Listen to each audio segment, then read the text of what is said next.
Welcome back to Supercar Street Racing, and we are here in the beautiful Supercar Street Racing 4K production studio for another unboxing and review. And today we have the Sug mini chainsaw, and I am so hyped for this. I was so excited when I found out about this product that I immediately ordered one and wanted to show you guys. So here we have it right here on the table where we're going to be doing our unboxing. So let's take a look at what's inside the Sug, which is a great name, by the way. Mini chainsaw box. Was a little bit damaged right there, but no big deal. And inside here we see right now we have a beautiful hard plastic case. Now this guy was only about $48. There is a coupon right now available, and I will put a link in the description for this dude. But let's go ahead and get this all the way unboxed. And there is the Sug mini electric chainsaw, looking so fresh in its box. And I love that it has this nice hard plastic case with it to protect it when you're not using it. Let's go ahead and open this and see what's inside. And right here, right now inside the case, we have this beautiful user manual here, which has a picture of the chainsaw on the front. Moving deeper into this packaging, we have what appears to be a extra chain and a screwdriver, a cleaning kit, and probably some chainsaw oil. So that's cool. It comes with an extra chain apparently. Moving forward more into the box, this looks like the power adapter for the charger, and wow, it feels like it's hollow. Very, very light. Not much to it. Moving forward, we have this lovely, you even get a pair of gloves with this. Pretty cool. Inside of this, I'm assuming we have our actual chainsaw. And yes, there is the Sug. Beautiful mini chainsaw, looking so cool. I love this thing already. And it does have the chainsaw guard here. And where the battery goes is back here. And there's a lock right here so that you can't, you have to push the lock before you can actually do anything with the chainsaw and pull the trigger, I believe. Yeah, so you push it from the right side and then you can actually pull the trigger. Moving forward into our box again, and we have, even comes with a set of safety glasses, which is kind of crazy. Think about that, how much stuff you get for $38. Now this part of the box is damaged.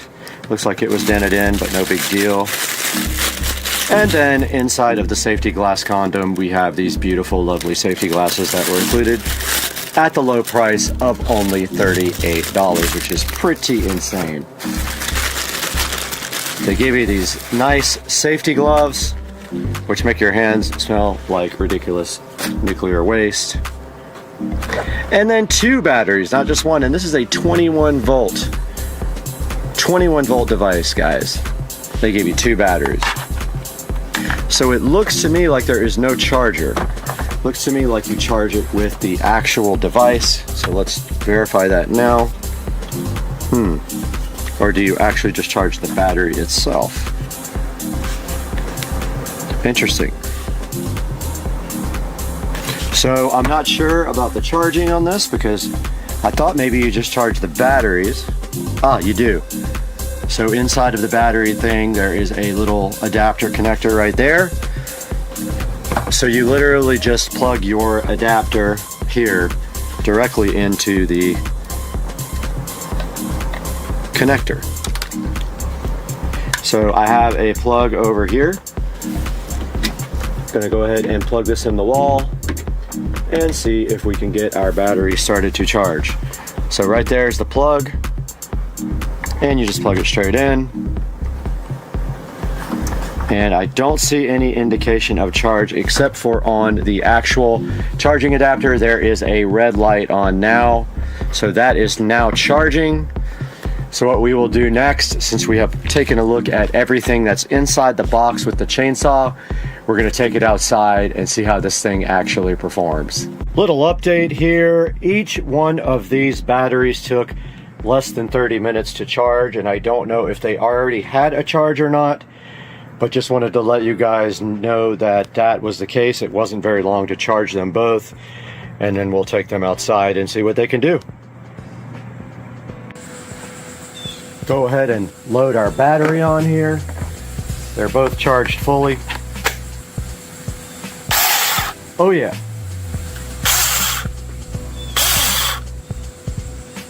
Let's get this thing out there and see what it can do. But first, as we drop that, we must go ahead and put on our brand new gloves.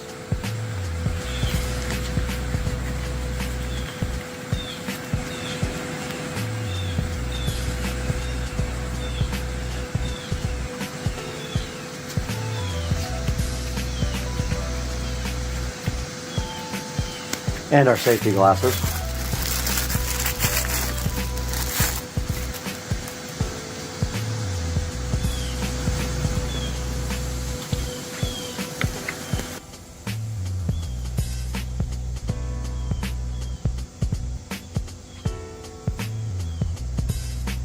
Okay, these berries that like to grow on this tree need to come off.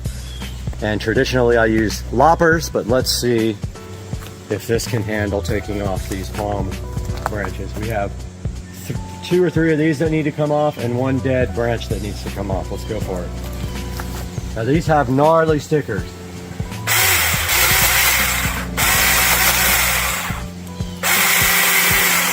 All right, it hopped a little bit on it. I don't know if that's my fault or what. Okay, if you get it closer down to the bottom of the blade, it works better.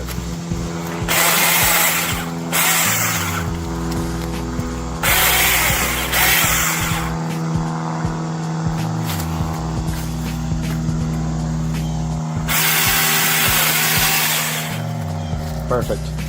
No problem at all doing these palm leaves. I actually kind of chews them up though, probably because they're so light, but it does work.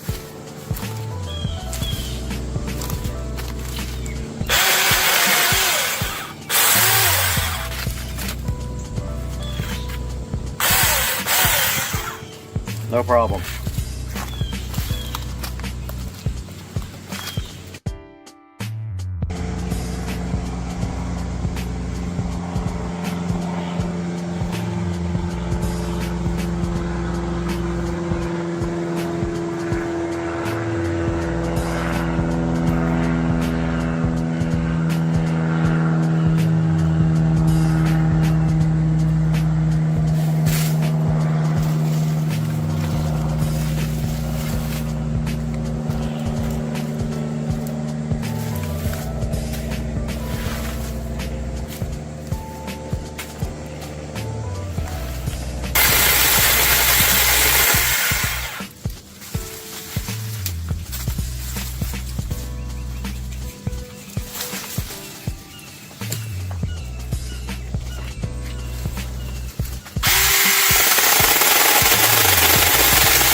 And the chain came off.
We're back in the SCSR beautiful production studio with Supercar Street Racing, wrapping up our review of the 6-inch mini chainsaw. And let me tell you something, that thing absolutely rips. I highly recommend this. We took that thing outside. We tested it on both regular palm branches and also regular tree limbs. I did knock off the chain one time, but that was my fault. If you push too hard on the thing, it is going to break the chain. I am going to put a link to this in the description of the video. Please click that link to buy this or anything from Amazon, as we get just a small amount of commission off of everything.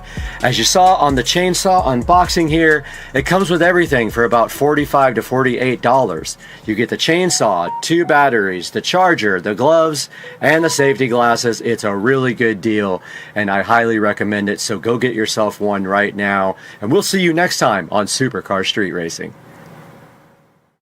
Taking a look at Fortnite on the S22 Ultra 5G.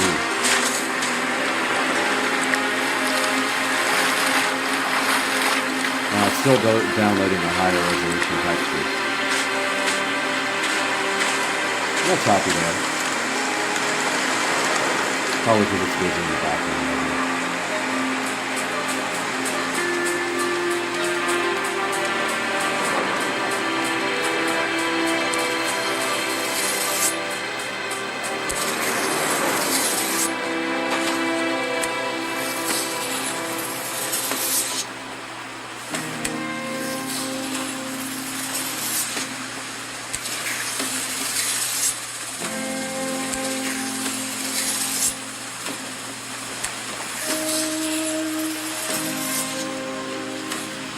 Very playable at this resolution.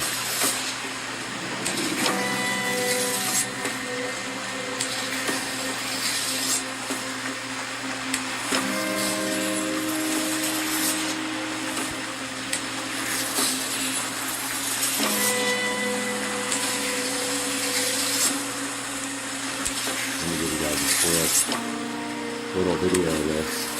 First time we open it.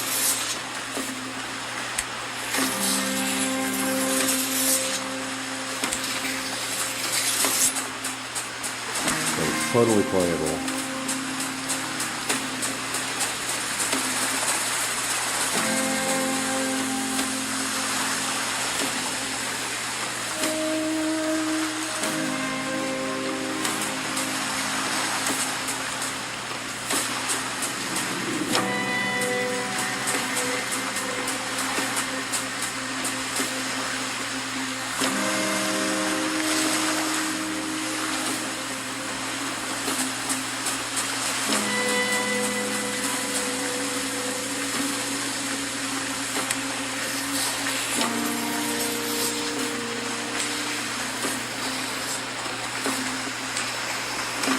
This kit needs some control to it.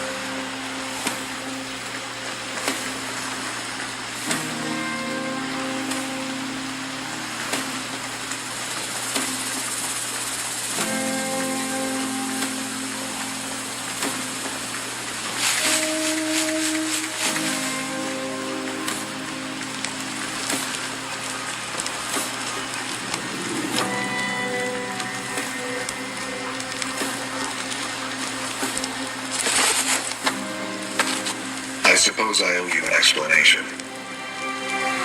We've all been through a lot the last few years, and there's much more you don't even remember. You've all fought a good fight, but until we set the 0 point free, we'll be facing threats like the last reality, and worse. There will be no escaping it.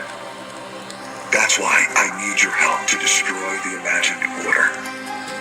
As long as they're exploiting the 0 point, everything is in danger.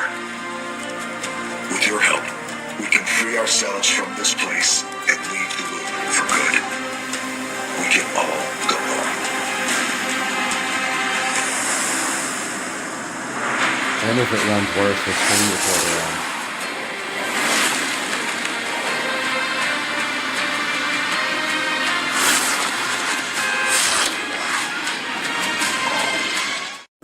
Bubba, why do you sit with your arm hanging off?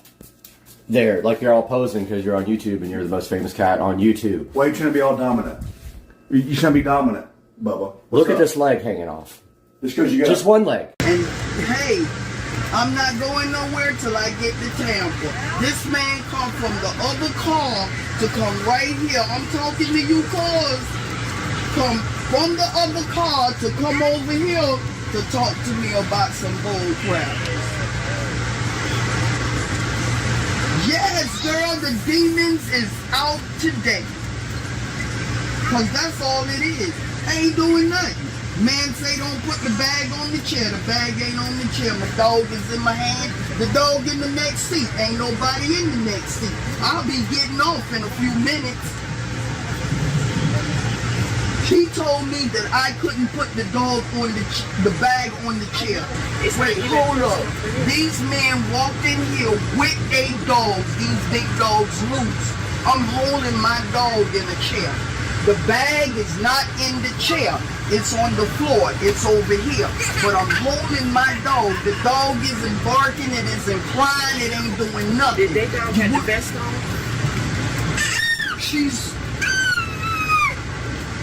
right. a service dog. You got your licenses and stuff? Yeah, in the As long phone. as you got that, then you're good. You don't have to worry about it. That's why I ain't doing Like, nothing. they asked me to just keep it in the bag. They didn't ask me to keep it in the bag. They told me that I couldn't put the bag on the chair. So, I don't want nothing bad to happen. I'm not asking for this. This is harassment. Yeah, I got my dog in my lap. People walking with their dogs laying down on the floor, and this man come from that car to right here. The bag is sitting right here, and I'm holding the dog. There's nothing on the chair. So what do you think this is? Satan? The devil is a liar. The devil is a liar. But let's just follow their rules. But you see what I'm saying here? There is some really bad energy going on, and it's targeted towards me. So we can't let them win. They'll win if you submit to the bull. That's when they win. Because I'm not doing nothing. My dog not doing nothing. Nothing. So why am I supposed to be submissive to that? Listen to me. I'm not asking for submissiveness, okay? I'm not asking for none of that. I'm You not. work here? I know, right. And I don't want them, you know, we see the videos of the police. Yeah. I don't want stuff like that to happen. I got my right now. camera. Where is it? I don't want that to Something to happen right take now. this. Something to take this. And I was just sitting here. Florida. They will do that to us. Not even far. Right, where we need to be. We're not far, and I understand you are supposed to be ready. It's not so I do not want that. The people come up in here. There is nothing that I'm doing. The girl come from over there and then she said, I'm trying to protect both me and you. That will give me an anxiety attack if the police come up in here and do stuff like that. Talking with passion, they're going to think you're being aggressive. Yeah. They're going to think that you're just being outright and insubordinate. Those are the words that they're going to use. You feel me? It's not about submitting. It's just that sometimes I don't own the train, so we can't control their words. I'm finna put this on film and hit it on TikTok. TikTok. This is one of these things that's going on, and then I'm gonna take it to this is Ron DeSantis and show it to him. This is your train, Amtrak. Bring it, cause I will film it. And they can't say I can't film nothing because you can film wherever you want to film. I'm filming this. But you This understand is, what I'm saying? I do understand, I'm Ma. protecting you. I'm trying to. I'm trying to get to a They're gonna funeral. take these dogs from you because they're gonna separate you from police. The moment you give them a heart attack, they're gonna take you to jail, send your dog to the pound, you gotta get it back, you gotta take another train, and they won't reimburse you. All they're gonna do is pull you off the rendition out of the city. You don't have to wait out there. They're gonna take your dog. What she's talking about is going now. It's about to stop right now. It's not gonna stop, and the police is gonna wait you to punch you off. Just like they do on the plane. Like you're gonna separate you from the dog. That's what they did. You go after artists. The moment they put you in custody, your dog will separate. You gotta take that foot and go into the silent after, or you're gonna lose your dog. That's all I'm saying. I'm a dog person. I breathe the hug. I do too. And they're gonna interrupt your life on an emotional level. So for that, for your dog, you gotta remain. It's not about submissiveness. It's not about submissiveness. It's exactly.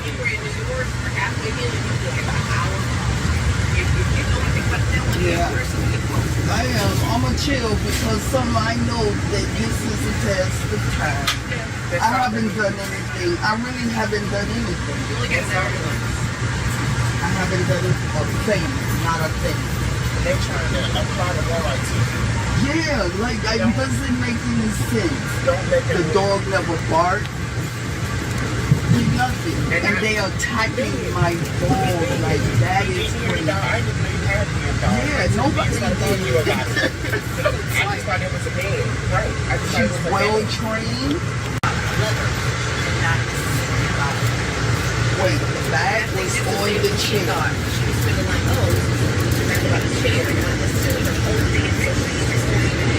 Yeah. It's the principle. That's The really what it principle is. is you got dogs walking in here, laying on the floor, Right. communicating, and here my dog been for the whole trip been in a bag. Orlando. But they hold the idea for them is I you're know. not following my rule and I'm the custodian. But you're saying Yeah, I know. As you know, there is a conductor though that he see what was going on and he took the complaint, but he came back here, he sat down, he talked, you know, so I get it, like I really get that, but you know, I'm at a place in my life where, when you give up your freedoms, your rights, they move. I haven't done But you nothing. already see exactly when they stop and they ask you, is she trained? I mean, is she trained? She trained. You be showed in the paperwork and that's enough. The only thing they should say after that, you don't have to show me, I believe you. You don't have to show me nothing. I believe From you. a psychiatrist. I believe you. You don't have to show me anything. But as long as you got your paperwork for Welcome back to Supercar Street Racing. I'm Brad, and this is my 2023 Tesla Model S Plaid, and we're going to take a look at that today on the channel. Stay with us.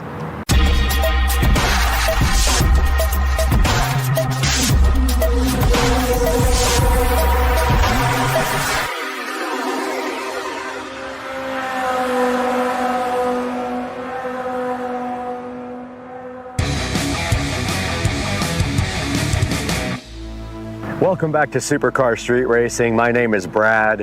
Hopefully you are tuned into the channel for more than the first time, but if not, welcome. And today we have my brand new 2023 Tesla Model S Plaid sitting here, and we're going to tell you all about it today. Now, the car was purchased back in April. It does have some modifications to it from stock, and we're going to show you that all today on the channel. You're checking out the front of my 2023 Tesla Model S Plaid, looking so fresh out here in the middle of the parking lot. And I wanted to take some time today to show you guys the front of the car, some of what has been done to it, and some of the unique features of the car. And of course, the first thing you can see here on the car is that the car is wrapped, completely wrapped in a satin wrap. Now, you can also see in the front of the car that the headlights are also wrapped in satin, and I was a little bit concerned about that, but actually it has not been a problem. They're actually really bright, and it did not affect the brightness of the headlights at all. Taking a look at the front also of the 2023 Tesla Model S Plaid, there are a few other modifications here. You can see right here that we have the carbon fiber front V right underneath the modified black Tesla logo right here, and then down below that we have the carbon fiber splitter down here, And that thing is called an apron, and it literally just sits right on top of the regular bumper and gives the car an enhanced look as well, a more sporty look, and it does match the carbon fiber rear wing that we will show you guys, carbon fiber rear spoiler we'll show you guys here shortly. That is the extent of the modifications on the front of the 2023 Tesla Model S Plaid. Now let's take a look at the side of the car. This is my 2023 Tesla Model S Plaid. I'm happy to have you guys here on the channel checking it out and taking a look at the side of the vehicle. The first thing you will notice probably right away, if you're familiar with Teslas, is that I do have aftermarket wheels and tires. Immediately, the first thing I did when I bought the vehicle was go ahead and order my wheels and tires. Now, I did get the car with the 19-inch Tempest wheels and tires because I didn't want to pay the upgrade for the 21s. I figured I could take that money and use it and get whatever I want. I did end up ordering the BC Forged HB04s in matte black. And there you can see how they look, and I did order the hardware also exposed for the three-piece wheel, and the bolts are actually matte black as well. And apologies, I'm in a flight path right now, but that's just what happens. Now keep on looking at the side of the Model S Plaid, you'll see some other cool features. I do have the hardware 4 version of the Model S Plaid, and so this has more cameras and no sensors whatsoever, all camera based, and that is what you're seeing right here is the hardware 4 camera. And if you notice, right on top of the hardware 4 camera, we do have some carbon fiber camera covers, which I think add a nice accent to the side of the car here. And then moving down the car a little bit further, and you can see it just opened by Bluetooth, we do have the carbon fiber mirrors as well, looking really good, and they do also match the carbon fiber camera covers here and also the carbon fiber that you're about to see in the next picture. All right, we're towards the back of my 2023 Tesla Model S Plaid now, and you can see right there that the door handles did pop open because of the Bluetooth phone. And here we have the carbon fiber caps for the Model S handles, and they look awesome. And back here you can see the 295/35 ZR21 Pilot Sport 4S's with the HB04 BC Forged wheels. And that's going to round out the side of the Model S Plaid. Let's take a look at the back now. All right, here's a good look at the back of my 2023 Model S Plaid. You can see the tail lights looking great. I don't know if they were resale for 2023, but I did forget to mention that the front headlights were restiled for 2023, and they are upgraded laser headlights. Here in the back, nothing really to show except for the fact that we removed the Tesla logo here completely when we did wrap the car, and also in the front, we also removed the front license plate. Taking a look at the inside of my 2023 Model S Plaid, and I did wait specifically for the exact color combination that I wanted. I wanted black interior with carbon fiber, not the wood grain, and you can see in here, this is all new carbon fiber interior, and also this car does have hardware 4.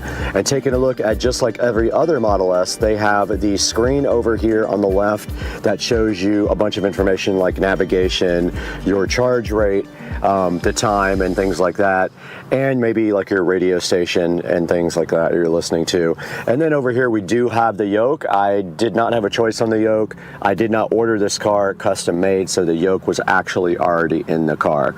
Moving down to the bottom here, you can see that the Plaid comes with some brushed aluminum or just straight up aluminum pedals, which look pretty cool. And then moving up to the seats, these are not real leather seats. All of the Teslas have vegan kind of safe leather. And then looking to the center here in the middle of the dash, they do have 2 chargers for wireless phones. So if you stick your phone right there, and it did start charging. So they have 2 of those right here available for you. And then moving into the center here, we have a pocket right here that does have just enough area for a few pairs of glasses. And then moving forward, there's another pocket that I actually just found out about. I did not know this existed until yesterday, and if we move that open, there's actually 2 USB connectors right here and 2 on the back here in the right by the back screen here. And then, of course, we have our center console with a lot more storage in here. And we do have a cup holder if you let that slide forward. Moving up to the center of the dash here, I'm sure you guys are all familiar with the Tesla display. And if we go to the home screen here and we go to the actual vehicle down here and the software, you can see this is a Model S Plaid with 903 miles on it for supercar street racing. It does have the VIN there. It does have a full self-driving computer. I did not purchase full self-driving, and we are on 11.1, 2023, 26.9 software. And then moving up to the very top of the car here on the controls, you hit the control button. You have the ability here to play with the mirrors, the steering, the wiper, the window locks, fold your mirrors, the display, the child lock. And then at the top of the screen here, you can see LTE. You can move the display towards you or away from you with this button here. And of course, there is your brightness control, and this button here pops open the glove box over here. Moving down to pedals and steering, you can see this is where you choose your acceleration, and that basically is how the pedal reacts to your foot. And you can see here we have chill, sport, or plaid. And then of course, if you want to do drag strip mode, you can check that out in my other video when I did that for the first time. That is your drag strip mode, which puts the car in cheetah stance and then allows you to launch with the most possible power. And then also your steering mode can be set to comfort, standard, or sport. And then track mode is right there, and that really allows you to fine-tune the car for more of a track type aggressive day. And there's settings in there for the front and rear traction, and things like traction control and regen are available in your track mode. And then of course it says apply your brakes when regenerative braking is limited. So that basically is telling you if you're not able to regen, it will help you by putting the brakes on. This auto shift out of park is basically, it's a beta thing where the car knows if you want to go forward or backwards automatically. I do not have it on. And then the slip start basically is when you get stuck, you use that. Here's a suspension, and the ride height is set to low. It's on sport. You can go advanced on the suspension, and you can set your comfort and your handling. I just keep mine on sport. I really like the way that feels. It says here if you want to use comfort dampening and autopilot, you turn this switch on when you have autopilot on, and then it sets your default ride height to low. But if you press this, it says when enabled, the default ride height will adjust to low mode in most driving scenarios. Model S will always automatically adjust the ride height to balance comfort, handling, and range. And that's all that's available on that screen. And then this screen is where you see your charge limit and your actual percentage that you want the car to charge up to. And this car is set to charge no higher than 90% is what they recommend. And they recommend 80% if you're going to be driving the car every day, which I do not. This is where you actually adjust with your current that you want the car to charge in. So if I stick it in a 50 amp, it'll charge at 48 amps maximum. And then the last time I supercharged, which was April 14th, I've only supercharged the car one time, and it's when I bought it. It was $27.30 because I do not have free supercharging. And this is the autopilot, and you can set it to either traffic aware cruise control or auto steer beta by doing that. And then you have to answer yes. And then this is your following distance, and this is how you get into auto steer. And they're talking about this button here on the steering wheel, which I will show you guys next. And this is how you set your speed and your offset for your cruise control. You can put a speed limit warning on there as well, a forward collision warning. You can adjust that so it comes on sooner or later. Here's your lane departure warning, and this can set to assist, so it will actually help you steer. And then here's all your other options: emergency lane avoidance departure, automatic emergency braking, obstacle aware acceleration, traffic aware cruise control chime, and green traffic light chime. Moving down here, this is where you actually set up your phone for a lock. So when I get in the car, the phone is on Bluetooth and the car will unlock and drive without a standard key. You can walk away and the door will lock, which I love that, and you can tell it not to do that at your house. And then there's a few other options related to unlocking it when you park, and some other little options here for unlocking it with your phone. Now, I do have the MyQ connected garage, which means my garage door opener is MyQ enabled, and I did subscribe for a lifetime. I think I paid $200 and something, and I am permanently set up so when we drive the car back home, the garage door does open and close. Taking a look at the lights, you can turn the front and rear fog lights on, the dome lights off, on or on auto, the ambient lights inside of the cabin here, and the auto turn signals, and the auto high beams, and then headlights on when you get out of the car. And then here's your display. You can set up all the different options on your display, tilt it to the left or right or center, the language and things like that, and your time and distance and temperature. And this shows your last trips here and how much your watts per mile was. And of course, this is for your navigation.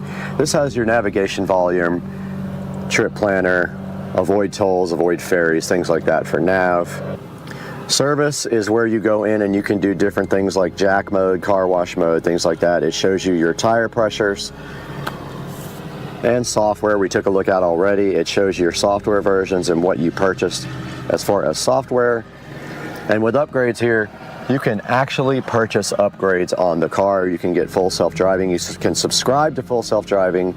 You can buy it outright for 15 grand or subscribe every month to that. And that's a look at the left side of the menu. Taking a look at the bottom part of the menu is where you can go through things like your phone connection here. These are your cameras, so when we hit the camera button, we see all the cameras.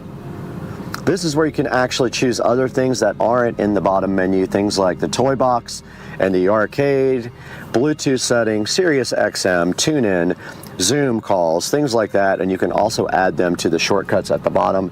These bottom ones are all shortcuts. TI is TuneIn Radio, but just beware when you do TuneIn Radio on this car, they put their own commercials in related to you having a Tesla. So they know that you're tuned in a Tesla, and they put commercials in based on that. And that right there is your actual browser. And there's your Bluetooth and your Sirius XM. And that is a look at the bottom of the actual screen.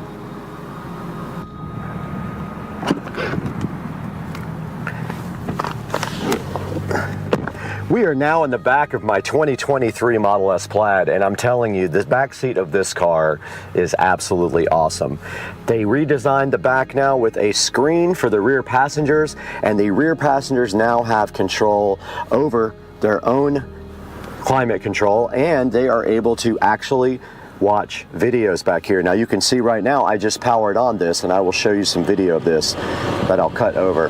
But you can hear that the AC is now on, and also I will run you guys through the whole entire thing of this screen here momentarily. Also, let me turn this off.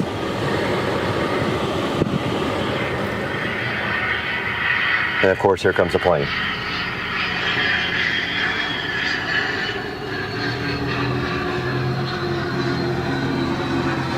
I'm literally in the flight path. My God, ridiculous. Jet.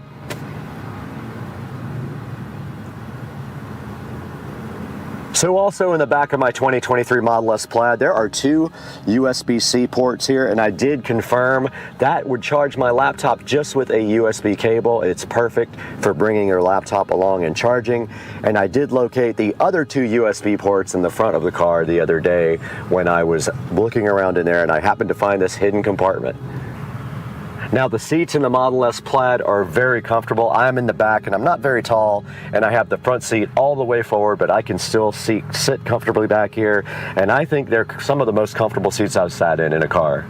We are back in the back of the 2023 Model S Plaid to give you a closer look at the climate control and the controls for the entertainment system in the back. And you can see right here, we have controls for our climate control right here where we can adjust the back seat temperature. And that is the little fan control here. We have controls here for the seats the heated seats. And then we have the capability to look at our music, what's playing back here. And then the cool thing is if we go here, we can actually go to YouTube, as you can see, and we have right here and right now. If we press that, there is the Supercar Street Racing channel right here, looking so cool. So yeah, the backseat drivers, or backseat riders, passengers, can actually watch YouTube and some other things while they are in the back seat. The front seat cannot do that, but the back seat has a choice of Netflix, Disney Plus, Twitch, Hulu, YouTube, or you can look at the Tesla tutorials. And then if you go back here, we can power this off and on our fan in the back and adjust the temperature. We are here in the Tesla Model S Plaid, and you can see that I have hardware 4, so I do have the capability to launch Steam and play Steam games. And also, we can actually play games in the car with the car stationary, like Beach Buggy Racing here. And when you play Beach Buggy Racing, you use the actual controls for the car. So you use the steering wheel and the foot pedal, and it is loading right now.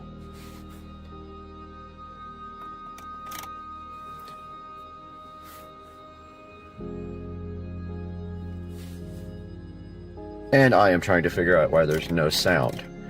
But the sound isn't what's important right now. It is important that you see that this plays with the stock factory steering wheel and gas and brake pedal. You can see here I am steering this guy with the car, and I do have my accelerator pedal. So that is how you play games while you are sitting still in the Tesla Model S Plaid. All right, we are back in front of the Model S Plaid screen here, and you can see that we are in the arcade. And if we hit launch Steam Beta here, it will take a couple of minutes to launch. There it goes, so it is starting up right now.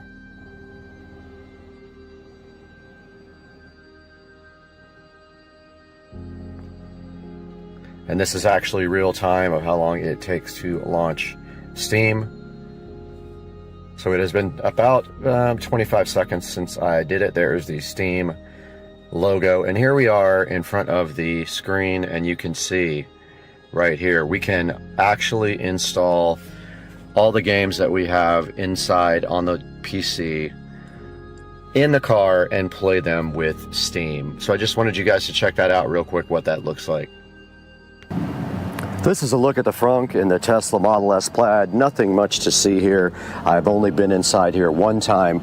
The only thing in here of note is a tow hook and the ability to change your washer fluid. Nothing else to see. Very clean. The probably first or second time I've ever opened it. All right, we're around back at the trunk of the Model S Plaid, and I purposefully left everything in here so you guys could get a good idea of the space that this thing has. And you can see I have a large Walmart box in here I have to go return. I have my camera equipment here and some shopping, and my charger right here is right underneath these clothes. And I do have the Tesla wall connector there, the Tesla mobile connector, sorry, not the wall connector. And that is what I use if I have to charge, which I really never have because I don't really drive the car that much. But that's a look at the back of the car. You also have the switches for the back seats right over there on each side of the seats as well. All right, guys, I hope you enjoyed a look at my 2023 Tesla Model S Plaid. And we hope you guys will like and subscribe to the channel, and stay tuned for all the fun things that we're going to be doing with this car on Supercar Street Racing. We'll see you next time.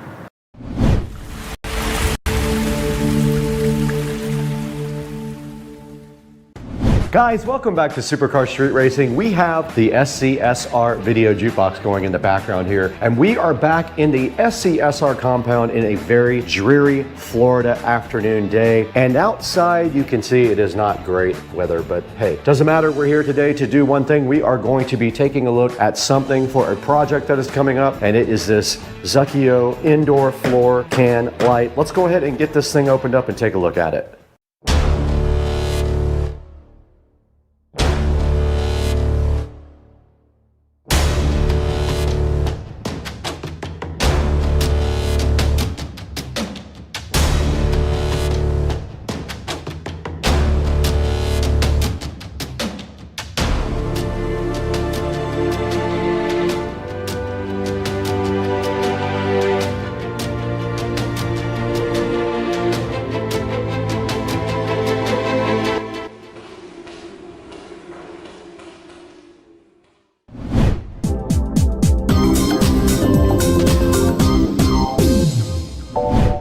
Guys, Supercar Street Racing wanting to thank you again right before we get started for 61,000 subscribers. We just need to get the video views up now. But today we got the SCSR Jukebox playing. We have some work to do in here and we are going to be looking at this Jukebox. This is a indoor floor can light, but I'm going to be using it for something different. I have a specific task in mind for this guy and I know exactly where it's going, and we might have to do a little bit of wiring cleanup afterwards. But yeah, let's go ahead and get this thing unboxed after we take a look at the box itself.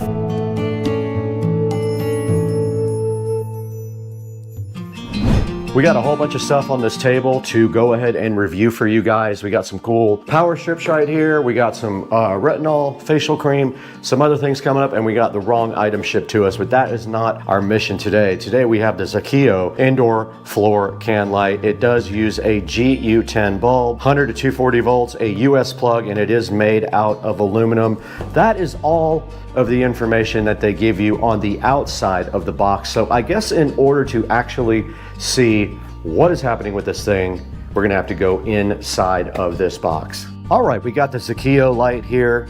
If you guys are wondering, it is a 5-watt indoor spotlight, kind of made for uplighting pictures, plants, anything like that. So let's get it out of the box here and see what is inside. And first of all, we got a nice user manual here.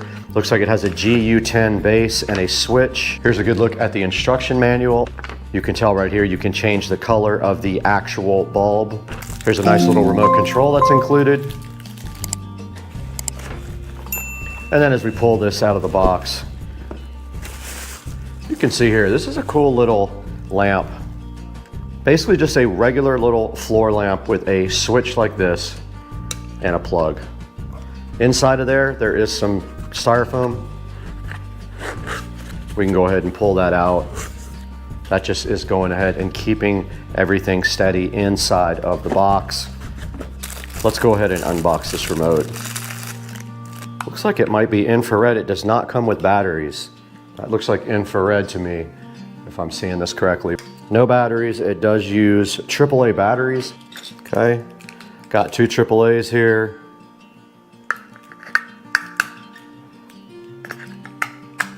Go ahead and battery up.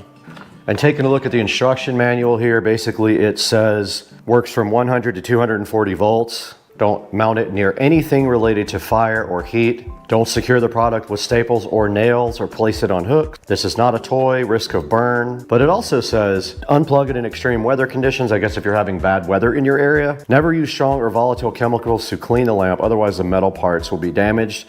And they do give you a nice email address there to email support if you need to. Looking at the remote control here, the controls for the actual light, it's got a brightness control, an on-off button, 16 static colors, and then dynamic color changing modes. Let's go ahead and plug this guy in and see what it actually looks like. And I've gone ahead and plugged it in, and you can see it is a nice shade of red now, like that. And it just did turn yellow, and then green and blue. Let's go ahead and make it white. We did make it white. There's a good look at the white color, pretty bright. And you can go ahead and take the brightness down on it with this clicker right here, and you see it did go dim. That is the dimmest it will get. And then there are controls down here for the color changing mode, flash, fade, strobe. But yeah, you can just press any color there and it goes directly to that color, or you can do fade modes like this. And it is fading between colors right now. This as a specific need in mind. I'm going to be using this for something very specific.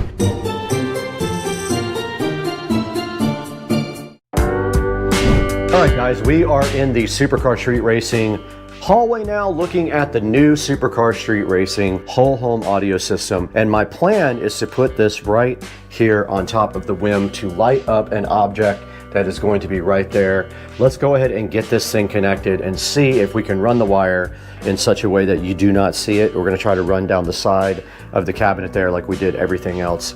So let's get that done.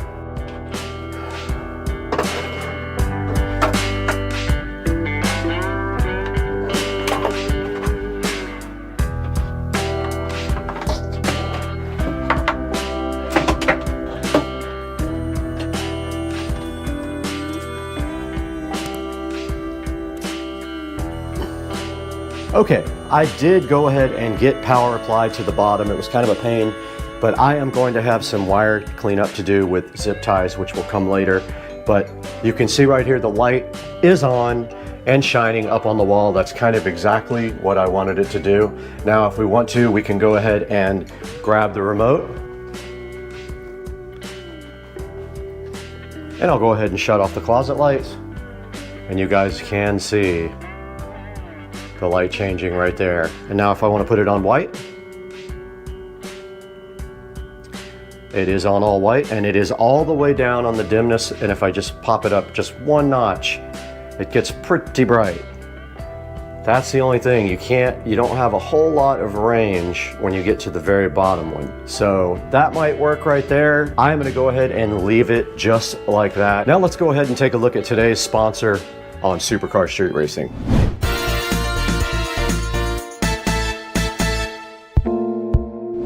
Guys, we're back in Studio B now, and we're so happy to have Remedial Packs as a sponsor on Supercar Street Racing. They were so kind to sponsor today's video, and they did go ahead and send us a sample of some of their very awesome products. Now, they had a lot of different products available, but today they went ahead and sent us their retinol and collagen moisturizer face cream, 5%. Now, this is for day and night use, and they do have a lot of other products. We will show you kind of that in a minute, but let's take a look at this on Amazon and see what people are saying about it and what the benefits are. Okay, we're right in front of the Remedial Packs Face Moisturizer Retinol Cream. This is a 1.85 fluid ounce canister.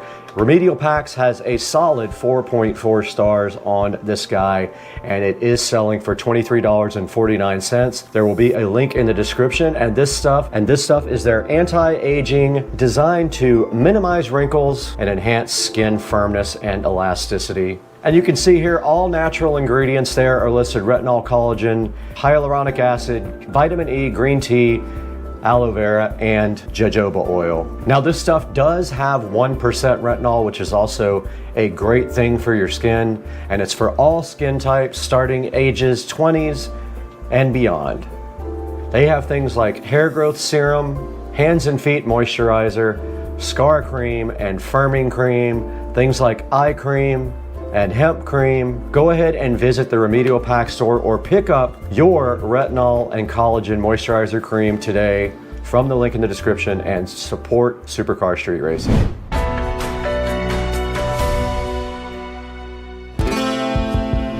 Guys, back in SCSR Studio B, where we are so happy to have you guys supporting the channel. We are so grateful for you guys. You have no idea how much the support means to us. If we take a look at our channel now, we have 61,645 subscribers, plus 20,000 in the last 28 days, which is amazing. But we're here today to look at the Zukio, or Zukio, however you want to pronounce that, indoor uplighting RGB floor can light LED spotlight. Now, this thing is pretty cool. It has a 5¼ inch cord. It works on 110 to 240 volt, and it does come with a remote control. It does color changing, and it does uplight things, so it looks pretty cool. This is very cool for things like pictures or plants, anything that you want to actually highlight. You can see right here they have a picture of it uplighting some plants. It does have a bunch of different modes. It's got RGB and warm white plus 16 colors. It does have memory, 16 colors, 3 brightness level adjustment, 4 dynamic color changing modes, and an on-off control.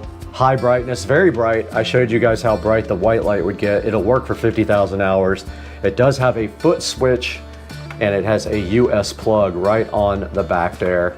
It does have a GU10 bulb inside the lamp, so that is how it obtains all of its colors. It's about 3.5 inches wide and 9.8 inches tall. There is a 2-pack for $45 or a single one for $25.99. There will be a link in the description to this guy. And this guy has 4.6 star reviews, very good reviews, and I'm curious as to why it has a 1 star. Said the remote doesn't work right up against it, or it says the remote doesn't work unless it's right up against it. Other one says poorly designed. I don't know. I think it's a lamp. I don't know how it could be possibly poorly designed. It feels fine to me. It doesn't feel cheap or anything like that, and it will get the job done. Guys, go ahead and go to the link in the description and order this lamp or anything from clicking that link in the description, because as long as you use any of our affiliate links, it will go ahead and help out Supercar Street Racing tremendously. And it helps us just a little bit by giving us a few dollars to go ahead and keep supporting you guys on the channel. Something big is coming, guys, and I just cannot disclose it yet, but we have a big partnership coming up soon and also another big event coming up, pending how the channel does in the next few months. Please like and subscribe, and we will see you guys next time. We gotta get out of here.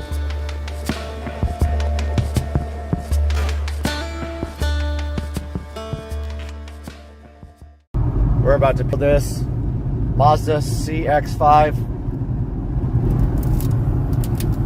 off. Ah, my God. She's having anxiety about it though. Oh, Lord. No, no.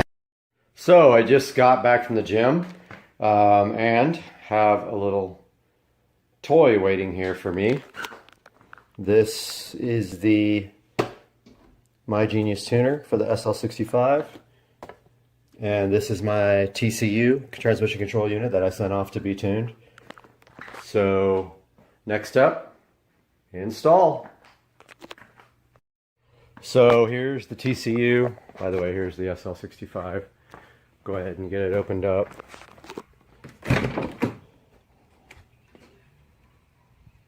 Here's the other car.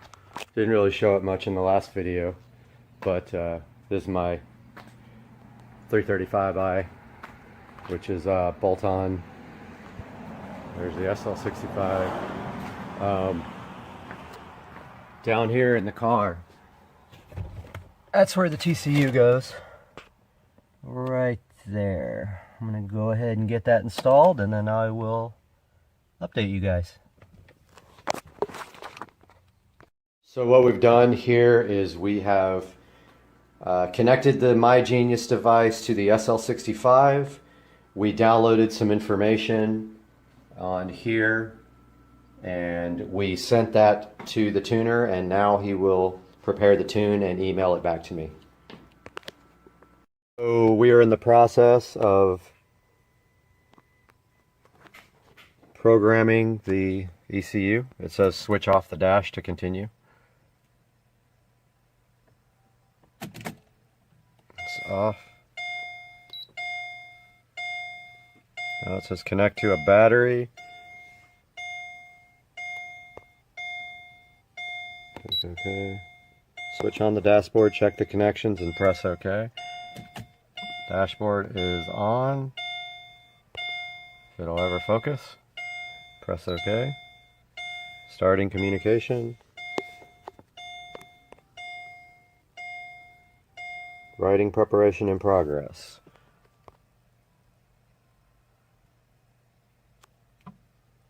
Switch off the dashboard to continue. Okay. Wake up error. Okay. No idea what that is. I'm going to check it out and I'll make another video. Yo, I got the Govee permanent outdoor LED lights installed and they are looking fly, dog. These things are awesome. I love them. Welcome to part 3 of the Avon E90X install video. We were just talking about File Manager, but I was just going to show you guys that this has an SD card slot right there, right on the side there, right there. You can see the kind of the reflection of it. Does have an SD card slot, and mine has a 128 gigabyte SD card in it, which is very nice. Yes, you can move applications to the SD card. That was my biggest thing, being able to move apps. So File Manager is ES File Explorer. Let's go to Car Info. No, let's not. Actually, Car Info is your factory navigation system. If you want to go to that, you hold down menu for 3 seconds and it switches over to your factory nav where everything works like it did before. So we hold down nav or menu 3 seconds again, we go back to Android. Let's look at some more of these settings here. Browser is basically, I believe, Chrome. and you can see here I had a bunch of malware installed, but we got rid of that finally. But yeah, so that's Chrome. And let's go back to the menu. The next set of menus. So this is video. This is a video player. DVR, so you can record your dash cam and either your front or your rear view camera. Settings takes you to a settings menu that looks like the BMW settings, but this is actually the settings for the unit, and this is where you set up what navigation app you want, your language, and by the way, the iDrive control works. The time, by the way, use original time and set it up in your Android settings. This is how you set the volume levels. This is how you set up your rear view and front camera. This settings actually takes you to the Android settings, just like an Android phone, and then this takes you to the nav screen, where you can then, a nav setting screen, the actual unit, where you can go into factory setup by hitting 1314. Okay. Inside here are the settings to the navigation system, and this you use your finger. Now this is important here. Car type. The only way I could get this looking correct when you switch to BMW is to put it on this. So if you have an E90X, you can try all these settings until you get the one where the resolution looks right when you switch back to BMW.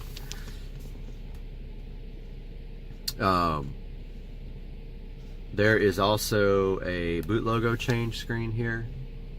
This is where you set up the GUI. I have it set on Evo New, but if you set it to NBT, that is the new BMW look. So let's go to menu again.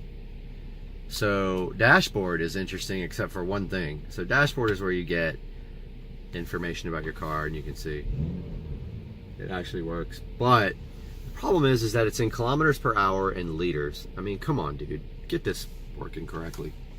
This unit is for the US. It doesn't, you need a switch for miles per hour, okay?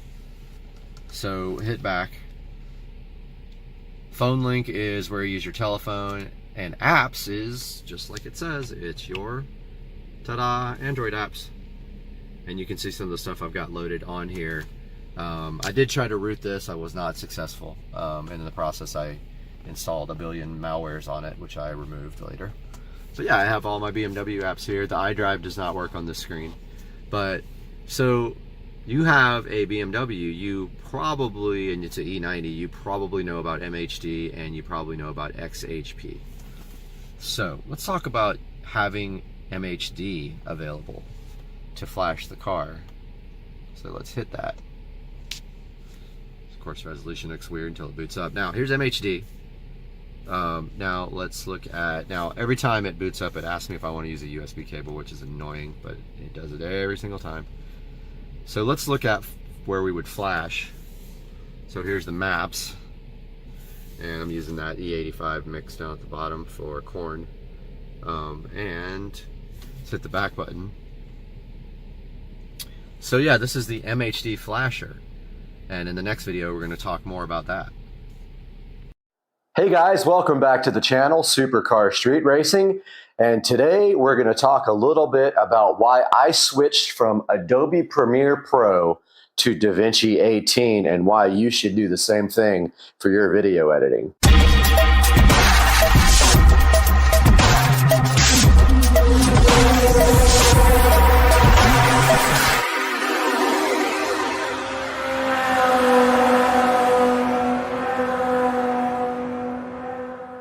Welcome back to the channel, Supercar Street Racing, and I hope you guys are having a wonderful day today, and I'm glad to see you back on the channel. Go ahead and do me a favor and hit that like and subscribe button, and let's help grow the channel so that we can enjoy looking at some of our favorite things here. And today we are talking about why I switched from Adobe Premiere Pro to DaVinci Resolve 18, which you see running right here and actually rendering our video for the Amazon Fire TV experience on the Amazon Echo Show. So backing up a little bit, I started using Premiere Pro several years ago, probably about I don't know, it must have been at least 10 years ago. I've used it since the very beginning. However, most recently when I started growing the channel, I was able to get a much better editing system. As you see here, I have an RTX 3080 Tough, and I was finally able to do some good editing on this channel and try to bring the channel up to a standard that will get more views and actually generate some interest. To make a long story short, I have a brand new computer here with a 12-core AMD processor. I've got the RTX Tough 3080, and I've got 2 monitors here that aren't even 4K. That will be the next upgrade to the channel. Some 4K monitors that I can edit on. For right now, these only do 1080p. But you can see back here in the background, DaVinci Resolve running amazing, doing our rendering for our new video for the Fire TV on the Echo Show. So what's the first reason I switched over? So honestly, I had a lot of issues, first related to my old computer system because I was running an older video card and I had not made the investment yet to a nice modern RTX series graphics card. So I was having a lot of issues with that, renders crashing and things like that. I did eventually figure out that I needed a new video card, of course, because I was also taking hours to render my videos and I needed to speed up that render time and try to figure out what all those bugs were for. Ended up buying this whole editing rig. I've got the RTX 3080 as I talked about before, and I attempted to use Premiere Pro. Now, one thing I noticed immediately about Premiere Pro was that even with the RTX 3080 and using the H.265 codecs for NVIDIA, it would still be a really long time to edit a video. As you can see in the background right here, we just edited our Fire TV video in DaVinci Resolve 18. We did render that in 4K, and it took it about 13 minutes and 20 seconds to render a 4K video, 4K 60 frames per second in DaVinci Resolve, and the video is actually over 17 minutes long. So it's actually rendering it, you know, less than a minute per minute of video. This same video in Adobe Premiere probably would have taken a little over an hour to render, even with the RTX 3080. And one thing I would also notice with Adobe Premiere Pro is that when I had the Task Manager open, it would be using way more CPU than GPU power, which doesn't really make sense. Now, some things don't use GPU to render, but a lot of things do. And so now I notice with the DaVinci Resolve software, almost everything uses the GPU if you look at the Task Manager or you look at GPU-Z. So talking about the ability to learn in DaVinci Resolve, if you're used to Premiere Pro, you're thinking about making that jump over to DaVinci Resolve. I'll tell you from experience that I learned pretty quickly on DaVinci Resolve how to do the basic things to get a video up and going. It is a little bit different from Adobe Premiere Pro in that you have tabs for your different things in editing. You have a colors tab here at the front. Here, that's the colors. Then you have your effects, your edit, and they actually have different names here. You have your, what is this called? Fusion tab. You have your color. This actual first one is called media, not color. You have media, you have cut, where you add transitions and effects and everything. You have your edit, where you have your actual timeline. And then you have your color tab, your fusion tab, your Fairlight tab, and your deliver tab. So deliver, basically, if we go over to that tab, is where you do all your exporting, which would be like Adobe Media Encoder, except it is way more intuitive and way easier to use. Fairlight is where you do all your audio work in DaVinci Resolve, and you can add all your audio effects. Color is where you actually work with the color. Pretty self-explanatory there. Fusion I have not used, so I'm not sure about what this is for. I will have to do some research on that and get back to you, but so far I have not had to use Fusion for anything. Of course, you got your timeline here, which is, if you're familiar with Adobe Premiere Pro, the timeline here on DaVinci Resolve is similar to Adobe Premiere Pro, but a lot of your shortcuts and everything are going to be different. The one thing I haven't figured out in DaVinci Resolve is how to free transform an object. Let's say you're going to layer an object on top of another one. In Adobe Premiere, if you double click that object on the timeline, you can actually drag it with the mouse to move it around the screen and place it. I have not figured out if there's a way to do that yet on DaVinci Resolve. I'm still working on that. There's also a couple of other differences that I haven't figured out, like cutting and pasting transitions is not available as it is on Adobe Premiere Pro, but you do have the copy and paste attributes, which I use frequently to copy things like audio volume, audio effects, and placement of objects on the screen. That is all done here in the timeline. You just have to get used to a little bit of a difference in using selecting things to work with them.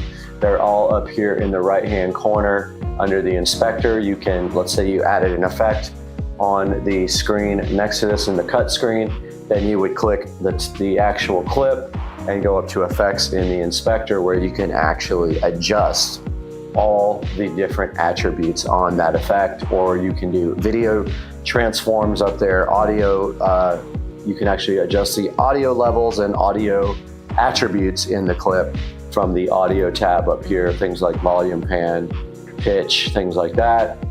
And then your transition, you can actually adjust the transition up here in the transition of the inspector. And then over here on the right side, which you may or may not see in the frame, we have our clip bin here that shows all our clips. We have all of our edit timeline. We have our audio mixer over here as well, and our toolbox and clip details and metadata. So far, so good. Also, let's go over to the cut scene. The cut area shows your clips more like blobs on the timeline, and you are actually able to add transitions, titles, and effects. I do not use titles inside of DaVinci Resolve because I use a 3D font generator online. That's really good. But here you can add effects both to your, you can add video effects, you can add audio effects, which you can also do over in Fairlight. Like I said, you can add titles, which is actually adding fonts to your videos. And you have your media pool here, which shows you all the videos that you imported in for this project. So yeah, I'm just gonna go into the conclusion that DaVinci Resolve is way better than Adobe Premiere Pro. Not only because there's a fixed price for it, Adobe Premiere Pro charges you for a subscription, but the ease of use, the stability has been on point. I've only ever had one crash while while rendering, and that actually happened during the video that I was editing here, and all I did was close out DaVinci Resolve and reopen it, and it got through the rendering process. I had a lot of issues with Premiere Pro not being able to get through rendering processes, and it would fail for no reason. Also, Premiere Pro did have a bug that to this day they have not resolved on some video cards, and that is the software will start using video, or it's not video memory, but memory, actual memory, and it will eat up and eat up and eat up video memory until the computer crashes because there's actually no memory left to run the operating system. I have 64 gigabytes of RAM on this computer. It is awesome for editing, but on Premiere Pro, it would use all 64 gigabytes of RAM and then just crash. I've not had any issues like that with DaVinci Resolve 18. So guys, I hope that you can use DaVinci Resolve 18 too. If you have any questions about it, how to use it, or want to see specific videos about DaVinci Resolve 18, throw it down in the comments section. Please like and subscribe, and we'll see you on the next video at Supercar Street Racing. Ready? 1, 2, 3.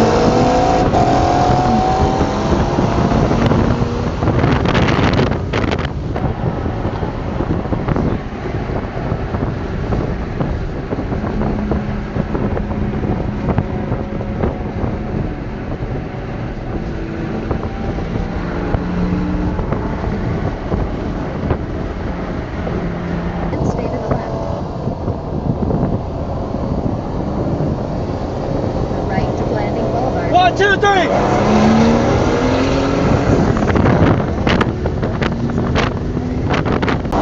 One, two, three.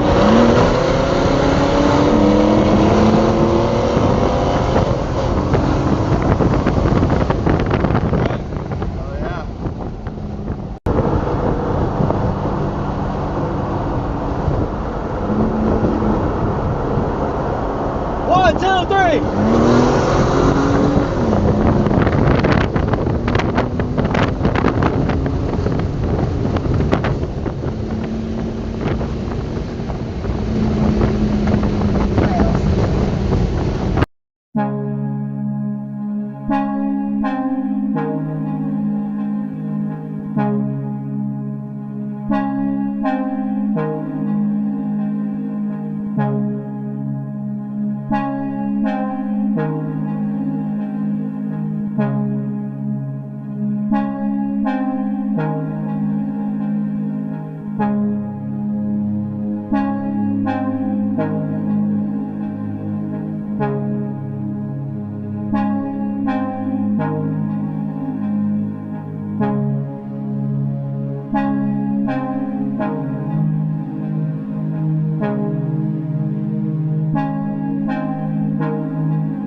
Give the rabbit a massage, Bubba.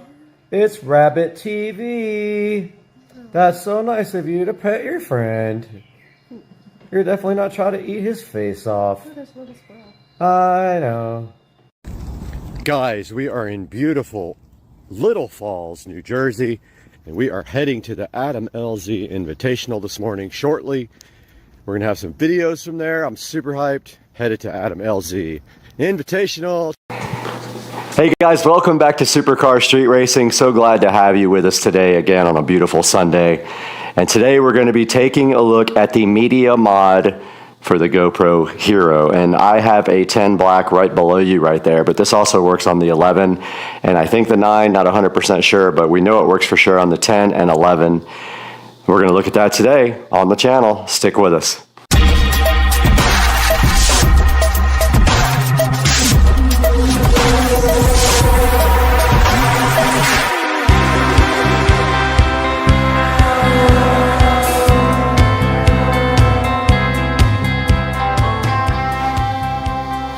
Guys, it is Sunday Fun Day. We're back on Supercar Street Racing today with this media mod for the GoPro Hero 9 Black, Hero 10 Black, and Hero 11 Black.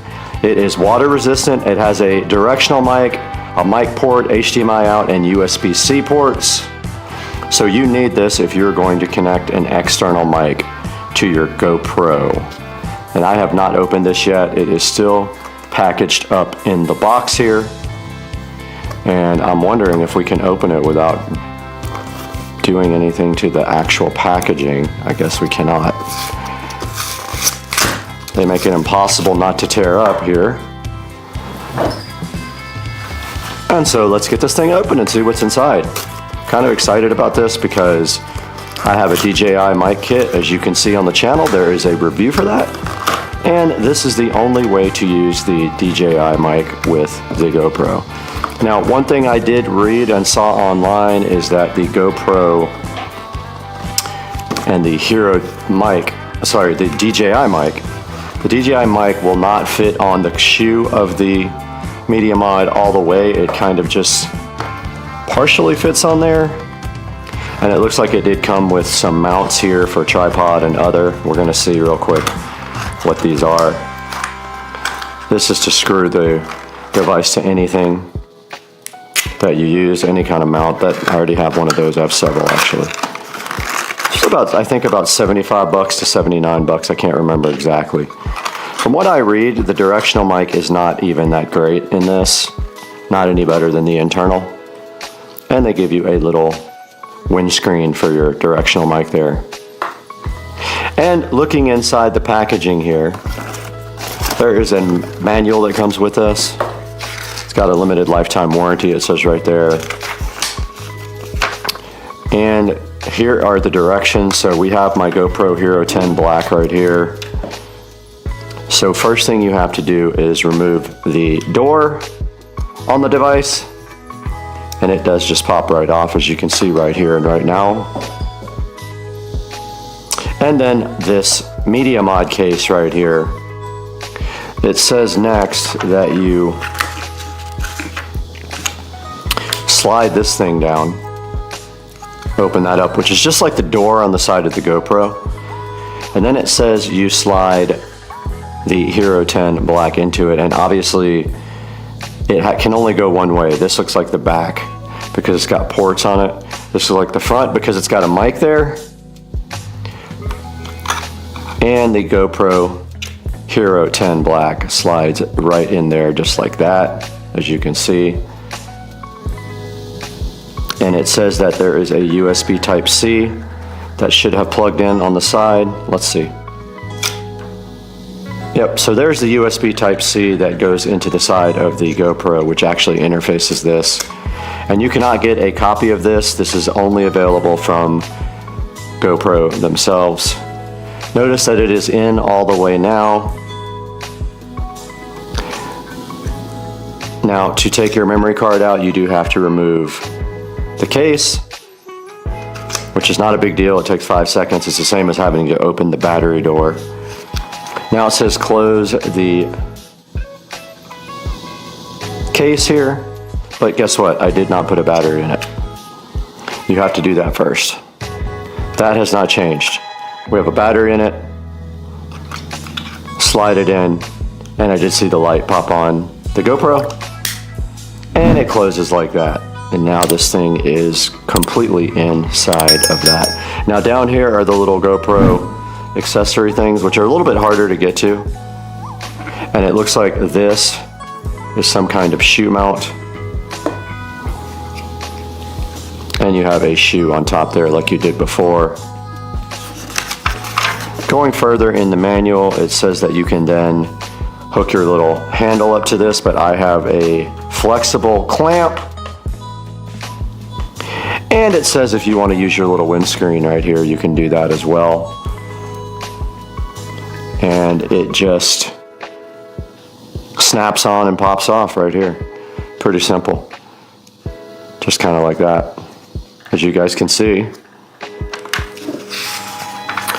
And that is pretty much the only directions they give you with the Hero 10. And this, I guess, I don't know what this is actually for.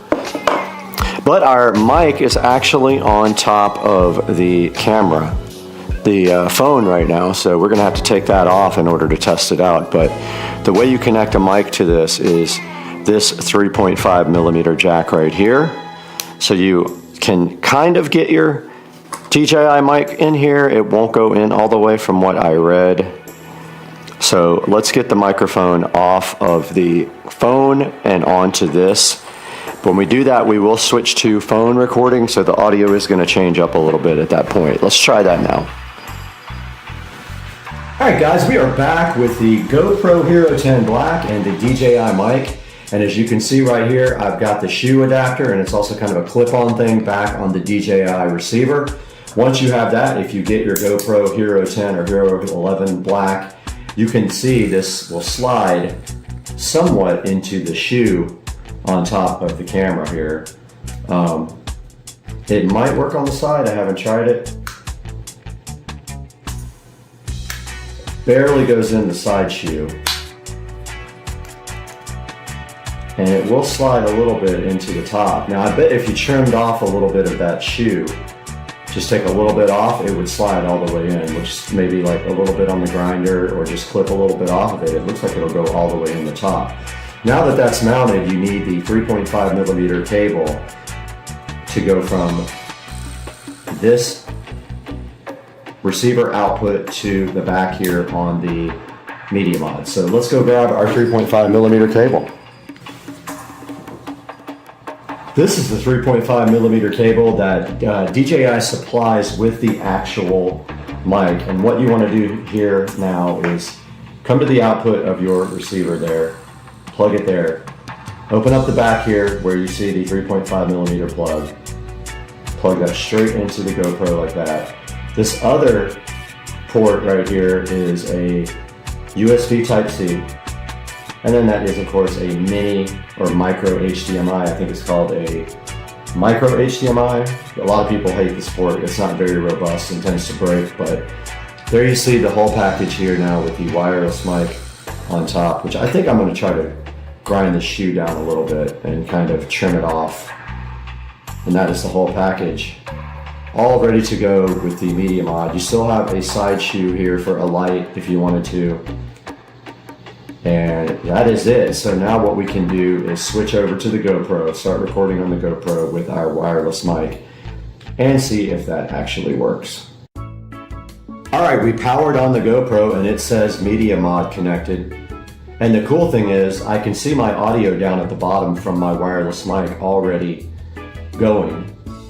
So it wants to update the time from the app. So I'm gonna do that now from the phone, but see right there, before that, it said Media Mod connected. Okay, we are now recording on the GoPro Hero 10 Black and on the phone at the same time. However, the audio from the Hero 10 Black is using my microphone, I believe. Yep, I just touched the mic and we could see on the back here that we have the level meters from the wireless mic from the DJI mic, and you can see on the front here the level meters on the DJI receiver. So we have successfully set up the media mod for the GoPro Hero 10 Black. Now, I don't know exactly what this guy does here. It's some kind of shoe mount as well, but I like to use my Hero mostly on this thing. And so on the bottom of the Hero, there's two little tabs that come up for Hero related accessories. So you just pull those out basically, and they go between these little slots here. You're a slot. And yeah, just like that. And then you put your thingy through it like that and screw it in, and now this thing is ready to go shoot some videos and can be clamped on. And it has this extra clamping force thing if you need to make it actually tighter. But there you go, that is the Hero 10 Black, and with the GoPro Media Mod and the DJI mic fully attached. And now we can go into the Supercar Street Racing Studios and take a look at this online, see what it costs, and see what people are saying about the Media Mod, because a lot of people are unhappy that they have to spend this much money after getting a GoPro just to connect an external mic to it. Doesn't make much sense. But because you can't connect directly to the USB Type-C port on the side like you can to your phone with this phone adapter here with the DJI mic. All right, let's head into the studio now. Today, we are going to be taking a look. Welcome back once again to the beautiful editing studios here at Supercar Street Racing. This studio is capable of editing in 4K, super high resolution, super fast editing machine sitting right down here underneath me. And today we're taking a look at this GoPro Media Mod. Now, what do you need a GoPro Media Mod for? Well, you need it in order to connect an external microphone to your GoPro Hero 9 Black, Hero 10 Black, or Hero 11 of Black. And as you can see right here and right now, looking at this on the screen here, for 79 bucks you do not get the capability built in the GoPro. Now, I know it kind of sucks that you buy a GoPro and you can't do this, but they're making extra money on this guy right here, and you just have to buy it if you want to hook up an external microphone or maybe have an extra place to put a light on. And as you can see, it also has on the back, it doesn't show it here, but it has a port for HDMI as well as a 3.5 inch microphone here. And this guy is $79, and I don't know why it would have a bad review, anything under $5. It just does what it does. The microphone is not that great. It's about the same as the built-in mic, so you're better off, of course, with an external microphone. And we will have a link to this guy right in the description. We really appreciate you guys buying through our affiliate links. It helps the channel out greatly because we don't make any money on the channel. We actually lose money. And so we make $1 or $2 off when you guys buy any Amazon products. You don't have to buy the Media Mod. You can buy anything by clicking through this link, and it helps us out greatly. But back to the GoPro Hero Media Mod. You can only buy this guy through GoPro. Nobody else makes accessories for it, and GoPro would probably sue them if they tried, because they're trying their best to get rich off of this GoPro Media Mod. Now, I did verify after the fact that the receiver for the DJI mic does fit right here in the shoe, as you can see right here on this side. The shoe on the side of it, the GoPro or the DJI receiver fits pretty good in there. It's a little bit tight. Like I said, I might grind some off of it and see if I can get it to fit better. Other than that, no complaints about the Media Mod for the GoPro. Guys, thanks for joining us on Supercar Street Racing. We'll see you guys next time.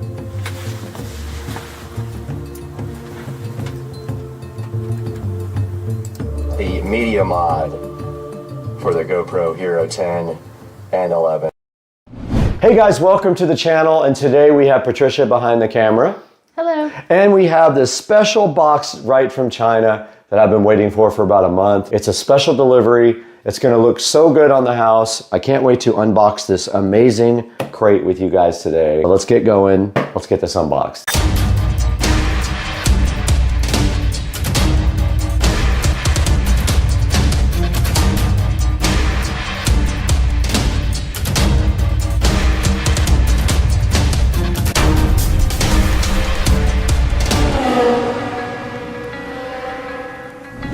All right, we're back on the channel today with Patricia behind the camera doing all the videography. And today we have this special box that came directly from China. This was purchased off Etsy, and you can tell right here that they have actually packaged this very nicely. It's made of plywood and has like 8 screws in it. So we have our DeWalt cordless drill today. We're gonna go ahead and open this right now and see what's inside because I'm super hyped to get this going. All right, we got the DeWalt cordless drill here.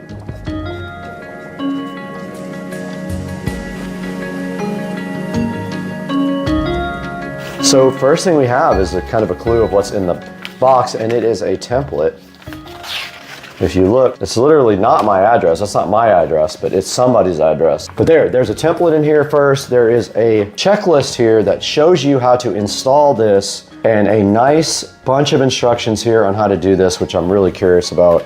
I've always wanted to do this, but I'm super nervous about doing it. This is one of the things I never wanted to do because you have to get it perfect. If it's not lined up perfectly, it's gonna look weird. And then inside the box, this is apparently the transformer. So this is a power supply, basically. And if you don't know what this is already, you will here pretty soon. But this is the power supply, and it looks to be high quality. I was thinking this was gonna be cheap, but the whole kit was about $400. And look, you get this nice, high quality, multi-pin power supply. And it looks like there's a hookup for each number, which is really cool. Right? Very cool. Very, very cool. And then inside of this, we have our screws. So they gave us very long screws to put these in.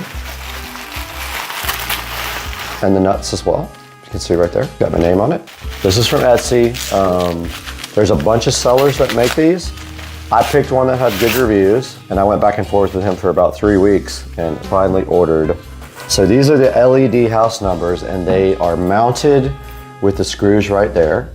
I still don't know how. So they give you the template for that though. So you put the template up on the wall, you level the template like this, so you get your level. Once you get your level, and that's how you get your numbers straight on the wall. If you don't get it exactly right, the numbers will look weird. So you got one shot, like Slim Shady. Like Eminem. Yep, just like Slim Shady, dude. Yeah, so basically, all you have to do is plug that in there, and then when you put it on the wall, it sits out from the wall so it glows on the background. So I have kind of an idea of where that's gonna go, but these look awesome. And I do like the fact that the fonts are like, and then the wire just goes through the wall. So basically, you're not gonna see anything but the number. $380, I think, for all of them. It's kind of the typical price for them. The actual plan is I'm gonna put this power supply on a smart plug, so it'll be controlled, floats out a little bit, like maybe an inch, and so it backlights. It looks really freaking cool. Cool, yeah. So let's go outside and see where this is gonna go. And the plan right now is to put the numbers right up here. They should fit right in that space, hopefully.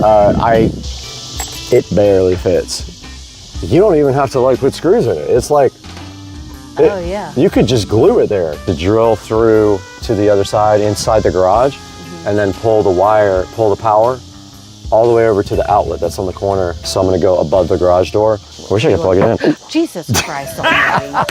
Got him! Got him! Inside in the garage now, and I wanted to show you guys where this is gonna go. So Patricia, come check this out. So basically, above here to have to come through this side. The transformer will mount up here, and the power goes all the way over here to up there where I gotta still tie the wires up to the access point by our garage door opener, but that's gonna power it. It's gonna have a smart plug on it to turn it off and on with sunrise and sunset. So that's the current plan. How are we supposed to get this through the wall? You have to drill a big enough hole. You do. So here's the deal. See back here? You gotta drill.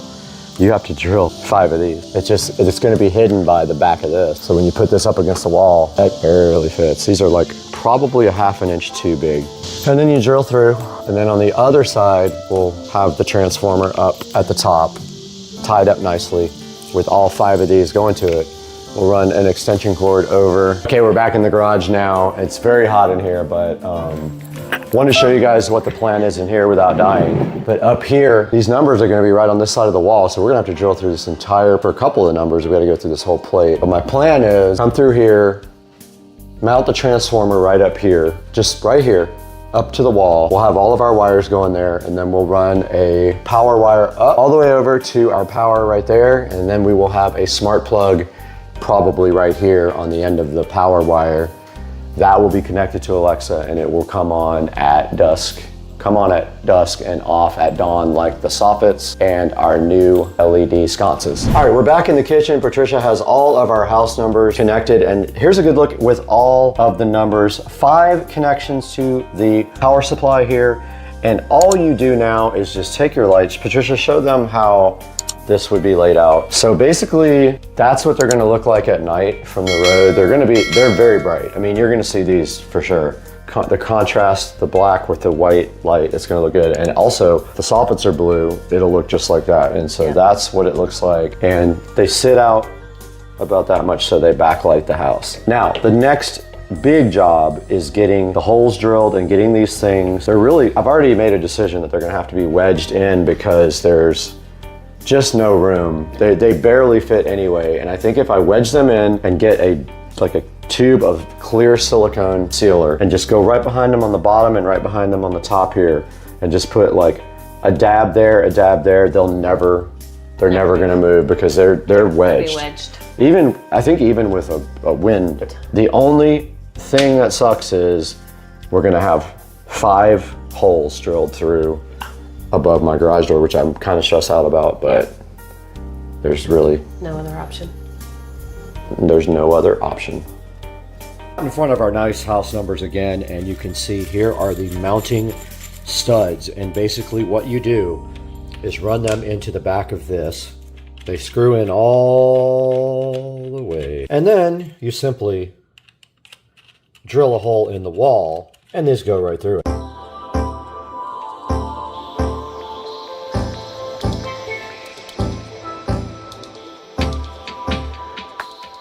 All right, so we have a problem here, Houston. I don't have a big enough drill bit because this has to go through the stucco and all the way through to the garage. So that's fairly large. I would say that's probably a 1/2 inch, but I'm gonna check it right now. Let me go ahead and look at this and see what this is. All right, so on the end of these connectors, you're going to need a 3/4 inch bit to get through whatever surface. Mine is masonry, so I'm going to go ahead and order a masonry bit. This only goes up to, let's see, a 1/2. So we need a 3/4. Let's get online and order that now on Amazon so we have it. Checking out the actual studs is what I call these. These are the mounting. And the more you can get this off the surface, the cooler it looks. If you can get it to stand out like that, or even a little bit less, it's gonna look awesome in 3D and it's gonna project better on the house. But I think that one of these is just gonna be money. I want it to be snug enough where I put a little epoxy on each one and then it just is perfectly straight and stands up on its own. We're gonna go ahead and test on this box. Perfect. So now we know the size that we need for the actual masonry.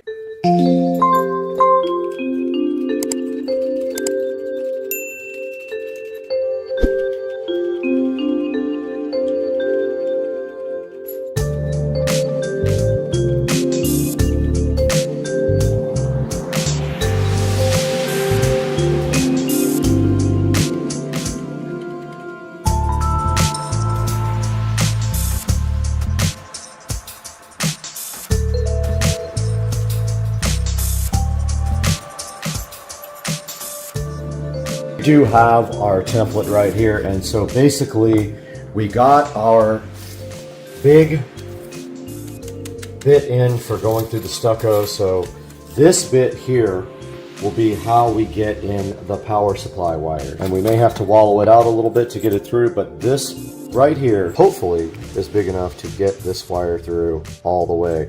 Once we get through the stucco, we will have to drill through wood. So what we're going to do first is go ahead and put the template up, make sure that it's level, and go ahead and drill out all of our holes.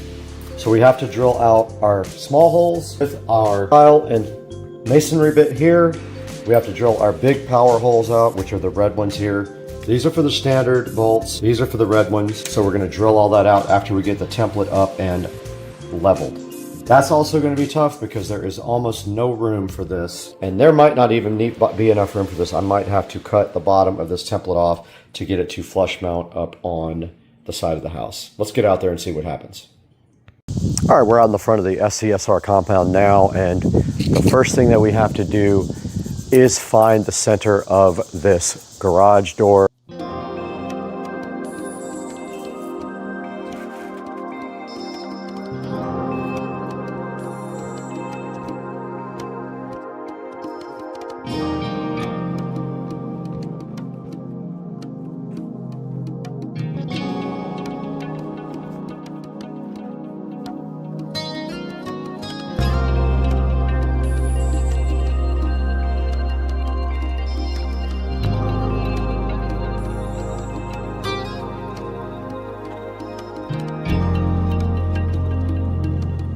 Okay, so I had to move the template down. There was absolutely no way to get the letters into the wall unless they were down.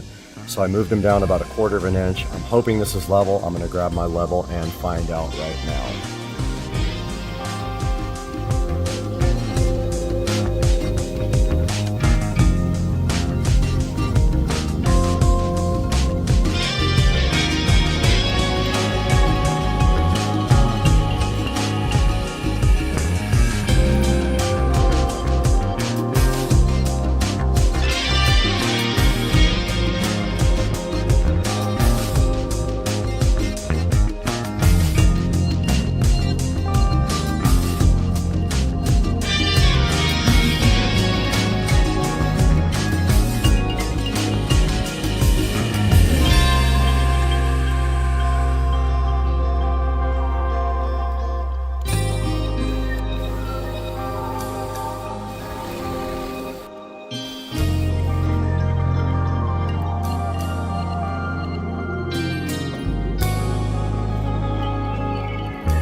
I got all my holes drilled for everything, so all we have to do now is take the template off. Look at all of that destruction. And get my broom out, just clean this off, and then I'll have to blow off the driveway afterwards. But we have all our pilot holes run. Now we have to just hope and pray that we can get our numbers in there straight. Top holes were very difficult because the drill was on an angle.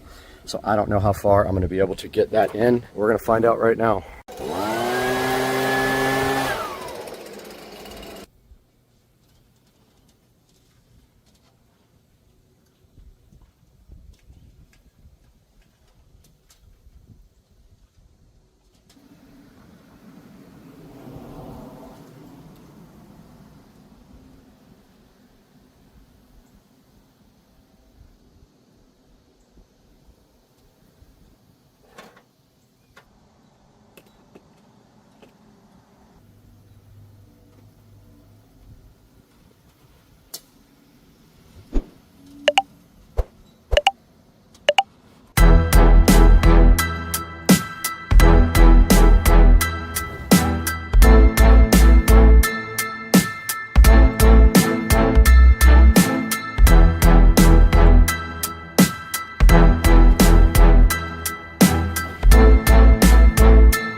right, the epoxy plan didn't work out as much as I thought it would.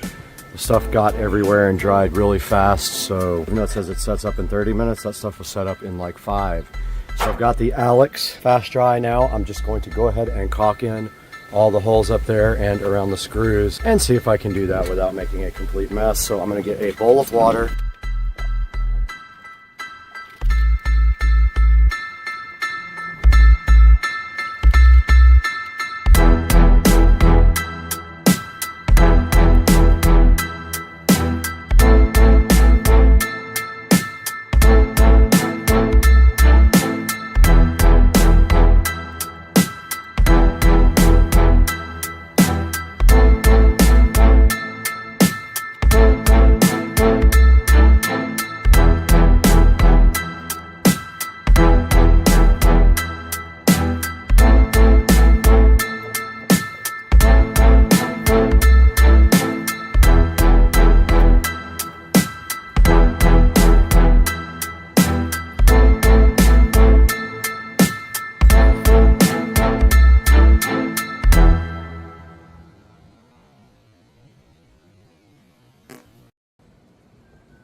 Yo, so, all right. So the outside part is mostly done. It's just drying. So now I have to figure out the inside part. I think if I have any black caulk, I'm gonna put my black caulk in that hole right there, all those 5 holes. Then I'm gonna tie everything up really nice with wire clamps as far over here as I can, and then connect to the power right there. I need an extension cord though, and I ordered a smart switch as well. Let's start getting this together. We're inside the Supercar Street Racing garage now, and we can see here all of the holes that were drilled for the new LED house number. So our first mission today is going to be to tie these wires up nicely and not disturb the mounting that we did on the outside because it is drying. If we move the wires, we might move the actual numbers. So I really want to get the mounting done on this transformer, but it has no mounting brackets. So it is a rectangle, and I am thinking right about here. And then I don't know how I'm gonna keep it on the wall. I guess I'll just put screws to kind of wedge it in. I'm literally gonna have to wedge this thing in the wall, onto the wall.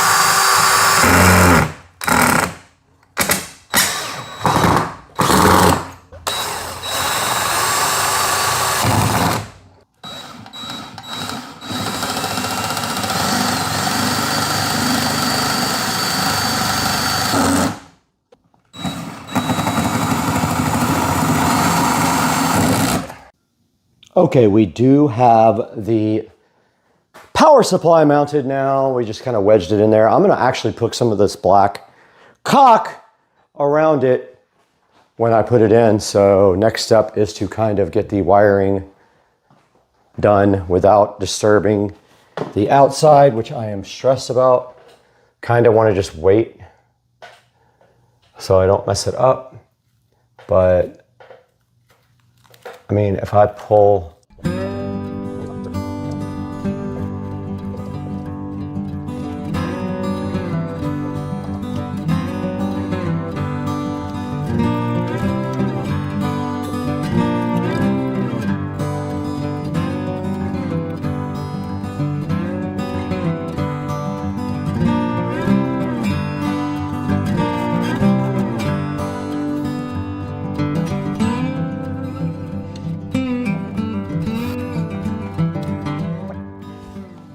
all right, I got all the wires tied up nice. Now I'm gonna work on the power wire, but first I wanna go ahead and get the caulk in there so it can dry. So I've got my caulk gun ready, and I've got my big tube of black caulk ready to go. Let's go.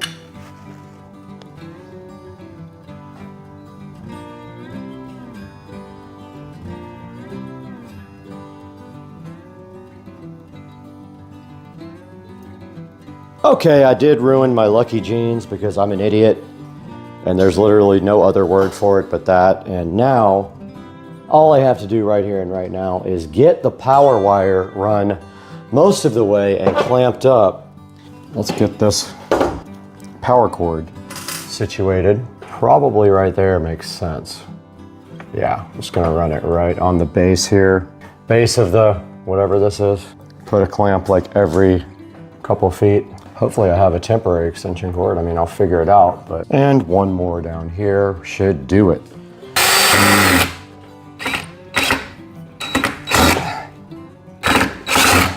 All right, so this thing just needs power to test. And my smart plug will be here probably today. Have to check the order, but let's get some power to this thing and test it. A black extension cord, it's kind of long, but I think I can hide it up here if I put it up here. So I'm gonna go ahead and connect these lights right now. I ordered the smart plug. I thought I already ordered it, but obviously I was drunk because I did not order it.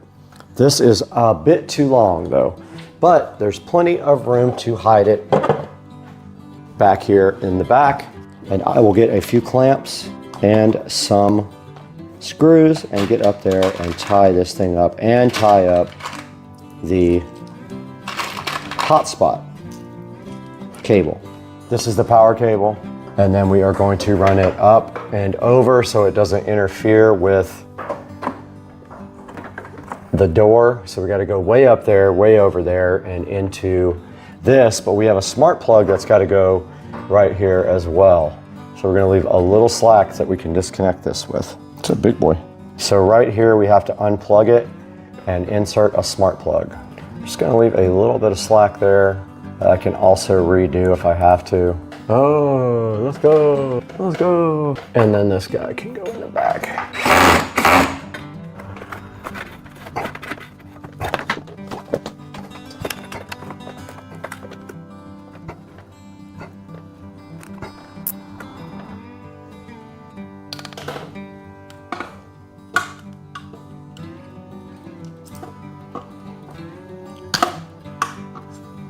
Guys, we did finish this project and connect it to power.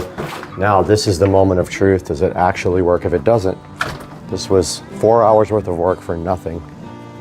Let's see. They are all lit up, so now all we have to do is come check it out at night, and all of that caulk is drying. So we will check back with you guys when it gets dark tonight, but we have successfully finished this project.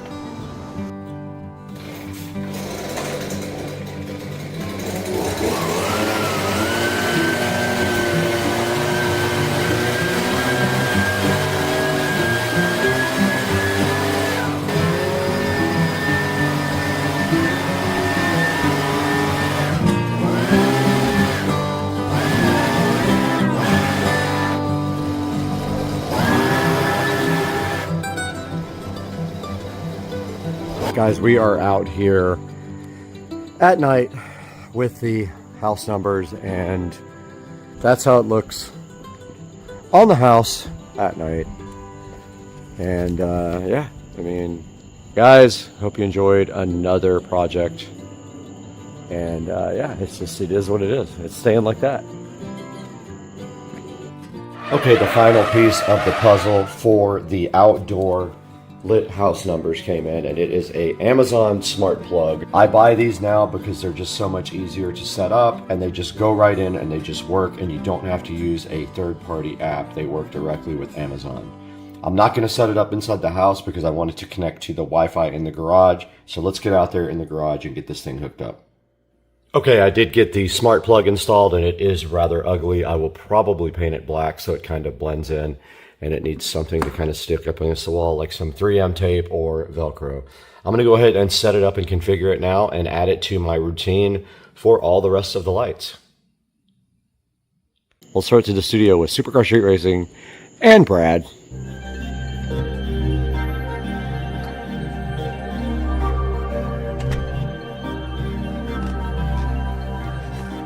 Guys, welcome back once again. Brad here at Supercar Street Racing 4K production studio.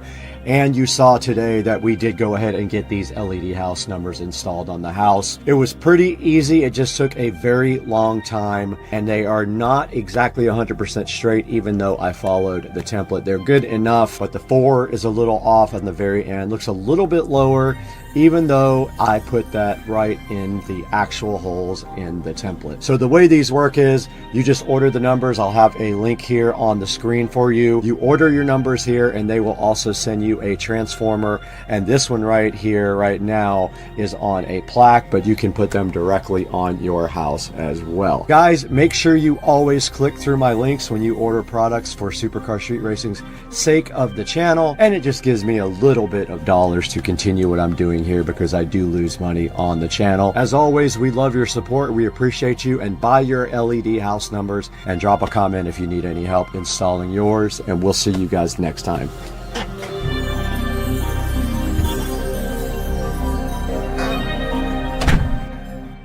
What's up, everybody? Got the AOR day or R day or whatever it's called phone tripod, because the last one broke because it was so crappy. The minute you try to tighten up the little hinge that stops it from moving, it broke. So I'm trying not to show my address here, so bear with me while I open this package with one hand, because that's what this is actually for. So I can do this stuff for you guys without having to use one hand. So let's take a look at this guy right out of the package.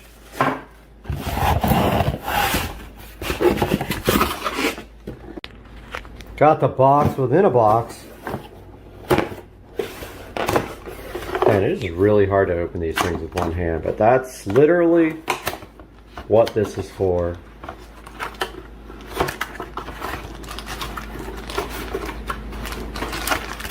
Alright, so alright, well I guess that's going back now. So part of it fell on the floor right here. Looks like the part that you mount your phone to. Looks like we got a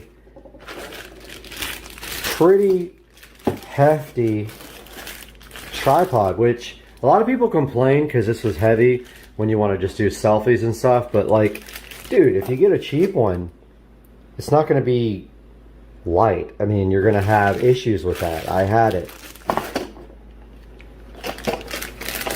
Mine was like 3 ounces. It broke the second I tightened up that right there. It couldn't handle the weight of the phone, so it immediately broke when I tried to put the phone on it. And here's the phone interface. So that screws on right here to the end of this guy.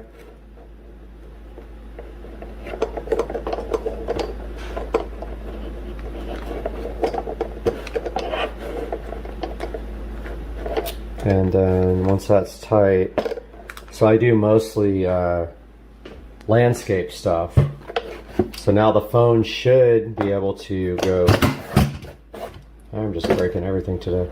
Should be able to go right here somehow. I don't know how you open up this guy right here, but that needs to open up because I have a larger phone. So let me check that out and see how you do that, and I'll be right back. All right, got the tripod connected. It's pretty heavy, like a good amount of weight on this guy. And so you can see now that I'll be able to do some videos with you guys. And maybe I could probably also extend this so I can get a little bit farther out. But this is the first time I'll actually have a tripod that I can, and it's tricky because you have to look over here. If you look at the camera, it looks like you're looking away from the screen, but so this feels solid. It actually has a good amount of weight on it, so I feel comfortable like putting that out there. And it looks like, so this is in you know, the camera's flipped around to the mode where it sees me, and I think that this will be no problem like doing, you know, I like this thing a lot. So I'm going to flip it around now and do some other stuff and see if you guys like it. It's a habit. I look to the wrong side. The camera's right here. Alright, so got the nice tripod now for the videos. So this is the packaging. Came with a remote Bluetooth starter button. Don't know how that works, but got some instructions here. Alright, so step 1, pairing. Turn on the remote with the power switch located at the side. The blue LED light will flicker. Alright, let's see. So we're supposed to turn this guy on. Let's see. Yep, okay, now what? Turn on your phone's Bluetooth settings and connect UB size. Alright, let's try that. Alright, got the remote paired. So now we have 2 settings here. We got an Android. So if you have iOS, you have a whole, like a different button, which is hilarious. Like you have to have an entirely different button. Let's see if it works. So we should stop in 1, 2, 3, stop.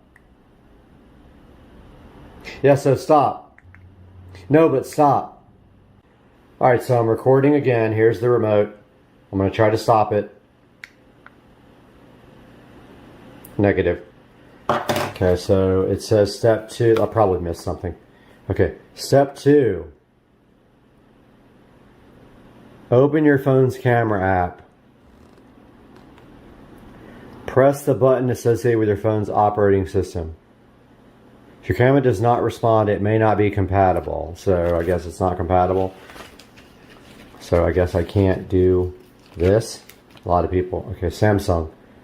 Go to camera settings, volume keys function, and choose record video. Open the native camera. Click the iOS button, not Android, and start the video. Click again to stop. Let's see. Okay, so that did stop it. I'm going to stop it again and try to start it. Wow. Okay, so the so the iOS button works on Android. So please tell me how that even is a thing. So there's the remote and the iOS button. 3, 2, 1. Yep. So the iOS button works on Android, which is freaking hilarious. I love it. So we do have the new remote, which I will post a link to in the description. It comes with a nice little thing here. It is beefy. I love that. Like, I'm not mad at you if you're going to produce a good product. I'm mad at you when you produce a product that's supposed to work and does not. This guy works with an S20 Ultra, which is heavy. It's holding the phone perfectly. There's absolutely no issues with this. And dude, I'm not mad at you. Good job. I'm going to have to give this a good review. So look, so I raise up, yeah, so I move it this way, no issues, it doesn't tilt, doesn't, and I'm literally holding this by the tripod, so I'm holding it by the legs. This is, okay, some people, I guess this would be annoying, like if you're doing selfie stuff. It's a little heavy, I'd say it's a couple of pounds, but dude, I mean, work on your biceps, whatever. So, oh, this is so much better. And I'll be able to set this thing up and actually, you know, shoot myself doing products and things like that. So I think maybe tomorrow I'll be able to do a nice new video. I've got one planned, so I'll probably shoot it with that. But there's the different tripods you can get. And so you can extend this guy pretty far, 62 inches. So you can do selfie stick. I don't think I'll ever do that. I think the maximum I need is like maybe what it is right now. I don't really do a lot of selfie stuff, and I think if I do, I think I'll set it up like a tripod and just sit back and do like a nice presentation with it. So I'm going to put a link to the description in the description for this guy, and I hope you guys try it if you're into using your camera for video. I mean, let's take it out here. Uh-oh. We might have a he Karen showing up for Motorbike Boy. But yeah, this thing is awesome. That's what it looks like in Florida at 71 degrees. There's the Beamer.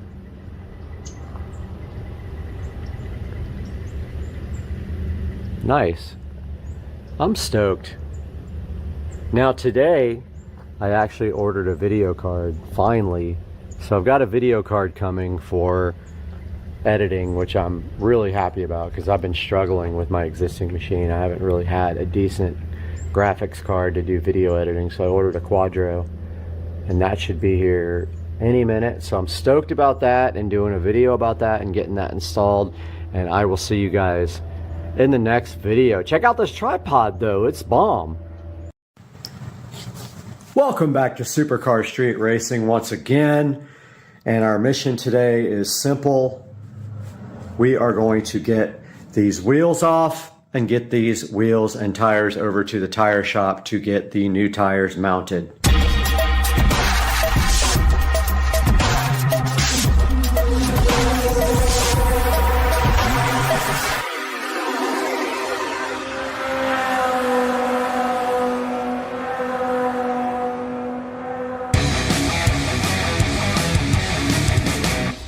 First things first, we got to get this thing up in the air.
Okay, we got both wheels off now, ready for taking to the tire shop here.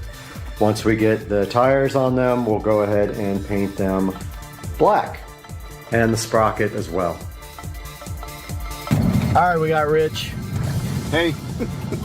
Taking us to bring the tires and wheels to Tire Outlet, and then we're gonna go get lunch and maybe even a liquid refreshment. That's a very good possibility. And we got the wheels and tires in the back here. I don't know where we're going to lunch yet. Probably somewhere over close to Tire Outlet if they can get the tires ready for us quickly. And then we'll grab some food. What do you think? I think that's a good plan. It's a deal? Yeah. All right, let's do it. All right, we just got back from the tire shop and we got these beautiful brand new Sunf. So funny. Wheels and tires that now need prepping and painting. And so I am going to try to figure out how to do that at this point. I don't have any index cards to stuff right there, but I definitely want to do it while they are on and mounted. And they came with this lovely Sunf thing, which sucks, so I'll have to take that off later. But yeah, I'm going to try to figure out some way to do this without index cards. All right, we're waiting for Dukes of Duval to come over, and we need to start refinishing these wheels. So all that we need to do right here, right now, is start sanding these wheels. And I don't even know how.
we're just waiting on index cards to come in. But we're going to do the first step of protecting the tires. And that is you do the tire protectant around the edges here. And that will wipe right off. The paint won't stick to it. So you use index cards and then the tire protectant for the whole entire protection.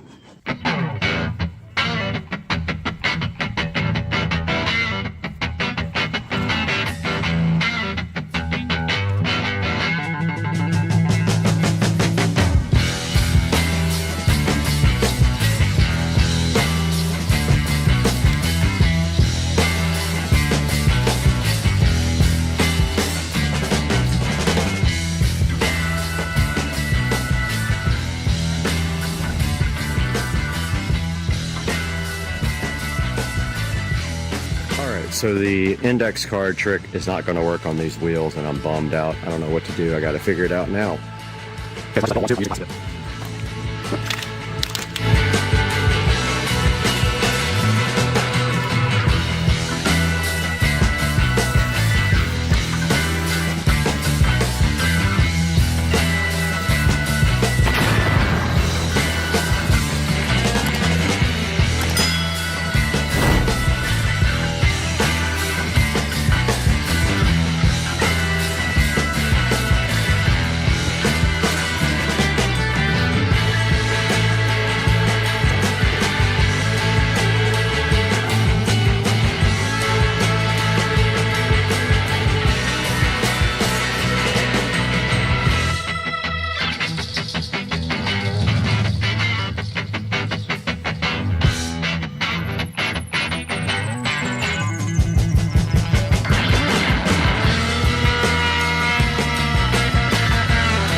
Alright, little update. The wheels are finished being plasti dipped. I really did not want to do that because the first time you change the tires, it ruins the dip, but I could not figure a way to do it. I probably should have done it off of the rims, but then even then, when they mount the tires, it messes up the wheels. So this is kind of the only way to get it done without buying black wheels. Oh man, Lynn's kicking. And the sprocket and the sprocket bolts are done. So I'm going to start putting this thing back together and get it on the front wheel now.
All right, just got the bike back together, and that's how it looks on the new tires and the black wheels. Looks pretty sick. I almost painted the chain guard black too, but I kind of left it copper. I can always do that. I just need to touch up some of the bolts where the paint came off from tightening them up, but yeah, it looks awesome with these new tires. I love the way the street tires look compared to the other ones. So tight, looks great, hyped.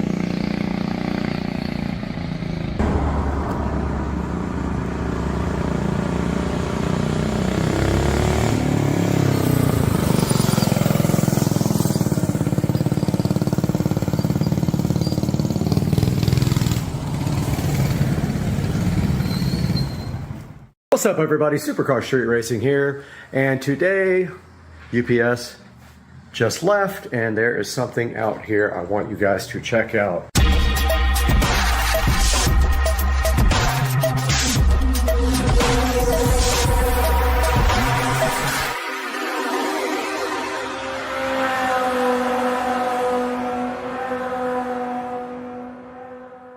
Guys, welcome back to the channel, and today there is a couple of awesome boxes here.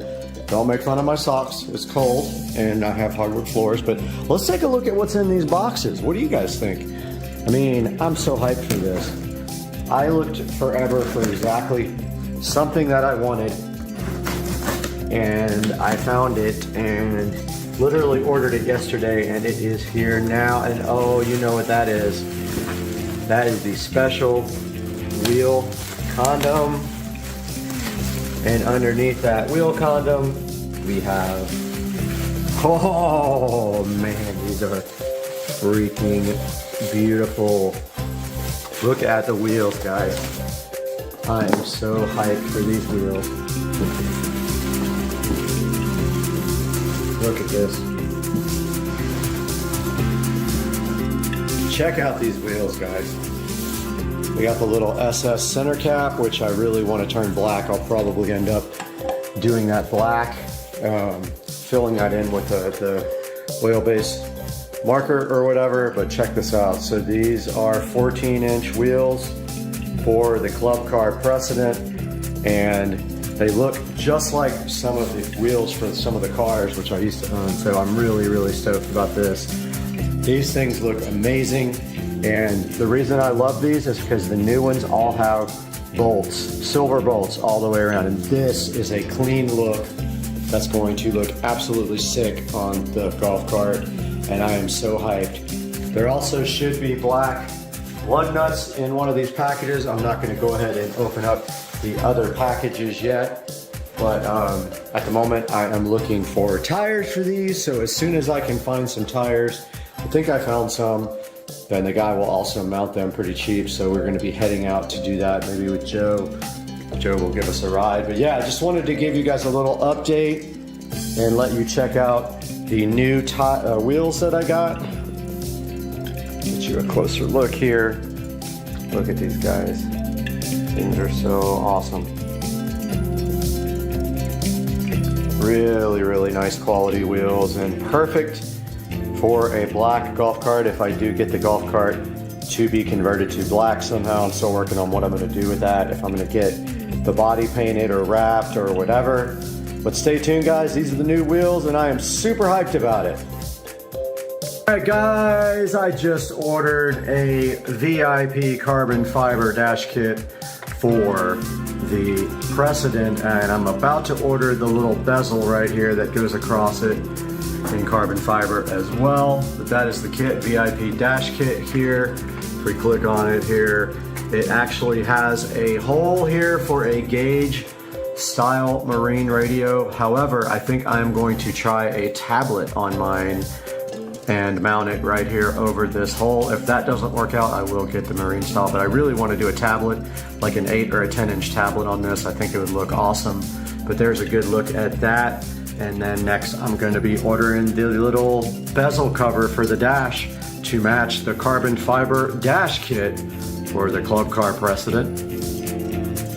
All right, I know this is confusing because that looks like wood, but this is the carbon fiber dash trim that goes over the top of the dash to round out the carbon fiber dash kit. Hopefully it works out good.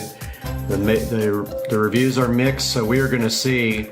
But another place has it, but I already have a credit in Amazon. I'll put a picture of the other place on eBay that has it up on the screen so you know exactly what that looks like.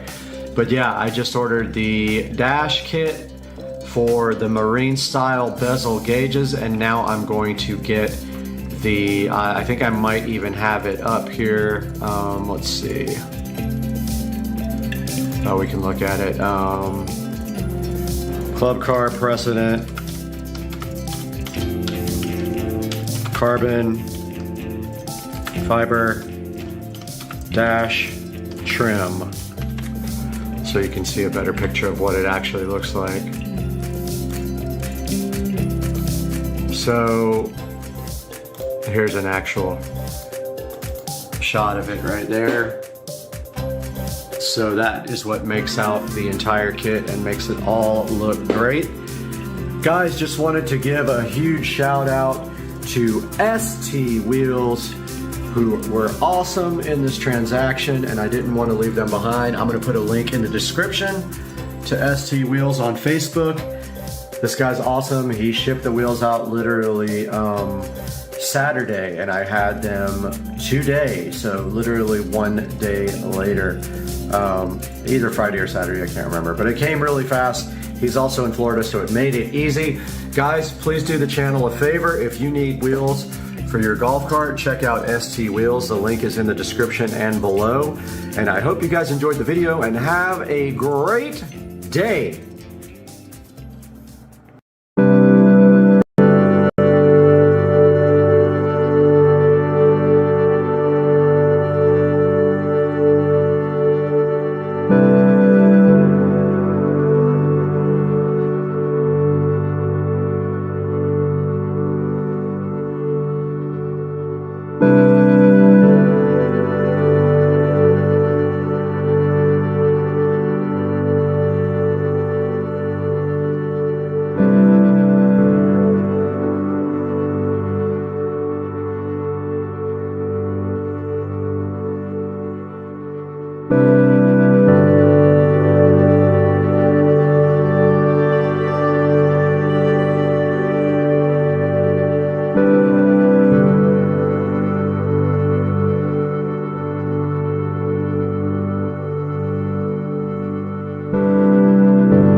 Well, in Florida, where we had a hurricane, it's completely sunny and pouring down rain in Florida. Yeah, this is Florida.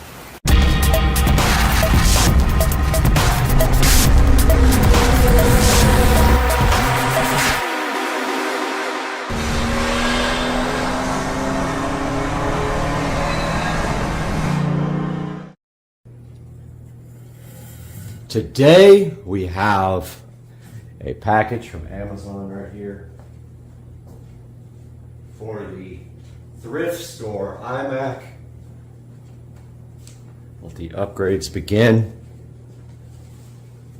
But first we got to shut this guy down, and he is just stuttering here with no RAM. 2 gigabytes from the factory. There's iMovie. Let's shut this guy down and see what we can do here.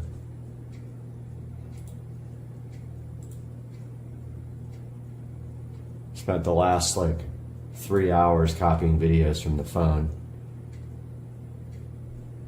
which are so big that there's no way they're gonna play. That's why we're shooting this video in 1080p, even though this guy doesn't even support 1080p. I think their resolution is 1680 by 1050. We got something here to help this computer. While this shuts down, let's unbox this bad boy.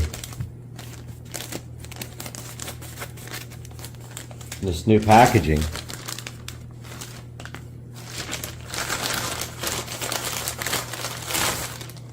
Ah, yeah. Right here we got the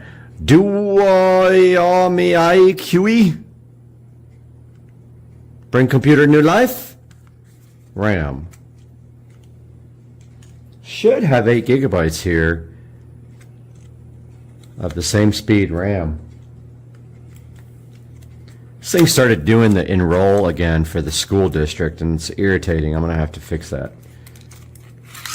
But let's take a look at this.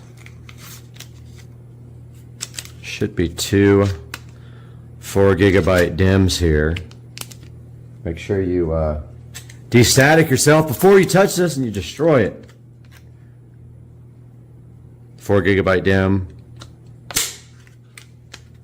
And another 4 gigabyte DIMM here. And so apparently, by the way, I got shocked really bad by this thing the other day, because I forgot that it was plugged in when I started working on it. So let's unplug that first. Now you should be able to just pull this tab. Oh, no, that didn't. Ah, yeah. Okay. That worked good. So what you do is you pull the little plastic tab here, and the DIMM slides straight out like this. And you'll see it's keyed. See the slot there? Now our other DIMM should match this. If it doesn't, we have a problem. And it perfectly matches. So yeah, so then you just take your new DIMM and slide it right back in the same spot.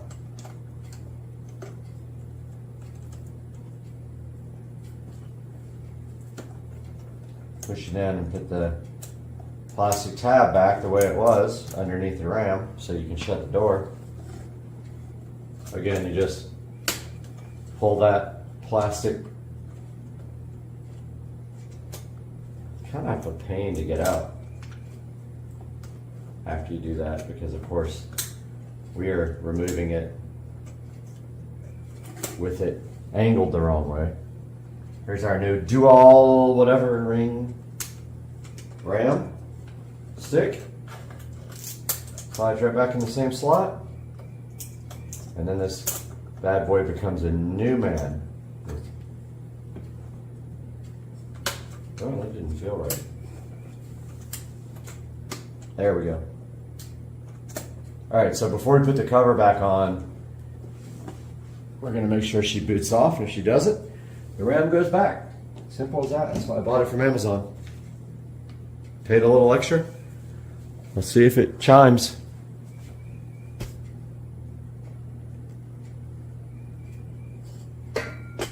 Nothing.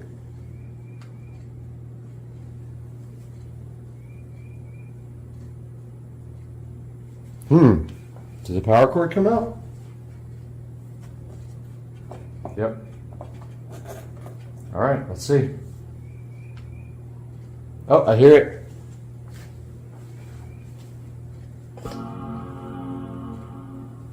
Started right up. Let's see what it says when it boots. So far, so good, my friends. Everything about this Mac should be different. Went from 2 gigabytes to 8 gigabytes, so definitely a big increase in RAM.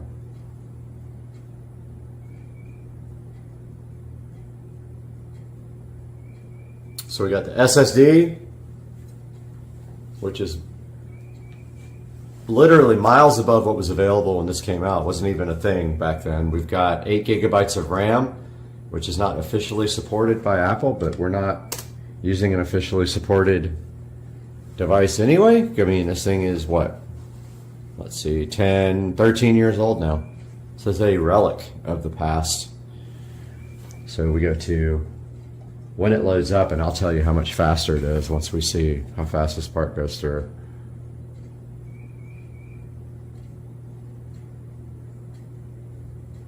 It's always normal for it right here to just spin for a second.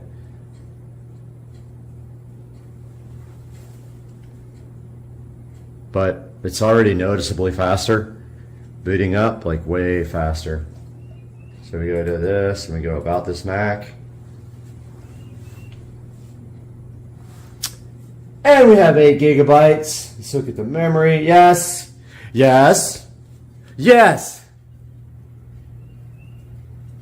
We have 8 gigabytes of RAM in our $22 thrift store Mac, guys. Peace out. I hope you loved it. You really won't put me on YouTube, you're gonna lose viewers. This slaughter is literally just from here down. I'm saying you're gonna lose viewers. Let's be My honest. gain.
All right, we got our Samsung A7 Lite tablet here right now. We got our magnetic mount already mounted in the dash. I hot glued it to the back of the dash.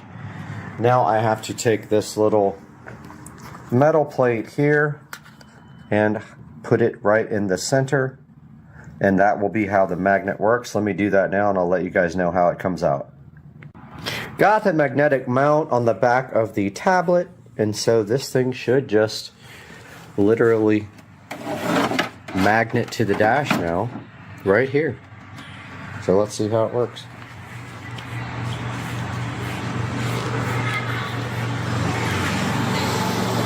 And they are, oh, it's so good.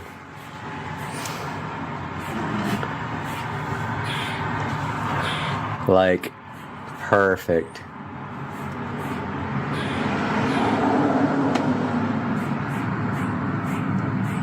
Look at this, guys. It looks like it was meant to be there. This is awesome. Look at the tablet. And it sticks perfect. Okay. Maybe not. Maybe that's not gonna work. I mean, honestly, a good bump might send that. I might have to get another one for the bottom. Yeah. I mean, it's pretty strong, but I'm going to have to put another one on the bottom for sure. Yep, one's going right there too. But that's pretty cool, look.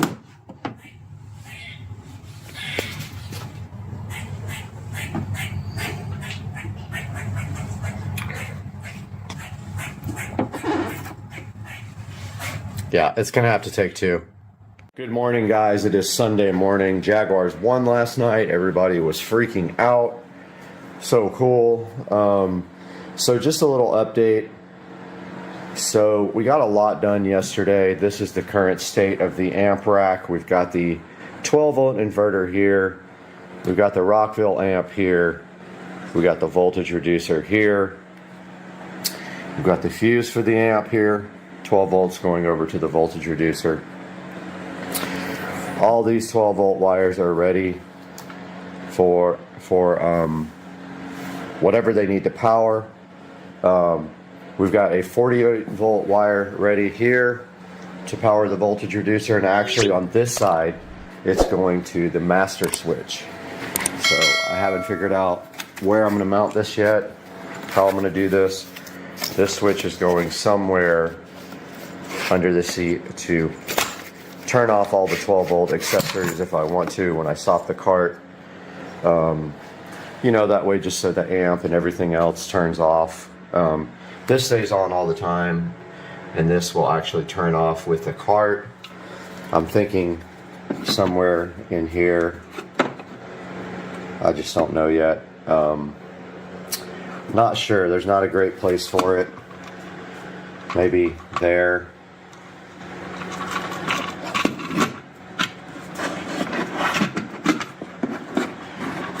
That kind of would work right there. But it's got to have 48 volts going to it. My wire's only that long. I'm going to end up running out of red wire, it looks like. I don't know how much I have. Yeah, I don't have that much left. Unfortunately, I got all that. One of these 12 volts goes to this Invertec. We just weren't sure about the seat rails yet, so we didn't do that. Sorry, I'm like half asleep, but it's like 5 in the morning. And the most important thing is I got the magnet system and the tablet. So let me show you the tablet first. So this is the Samsung A7 Lite. And the reason I got the Lite is because it has cellular. If I wanted to do cellular, I could do that. The A7 doesn't. It's bigger, 10-inch, but honestly, I want to show you how perfect this is. So the tablet sits right there with the magnet. Now I ordered a second magnet for the bottom because this isn't going to hold when we hit a big bump. It can slide out pretty easy, but I don't think it will once a second magnet is on the bottom. And if that doesn't work, I'll do a third and a fourth on the sides. But I think a second one's going to hold it, if not a third one. But check out how good that is. It just came out absolutely perfect. I've got a ton of video from yesterday. So much video that I'm going to have to edit it down. The camera ran for hours and hours while we worked. We got the rear speakers installed here and the rear quick charge USB port, however, and the front quick charge USB port. However, we were drinking at the time and I didn't even think about it, but we didn't wire them up, so now they're really hard to get wiring to. Yeah, so that's the current state. I have a lot of work to do here. I'm actually going to have to probably pull a couple of these batteries so I can work right there and get the fuse block in. This fuse block is what is going to drive everything that doesn't have a fuse. And so if we want 12 volts, we got to put 12 volts here and ground here. So that's what I'm doing today. I am working on all this today, and I'll keep you guys updated as I go. I don't even know what to do first, honestly. The hard part is once this seat is up, it's going to be almost impossible to get to the controls here, which I'm kind of worried about. Our RCA contraption is a little bit haggard. I don't like it, but it's all we had. We have come out of our Bluetooth adapter and we had to split that to feed 3 channels, so we did Y adapters, and we'll just crank the gain up on the amp if we have to make that work. But yeah, that's our current state, and I will keep you guys posted as we go.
All right, we are in the Supercar Street Racing kitchen with everything we need to get up in the attic. We have a flathead screwdriver for the cover for the electrical box. We have our drill here. We have our workman pliers, and we have a razor blade to cut the Romex with. Actually cutting the circuit and using the existing wiring, putting this box in, tying in, and that is it. It should be quick and easy, in and out as fast as possible before it heats up there.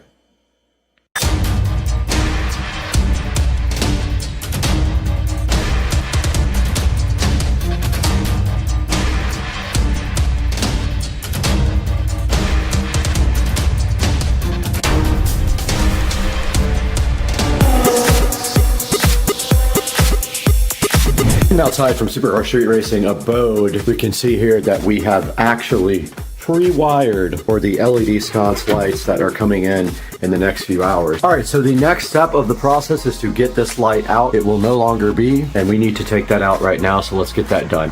That is a wasp inside of the light. There is a wasp nest in the light that I have to now get rid of. Okay.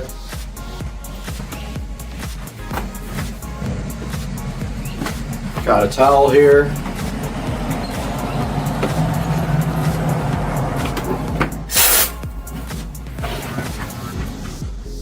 Yeah, it looks like they were building a nest inside there.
All right, I did get the light removed and the cover plate put on. It's not perfect because I couldn't get the other screw in, but that's fine too. Clearly see that we need to clean this ceiling and this area up here. So I'm gonna go grab the broom real quick.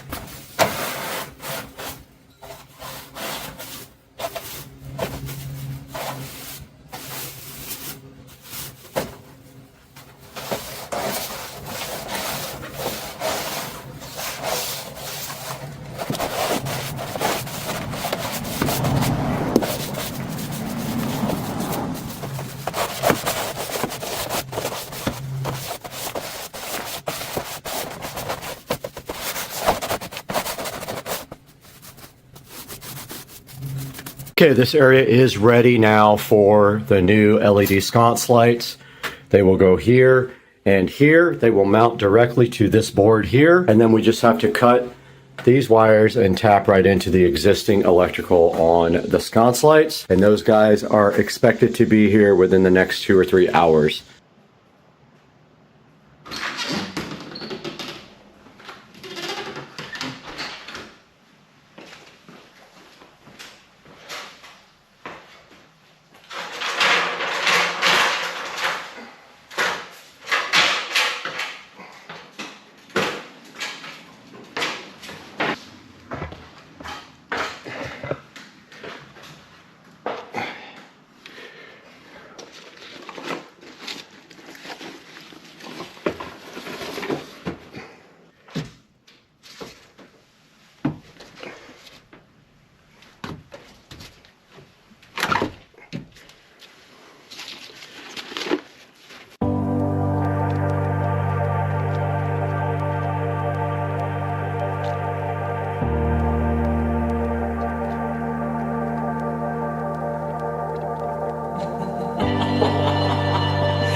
Just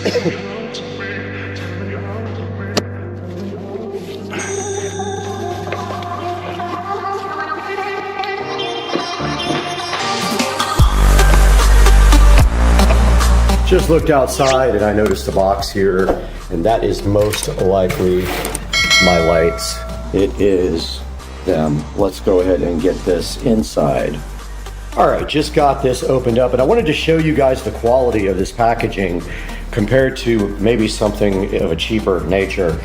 They have all this nice padding inside. It's very well taped up. It did come from China. I will go ahead and say that right now, but look at all the nice padding inside. And it's not cheap padding either, it's the good stuff. And then the two lights are sitting right inside there. Let's get them out now and take a look at what we have. Here is a good look at the LED wall sconce. It is very heavy. It is glass, you can tell. It's not plastic. And if we flip the back over, so what you do is you unscrew the mount from the actual sconce, you mount that on the wall, slide the sconce over it, and then you power it up like that. So you take these screws out of the side here. They're already pretty loose. They're not all the way in. So inside of here, you have the remote. You have some screws. So let's get this mount off and see what we're looking at here. That one was drove in sideways.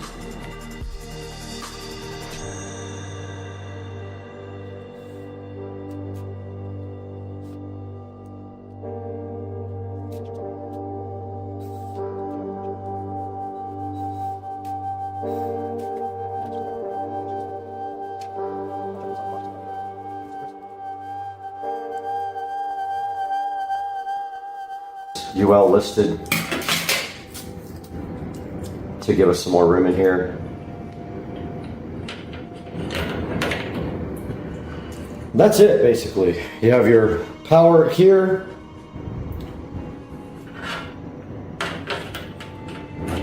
Which can go like that. You have your bracket here, which your power wire can run right next to. Put your Romex right next to it, anywhere in there. So what I'll do is I will hook it up outside of, I'll trim the wire up enough, and you have room to stuff some wire in here if you have to. Then you put the wire through here, wire it up, which is going to be kind of difficult. I don't know how they expect you to do that. So I just popped it off the pins. There's no way you can do this without doing that. Wire is not that flexible. And to be honest with you, this is not going to get wet, but it might get hosed off at some point. So you want to get this as waterproof as you can. Our goal is to mount this dead center at 47 and run the wire along the side.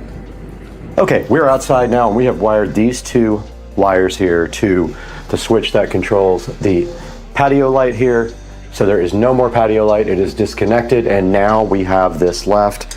This wire here and these brackets are how you mount this system. Now, you can see here that we're mounting this dead center. It doesn't matter where the wire goes through because there's plenty of room inside of the bracket for the wire to be moved and stored. So what we're going to do here, dead center this on both sides, and I already measured where that is. And so we're just going to go right below the hole like that, as far up as we can, where the wire can still get through that hole. So we'll do the same thing on this side. That should put it dead center. So the light is 47 inches total. So let's measure. Perfect, that's absolutely perfect. So this is where our bracket is gonna go, and it needs to be perfectly level up and down, but that's easy because all we have to do is measure the distance from the wall, and it has to be even. And we'll also take our level on it like this. Got a small drill bit here. I'm gonna do a pilot hole here, just so I'm not like bearing down on it and trying to get it to go in. This is plastic, by the way. No more termite damage, they don't eat it.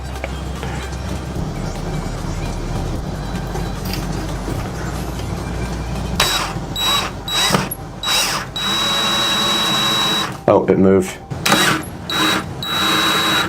We can actually shed any amount of this off we want. This is all going to be covered up. It's not in the wall. Let's go ahead and just strip it all off. So these lights are glass. If you're going to put them somewhere, make sure you put something down to protect them. And you have this big long extension here. Doesn't need much stripped off, so I'm just going to strip off a tiny bit. And then take my small flathead screwdriver and you just basically loosen these up. They're pretty loose already. They're not tightened down, and this is not huge wiring. And then you feed your wires through the grommet here. Yeah, you're gonna have to do all three at once. Make sure you don't use big gauge wire, you'll never get it through. Even that is tough. Push on it so it's snug, and then tighten it real hard so it can't physically come out. Then you should be able to pull the slack back through.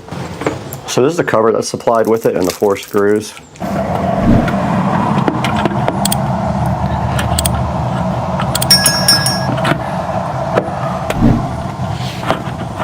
Not gonna get those other sides in.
All right, I remounted everything, but they don't work. So I don't know why. I'm thinking my switch died, but I'm not 100% sure. One of them worked once and never again. That doesn't work. That doesn't work, and the breaker's on. There's power to the switch, 100%, but it does not work. That's gotta be my switch. I guess test my switch, because I don't think it works. I think my switch is bad now. It has to be.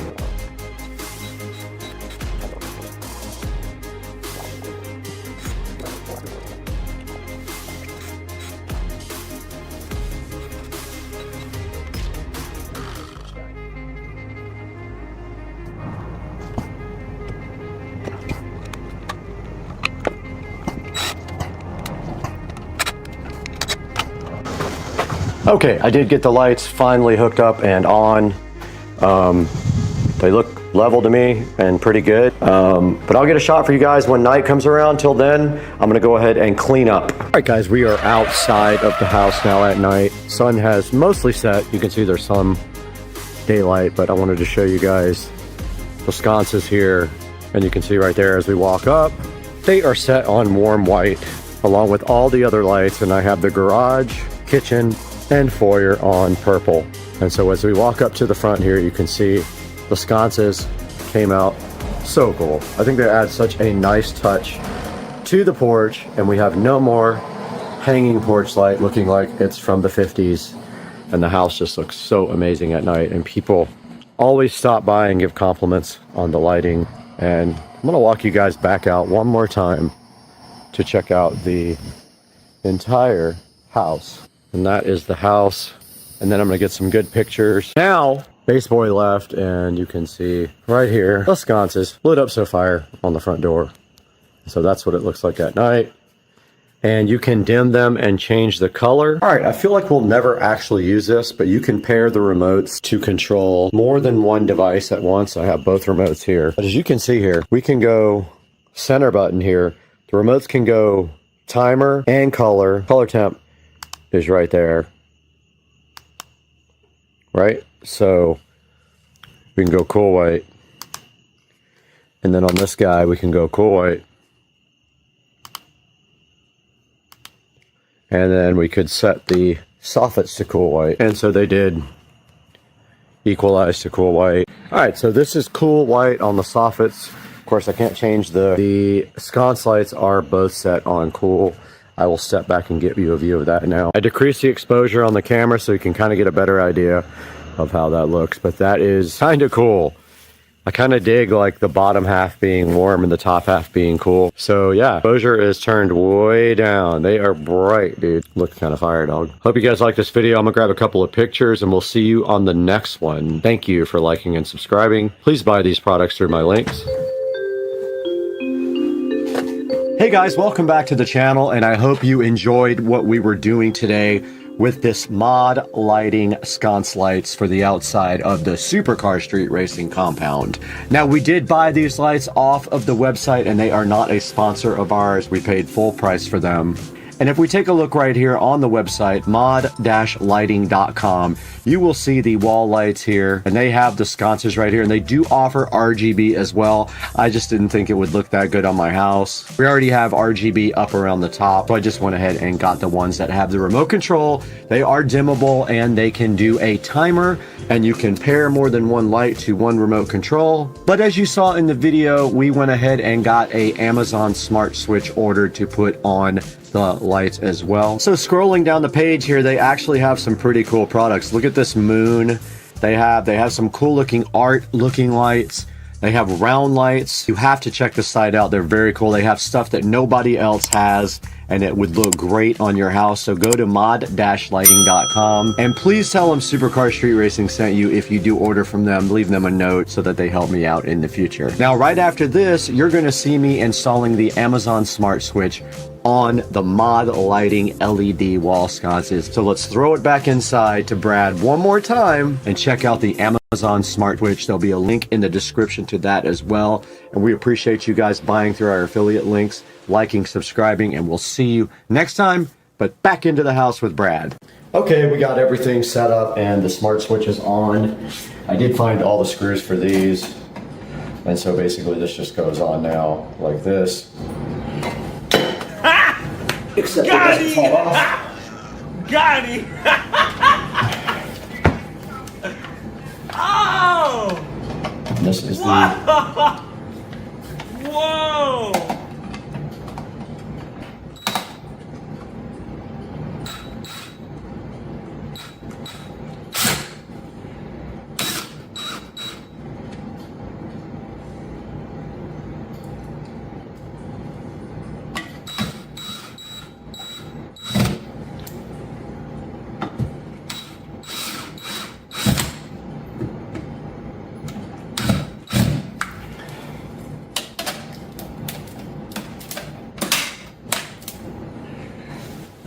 Done.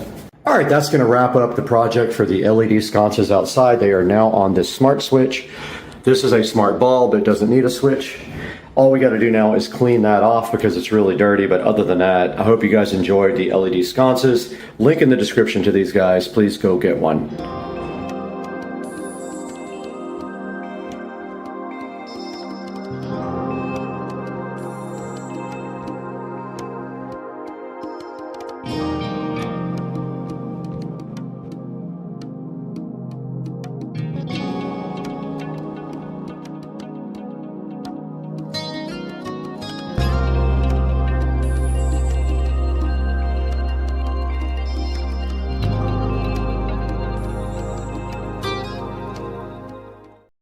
Hey, what's on everybody? It is Friday and we got a little project going on today for the SL65. We're going to be removing this clear bra right here. It's starting to crack and fade. So we're going to be taking a look at how to get this clear bra off. Let me switch you around to the other camera, show you what you need. So you're going to need a hair dryer. And then you are going to need some plastic tools, like almost like for car stereo removal. I know I got some in here somewhere. Oh yeah, they're in the one drawer that gets stuck. Can't make this stuff up, folks. So these are the plastic removal tools. Just got to be very careful with these that you don't scratch the paint. So that's kind of a sharp edge. So you want to be super careful with this, okay? So we're going to start right here on this edge with the hairdryer in about 2 seconds. By the way, this is a brand new camera.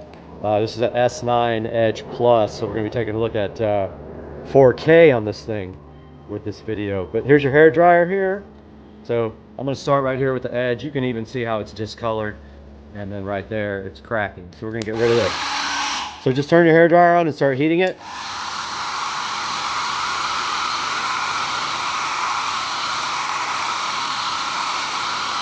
Get it nice and hot.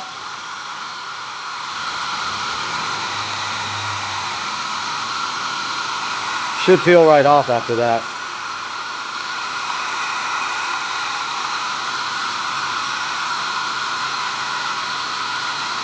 Let's see how that's doing. Take that edge up. See how that's coming right up? Now it may have a tendency to rip or tear, so you want to keep the hairdryer on there and keep that decal hot.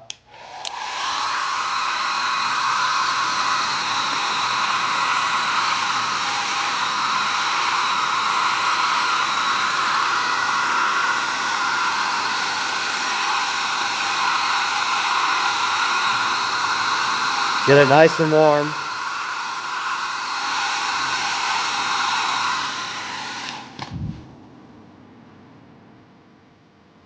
Peels right off.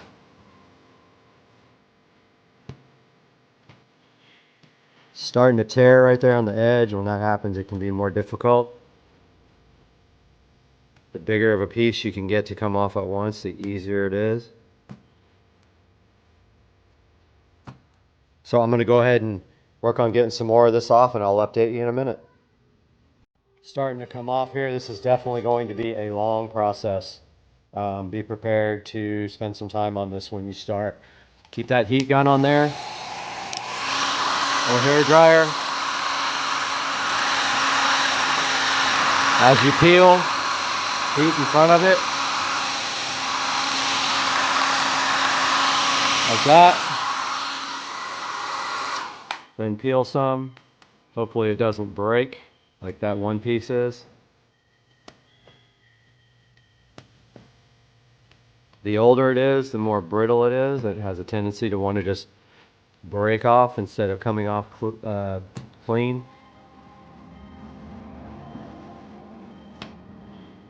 So it's going to be a little bit of a process. I'm going to work on this and then I'll update you after. So I just figured out how hard this is going to be. So I figured this would come off pretty easy, but wow, this is taking a really, really long time. Even with the hair dryer, I don't know if a heat gun would be any better, but it's taking me about 20 minutes to do that much, literally that much. So when you do this, be prepared to spend some time on it. And mine wants to rip every single time, so I'm still working on it and I'll keep you guys posted. So this is the best method here. Heat it up. Get your fingers under it as you heat it, right in front of where you're pulling. Keep your fingers all the way up against the edge that you're pulling off, like this. Really close to where you're tearing. If you don't, the film will tear almost every time. It's really frustrating. Like this, see? Will come off if you are patient. The problem is you'll get a lot done and then the wrap will tear. It's really frustrating. So just do what I was doing. Keep your fingers really close to the front edge and it won't tear, like this, while you're pulling. Down to the last piece here. It almost works better if you pull it backwards, like away from the, see how I'm pulling like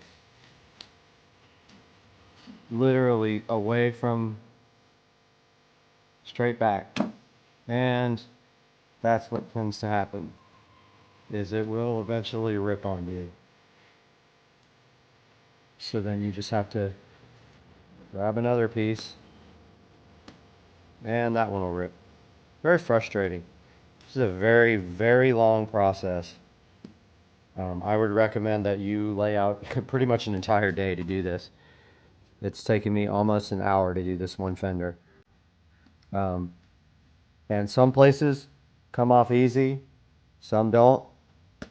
And the ones that don't, I guess the film has hardened over the years and it just breaks off instead of coming off clean. So I got this little patch left, and then we'll take a look at this fender, which has glue all over it now. I just got the first fender done. That literally took me an hour. Very, very difficult. And maybe yours will be easier if you don't wait so long. This has probably been on here for 10 years. I mean, I'm sure it was put on when it was new. So now what we have left over is glue on the paint. So I'm going to show you how to get that off next. So in the essence of transparency, that cam oil totally failed, even though someone on the internet said that would work. Now we have goof off. Ran to the hardware store, we got this. It says to spray it on there. And let it sit for a couple minutes.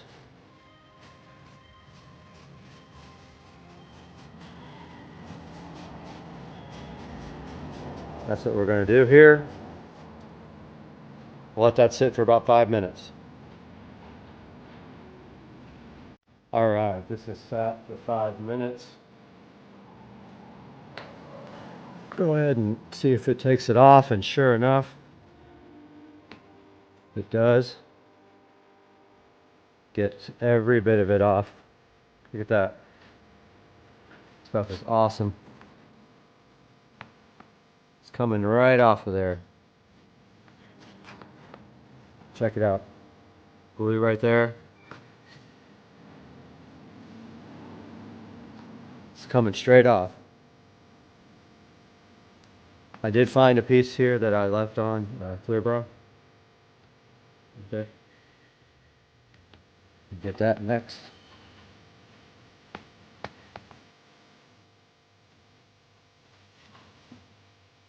So if it doesn't come off all the way, like some of that's still kind of being stubborn, we'll go for a second application. Yeah, there's still a little bit of glue left right there.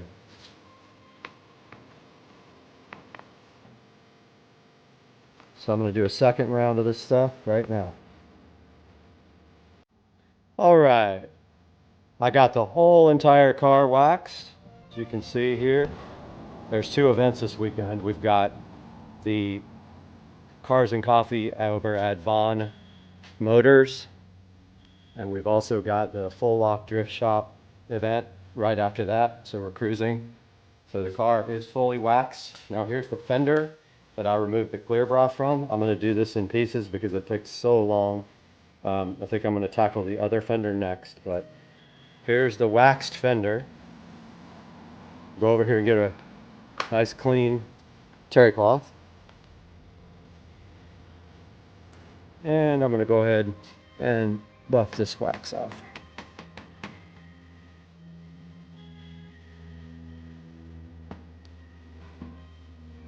So you can see what it looks like after probably 10 years or more of having a clear bra on it.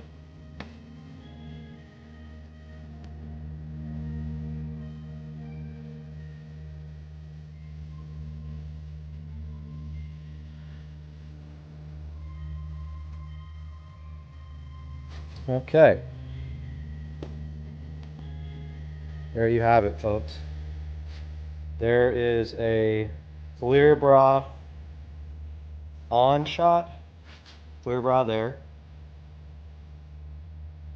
Has some wax over it, but it is cracked and stuff. no clear bra right there. You can distinctly see the difference in the color, that the clear bra is starting to yellow. So that was about an hour's worth of work. There's clear bra there, which is really discolored, but has wax on it. Clear bra there. And then clear bra on the other side, same places. And then, that's right, the entire front of the car. This is going to be fun. It's going to take me probably a week to do. So that's how you remove clear bra from your car. It takes a lot of patience. Literally, the slower you can go, the better off you'll be, because that stuff won't break. If you can keep it from not breaking, that's the key to a really, really effective clear bra removal. Here's another really good shot. There's what the condition of the paint is after waxing and clear bra removal. What do you think? Let me know in the comments. Later, guys. Next morning, found a way better way to do this. If you just get towels, completely soak them with water, microwave them. Get them really hot in the microwave. Lay those towels across the top to steam this. And you can see, here's what happens without the steam, and then here's what happens with the steam. So get the towels super hot, almost so hot that you can't touch them. Lay them on there for about 5 minutes. I keep towels cycling inside the microwave, so I'm just ready to go. And then just start peeling back. And as you can see right here, it peels much better when that adhesive loosens up. It's still not easy, but if you don't do this, it literally just chips off. And this is much, much easier. Give this a try. Tell me what you think. Hopefully this has some better results than I did. Alright, got the hot towel on it with the steam. Thanks to Stephanie Street Racing. She figured this out on her car. So the section that we peeled away on last night now is getting steam. But the towel's starting to cool off, so it's been on there for like 3 or 4 minutes. So I got other towels in the microwave going. So we'll see if this works better. Alright, Stephanie's just finishing the last little section here. Yeah. And then it's all done. So we'll show a picture right after we get done with this. Alright, we just got done with the hood restoration. So the towel trick, the hood took, I would say about, well, it's 10 o'clock. I started at 6, plus we put in probably an hour maybe 30 minutes last night. Maybe 4 hours. So what we did afterwards is we used the Goo Gone here. The Goof Off, actually. I went to look for Goo Gone, but they didn't have it. So we used the Goof Off first to get most of the adhesive off. We used a credit card to scrape it. And then we followed that up with instant detail spray on the whole hood. And I had already waxed the top part of the hood from yesterday. And then after that, we used Meguiar's cleaning wax. So this is Meguiar's. Yeah, Meguiar's cleaner wax that cleans, polishes, and protects in one easy step. Came out really good. The paint looks awesome, of course, underneath the bra. Was protected for 10 years, 12 years, whatever. So the fender and the hood are done, and then next is the hard part, this lower area here.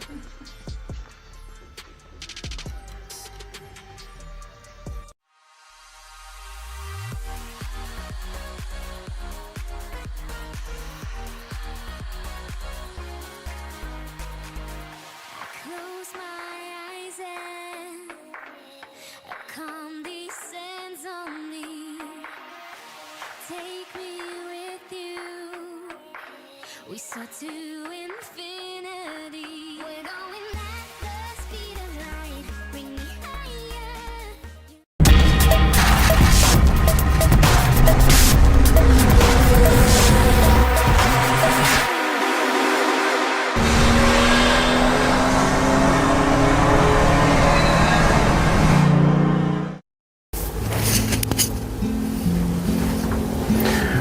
Still cleaning up in here. Just vacuumed everything, wiped a lot of stuff down. Gotta grab my subwoofer now.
First listen, Dolby Digital Plus.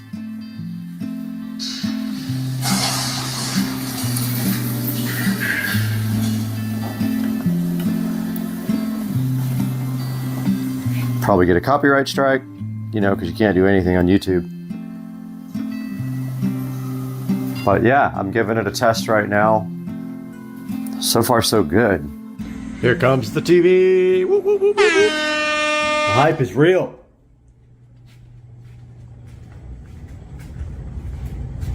The hype is real. The TV is here. That is a big box. Now I'm excited to see how big it's going to be on the wall.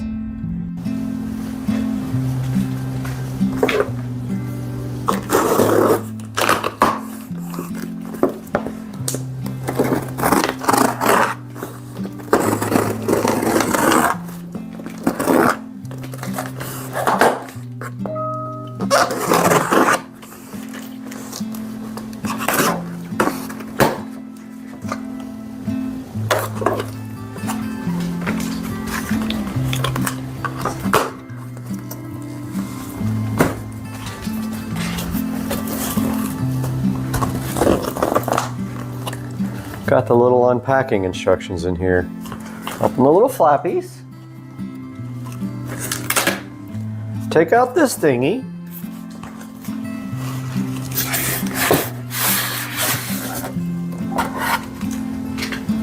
Two people are supposed to pick this TV up, and I only have one. That is a bummer.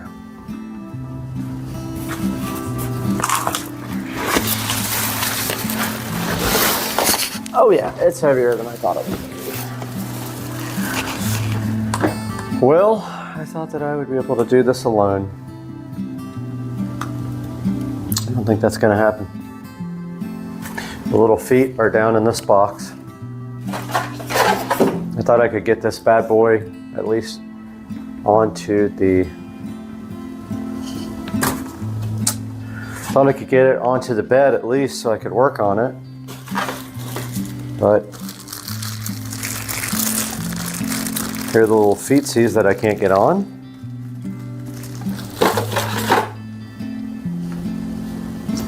I mean, it's not that heavy, it's just awkward, it's wide. I mean, I can pick it up easy by myself.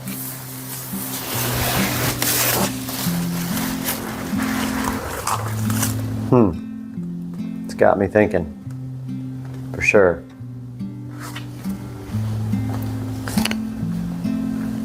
Ah, it says the bottom comes up. Oh, that's weird. Bottom comes right off.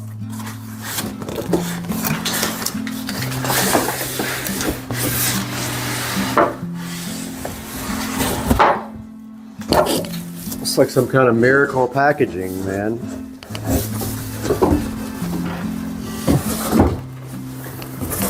Let's not make this the video that goes viral.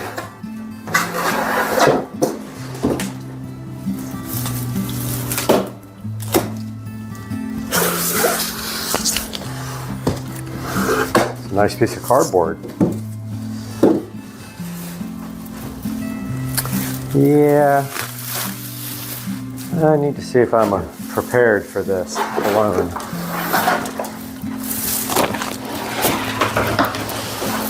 Let's slide it into the hallway.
I'm just measuring one more thing over here. center of the mount to the edge of the TV. About, I don't know, 29 inches. So if we center it right there, that's perfect. Yep, we're going with that. I got my impact gun, my good level. All we got to do is get one side perfect. And in the stud, which I have already found here. And then we will get the other side after we level off the plate. Got the impact driver.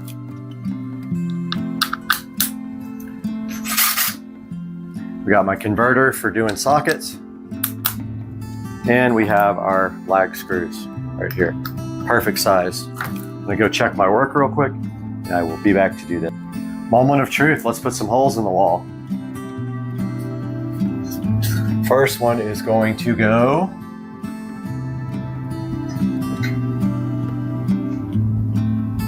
so we're trying to hit the top of the mount right about there.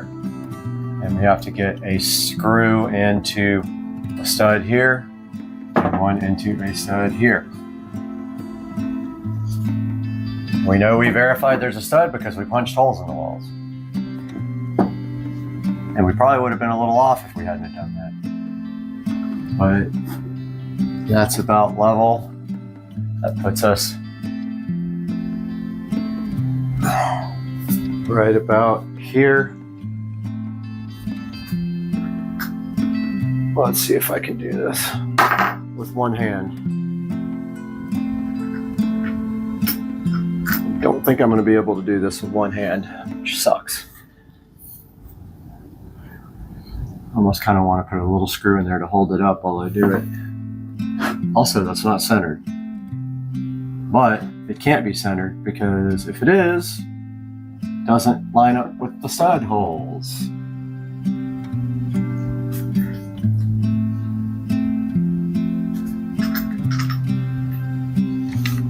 This is going to be crazy if I can get this to work. Nope.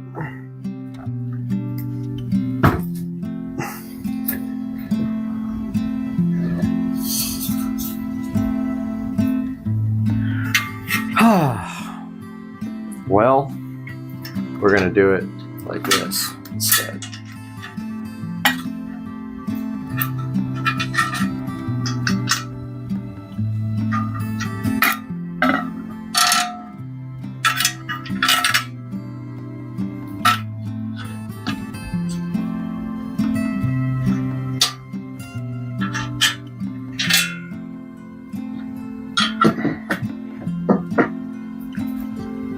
This sucks doing this by yourself.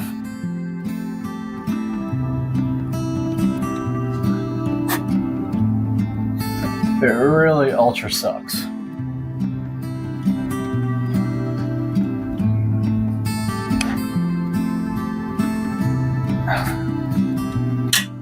Well, put the dot right there.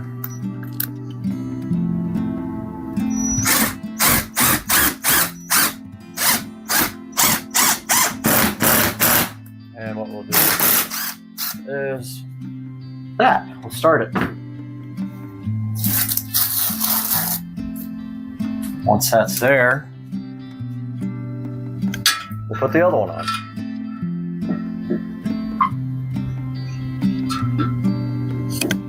Just like this.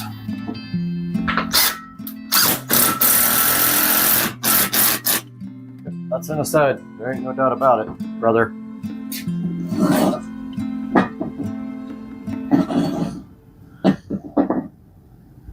Looking good. We can take our tape off.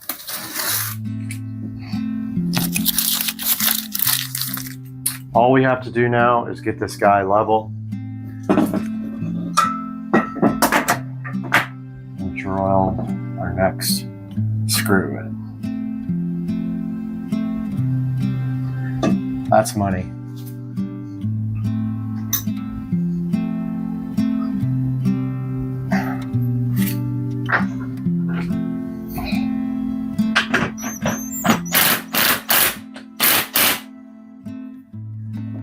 That's how good that is. Now, you can move it to make it level, just like that. I don't know if you guys can see this. 100% on the bubble, one stud there. And I am going to work with this one now. Try to go right in the center.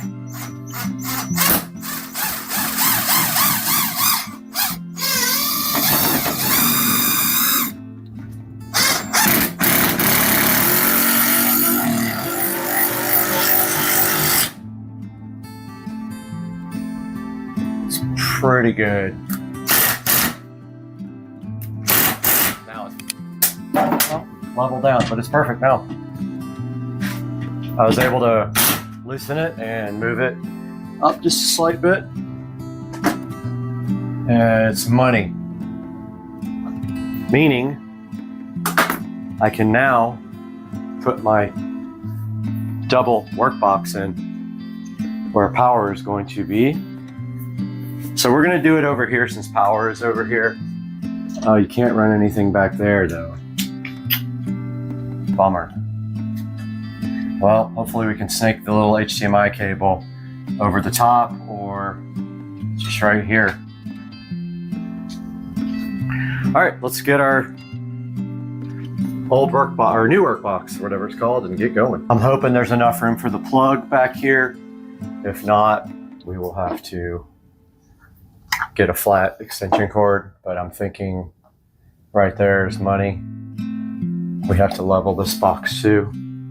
Came with this cute little level, the little TV mount. Man, I had it pretty good.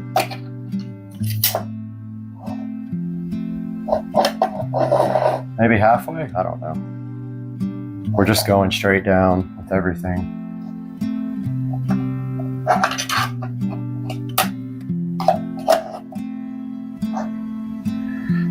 So that would put that right there. This level's hard to see with the blue.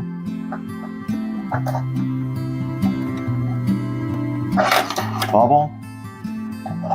It says that's level.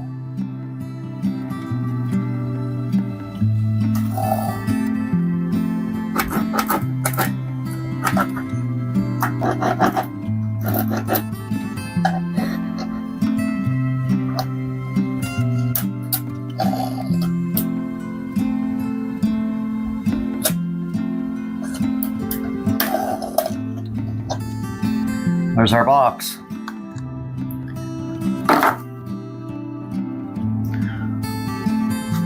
Looks level to me.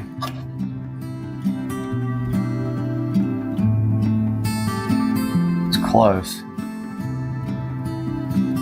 It's good enough.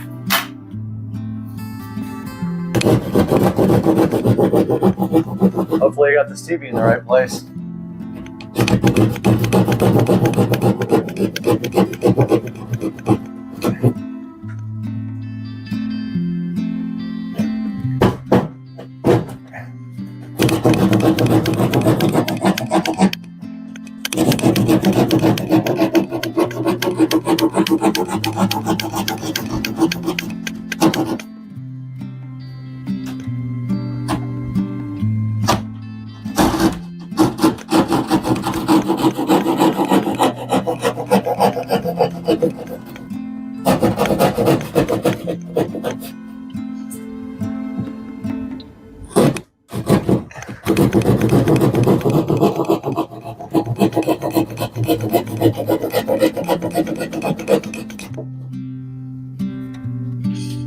Okay, our box is cut. All this tape is kind of pointless now. I either did it right or I didn't.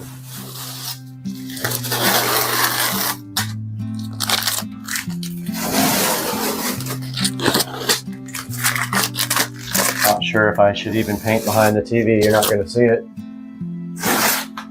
Oh, I forgot to take the tape off. Oh, you won't see any of this. Kind of wanted to fill these holes and paint, but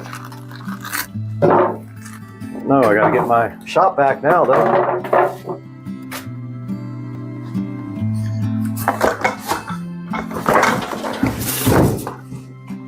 Got my shop vac here. Clean up this mess. I'm just gonna send it. I'm not gonna paint the wall behind the TV. You're never gonna see it.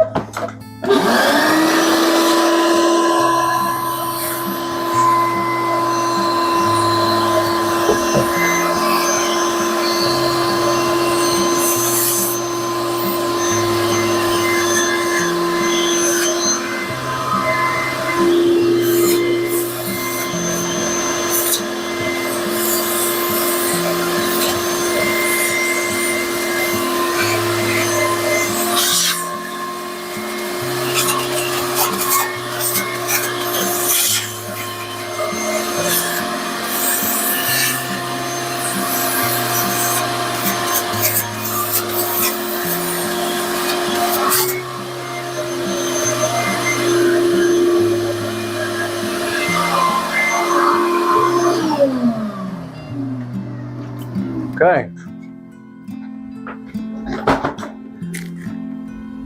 Area is clean.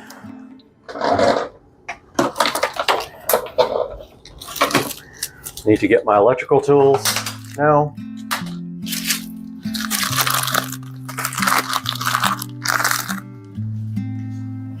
Grabbing my electrical tools from the living room. Checking my work.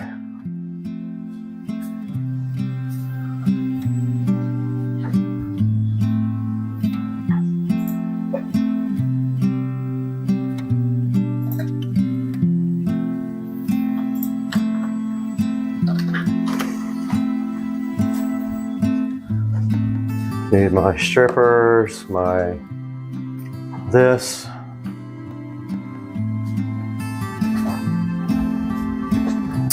And oh yeah, also my Romex wire. So we are running HDMI power to the box. Oh, we need our wall plate too, I totally forgot.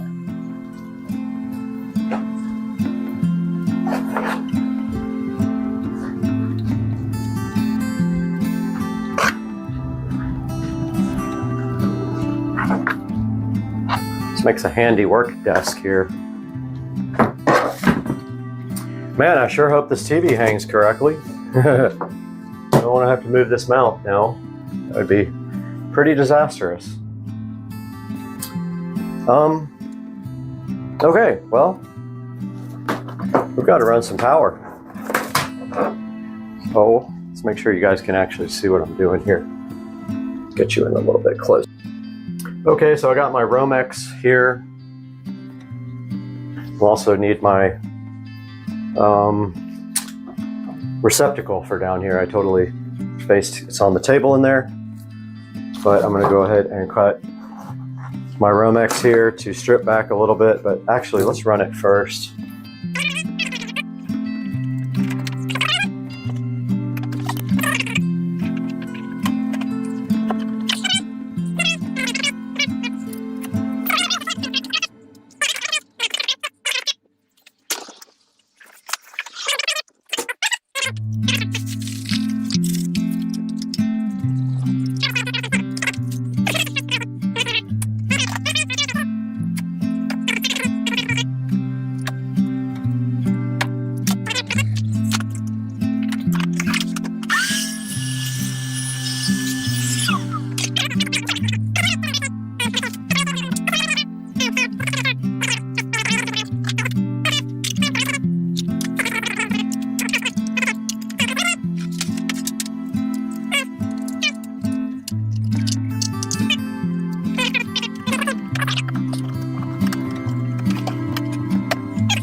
All right, let's finish up our power plate now that we have confirmed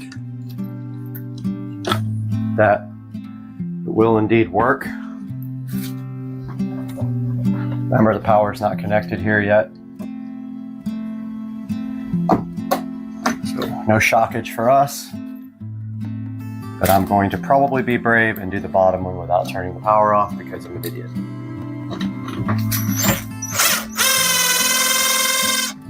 But it doesn't need to, it's going into the back where you push in the wires. I don't have to unscrew anything. Much easier than unscrewing and screwing in while it's hot. Okay, there's our wall plate. Let's get our cover plate, which, let me guess, I don't have a flathead screwdriver. Nope. Okay, I gotta get a flathead screwdriver.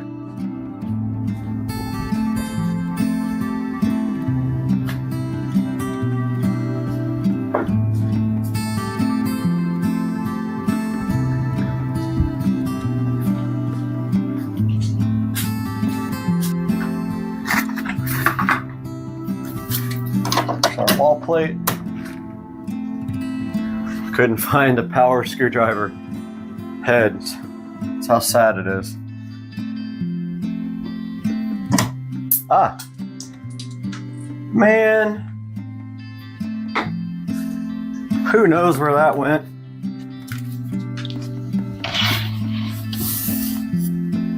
It's Phillips too. I found it. I love this. They have started putting Phillips head screws on everything. They have phased out putting flathead screws on these wall plates, which is absolutely fantastic. It's the best thing ever. They suck. I don't know why anybody would still put flathead screws on these.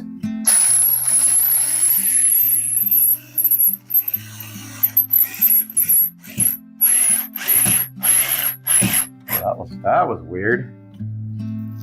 Kind of hard to get that one in. Did go in eventually though.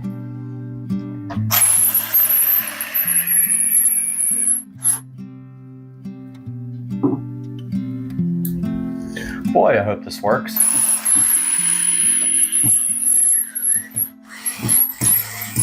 I would say there's a good possibility that I'll need a flat extension cord to get this thing plugged in. But I don't know, because it really just depends, because the top of the TV tilts, so we may be able to get it right there. There we have it. Now we just got to do power at the bottom. This is hot power coming in. Here we go. So for this, I will be getting some gloves. I'm working with hot power. All right, let's start on this side though, where we don't have hot power, but we need to get our tools. We need this, and this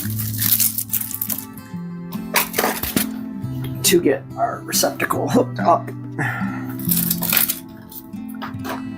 Yeah, so once again, the strippers do not work with this type of wire for whatever reason. They do not like it.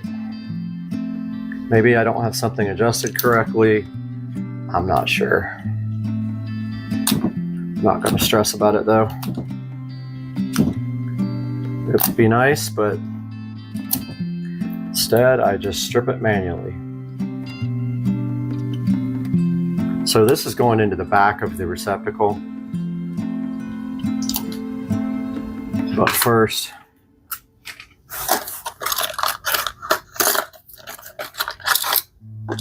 it's going to push right into the back there, like that.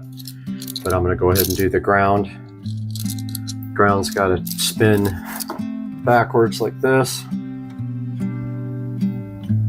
Oh, well, I guess I should put it through the box first. Both of these, actually. This is tight over here though, man. Super tight. And I gotta tie these together and then ground them. So I need another ground. And I need my box. I need to find a little ground wire and my box. My extra box. Get to use my brand new wiring nut kit here. So what we're doing is we got another piece of Romex here. We're gonna grab a ground out of it. Actually gonna connect the grounds, people. I know a lot of people don't. I would be surprised if any grounds in this house are connected anywhere. So I'm just taking the ground out of this and open up my new wire nut kit. And I'm gonna use a couple of gray. Blue, maximum 3 16 gauge, and that's what we have. Let's go orange. Should be fine.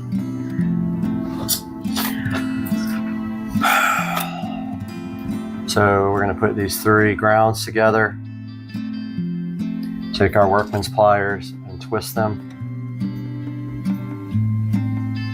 before we put the wire nut on.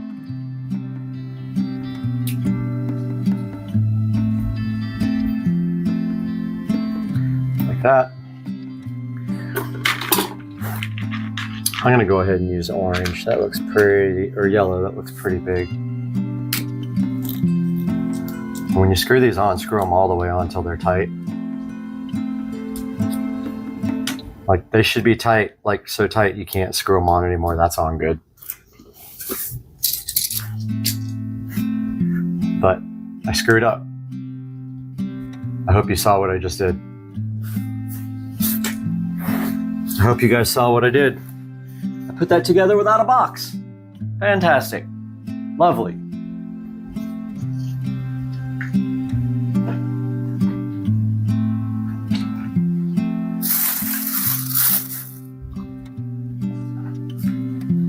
That was just amazing. I swear I am brain dead right now. Got no sleep last night.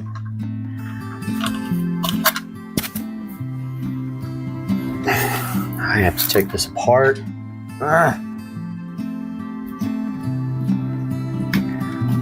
And my pool is ready, I think. gonna have to go shut the water off here in about 2 minutes.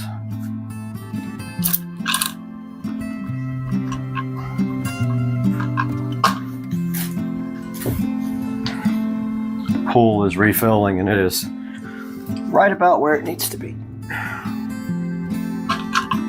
Alexa, stop all alarms. I'm pushing the tabs out. Pushing all the tabs out. This one is so short over here. I hope it works. It's gonna be hard to get it working. Might need to come from the bottom on that one.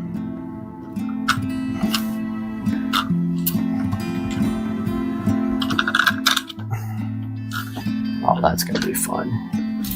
That is going to be lovely.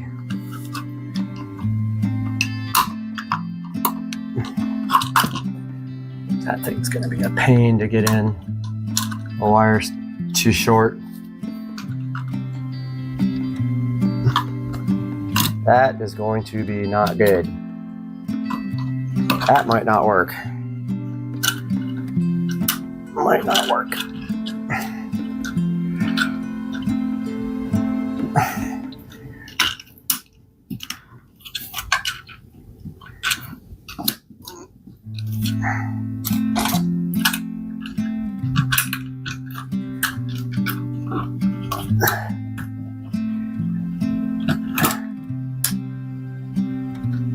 That's about all I got.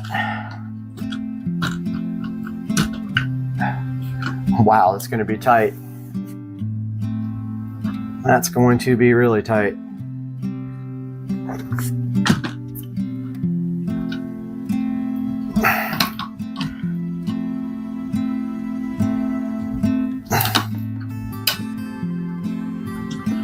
Well, I'm going to make it work.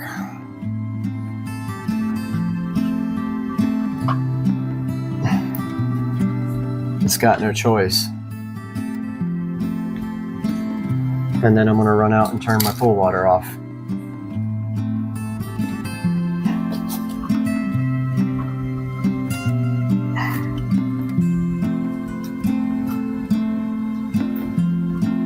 That is going to be really tight.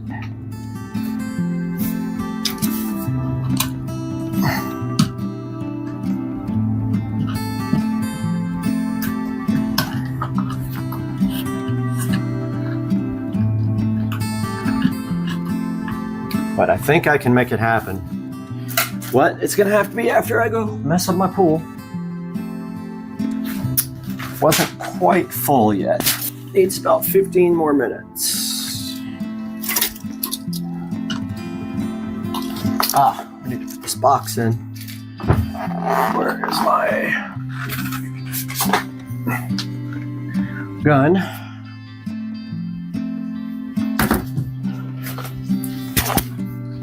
I'm gonna make this work, I promise.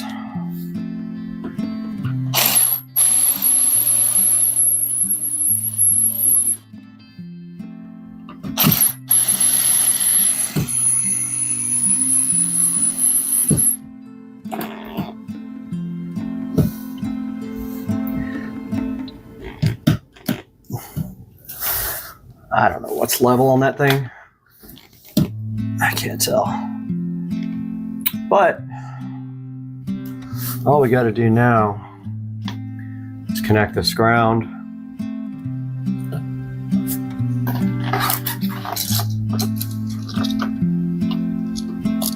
Like this.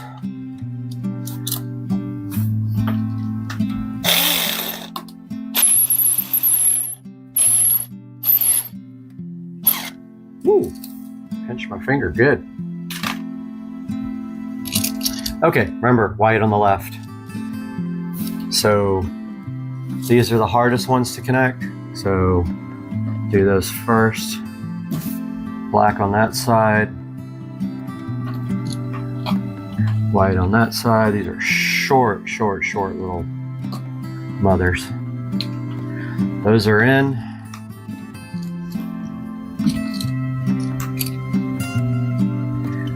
And we making sure I got the thing right, but yeah, it's correct. Okay, this is wired up. Now it's just got to be pushed back in, which I'm not very good at, but I'll make it happen. Electricians are good at that. I'm not an electrician.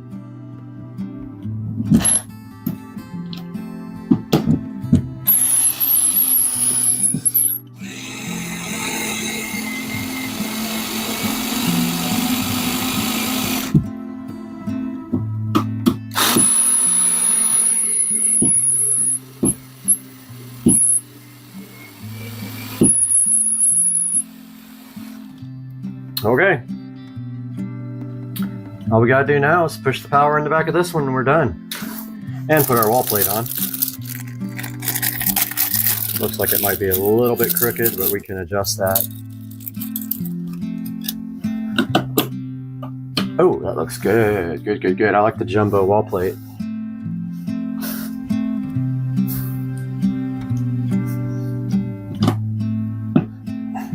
That looks really good. This is probably my best electrical work that I've done, honestly. The cleanest and most level and straight and legit, I think, that I have done.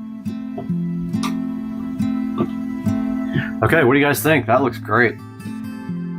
All we gotta do now is, first of all, unplug all this and put our gloves on. So we're really just pushing wires into the back of this receptacle. Then we have to get this receptacle back in, which that's going to be fun. Hopefully we don't blow anything up when we do that. Remember, this is hot. It's got electrical tape wrapped around it. But it is still hot. Technically could go turn the power off and make my life easier. Then I have to recalibrate millions of fucking clocks and all kinds of other shit. So this is a good chance to get shocked right here. And you want to make sure you don't have any ground wires touching either. So be careful when you put in. Do not touch this guy and touch a ground, or you will know it. Don't touch any metal either.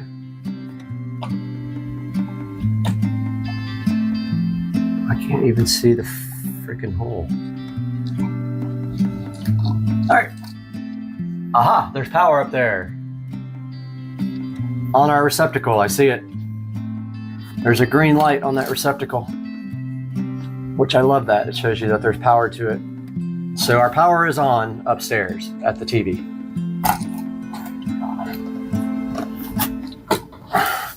There is a lot of wires in this box.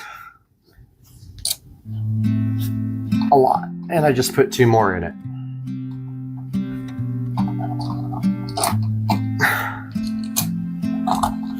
This is like the worst thing for me. I can never get these wires back in properly.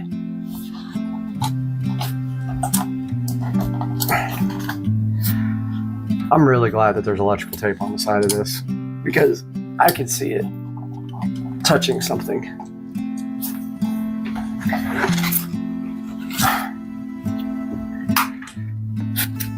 Don't stick a screwdriver in an electrical outlet, people. Okay, that's gonna work. All right, where's my screwdriver? When these do this, I just force them in with the screws. Just like that. It'll bend everything where it needs to bend. If the receptacle is cockeyed, you can bend it with your finger, your hands, and then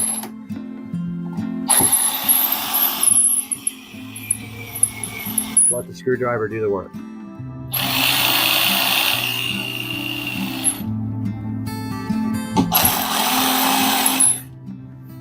There we go. Not too bad. Power is on at the TV up top. Put our wall plate back on, and then we'll put our wall plate on our home theater jacks. Or maybe we'll wait on that to make sure everything works.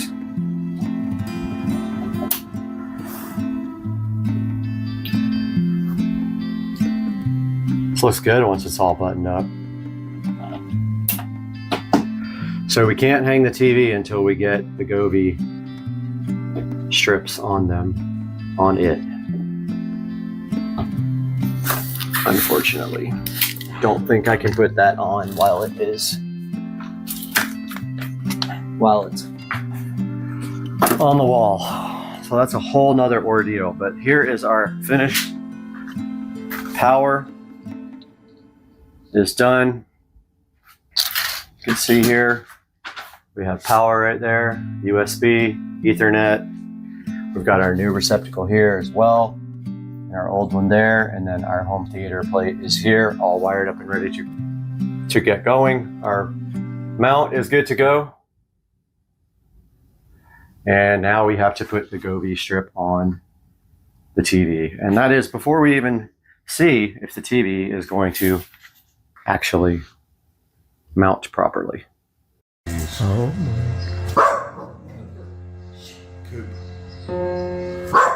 Oh, he's so into it.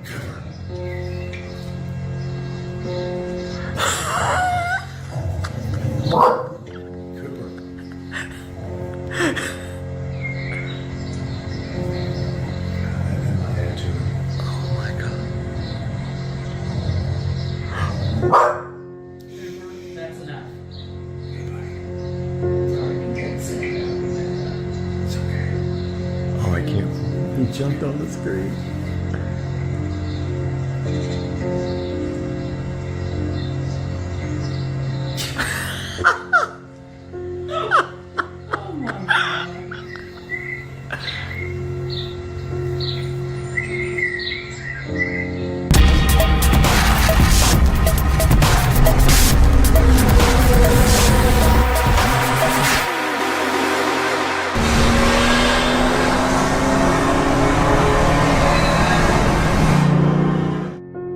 Morning, guys. They are out here.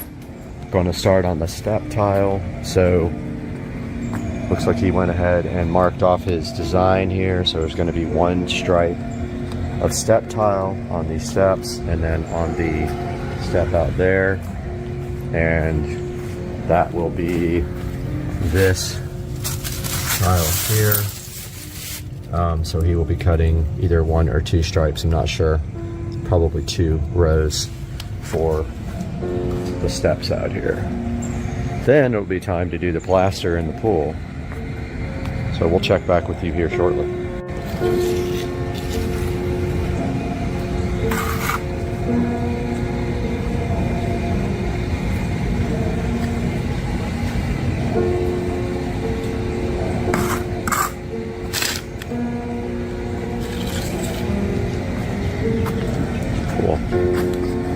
Now the tile just goes right in that inside that line? Yeah. Okay, awesome. And then they plaster the rest? Yes. Oh, okay. That's the time to make it smooth when it's thicker. Okay, gotcha.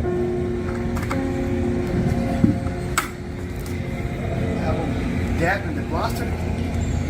This is ½ inch, 3/4. Uh-huh. Nice, okay. No more side. All right, awesome. How long does it take for this to dry so they start the plaster? Probably. Plaster. Maybe tomorrow. Maybe if they work on Saturday, yeah. This is wedding for plaster. Maybe tomorrow, maybe Monday. Okay. Tomorrow Sunday. Yeah, yeah. All right. Yes, yeah.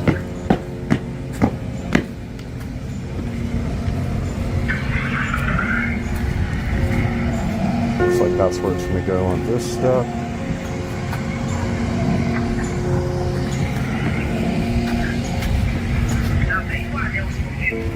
And he's got all the thin set laid out. I guess it's thin set. Maybe it's plaster. Oh yeah, it's thin set. It's this stuff, Cool Bright. Swimming pool finish. Is what he's mixed. Or no, it's thin set. Okay, maybe it's both. So a little bit of progress happening here.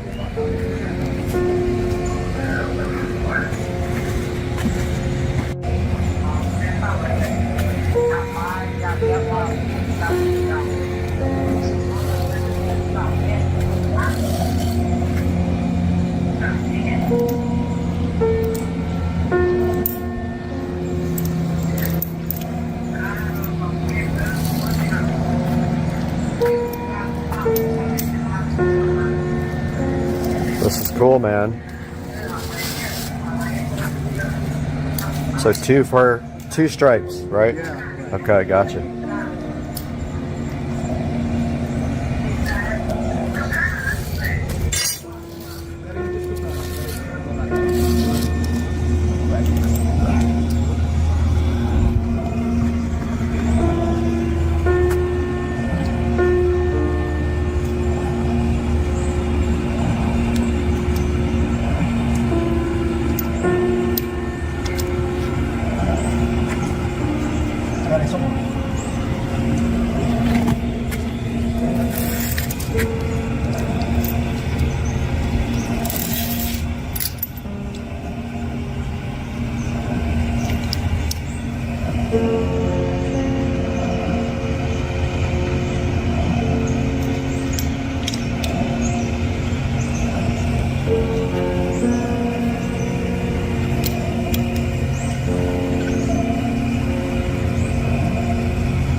Looks so good, man. That tile is awesome. Wow, it's beautiful. Sun just reflects off it so perfect. Can't wait to see the water on like on the tile. It's gonna be nice.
not sure. Last day?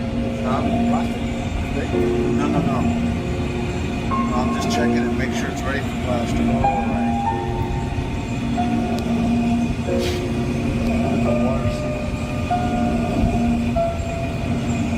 But you'll have the tile done today, right?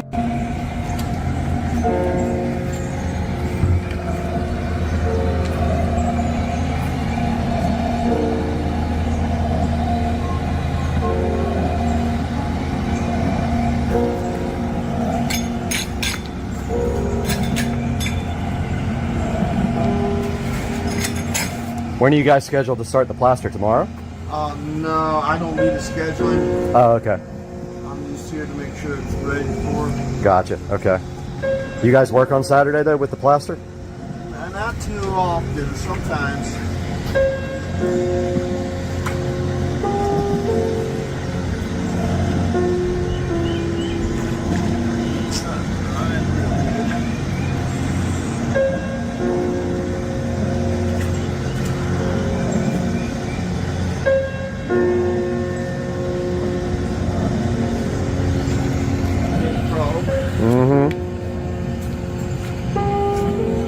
All right, little update over here on the step tile.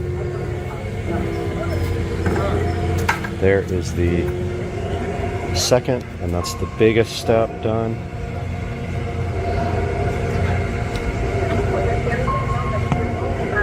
It is hot out here.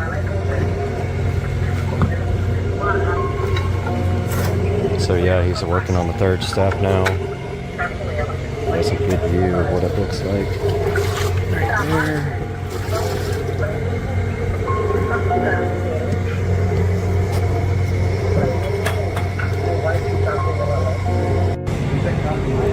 Just cleaned off the tile.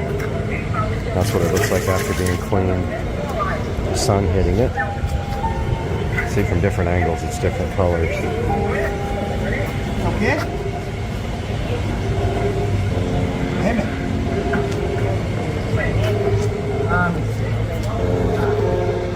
Just straightening the extra ones that are a little bit crooked.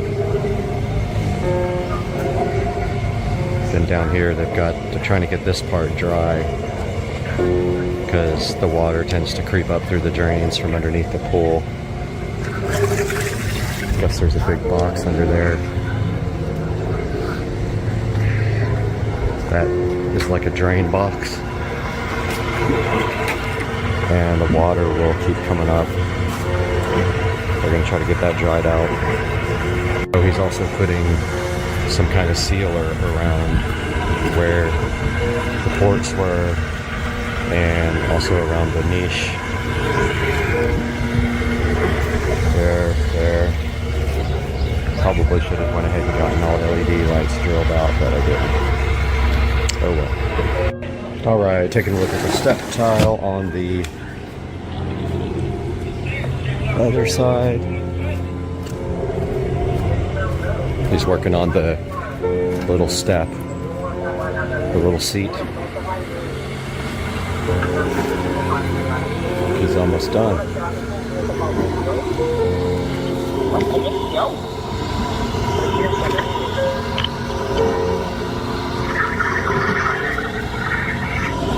Give you guys an update. That's great. Alright guys, taking a look at the step tile now in its completed process. All done. Check it out, guys.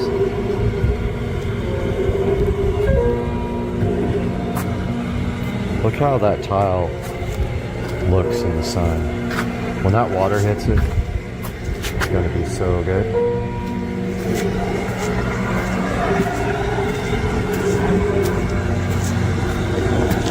And there's still water in there. I don't know when that's ever going to dry up if we keep getting water in it.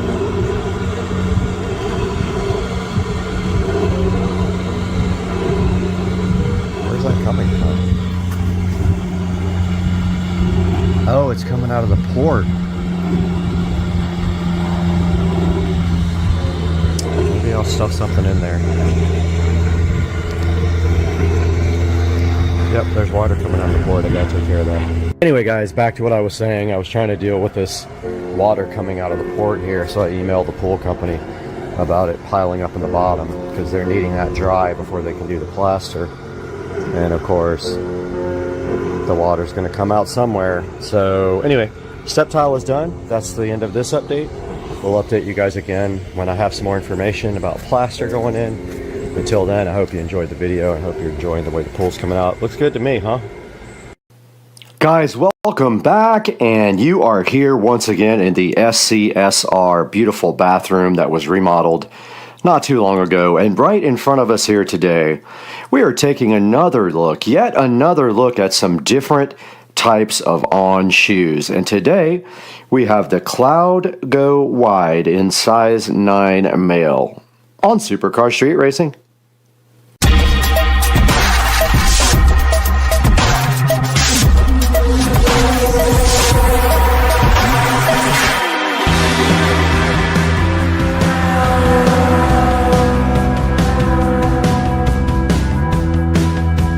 Back in the Supercar Street Racing awesome bathroom, and sitting right here on top of this beautiful vanity are the Cloud Go Wides, and these are in the color black and shale. Now these are last year's models, so these are on clearance, so you can pick them up pretty cheap right now. They are about 20% off of their normal price, and all of the last year's models you can get on sale if they do have your size. One of the problems is though that usually my size is not available, so I have been buying these up as I can. But as of right now, these are the Cloud Go Wides for me, and I have not opened them yet, but we're gonna do that next, so let's go. Right on top of here is the On logo, which I call the chicken, because to me it looks like a chicken with a beak up in the air. But it is an On, not a chicken, and inside of this box there better not be any chickens, because today we are going to be unboxing the On Cloud Go Wide in size 9 male. And I do need wide shoes. I haven't had issues with any On shoes yet not being wide enough. These are going to be extra wide, which is what I usually buy in my Asics for doing actual exercise. My On shoes are not for exercise. These are only for fashion. And let's turn this box around and see what the box looks like on the other side. And there we have the chicken logo again. And a reminder, these boxes are all environmental friendly. They are all made of recycle. The Cloud Go Wide's looking so fresh inside this box, I would almost guarantee it. So let's go ahead and open this guy. And inside we always find the On promise here about the 100% recycled cardboard right there. And only water-based inks, no oil-based inks as well, which is better for the environment. And then we have some recycled paper right here with the On chicken logo all around it. And then we just go and open it just like this. And there is the On, looking so fresh. The Cloud Go Wides, and that is in color black and shale. There weren't many left, and I thought this might be cool, so I went ahead and ordered black and shale Cloud Go Wides. The Cloud Go Wides looking so good in front of you guys today, and that's a little bit what they look like. Now let's get them out of the box here, and then inside of them they do come with a protective shoe condom that keeps them from losing their shape in the box, keeps them fresh in shipping. We'll go ahead and pull that out of the left shoe and go ahead and unbox the right shoe for you and pull off the protective shoe interior shoe condom for you guys, which it is very stuck. Very stuck. All right, yeah, got it. Now we see a good look at the Cloud Go Wides. And you can see on the side right here the Cloud Tech logo. And that is the first look at these. And next we take an in-depth look all the way around the Cloud Go. Starting at the front of the Cloud Go, we can see the On logo in a silverish white right on top of the black, and this is kind of a rubberish black right here. And then on the front they have the On logo again right there in black, which connects to the bottom of the rubber on the soles.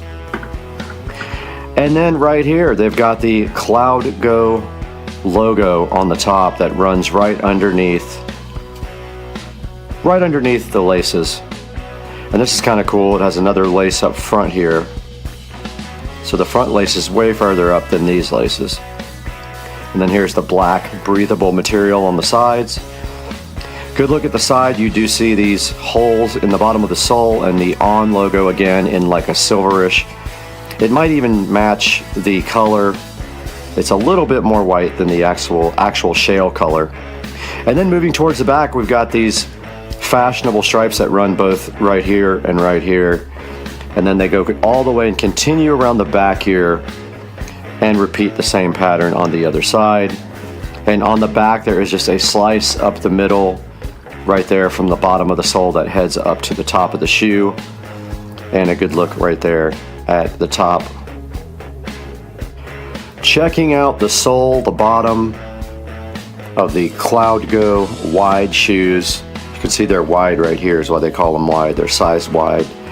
But on the bottom, they've got a pretty fashionable mix of the black rubber and the actual shale colored rubber there that continues all the way from one side to the other. And then they have the On logo right in the center in the channel that runs all the way from the front all the way to the back. Not sure what the purpose of that channel actually is, but we'll take a look at that online and see if they do mention what that is about. Right down below me in size 9 are the Cloud Go Wides, and you can see I am wearing my Asics. These are my everyday exercise shoes, so I had them on from my treadmill session this morning out there in the Supercar Street Racing sunroom. And now we are going to take off these Asics and give these Cloud Go's a fitment try. Now I do have pretty bad feet. I have pretty bad bunions and I have flat feet. So I'd rather not show my feet, but I will do it for this. And this is the whole point of having a wide shoe. And you can see those go on nicely, and they are extremely comfortable shoes already. I have some Pumas that I put on and they almost kill me, and I had to manually stretch them. But you can see right here with the low cut ankle white socks on, they look absolutely cool. The Cloud Go. They feel awesome, and next we'll take them for a little spin and see how they feel in action. All right, we got the Cloud Go's on, and immediately I noticed towards the back of the shoe there is a dip down because that's the way the shoes are designed. They roll towards the back. As far as comfort goes, especially on the issues I have with my bunions on the side, no problems at all with that. No problems whatsoever. And they are extremely comfortable. They're actually more comfortable than these Asics that I just took off right here. Those Asics are about $45 shoes. These are $150 shoes if you pay full price for them. Very much different price point there. And these are extremely comfortable. And that's the treadmill I usually get on in the morning.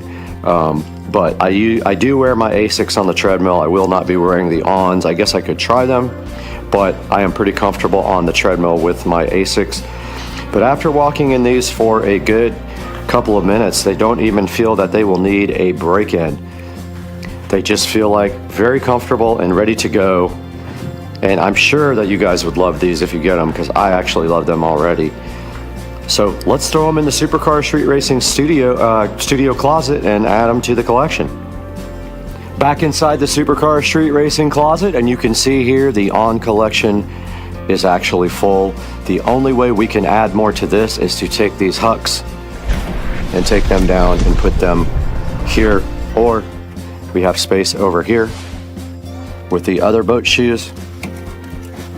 Plenty of space right here. So that leaves us space now for the Ons over here, so we can increase the On foot collection. Let's go ahead and remove these guys and get them added to the collection. That means we are only 2 pairs short from filling up 3 shelves And there we have the On shoe collection. There are 7 pairs right here, and then my flip-flops up on the top. And then over here on this side, we have the Puma collection. All Puma shoes, except for these are Guess. But all the rest are Pumas there. And now let's take it back to the 4K production studio and see what Brad has going on in there with these On Cloud Go shoes.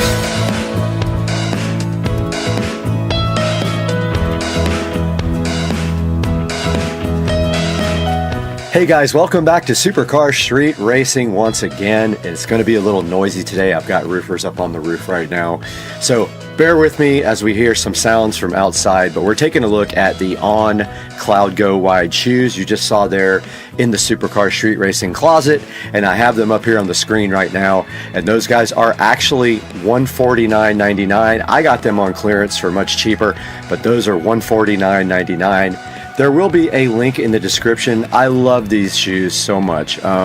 Just On shoes in general, I like a lot. So these are pretty cool looking, and I did get to walk around in them for quite a long time, and they are super comfortable.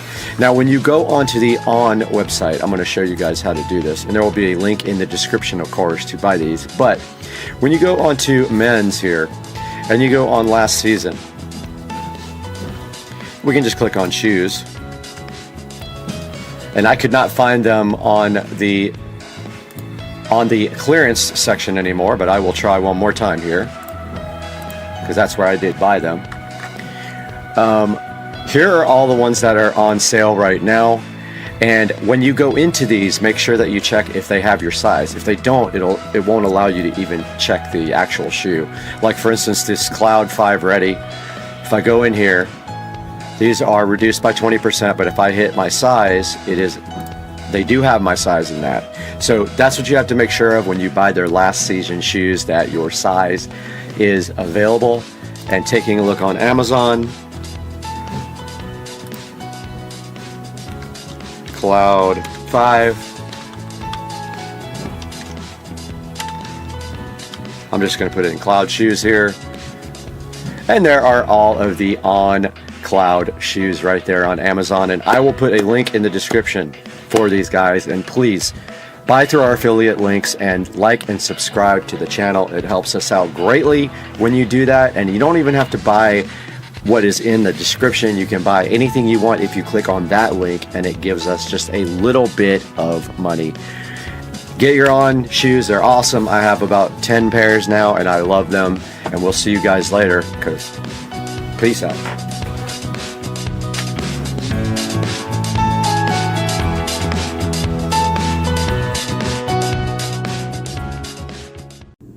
All right, back at Joe Dukes of Duval here with the Savannah Banana shirt, and he made Trigger tacos with the cream of sauce and the slaw, and these things look awesome. Are you hyped? I'm hyped. Let's eat. It's gonna be so good. What's up, crazy dog? Supercar Street Racing here. I am going to show you guys how to MHD flash your BMW. Now, just be aware that some of the newer BMWs require a bench flash first because the DMEs are locked. But you can look it up on the website for MHD. It explains to you how to look it up and to see if your if your DME is locked. If it is, you have to take your DME out and send it to someone to unlock. Also be aware, on the first flash, you will want a battery charger like that one. You have to have one. There's no way you can't do the first flash without one. The reason being, it takes over 30 minutes to flash the car the first time. So you will take your battery charger and hook it up right there where that cap is over. Hook your battery charger up right there, positive, and hook your negative up right here to this big Torx. And then put it on about, if you have a 9 or 10 amp setting like that one does, put it on that. Now once you flash your car the first time, all the other flashes only take 3 to 4 minutes, and you do not need a battery charger for that. Now, I will be using this phone to flash, so I will not be able to take video while I am flashing, I don't believe. But I'm going to show you how to hook it up. So you undo your OBD2 port. Now this is a tested K plus DCAN USB interface cable with a USB Type-C to on-the-go adapter. So depending on what phone you have, you may need the old school USB side for your phone, or you may need a USB Type-C, which is that one. So you plug this into your port right there and into your phone, and then you go into MHD, which I will show some screenshots of. Now my car is modified. I did buy a front mount intercooler and it does have downpipes. The intercooler is not installed, but I am going to flash the E85 map, which requires you to have an intercooler and a downpipe, and I'm just going to stay off the throttle. So you'll see some screenshots of these, how to get there right now.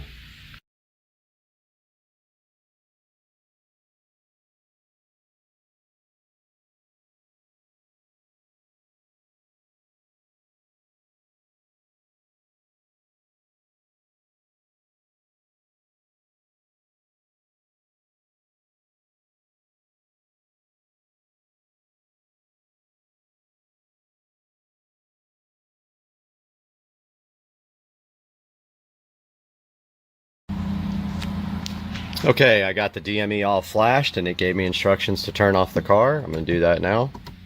Car is completely off. It says to wait 30 seconds. It has been only about 10. So yes, I did flash the E85 mix map. What that map is, it allows me to run 30% ethanol with the car. So yes, that is in the car now. And I'm going to go ahead and turn the ignition back on.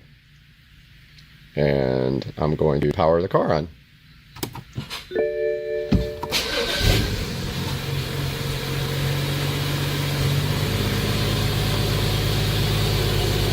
Car's running fine. TPMS is like giving errors in my car. I got to work on that. So the car is flashed, and that's how you flash with MHD to run ethanol. We're back here in the same familiar place that we've been so many times before, the Supercar Street Racing Kitchen, and today we have our Magic Ninja scissors ready to go to unbox this special product that I'm so hyped for. Guys, I can't wait to see how this came out because there have been mixed reviews, online warfare, lots of fighting, some friendships made. But today on Supercar Street Racing, when we unbox this special device or product right here, you guys are going to be so hyped that you're not going to know how to act. Let's get going.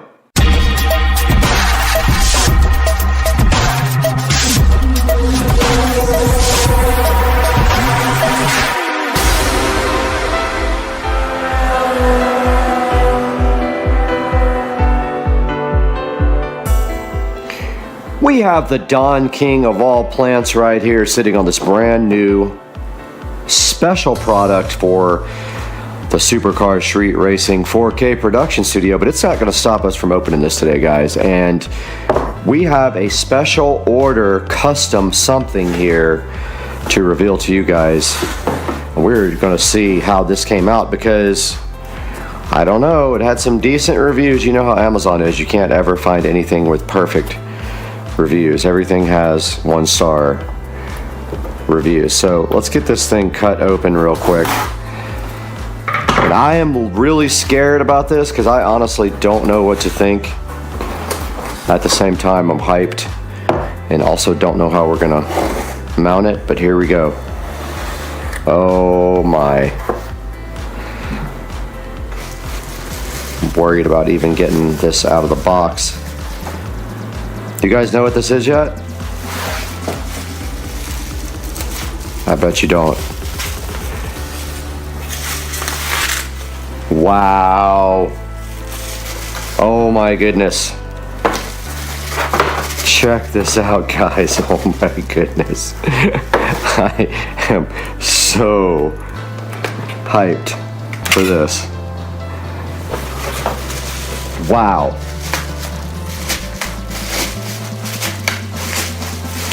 Oh my goodness, I am so happy with the way this came out. Yes! Supercar Street Racing sign for the 4K production studio. And it has some wood on the back to hang it, but I'm thinking we just drill holes through the corners and do some screws, right? The metal door. Guys, this looks so good. So this is a special order sign. And I really don't care about hanging it like this. I want it to be flat. But that is kind of permanently attached to the back there. Alright, well, it doesn't have a way to hang it except for this. And I guess you're supposed to put a screw right there. This is going outside, so I just kind of figured that we would put 2 screws in the corners and just attach it directly to the Supercar Street Racing door. So let's see if we can get this off of here. Okay, this came with some unwanted wood mounts. I don't want to damage the sign doing this. If you go too hard, you will bend the sign. Looks like it's glued.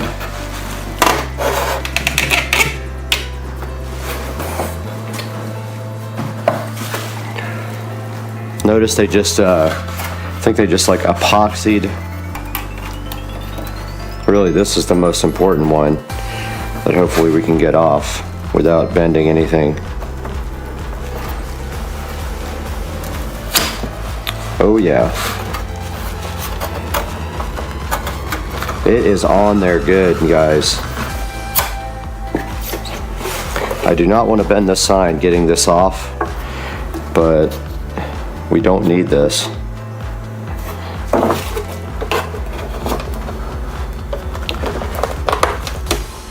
It is on there. Wow.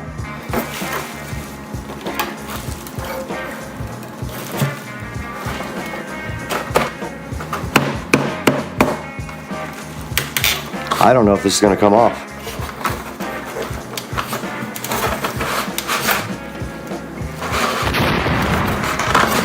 I do not want to damage the sign. It was expensive. It's on there pretty good.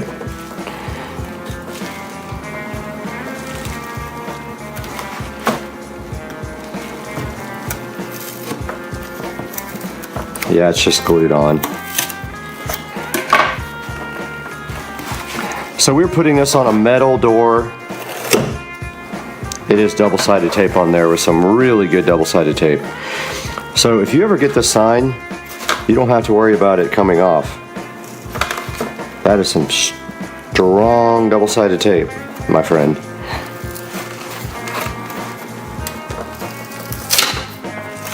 Yeah, see, it was just held on with double-sided tape. That's not going to cut it for a metal door. So what we're going to do is drill the sides here and get some screws. And we will just we'll level it out and put 4 screws in it after we measure 100% level.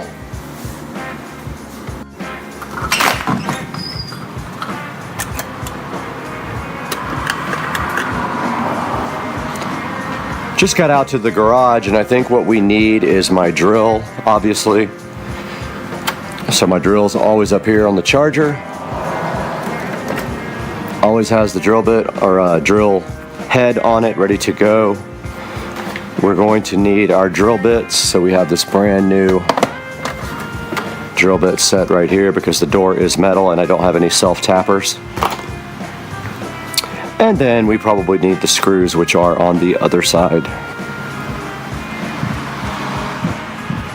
I've got a nice set of screws right here that are perfect for this.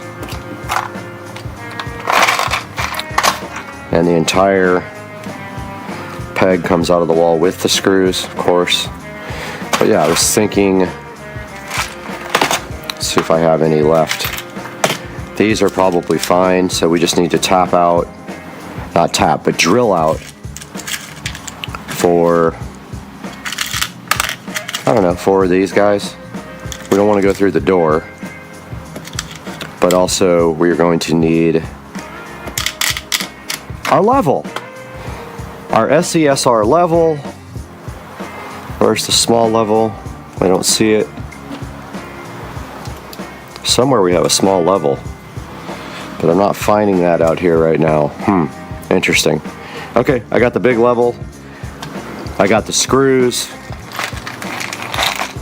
We need a measuring tape, which is inside, and that will be it. Let's go grab the measuring tape.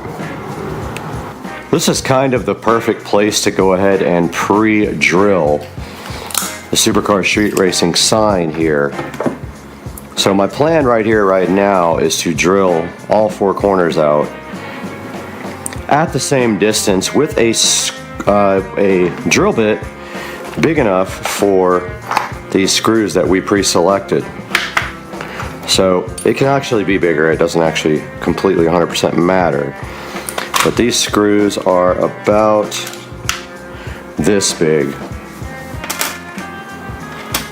So we don't need anything crazy. And they'll go through even if we get them a little bit too small. And even if they're a little bit too big, it doesn't really matter.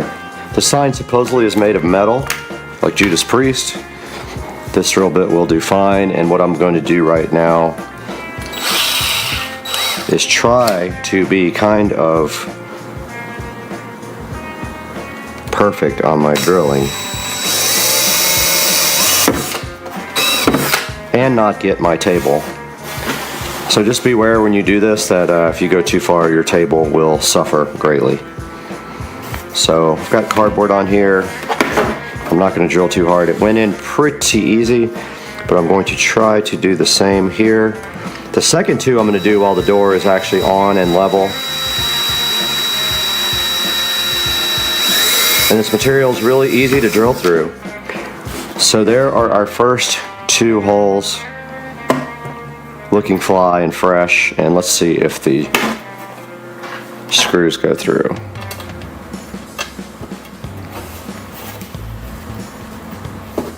Oh, we're gonna make them go. Don't worry about that. Don't quite fit, they're a little small, but we're gonna make those go. But first we need to level this guy. Almost thinking let's do this corner here so we can actually level it. Yeah, let's go ahead and pre-drill this whole thing.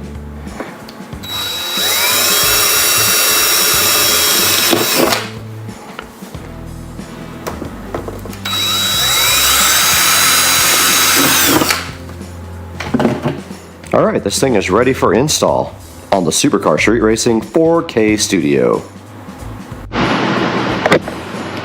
Back out here in front of the 4K production studio with Supercar Street Racing on our brand new door. And our goal is to get this right here and also centered up. So first thing is, let's just get the same amount of space from left to right.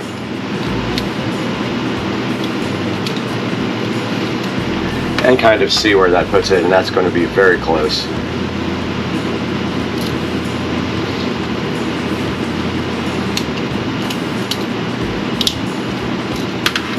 That is 9 inches there.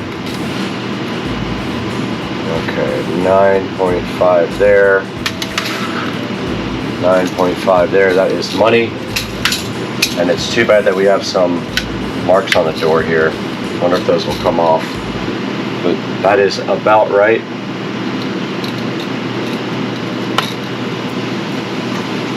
And so if we get this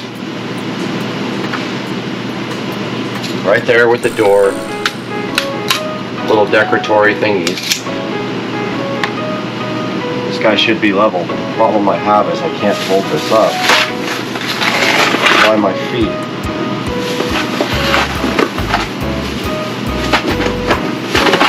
Oh, I forgot that I actually need the drill bit, unless the screws will go through, but this is metal. Dang it. Yeah, okay, not gonna work.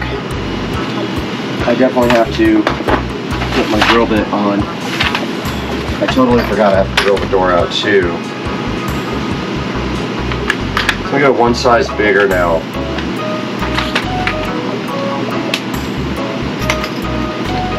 So we have to drill the door out just past the metal. This door is made of metal. And we don't want to measure that again.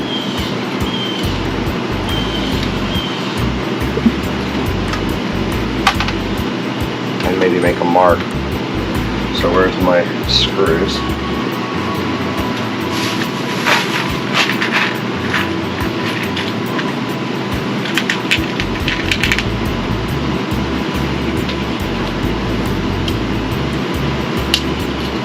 So we're looking for 4.5. Sorry, 9.5. 9.5. 9.5. That's money. Go ahead and make a mark.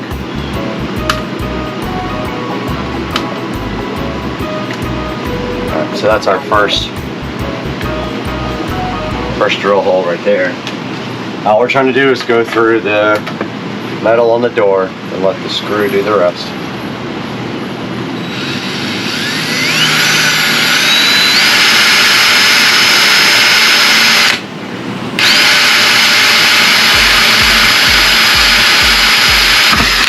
Ooh, it went right through all right. That does not feel, it feels hollow almost.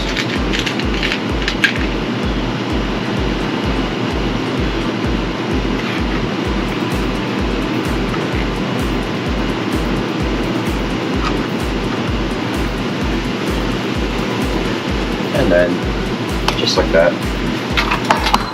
Oh, and then it falls. Good for drama though, right, on camera?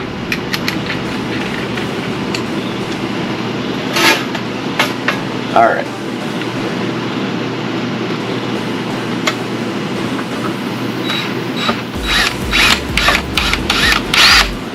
And that did not do anything whatsoever.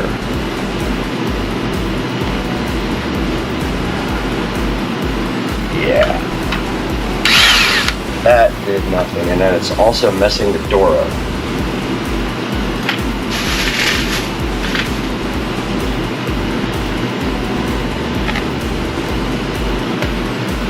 So the last thing I want is when there's wind for this thing to flop around. So I think I'm going to get some of my spray glue.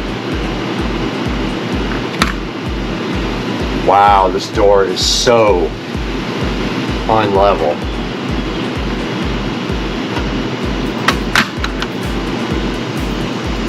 Alright.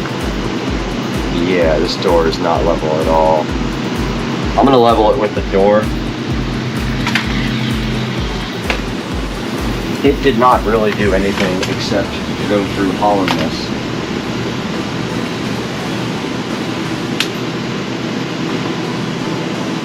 Should have got some self-tappers. I don't even think I have any.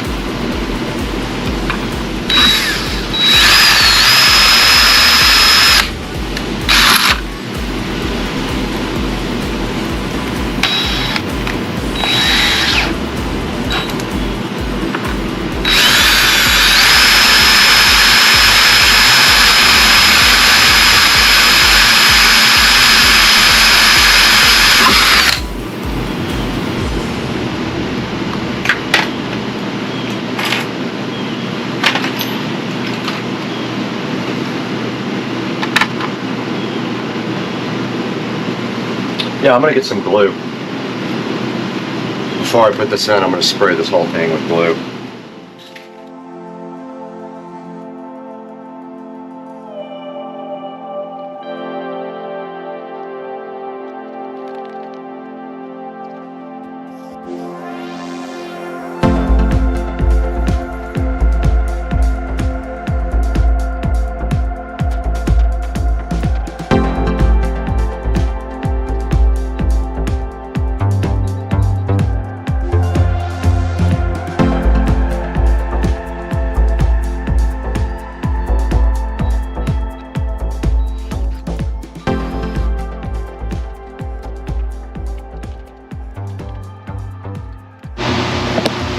So we just finished mounting the sign on the Supercar Street Racing Studio.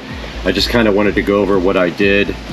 So I took the sign and I pre-drilled 4 holes, but come to find out I could have just put it on the actual door and done that. Pre-drilled 4 holes. Then I realized the door is kind of hollow in the center, and I just put the sign on the door, made sure it was level with the actual door, not the building. The building's crooked. And I screwed it all the way, I drilled it all the way through, and then I took some wood screws and just drove them in, and my bag is leaving town. And I also used Gorilla Glue behind this, so I glued this guy to this so it cannot come off, and that is the Supercar Street Racing Studios sign. And now let's throw it inside to B-Rad, who can tell us more about how this actual sign is ordered and created.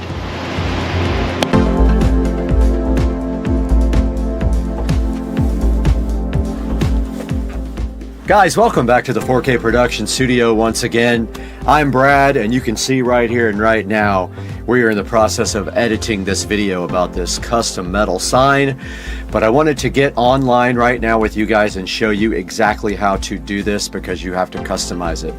So what I did here was search through Amazon for one with good enough reviews, and this is it right here. You can see I purchased it on September 21st.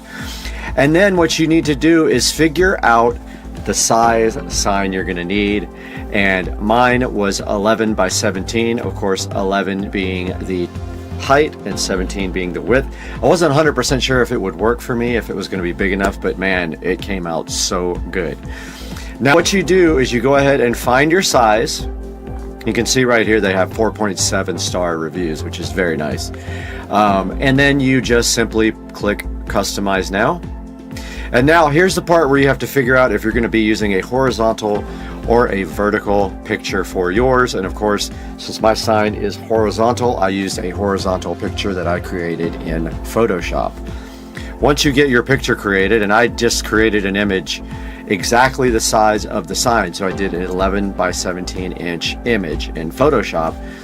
You simply take that image, and let's see, we will find one here. So this is actually the one that I created, but we can use anything. So I'm gonna go ahead and drag one of these other backgrounds in there. Let's do this one. Ah, that didn't work. You have to hit, let's see, it looks like you have to hit upload. So let's go back to important graphics, backgrounds, and just grab this guy from there. Alright, so that's really all there is to it. You have to make sure that you have it exactly where you want it by dragging the corners here, and then you can edit it, and it's where you can do you can actually resize this thing, put filters on it, focus it, add text and stickers and other things like that, which is pretty cool. I didn't have to do that, but if you put text, you can do like let's see,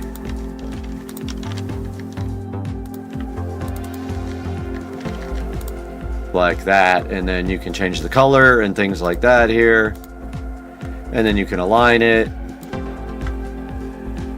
and click save, and there you go. You can edit it again, add some little stickers to it if you want, click save, and that is basically how you do it.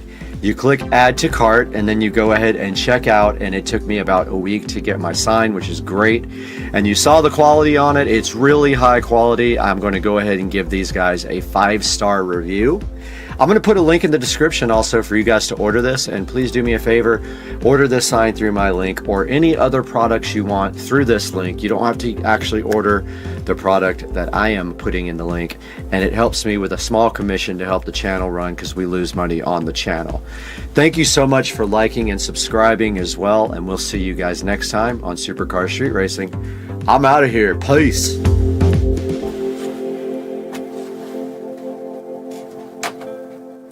Guys, welcome back to the Supercar Street Racing Kitchen, where today we have been granted access to take a look at on unboxing and reviews. And so right here, right now, we're going to actually do that.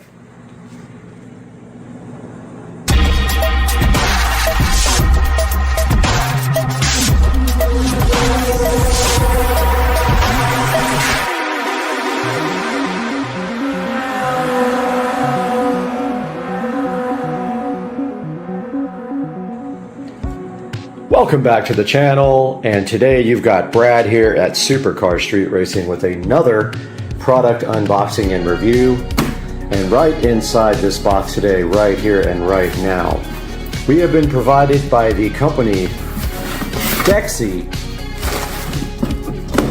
with this lovely dark gray bath mat rug. So what we're going to do today is unbox this and take a look at it on Supercar Street Racing, let you know our opinion about it, and go on from there. Let's do that now. Alright, taking a look at this Dexy floor mat, we see right here and right now there is the number of the item, and you see right there this is a Dexy bath mat, 16 by 24 dark gray. They do come in a bunch of different colors. I chose the dark gray one. Thought it was solid colored, but it is a pattern. So let's open this up right now and see what's inside of it. All right, back in the Supercar Street Racing kitchen again, and we have opened up this mat. Now this mat is designed to go in your bathroom, and it is a non-slip mat. Actually does stick because it does have rubber on the bottom of it. So it's designed to stay in place. So notice the bottom of it has this type of rubber there that will keep it from sliding around on your floor. Now it did come out of the package round, of course, so it's going to need some time to get flat there. And next we will take a look at what this looks like going into your bathroom and how it performs. And now we are in the Supercar Street Racing Master bathroom here, and we have this mat placed right down in front of the shower, and this thing is designed to absorb water when you step out of the shower. And also you can see right here right now that it does not really move. It does need to flatten out, so I believe it will take like maybe a day or so to just flatten out, and you may want to put something heavy on it also to get these edges. Just like any other carpet you get, it takes some time for that guy to flatten out. And this thing is absorbable, so what that means is it should be super absorbable when you step out of the shower and when you put your feet on it. So I'm going to go ahead and test that out now and let you guys know how that went.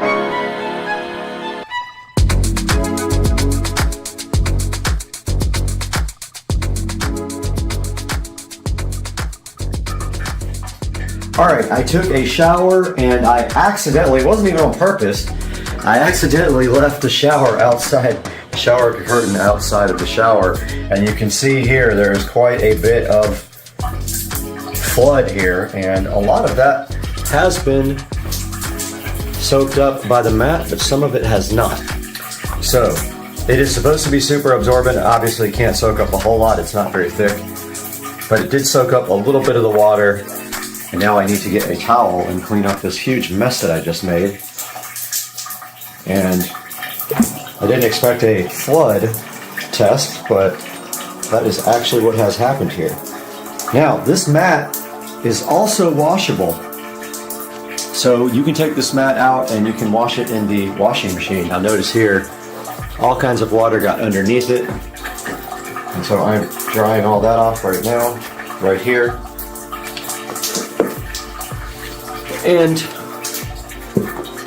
try not to get my feet in the picture here, but yeah, the mat is heading back down to its final resting spot in the Supercar Street Racing shower. And so far so good. Hopefully that will flatten out in a day or two.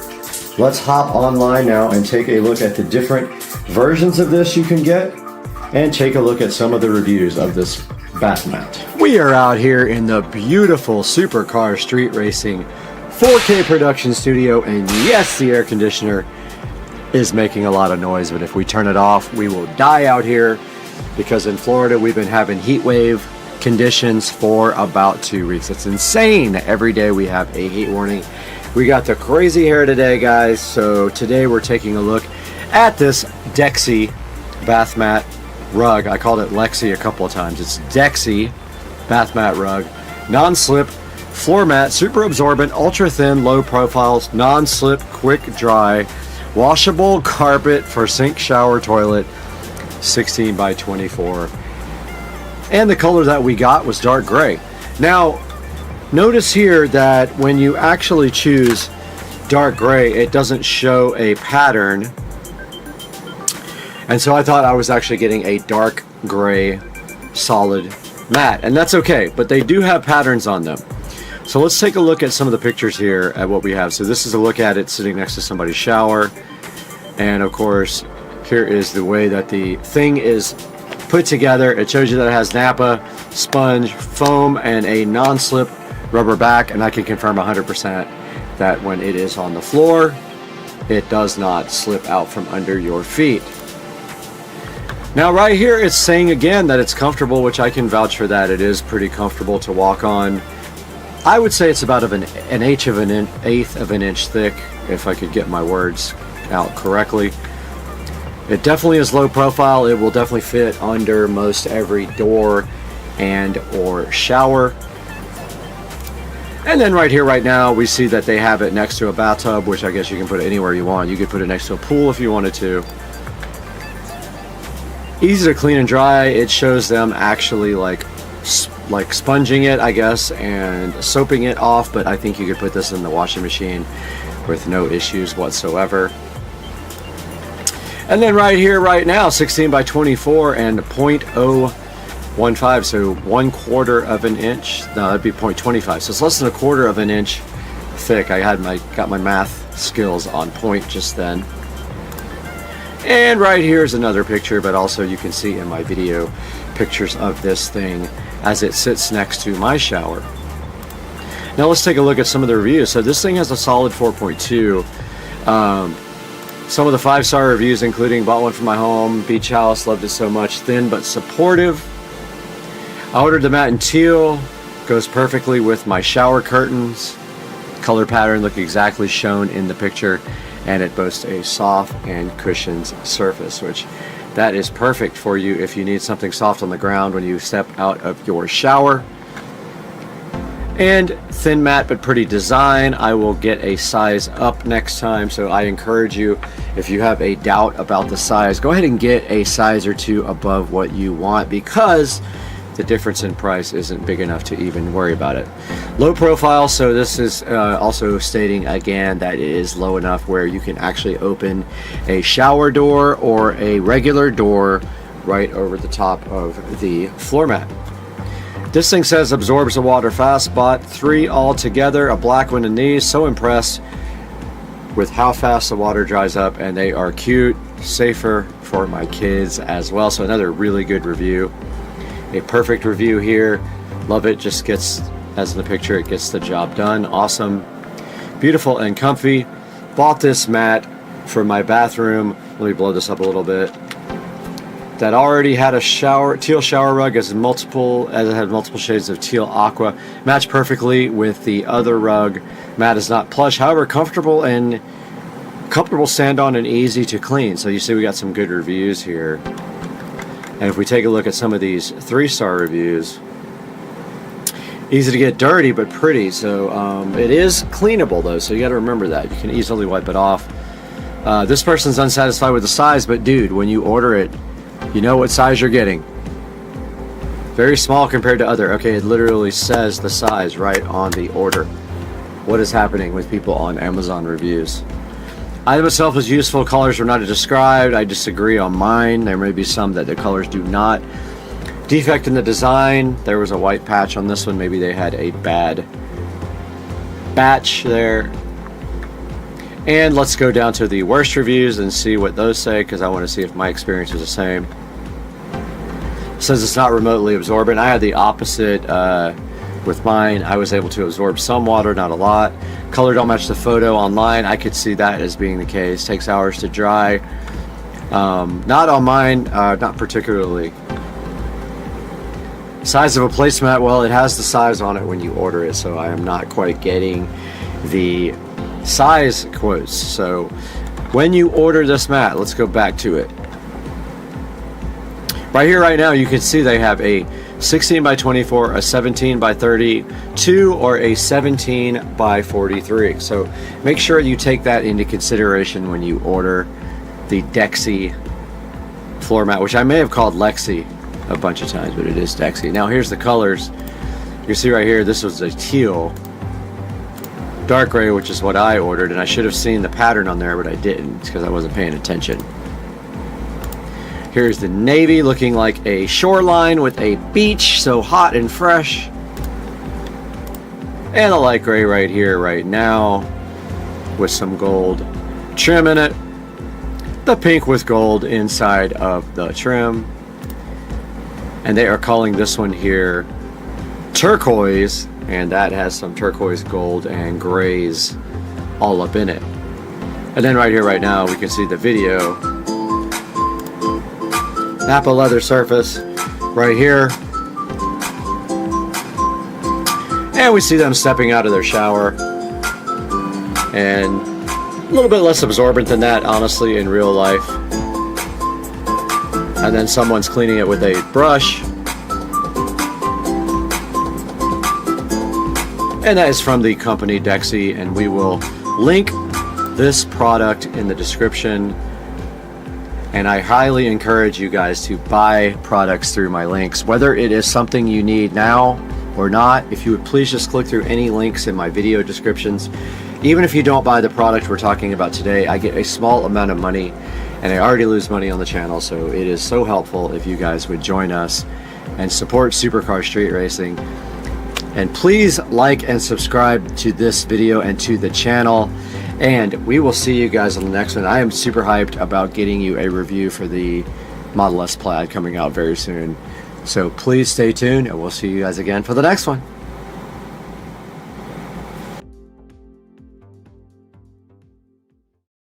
All right, welcome back, everyone. Yeah, that thing, right? Yeah, that's going in the bloopers too.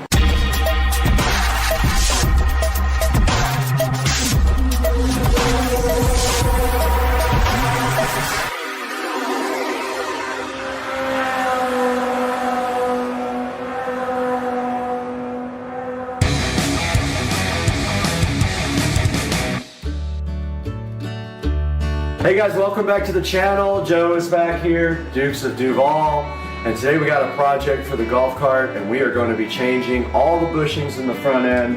And the reason that we're going to do this is we're not sure if they've ever been changed. We doubt that they've been actually gotten into lately. We have an issue with the tires with the toe, right? Is it toe in? Toe in. Okay, so what's happening with the tires is they are actually toed in at the top, and if you look down there now, you can actually see the toe like that. We also have an issue where the steering wheel isn't centered.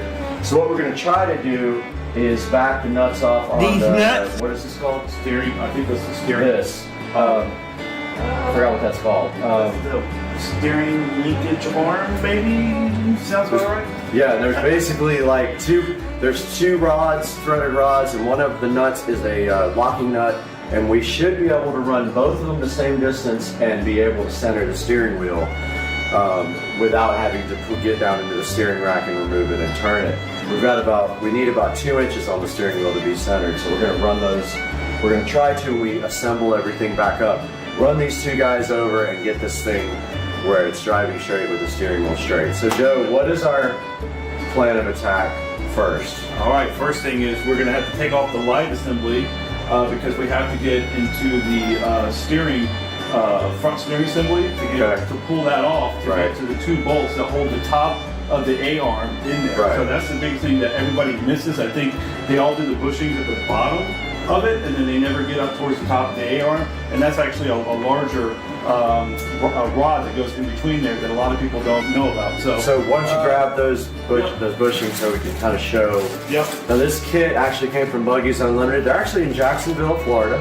where we're located, we could actually run out and pick these up if we wanted to. They shipped them and they came like the next day. Right. And inside the kit, we've got everything we need to do all the front bushings on the cart. And just to be clear, for you guys, if you don't have the Magjax light kit, you don't have this lower bumper or LED light that has to come off. So you would skip that. You would still have the bumper though. You still have the bumper, okay. Yeah, if you didn't just have not the LED kit. Correct. Yep, okay, yep. cool. And one thing I will say is that there's a lot of people that make those bushings that you can buy online.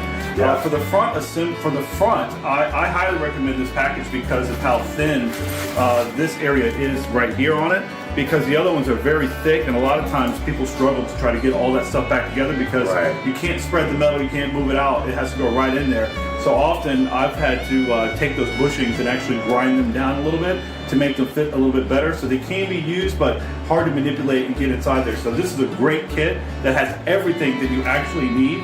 Some of the kits that you buy online that say for the front assembly often will be missing the big ones up here. So they just completely miss it for some reason. So this kit is a great kit, and it has everything that you need to do the entire front, which is really, really good. And then the back, if we wanted to, we could do that as well later. We'll probably do that in a later project. But just to clarify, so this is dropping one there, but this is the part number. It's 6700 from Buggies Unlimited.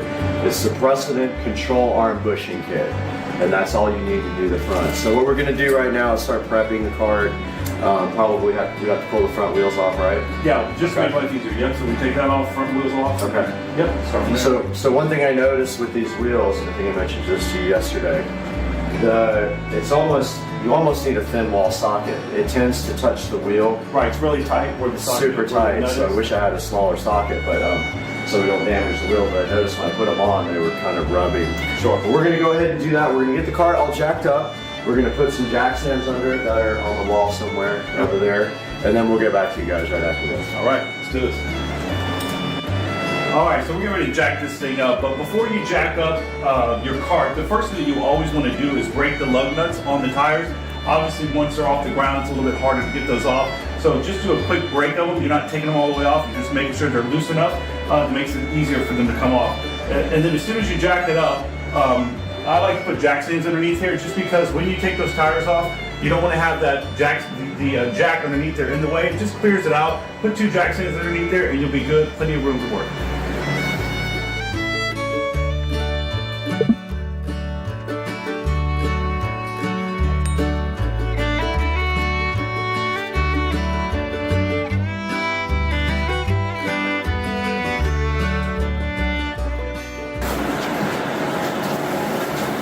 All right, so here we are in the cart, with the cart, and we have our Pittsburgh jack here. And what we're going to do now is go ahead and remove the tires, but we want to stress to you, and we'll show this to you as we get into the cart, is we're going to be checking these hubs, which have bearings in them. And they're not that expensive, so while you're in there, you may or may not want to go ahead and throw new hubs on before you put your tires and stuff back on. We're going to get to that right now.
All right, so as we mentioned before, obviously you want to just check these to make sure they're feeling pretty good, which this one does. But we do have a lot of play down here. So where the leaf spring connects to the spindle, I'm looking at it right now, and they're completely deteriorated. So there's a lot of play down here, just right in that area alone.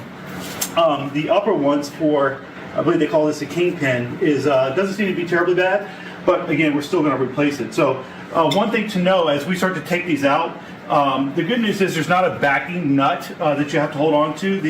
It's actually screwed into the frame itself. So you're just actually taking out the top of the bolt with whatever wrench or socket that you're going to use.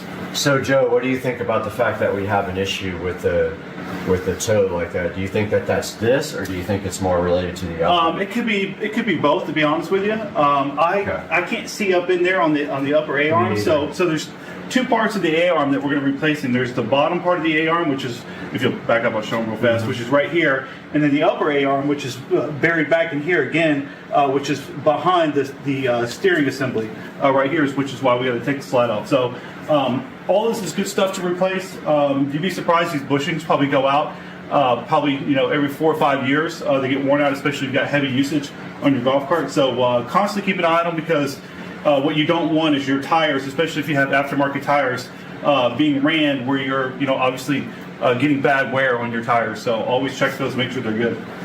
Cool. Okay. All right, so now first thing we're going to do is take off the light assembly. Like we mentioned, you may have a light assembly or you have a bumper. The way that these hold on are pretty simple. There are 2 bolts underneath. You're going to use a 13 millimeter socket to break those loose. And it actually just slides into the channel of the frame. So once you pull these out, from there, there's just a connection between the wiring into the light. You'll just unplug that, and then it's out of the way. Cool.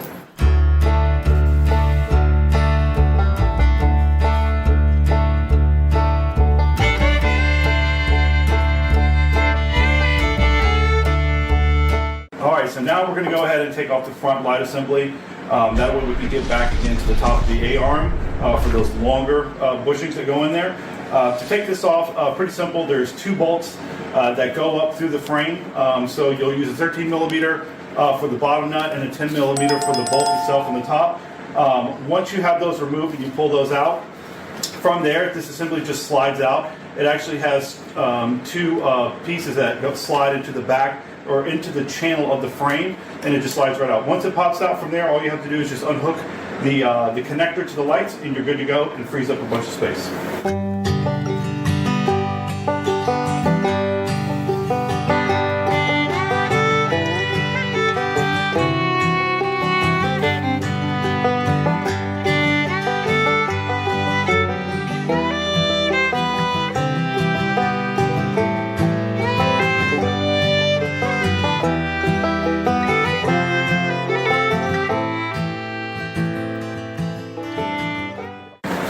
So now that we got the light assembly off, what we're going to want to do is take apart a couple of different things. So this is the steering assembly here. So in order to get to the top of the A-arm, to get those longer A-arm bushings in, you'll need to remove this. We're not going to completely take it apart, but we are going to remove the 3 bolts that hold it into the body of the cart.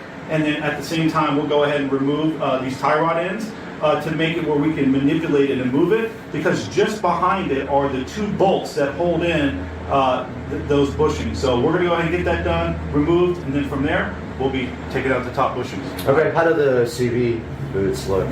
These are totally fine. They look in good shape. Are they CV boots? What are these? I would assume maybe. Maybe well, they don't turn, so they're probably just grease inside here or whatever. Probably so. Okay. They look to be in good shape. And what are these? The frame rails? Yeah, these are frame rails. Okay, exactly. cool. And again, just to show you, when we took this off, we talked about it. These things just slide to the frame rail. Yeah, I believe they're usually above or below it. Okay. Above that, slide right onto it, and then the bolt just slides right through there, and then the nut's on the bottom.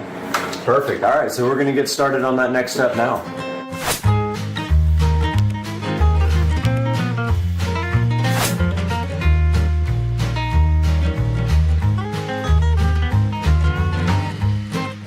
All right, so we went ahead and took the 3 bolts out, which those are 13 millimeter bolts. There's no nuts on the back side of those, so just remove those all together. Okay. From here, we're going to go ahead and remove the tie rod ends. So on the bottom of it, it is an 18 millimeter nut, and then what you'll have to do is take a 17 millimeter and wedge it in here to the top to hold that nut, or to hold that, so you can take that nut off. So it's not it's smooth all the way around, but there is 2 slots on it for you to go. So you have to work it all the way around until you find it. Hold that secure and then drop it.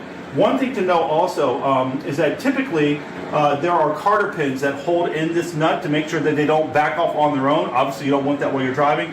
They were not on here, but there is a little tiny hole, so you'll want to replace that with the Carter pin if you have it. If you don't, you could probably use something else, like maybe a paper clip or a nail. Just make sure you get it in there and bend it so that it obviously keeps it from falling off. So, even a bright side. Yep. Just anything to make sure that it doesn't fall off all the way. All right. Okay.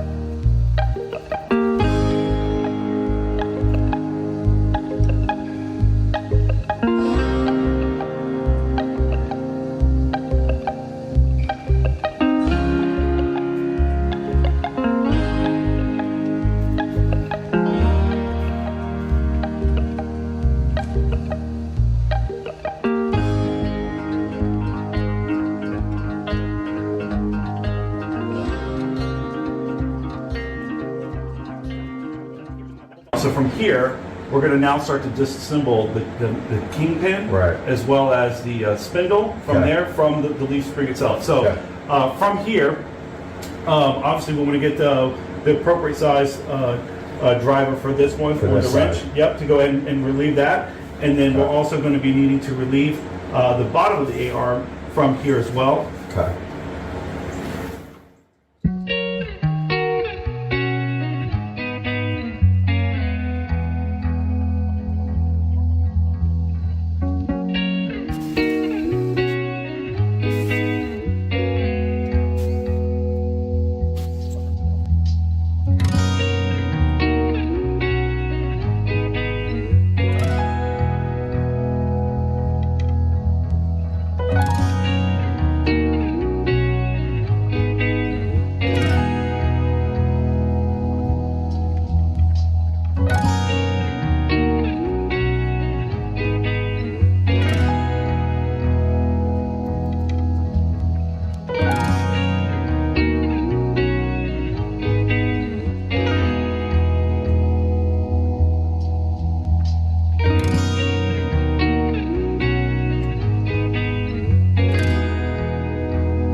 All right, guys, so in this next set of clips here, you're going to see me taking all the parts that we removed from the cart, and I take them and I degrease them all, then I wire wheel them all, and then I hit them with a good coat of matte black paint.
All right, in this clip you're going to see right here, I am about to hit those little A arms with some flat black paint. Get everything fresh to death, freshen everything up. It's going to look so good, just like factory when I get done.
Okay, so we have the Spindle. driver's side spindle and hub down here, and we are about to start cleaning up those guys with brake cleaner and then hit them with some paint, getting them all fresh to death.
All right, guys, we're back, and we have spent a good hour and a half or two cleaning up everything and repainting everything, and we are ready to start reassembly. So, Joe, what's our first step here? Yeah, so we're going to start by putting the A-arms back on, so Okay. the long bolts. Right. So, obviously, the biggest thing in assembling these back together is that sometimes putting those bushings back in can be kind of a pain. Okay. So, we'll go ahead and take the two A-arms now, Okay. put the bushings back in there, and make sure everything's all looking good. So, Okay, perfect. Yep. All right. So, obviously, you've got to put those, get your A-arm there. Can you go get those bolts, Brad? Yep.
guys, welcome back, and we just finished up our project here. We did all the bushings on the front of the cart. We refreshed the front of the cart. We redid the whole entire front end. We painted everything and put everything back together really nice. And as you can see here, if you can look down here at the wheels now, there is absolutely no issues with the toe. Before, the tires were angled in like this. They're sitting perfectly straight. The steering wheel actually straightened itself out too, so we didn't have to make any adjustments. We didn't even have to do an alignment yet. We don't know if we're gonna have to do that, but for right now, it looks pretty close.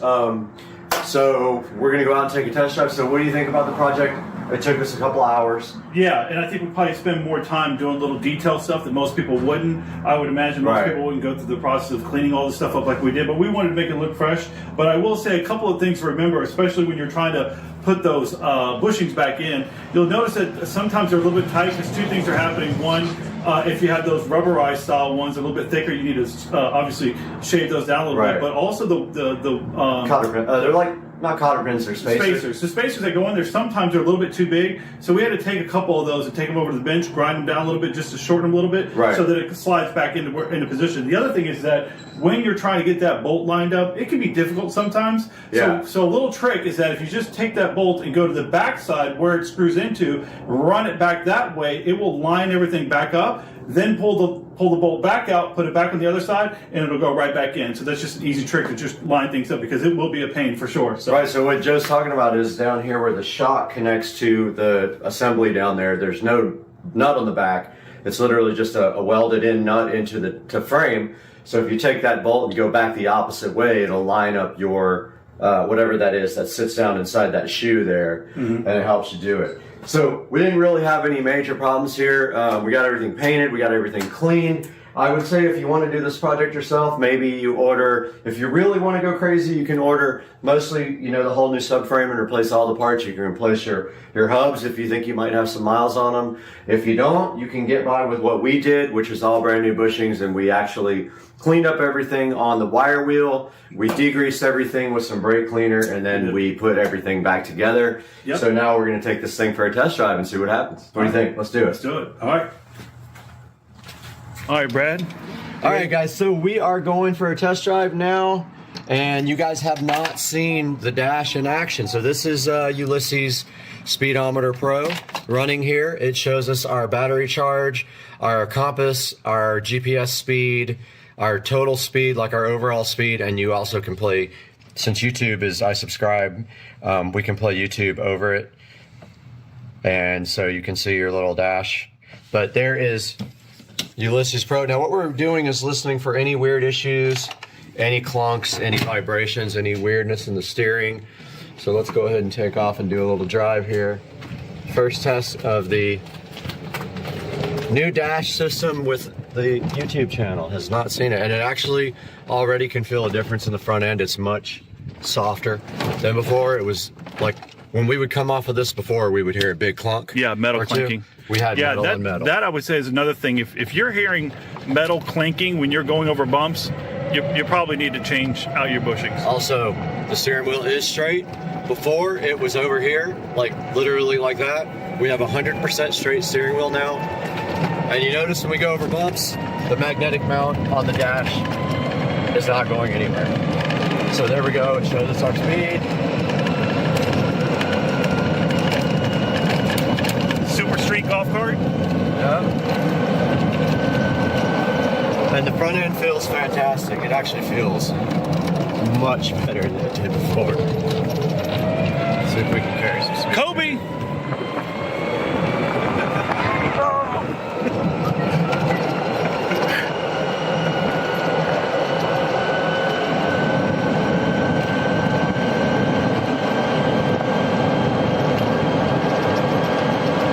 Man, it's driving smooth, nice. So good.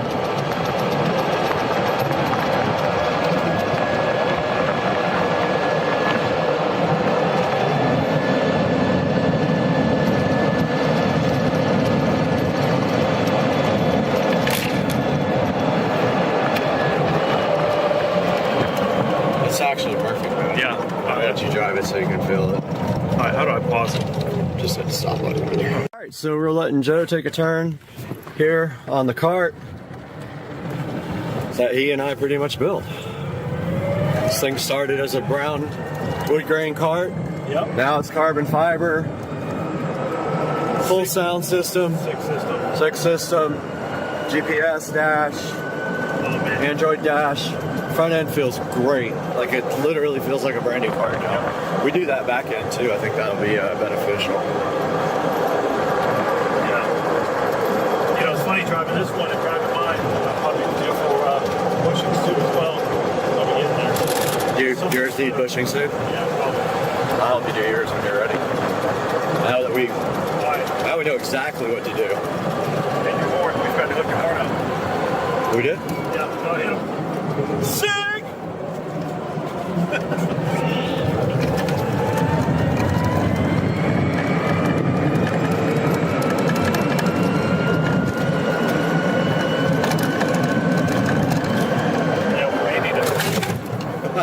Yeah. That's the biggest bump I've hit yet. I think we have to pull that front assembly. We might be able to get underneath there to hook it up. It's just 2 wires. Yeah, this thing goes so much smoother. I think it's good to go, man. Yeah, how did that thing hook up? I don't even remember disconnecting 2 wires. it. Yeah.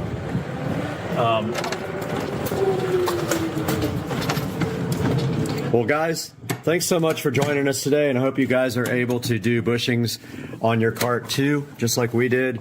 And hit us up in the comments section. Let us know what you think. And all right, what do you think about that project, man? Awesome project, man. Good stuff. Easy to do too. So any regular person should be able to handle this pretty well. I agree. And now that you have our steps, you can do it yourself. And we'll talk to you guys later. All right, sounds good. Guys, I hope you enjoyed the project with Joe and I. It went really well, but we want you to look for the next video that's coming out. This next video is going to have a full unedited version with the GoPros up underneath the cart. So that way, if you want to do it yourself, you can rewind back and go through all the action. You can see all the steps up close. Thank you for watching, guys. Have a great day from Joe and myself, and we love you guys. Oh my God, this thing is so freaking cool. Guys, welcome back to Supercar Street Racing again, and you got Brad here. We just got through a minor hurricane which has just moved out of the area, and so now we have time to come back and show you guys a new review of something sent to us by a company. They wanted us to check it out, asked if we were interested, and of course we want to get this stuff out to you guys to try. So let's get out here in the SCSR garage and take a look at what we got out here. And we have the Jet Fan Max by Kika. We're going to be taking a look at that today, and they also sent us the portable fan as well to take a look at. All that coming up today on Supercar Street Racing. Hang out.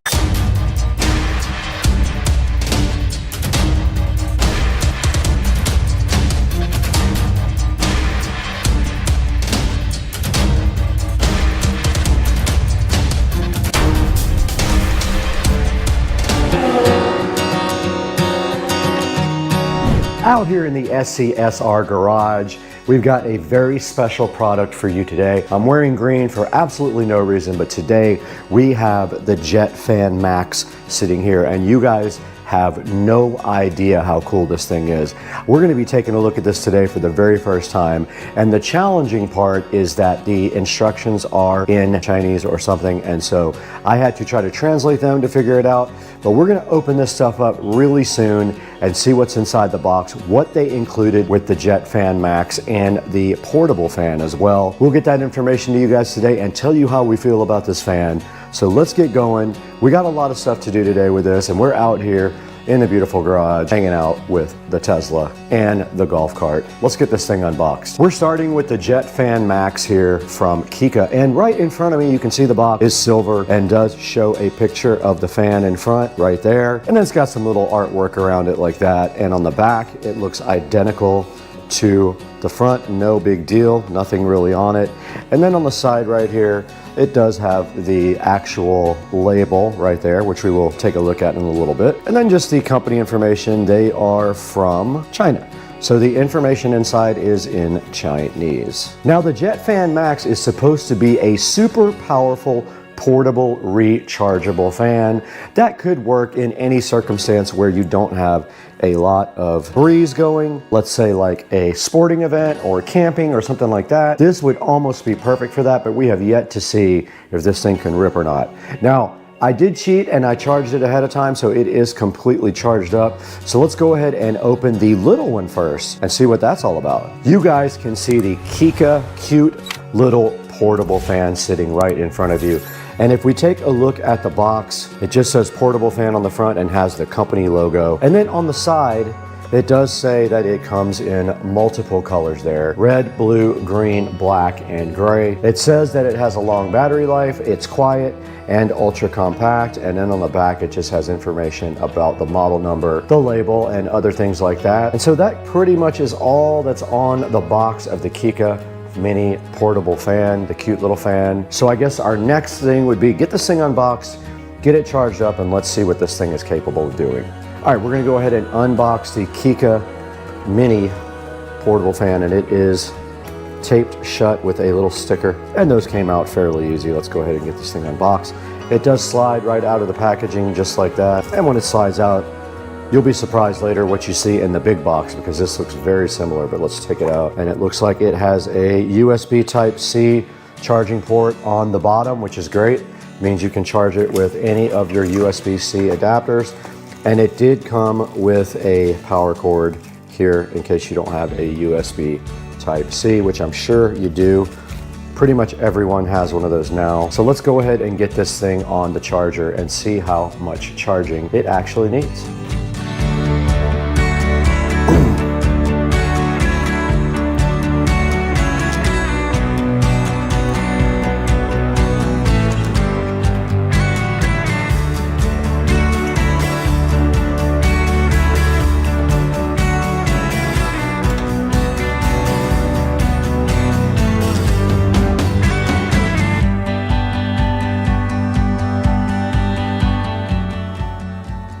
All right, you saw right there that we turned on the Eco battery inside the golf cart. We did switch on the 12-volt system, and now we have plugged in the mini portable fan to the club car precedent on the 12-volt system here, and it is charging with this USB Type-C cable. It is on a single LED, so we're gonna go ahead and let this guy charge up until it is fully charged. And while that's charging, we can go ahead and open the big one. Let's get over here and open the big monster size fan from Kika, which is chilling on the golf cart. Right in front of the Kika Jet Fan Max now, while we got the little guy charging over there off of the golf cart battery, we can go ahead and take a look at this guy. So let's go ahead and get it opened up.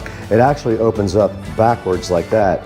And as you can see on the inside here, we have the Kika fan. We have a nice instruction manual right here as well. We've got this add-on device right here, which kind of looks like a filter. We've got this tube right here, like an extension. We've got a charging cable right here. We've got this little brush add-on. And then we got the Jet Fan Max, which weighs about, I would say, 5 pounds at least.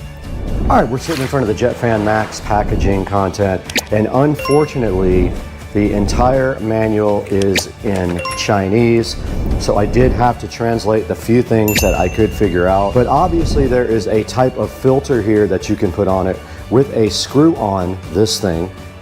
So that means you probably screw it onto the end. Right here you can see the Jet Fan Max is threaded, and then on the other side we see the controls here. So this is the power button. You long press this button here to go ahead and start the Jet Fan Max, and then this is a slider that does control the power level. Now this button, not sure what that does because I am not able to translate that part of the manual. We can give it a shot and see if we can figure out exactly what that does. All right, the Jet Fan Max is in front of us, and we do have this add-on. You have that, and then you have this nice brush add-on here as well, and that goes right on. I don't know what you would possibly use that for unless you're going to clean something maybe. You have an extension also that you can add on right here, and there's a good look at the extension on the end, and then you can then put your brush. That just clips right on the end like that, and that is how you use the accessories. I guess you can blow stuff off with it like a cleaning tool. And then this thing just does come straight back off like that, and that part unscrews just like that. Back out here with the Vika Jet Fan Max, and let's talk a little bit about the operation of this. Now, as I said, this is kind of substantial. It is heavy 5 or 6 pounds should tell you that it is a quality product. And a lot of that might be the battery on the bottom. Not sure, but the battery does slide out just like that. So if you have an extra battery, you can go ahead and have that charged up and ready. But that just slides right back into the Vika, and then it is ready to go. Now here is the power slider, and that's the level of the fan intensity. And I don't know what this does because I cannot read the manual. Now to power on the fan, you simply hold the power button down with a long press. And you can see right here, it does say 95% on the charge indicator, and it is at 0% power. Now we're turning it up, and it is going to blow the camera over. It will blow. That's only 36% on the thing, and it will blow this.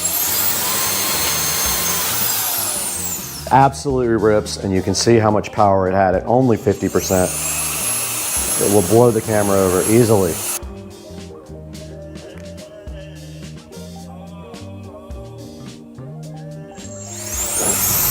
60% power. 100.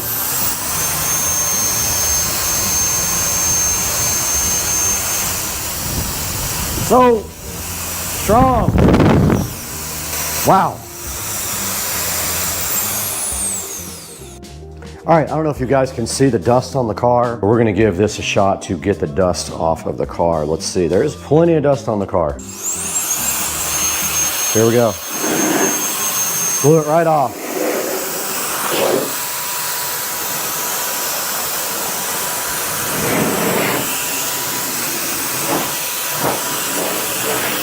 The dust that isn't stuck to it is coming right off.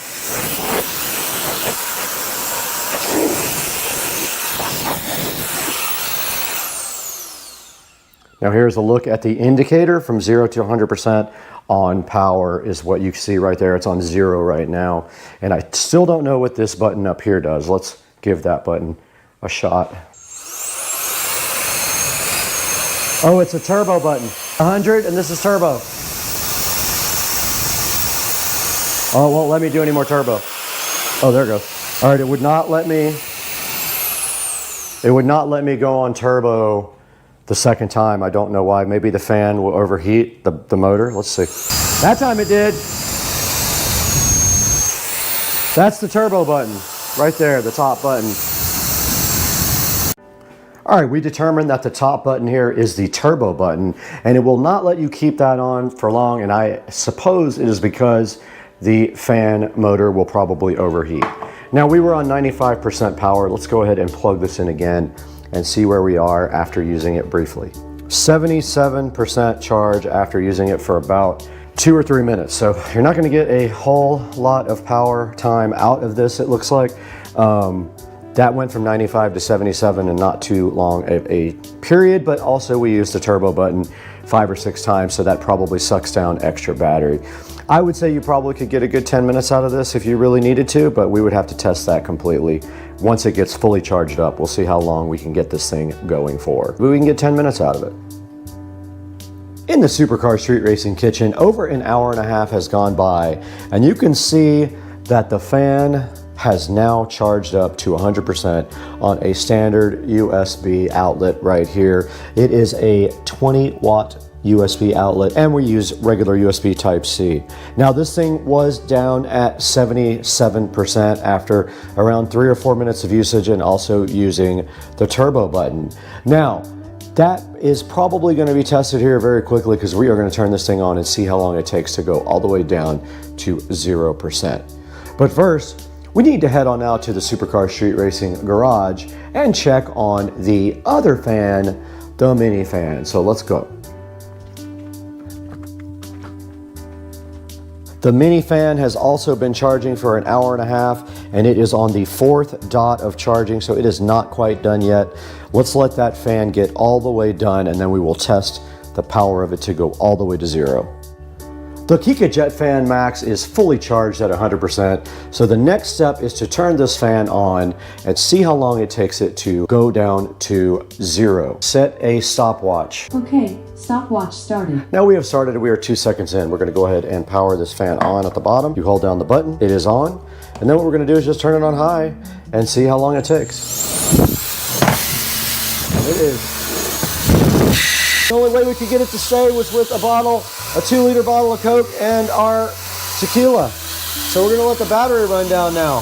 I can't see the battery, unfortunately. Let me turn it where we can see it. We've got 1 minute, 18 seconds.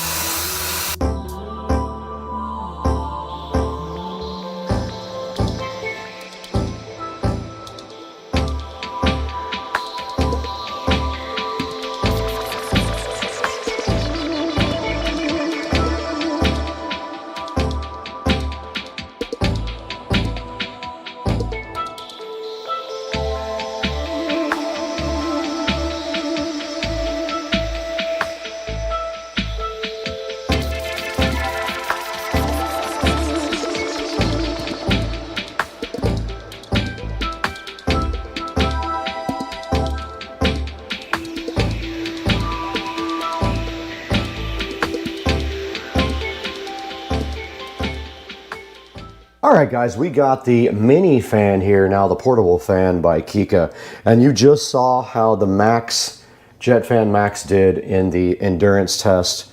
And now we're gonna test the mini portable fan here from Kika and see how long this goes. All right, guys, we have our stopwatch running right here on our device. And so we're gonna put our fan right here, start it up and see, we're already 10 seconds in, let's go. Fully charged right here. Let's let this thing run.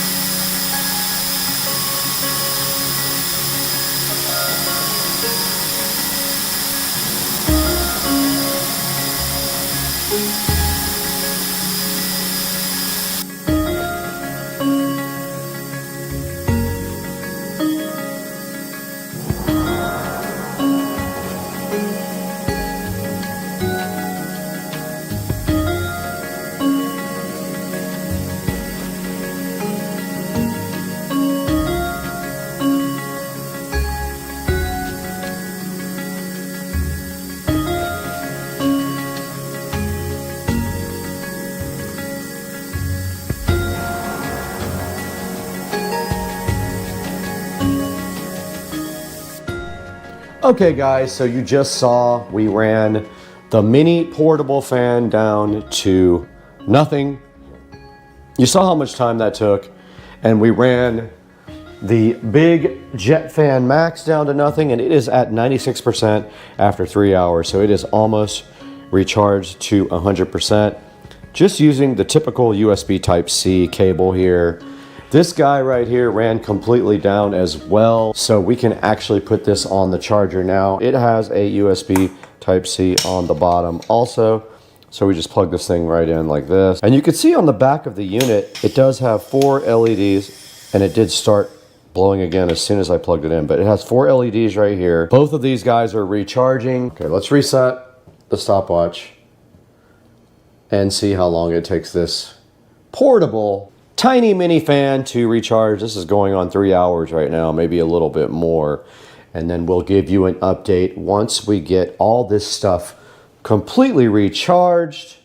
The Kika, or Kika, however you want to pronounce it, fans are rocking every way, y'all. Guys, welcome back once again, and today we have a special product here, the Kika, or Kika, however they pronounce it, Jet Fan Max. I don't think this thing is available yet. I've been looking for it online, but they did send me this and their portable fan to go ahead and check out, and I can highly recommend both. These things actually, I never even thought about it this way, but they're designed to be dusters, or, I mean, you could use it for a portable fan as well for yourself, like I thought, but these are for doing dusting and things on computers. And this thing really rips. If you just hold down the button here, it has 100% charge now, and you just turn it on and it will literally blow the camera off of the entire computer. So that's the Jet Fan Max, and this is the portable fan. The Jet Fan Max takes about 3 or 4 hours to charge up, and this little guy took a couple of hours to charge up. We got about 23 minutes out of the big guy, and we got hours out of the small guy. So please check out Kika. I'll put a link in the description to their store, and go ahead and buy a Jet Fan Max when it is available, or one of their tiny little fans as well. And this thing did blow all the dust right off of the Tesla Model S Plaid. Guys, we got to get going today. We have a lot of stuff to do in the house. We'll see you next time.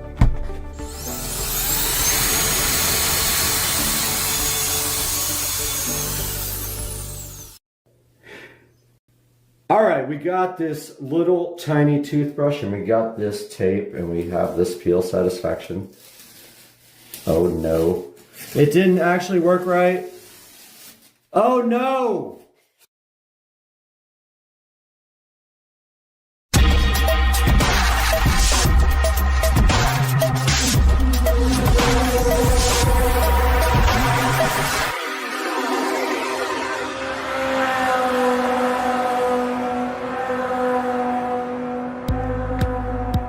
Hey guys, welcome back to Supercar Street Racing. Today we're going to be designing my car stereo system for the Club Car Precedent golf cart. So we have Photoshop open here, and we are going to start looking at what we need to design our stereo system here. Now we've got our safe title area here, which we don't really need that while we're doing just a regular design. So I'm trying to remember how you actually get those off. Let's see. There's a way to do safe title, but I can't remember it. Okay, there it is. It's extras.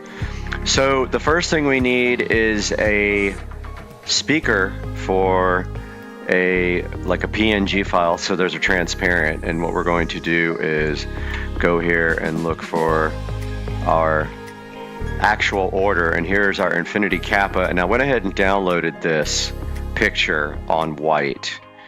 So when I open Photoshop here and I go to my downloads folder, this is the picture here. Let's see, did I download it? Yes, I did. Let's see if it didn't auto refresh.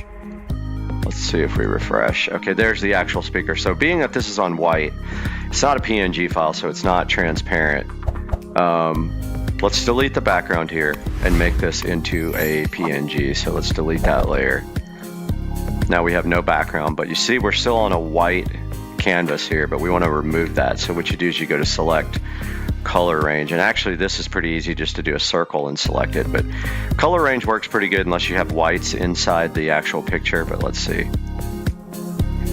And when you do that, it shows you what it's going to cut out here.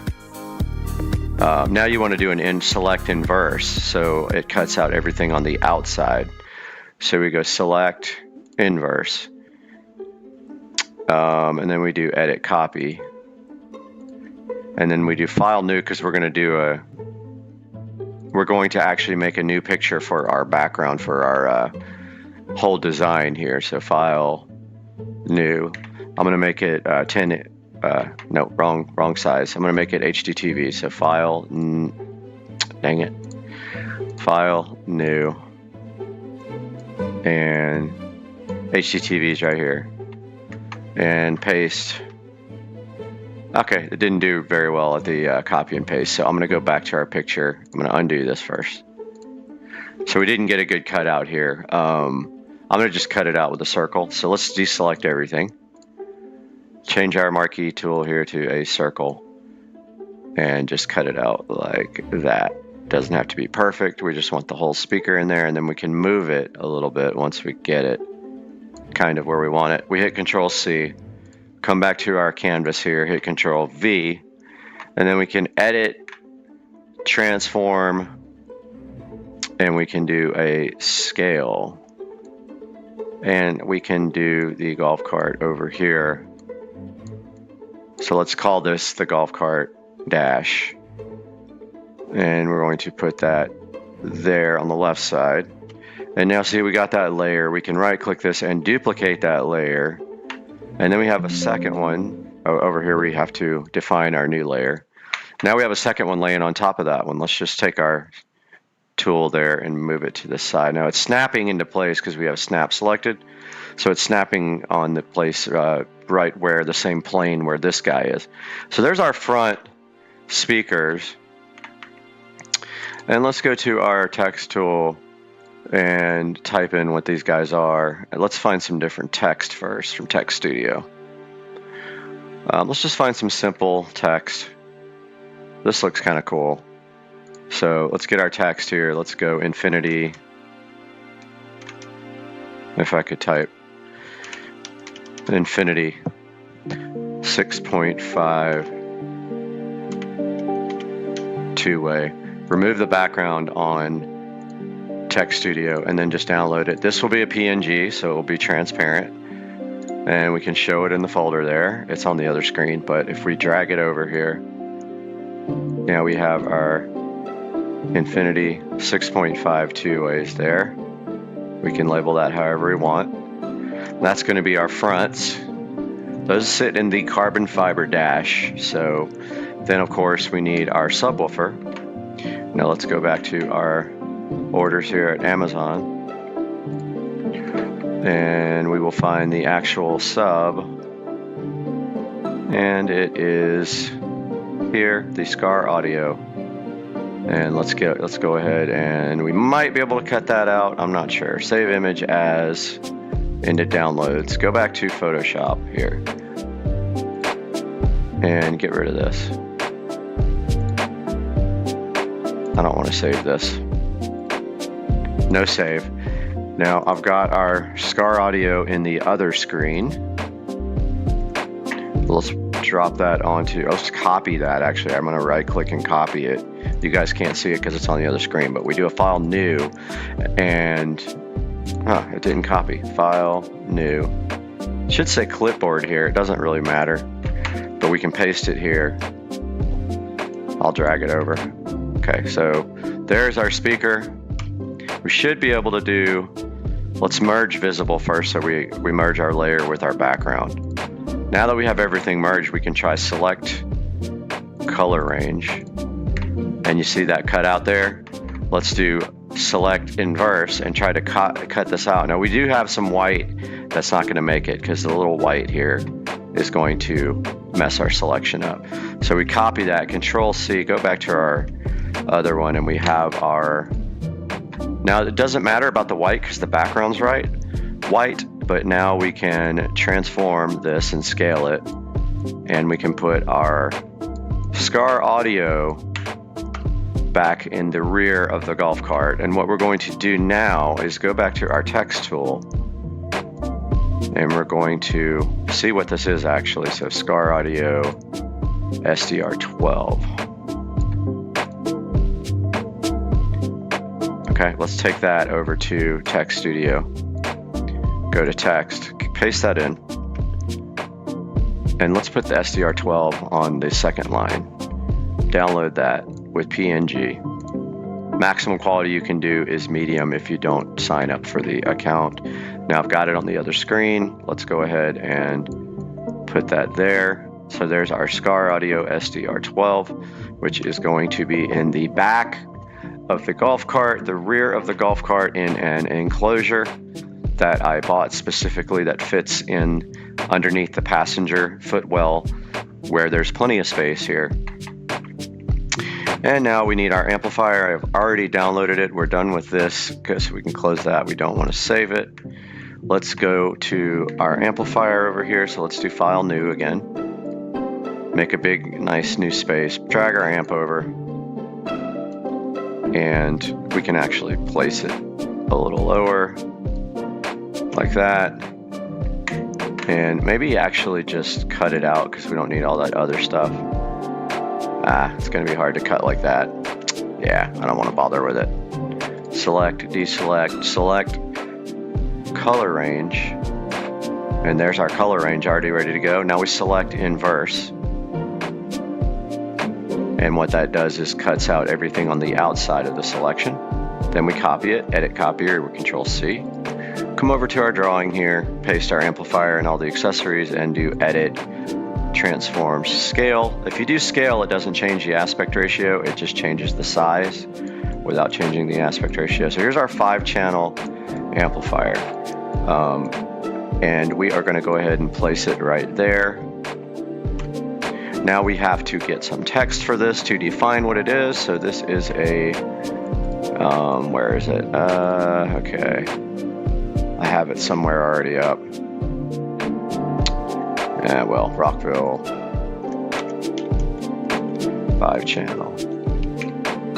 And it is the Phenom. Yeah, sorry, I did that completely wrong. Yeah, there we go. Rockville RXH F5. Take that into Tech Studio here. And that is perfect. And let's just drop this on the second line. Download that. Make sure you are in medium quality and click download. And I have that on the other screen. And let's pull that over here and shrink that down. And there is our Rockville amp. Now we are doing the epicenter as well. The fake epicenter, which works just as good as all the other ones. I removed it from the home audio system, and we need to find that on our orders here from a little bit ago. Let's see if we can find it on here.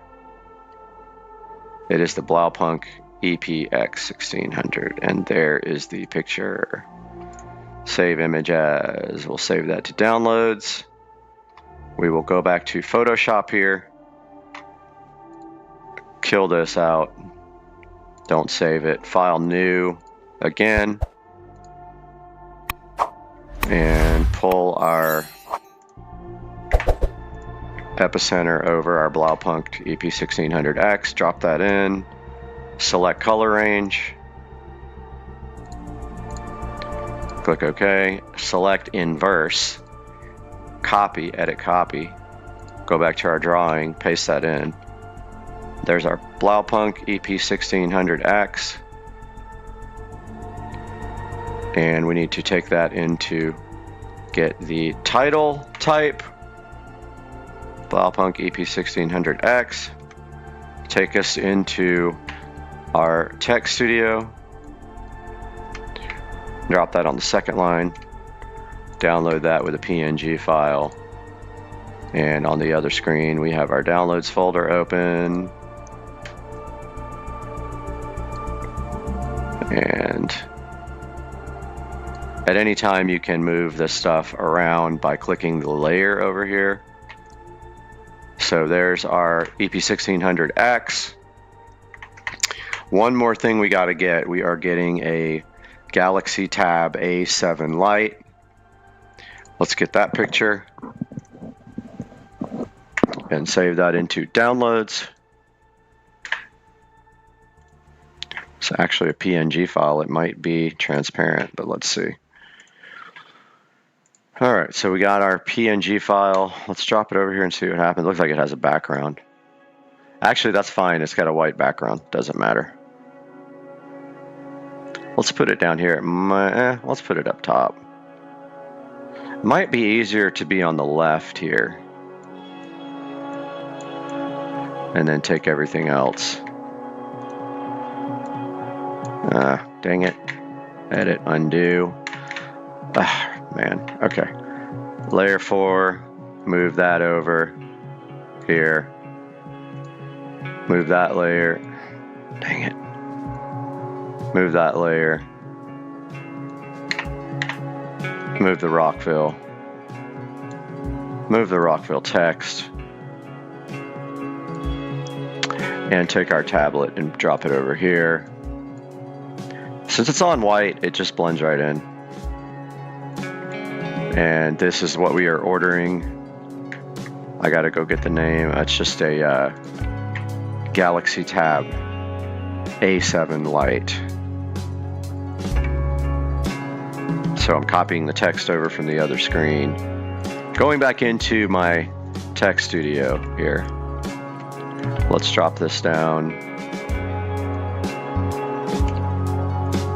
Download that PNG.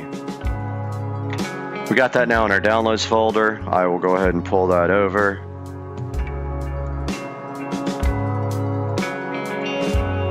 And there is the completed non-wired up diagram of the audio system for the cart.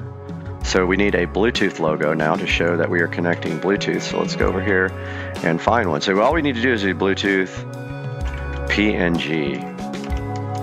Will be a transparent PNG. We go to images. Some of these you have to join to actually download, but we're going to look for one that doesn't require joining. This one's got a little shadow that looks pretty cool. Looks like we can download that for free. Download HD PNG. Let's do transparent.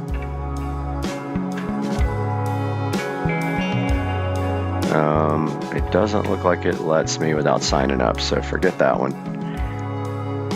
Let's try this one. That might be also a paid. Yeah, this is also a paid site. Stay away from the paid Bluetooth, or the paid Bluetooth. Stay away from the paid sites. You don't need to do that. Like this guy is completely free. This guy is completely free. Download. Well, it's supposed to be free. Let's see if it... Nope, that's another paid one. PNG Wing I thought was free. Download. There we go. Click alphabets to download. WY3Z. WY3Z. Alright, so there's our download. Took a second, but yes, we have it. So we're going to just denote here that this is Bluetooth.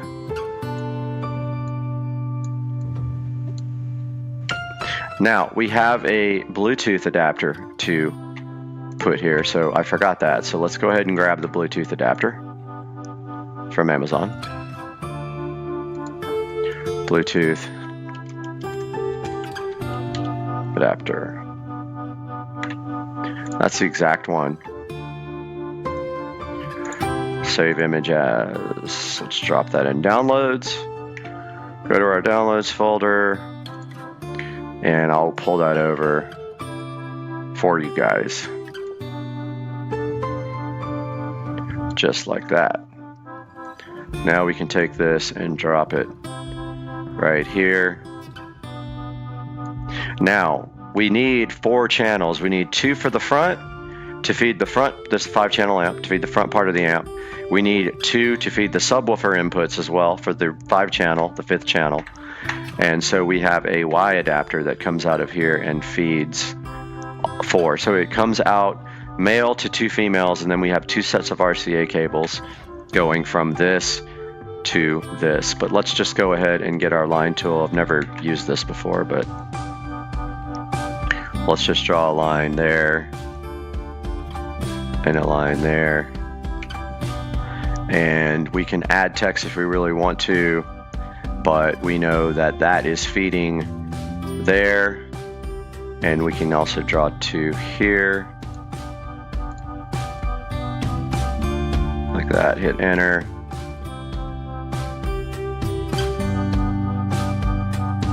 Okay. So actually we could go grab some little text to kind of define this on our text studio. Let's just put channel 1 and 2, download that, and let's put channel 5 sub, download that. We have those sitting in our download folder now. Let's pull this over, denote this here, just like that, and then we'll take our little sub, denote that here. We're just going to assume that we know that there's a Y adapter right there. So there's our subwoofer and our channel 1 and 2.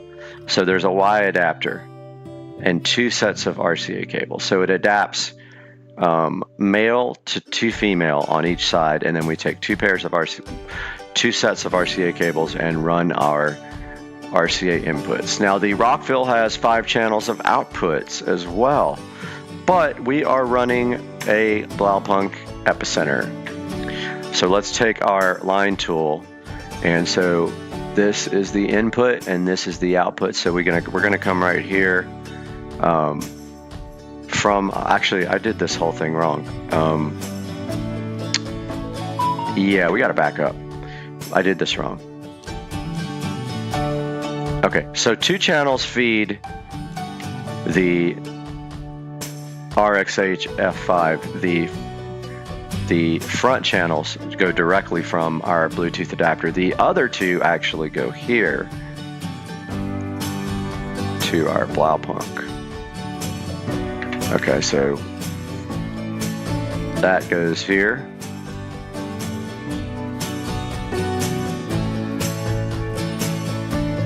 And then also we could place that here.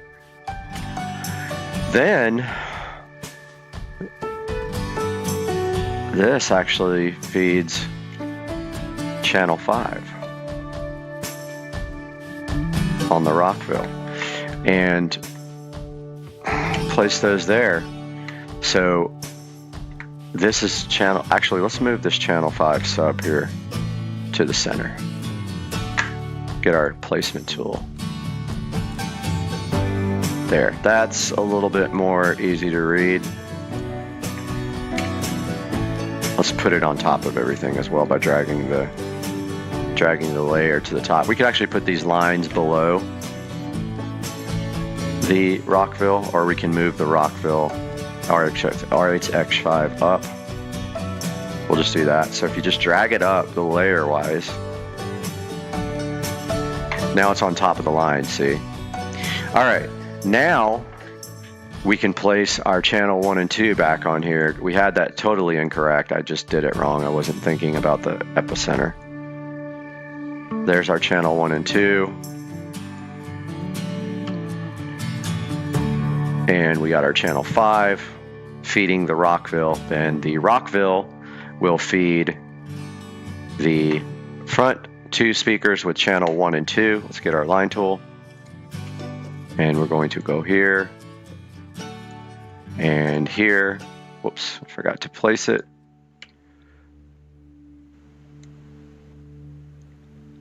And then eventually we'll move the SCAR audio up. But now we have our sub channel here going to our subwoofer. That's 1 voice coil. And then we come out of that to another voice coil.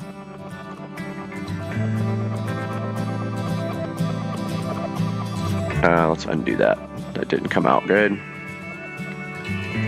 And we need to move everything up. Let's move the SCAR audio up.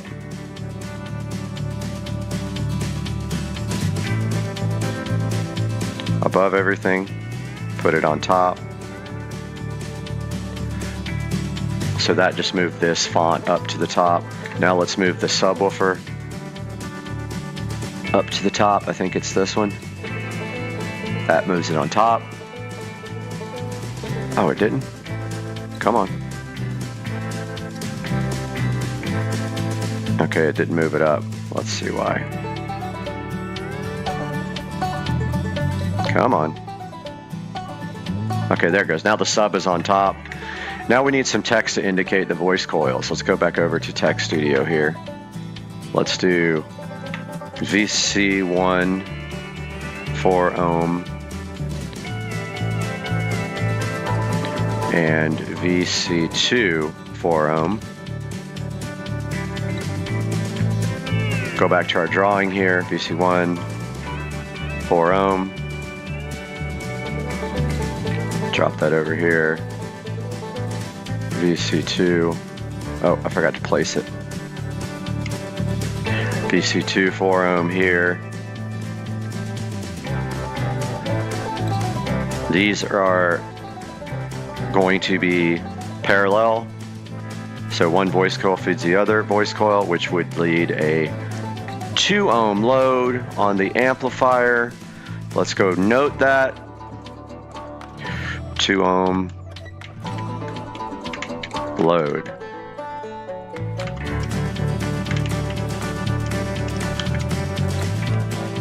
See if I can spell. Did I spell it right? Drop that in from our downloads folder.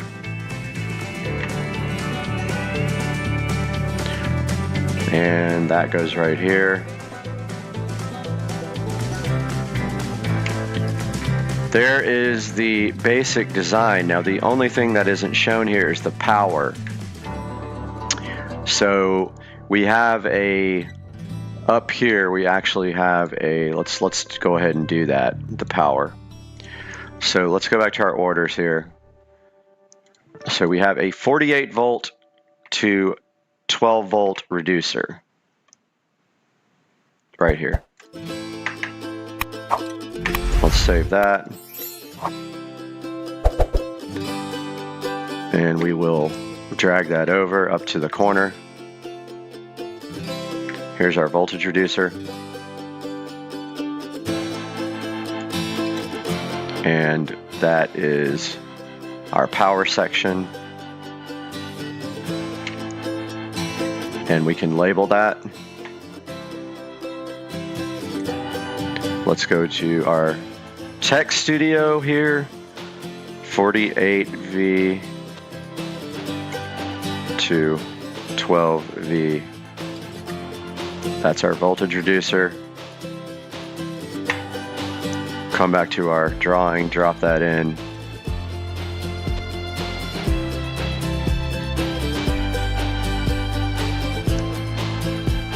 And put it somewhere over here. Small. So this feeds both the Blaupunkt and the power amplifier with 12 volts. We could probably draw that line, but let's see. Let's see if I can figure out how to make the line tool. Well, it's black. How do you make it red? I'm not sure how you do that. Not sure. So for now, we know without drawing lines that that's going to feed that, and it's going to feed this guy. Whoops. Edit, undo. Let's place that. Let's go back to Tech Studio. Let's go back here and change this to, I don't know how we do it, blue, or change the color. Color. Red? Let's see.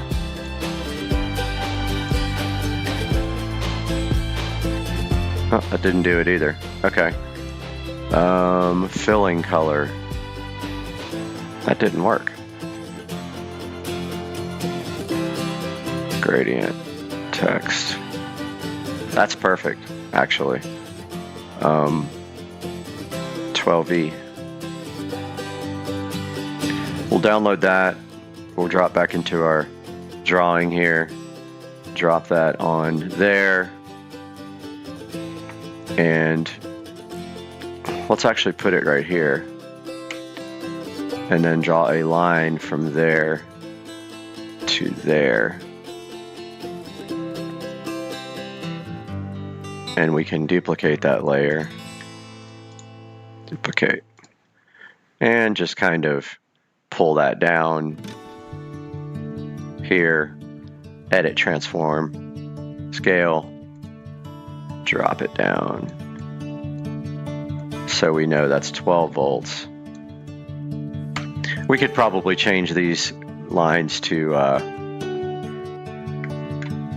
red. I'm not sure how you do that. I just put the 12V on top of the line. So there's our voltage reducer.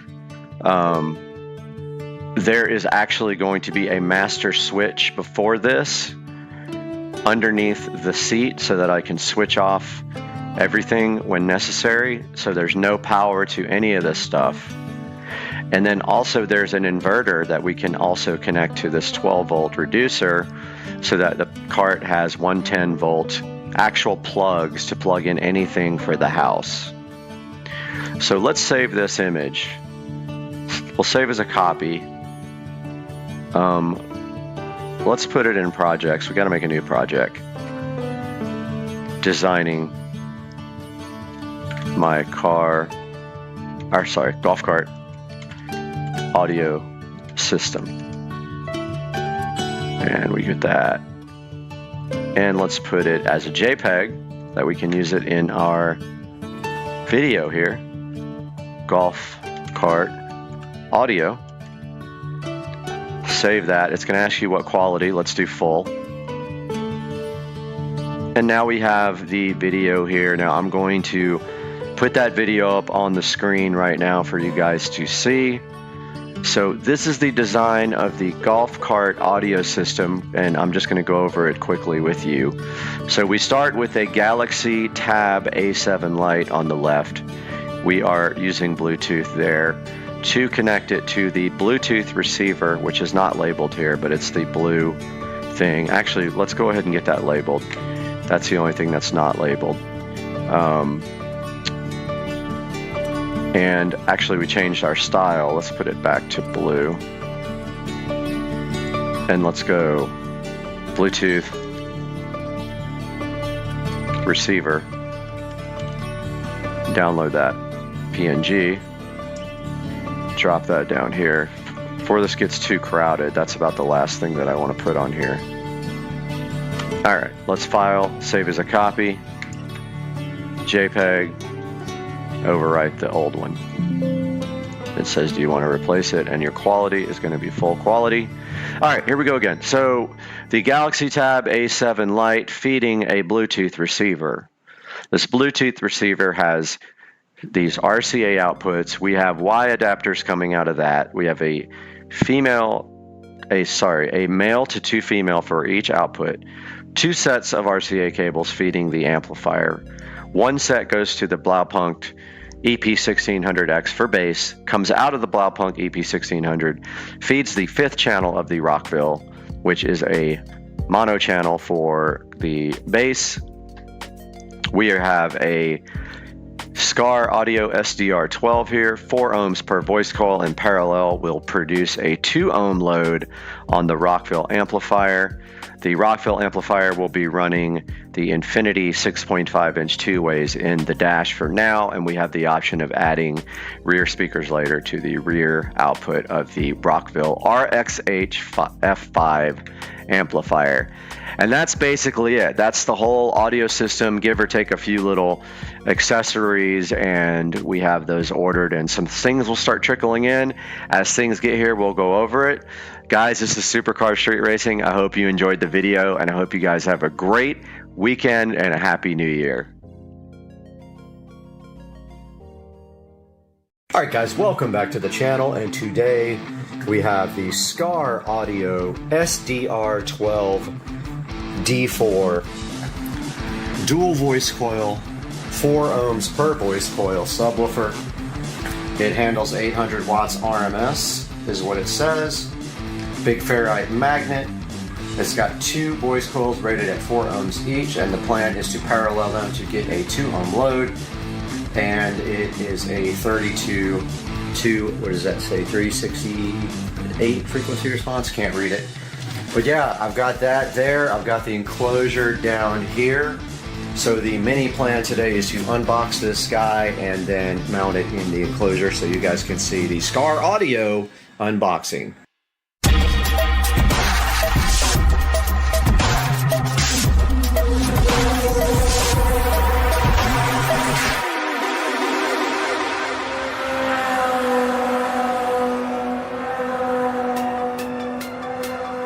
Guys, here we have the Scar Audio SDR12-D4 to take a look at here on the channel. And I have opened it once, so you guys are getting gypped this time, but I had to open it. I can't tell you why, because then it wouldn't be a secret anymore. But here we go, opening the Scar Audio. They give you a nice Scar Audio sticker here, which I don't know where I'm going to put it, but they do give you a sticker. And then right here we have a protective cardboard condom on top with a foam condom and then a plastic condom. Taking those off, we see the Scar Audio lovely woofer right here. We're gonna get that out of the box, and there is a nice instruction manual here, and it tells you the square footage that it needs and all that, but we are putting it in here regardless, and we will stuff it full of polyfill, which will give it the effect of having more airspace. Let's get this Scar Audio big concrete. I don't know why I call it concrete. Cardboard condom out of the way, and look at the Scar Audio woofer sitting nicely here on the table in front of me. Let's get it out of the packaging. I have not unpackaged it yet. This will be the first time. We will not put holes in it when we go to screw it in. I promise you I will give my best effort not to put holes through the Scar Audio. So taking a look at this woofer, pretty nice woofer. Not expensive at all. I think I paid around, I don't know, $80 for it. It looks like there's a ring here that comes off, but I'm not sure. Oh yeah, it is. Okay. So they give you like a, not sure what that's for. I've never had one that has that on it. I guess I need to read the instructions and see what they want me to do with this ring here. Look, I almost put a hole in it already. But yeah, so it's got this ring around here that I'm not exactly 100% sure what that's for. So let me get into the box here and see if the instructions tells me what that is for, and then we'll take a look at the back. So it doesn't really say what that is, and I've never owned one that had this rubber thing in it. I guess it's just a gasket. Let's look at the back of the Scar Audio. I'm not going to flip it over because it'll hurt the surround, but we have the push type terminals there. It's pretty nice. It's painted black on the back. Very, very heavy magnet. And there is a gel pack here for you guys to eat later when you're hungry. And there's one side, so that's 4 ohms there, and then that's 4 ohms there. Taking these two voice coils together would yield you a 2 ohm load on your amp if your amp can handle it. You cannot usually bridge a 2 ohm load and make it 1 ohm unless your amp can handle it, but this is going to be a 2 ohm non-bridged load. And next we will show you guys a good close-up of the Scar Audio front, and then here is the back. You get a good look at the 2 voice coils there, and the Scar Audio logo right here on the basket, and the high quality magnet. Pretty heavy guy. Trying to figure out if I could see how heavy it is, but it's probably in the ad, but I don't know, 30 pounds maybe, 25, 30 pounds on that Scar Audio woofer. And now we'll take a look at how we're going to wire them up. All right, this may be overkill for the amp I have, but if I ever upgrade amps and get a nice subwoofer amp, I want to be sure I have the enough wiring to handle it. I ordered some 12 gauge wire, but I don't have any now, but I want to go ahead and get the woofer mounted, but I've got plenty of 16 gauge wire, so I'm going to double up from voice coil to voice coil, then double up from this voice coil to the actual speaker input on the box. So I'm going to grab all the tools to do that now. This is my new heat shrink kit with all the connectors we need for hooking up the amplifier. Came with all these heat shrink connectors and also this really nice crimp tool. So I'm guessing you crimp then heat shrink. I've never used it before, but I'm going to take a look and see which connectors. It's going to be one of these style that are going to go over inside the subwoofer box. I'll show you guys that in a minute. We're going to need female, probably these spade connectors here, and it looks like you crimp up here and then heat shrink here, which is awesome. So I still need my heat gun, but I'm going to go ahead and test and see which size fittings fit inside the speaker box. Here we have the speaker box. I've got the yellow, which would be the largest connector that is available so we can put the most wire inside. But let's see if those work. Totally. So yeah, we're going to use the yellow connector and put, hopefully stuff 2 wires inside of that guy right there. All right, let's go ahead and we don't need much wire at all. This will actually work for the voice coils. I found these 2 little pieces. And I'm gonna go ahead and zoom out here real quick. Much better. So these 2 are for the voice coils, that'll be fine. And then this piece I'm going to double up on and use for the connection from the other voice coil to the box for our 2 ohm load. It doesn't have to be that long, but if you want extra to be able to wire up your woofer, you leave extra. So I'm just gonna use this and go ahead and cut it.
our ohm meter here. Let's see if I can figure out how to do it.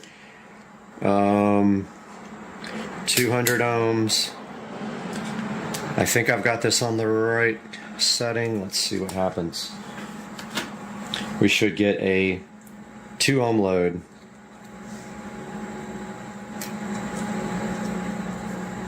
Through this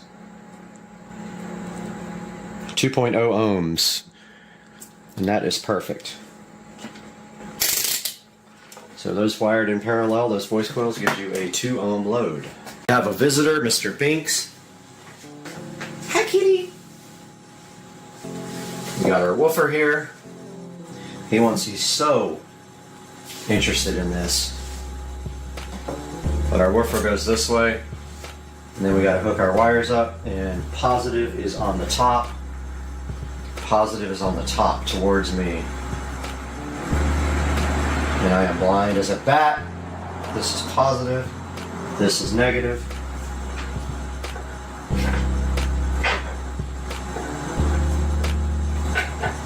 Mr. Binks is purring like crazy.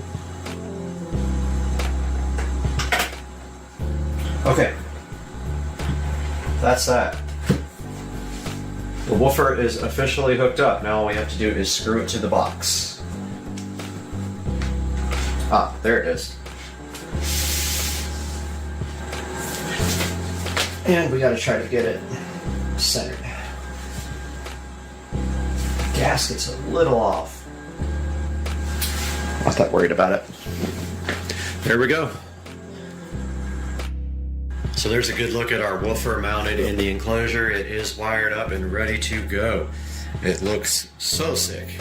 Love it. Forgot the polyfill.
Alright, we are at the Morristown Game Vault, which I had no idea even existed. This is probably one of the coolest places I've ever seen.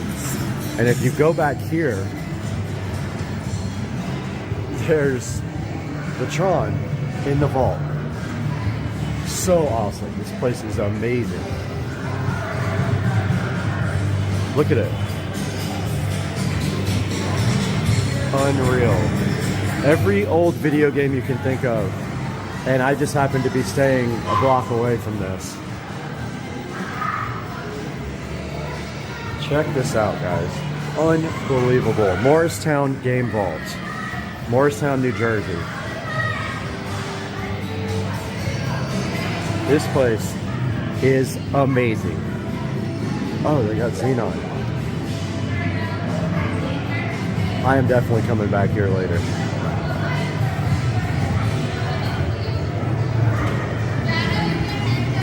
Absolutely insane. The Morristown Game Vault. And a good look at it. Unreal. Get me. Bubba. Okay. Why are you enjoying the wood? What is so good about it? Bubba. He is in the wood. Hey, and welcome back to Supercar Street Racing. Today we're taking a look at this LED pool light from Les Limuli, and they've been gracious enough to provide us with this light so you guys can see how it might work out in your pool. And I've got all kinds of things to tell you about this today on Supercar Street Racing.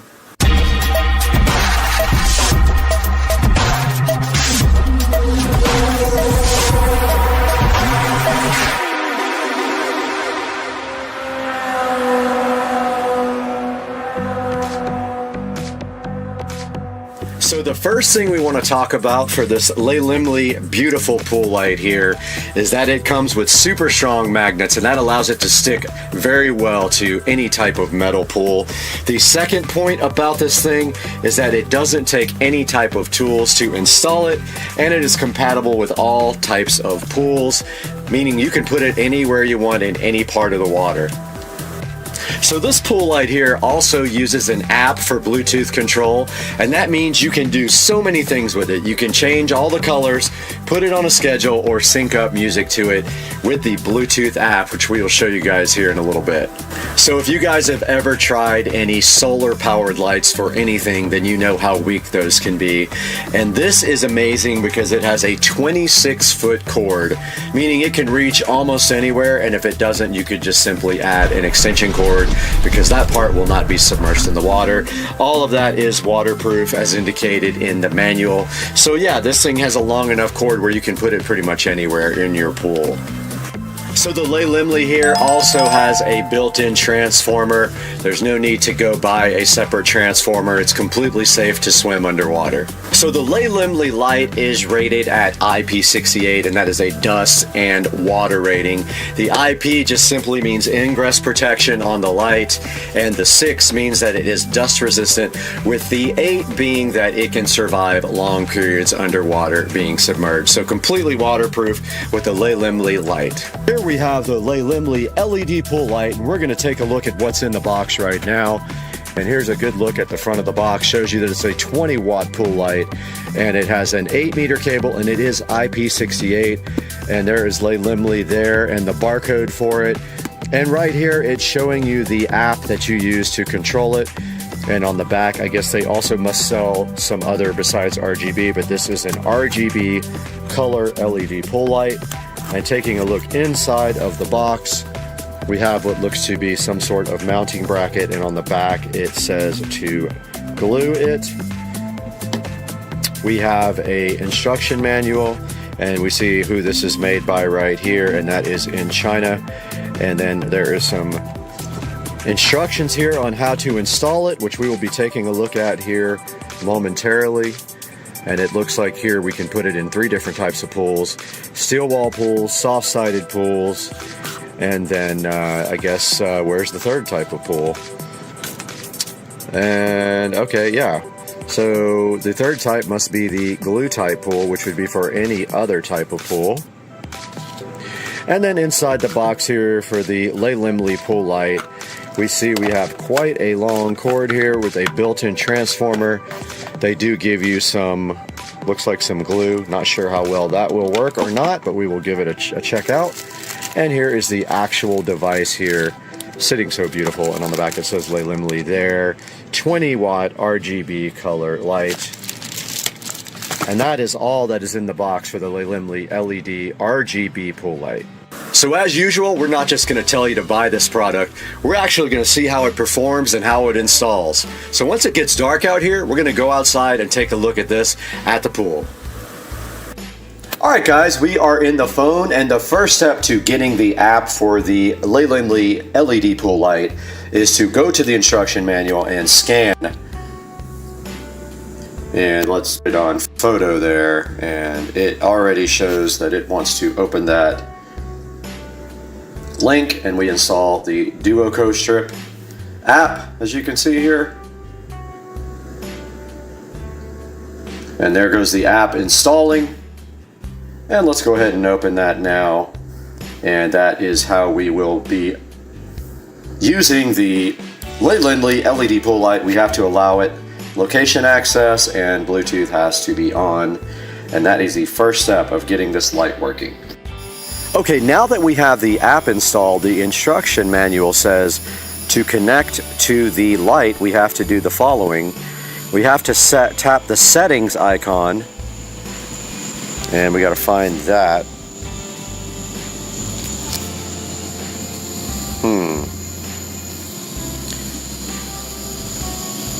It's already on the screen. It says BLE DOM. So we're going to click that. Nope, it's not there. Interesting.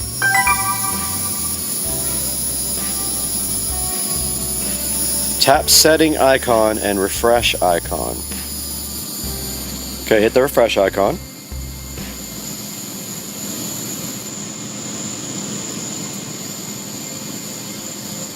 And there it is. It says it is connected now to the light.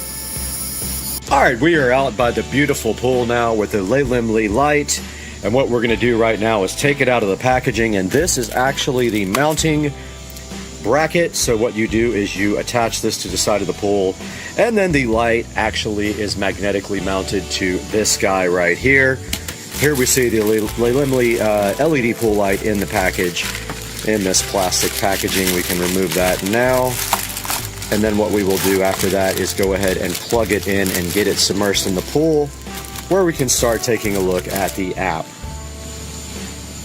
All right, we have the Laylimly LED pool light sitting here right now, and we will get to do this peel at some point. And I don't know how that actually peels. Let's see. Just like that. And now all we have to do is plug it in to supply power to it. And let's see how bright it is. And yes, it is very bright. And now we will proceed to put that over into the pool. And we will just be temporarily mounting this. So no mounting necessary. If you were going to be mounting it, you would use the mounting bracket over there, glue that to the side of your pool, or attach it to the side of your pool. Then this would stick to the magnet. And then we're just going to put this here until it gets dark enough to actually show you the app and how the light looks underwater. Okay, we are back outside where it has gotten dark, and we are with the Laylimly LED pool light. We have the app open now, and we're also recording on the other camera, and where we can go back and forth. And you can see here on the app, we can just hit one of the presets like green and purple. And that's really purple, or this classic colors here, and the light is responding to the Bluetooth control. It is very bright. It's actually much brighter than my regular pool light. And we can also go over here to style and go to any of these preset styles here. That's blue strobe, green strobe, red strobe, 7 color strobe, and there are all kinds of presets for here for you to actually go through here. Those are gradual changes. Then of course you can do music. Alright, you can see also here we can adjust the brightness and the speed of any of these presets here. I just changed the speed there. And the brightness can go down as well. As you see there, it did get a lot lighter. And moving back to the front page, you can also use the color wheel to change the colors. And we just showed you that we can use the microphone to adjust it, or we can use a regular music clip to also adjust it. So we would have to have some no copyright music on here in order to do that part. Guys, I hope you enjoyed this review of the Laylimly pool light, the RGB LED pool light. We took you through all the parts of the apps. We showed you that you can just adjust the colors, the brightness, and the contrast. It is very bright. You can see here how good it makes the pool look at night. And that is going to wrap this up for our review of the Laylimly LED RGB pool light. Guys, you just saw the Laylimly LED pool light. I probably mispronounced it a few times. Sorry to the wonderful people for us. And we just tested it out there in the Supercar Street Racing pool, and it is very bright. In fact, I think it's actually brighter than my pool light I have now. Now we are giving this pool light away to the first person who can get the most referral subscribers in the channel. And what you need to do that is you need to help me get subscribers, and then when someone posts a subscription to me, have them post your name in the comments, and whoever gets the most comments that said I was referred by this person will get this Laylimly pool light absolutely free. So please get someone to subscribe, get multiple people to subscribe. When they subscribe, have them leave a comment. If they leave your name the most times, Like, in other words, each person that subscribes to me has to get a new subscriber that has to then leave your name in the comments. If that happens and you have the most new subscribers to Supercar Street Racing, you're getting that light absolutely free on me. I'll pay for the shipping and everything else. So go get some people to subscribe for me. Get them to put your name down in the comments section. Now, checking out Amazon right here, we can see the Le Limuli LED pool light, 20 watt color changing magnetic underwater light. It is app control, it's dimmable, it's IP68, that is ingress protection. 6 being the dust level, and 8 being that it can be underwater for a long period of time. It is not 12 volts, it is actually 110 volts. It probably is converted to 12 volts via the transformer that comes with it, so don't get confused about that. So, yeah, you should go ahead and order this. It's $79. I highly recommend it. They have an option to get a 2-in-1 of that, so you get 2 lights.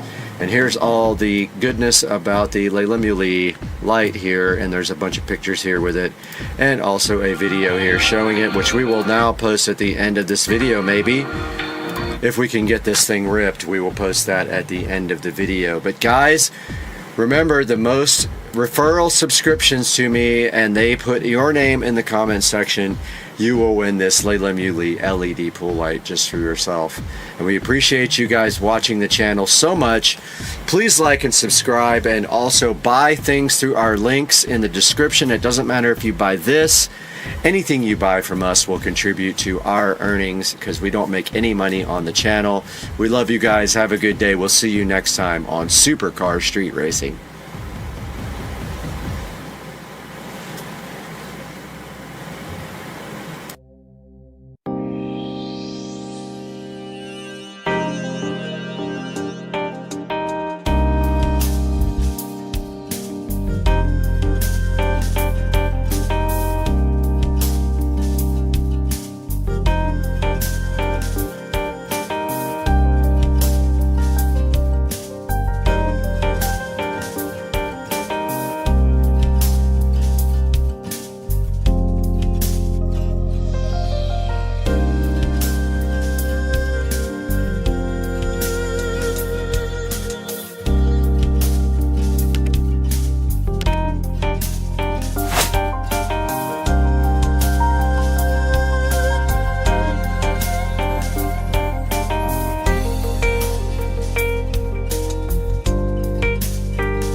Hey, what's up guys? It is Thursday afternoon and I got home today only to find a little present at the door. So today we are going to be taking a look at part 2 of the audio system for the SL65 AMG, and we are going to be doing a little unboxing. So the power amplifier arrived today and I want you guys to have a look at it right now. So here on the table we have everything for the SL65 audio system, most everything. We have the 5-channel RCA cable, front, rear, and subwoofer. We have the 60.7 infinity kappas for the doors. We have a USB hub for the head unit. We have the joining head unit.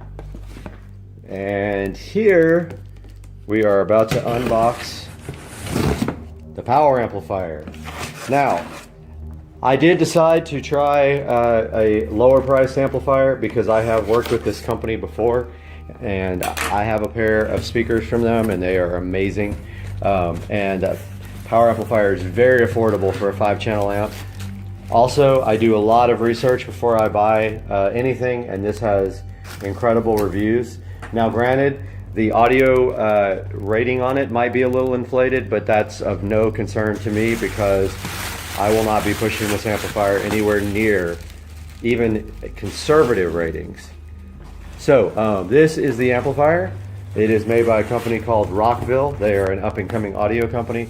I have a pair of their powered monitor speakers right here on my composing station, and they are absolutely great.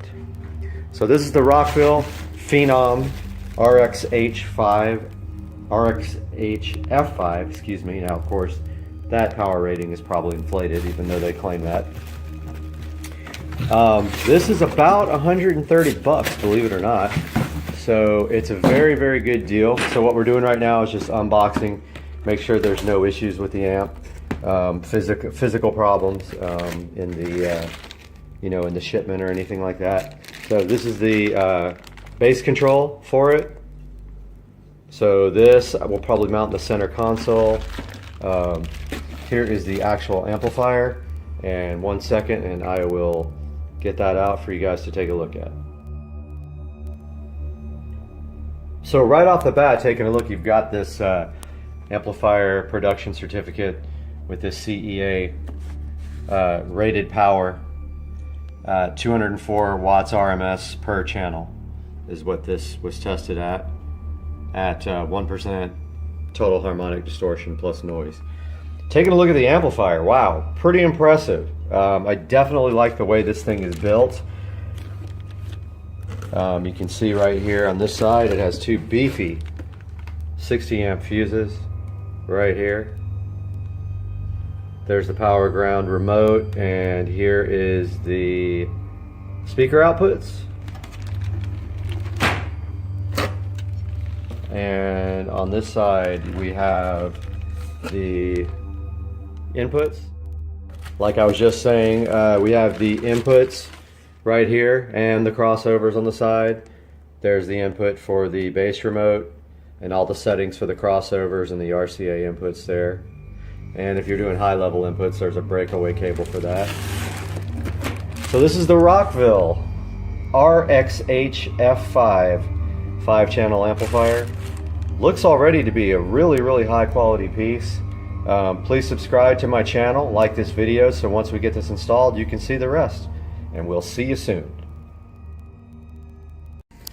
Ultimate Tesla peel satisfaction.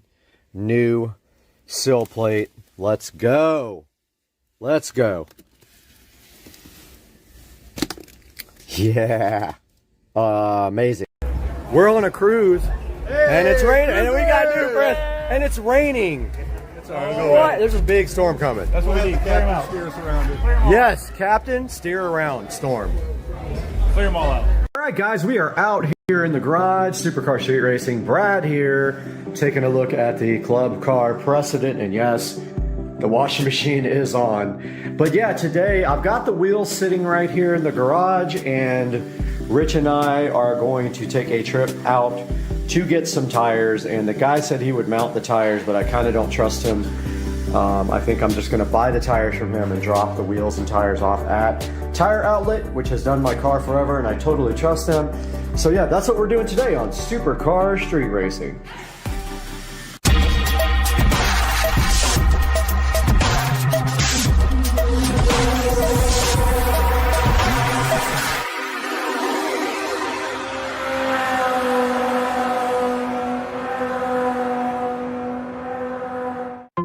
What's up, guys? I stole Rich's truck keys. Now we gotta go steal his car or truck or whatever it is to go grab these wheels and tires from Tire outlet. Oh, almost forgot my wallet. Do that all the time now. Now that I don't have a car, I don't have a reason to reach here on the counter and get my keys. Or my wallet, sorry. I'm all over the place today. Yeah, I got the keys to the Toyota. Go over here and steal Rich's car real quick. Come on. Gotta go get the car. I forgot the sheet to put down on Rich's back seat to keep it from getting all dirty. So I got the sheet here. And now let's go steal Rich's truck.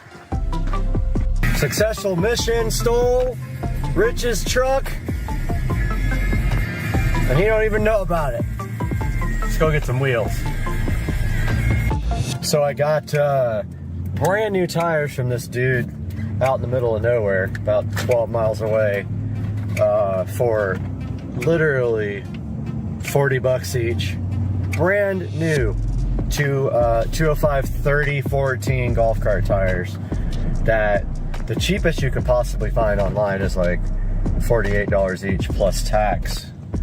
So we went and picked those up and brought them to Tire Outlet here. So we are almost there. Gonna go ahead and grab the wheels and see how they look. They did tell me that one of the center caps was damaged, but the guy who sold me the wheels went ahead and shipped me a new center cap. So yeah, we are here at Tire Outlet. I see the wheels right now. All right, got the wheels and the tires in the back of the truck. Right there, another truck almost hit me coming in the wrong side of the road. But yeah, we are headed back home on this miserable afternoon in Jacksonville. It's very cold, very rainy, but we have brand new wheels and tires for the club car precedent sitting right back there, guys. Can't wait. I'm hyped. Hype train. All right, we are out here in the garage, guys, and we have to get one replacement center cap, but other than that, we need to get our tools together to start on this wheel change. We'll have to pull one off to replace the bent, broken center cap. I'll show you guys that here momentarily. I'm just taking off the warm shirt. I've got the heater going in the garage too, but let me show you what happened with the center cap. So one of them came out of the box like this. They're plastic, so I don't know what happened, but that one got all jacked up. They pushed through the back. It's also damaged right there. Right there and right there. Maybe a manufacturing defect, I don't know. Also have black lug nuts to go on them. And we need our jack over here. Just get my handy dandy gloves on. And we will start. Even though I just rotated these wheels and tires, these are sold. Already sold. Which will pay for the new tires.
can see we got the new wheels and tires installed and they look so good.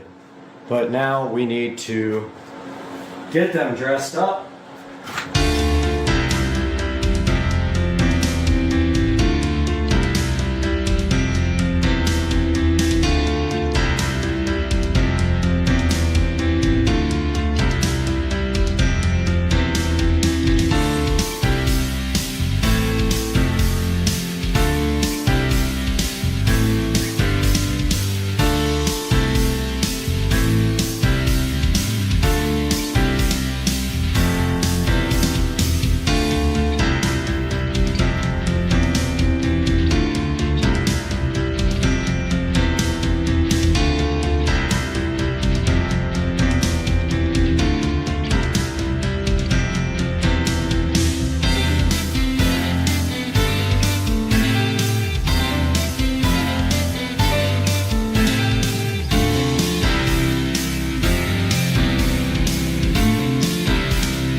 So this is the finished product. I just need valve stem caps. So I'm gonna get online and order those.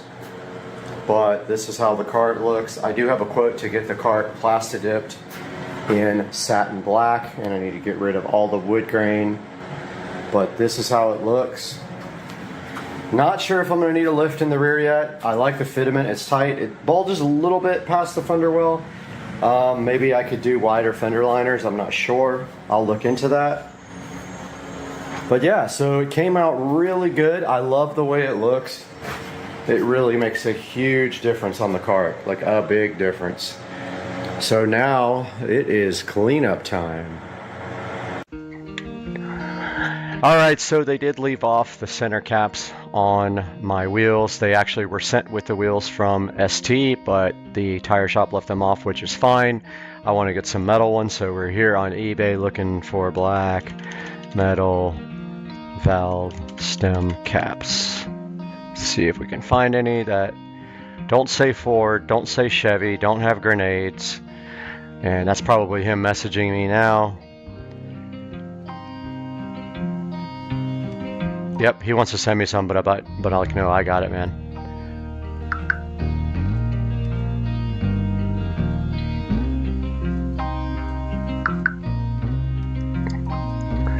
Yeah, he's apologizing for it, but it's actually not his fault.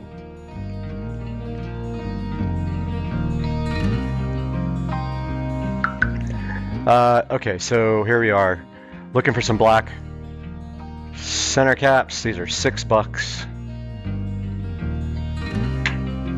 All I need is the cheapest ones they have in black. Let's see if there's anything cheaper that's in the US.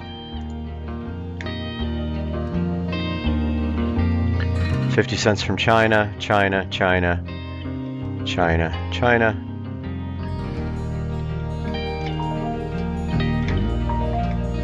And he is messaging me again, and I don't want him to feel bad about it.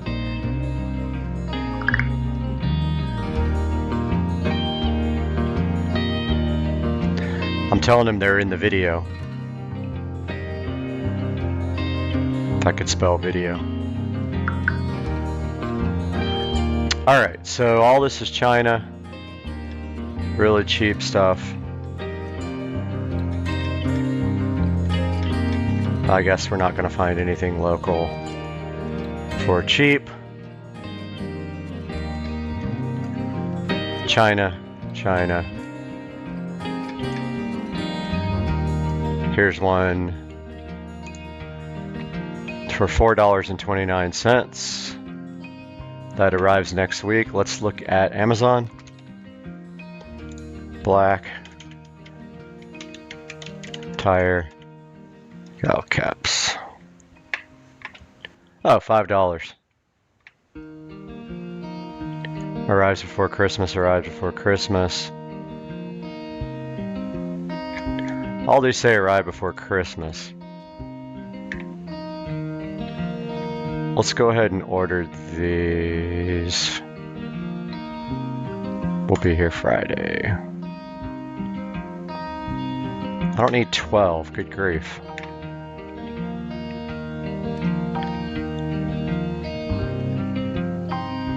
Here's 4.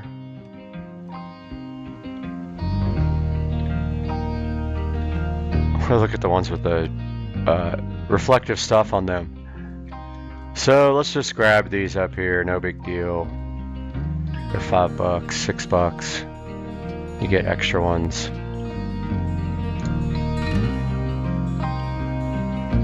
I don't know if I like the plain ones better, like these kind, or if I like these round kind. Right before Christmas, Friday, December. Everything's Friday, 2 days from now.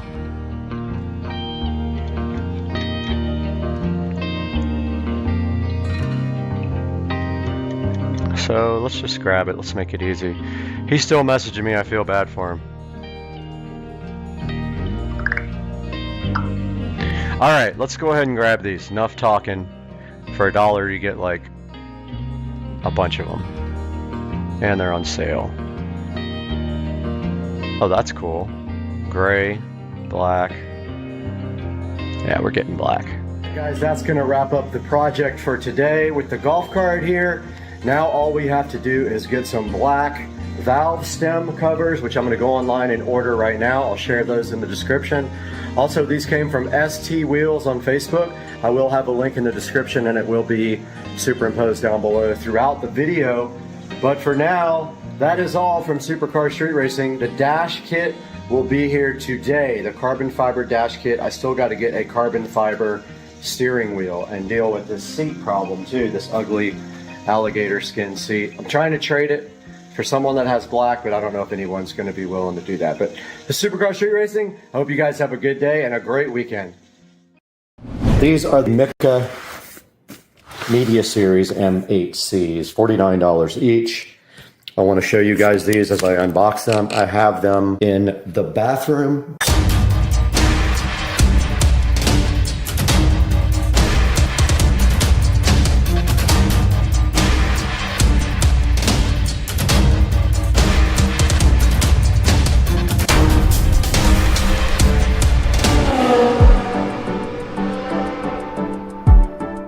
These are the Mika Media Series M8Cs, $49 each. I want to show you guys these as I unbox them. I have them in the bathroom and one in that bathroom, but now we are going to be putting them as our front left and right and our rear left and right. Right out of the box you see, I think these are to hold in the speaker grill.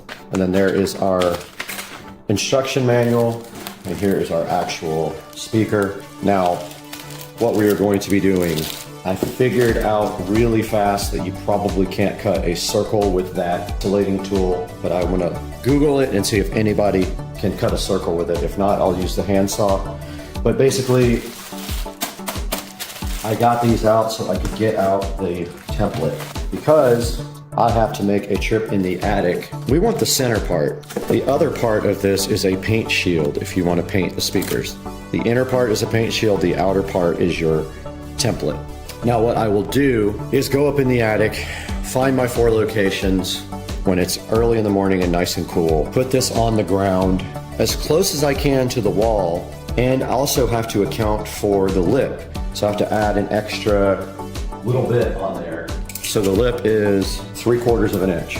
So I have to be at least 3/4 of an inch away from the ceiling walls up here. I'll need 3/4 inch of clearance in order for the grill, the protector, the edge to fit And in the bedroom, I got really, really close and I got very, very lucky on that. When I go upstairs, I'll take my template up there with me. So I'm gonna put a small hole in the center of this, and I'm going to take a screwdriver up with me. And what I'll do is once I'm gonna go 1 inch from the wall, from the nearest wall stud, and then I am going to punch a hole through the ceiling with a screwdriver to mark the hole. I'm gonna do that 4 times. Then I'm gonna come back downstairs and I'm going to get my drywall saw out, and I am going to cut some speaker holes.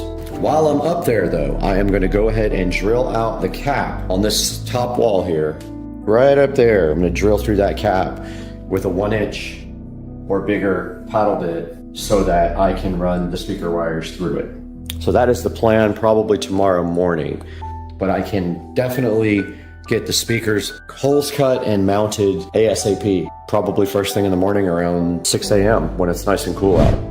All right, guys, I did just get up in the attic and I poked the holes for where I need to cut the speakers for the surround sound. There's one there. I wanted to be further down, but it's almost impossible to get down there, so I just did it right there where I could get to it. And then up here in the front, we're gonna have one, because also I can't get up here to get wire to it. One over here above the fireplace in the corner, and then one up here by the skylight, right next to that light, as close as I could get to the light. So now what I have to do is take my template and get the ladder out and cut some holes.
scared. Whoa. I'm scared. Whoa. I don't like this at all.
All right, I have finished prepping the wires to pull up into the attic for the surround sounds. And so now I have to get up in the attic and feed the wires through the hole that I created and then pull a couple of feet out to connect to the receiver here. Got that long string of wires there. Hopefully it doesn't get tangled up. And yeah, I'm gonna go up in the attic and feed this down through.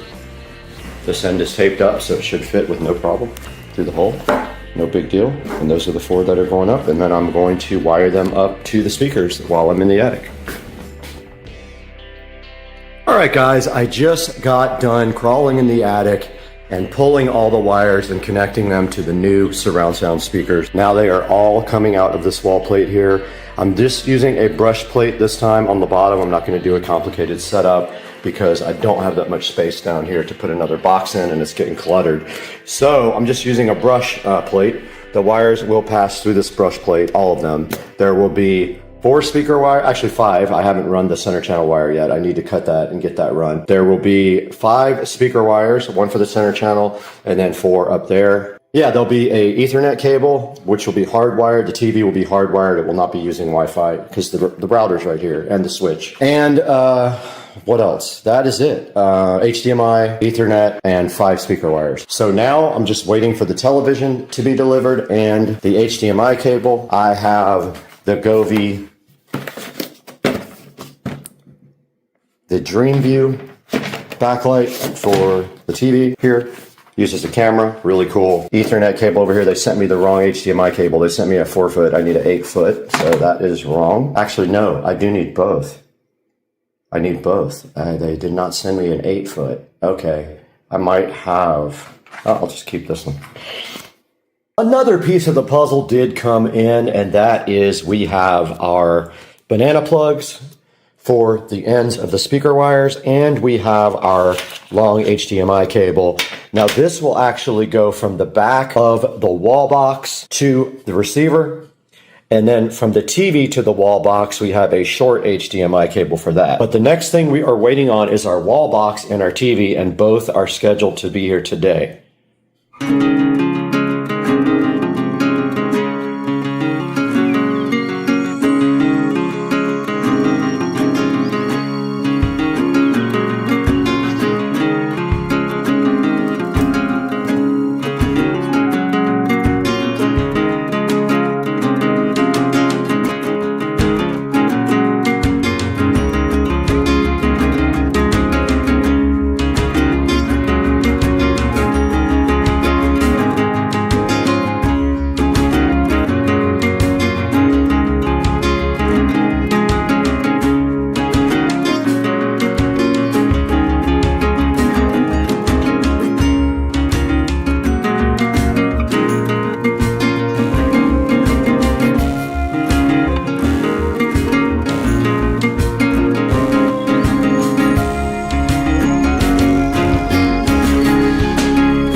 to the channel, guys. This is an exciting day we have for you today.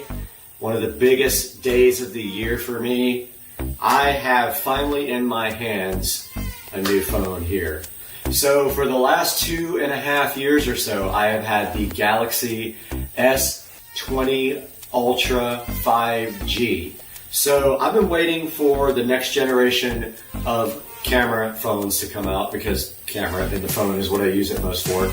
And the S22 Ultra 5G was released a couple of weeks ago, or planned to be released a couple weeks ago, and we have right here in our hands a S22 Ultra 5G. So we were recording this video on an S20 Ultra 5G, and we will move to the S22 in the middle of the video and let you guys see what the comparison is there. So we have it brand new in the box. It's still sealed here. Has not been opened at all. I need a free hand, but I'm going to put my tablet in there as well so we can do some other video.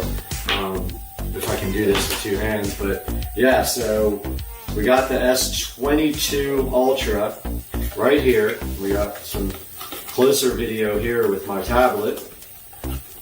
Believe me, guys, I'll get a good camera eventually. But here we go. So first impressions right here. Here is the case, the box for the, not the case, the box for the S22 Ultra 5G. It comes in a really nice black box with a big S on the front.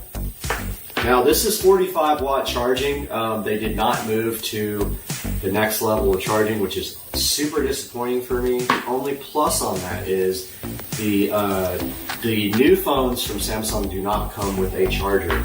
So in order to reduce costs, they do not give you a charger with these phones. They give you a cable, but no plug for the 45 watt. Now luckily, that's the pro of having the S20 Ultra 5G. It does have I do have a charger for that guy.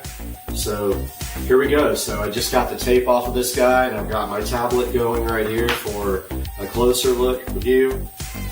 And yep, there it is.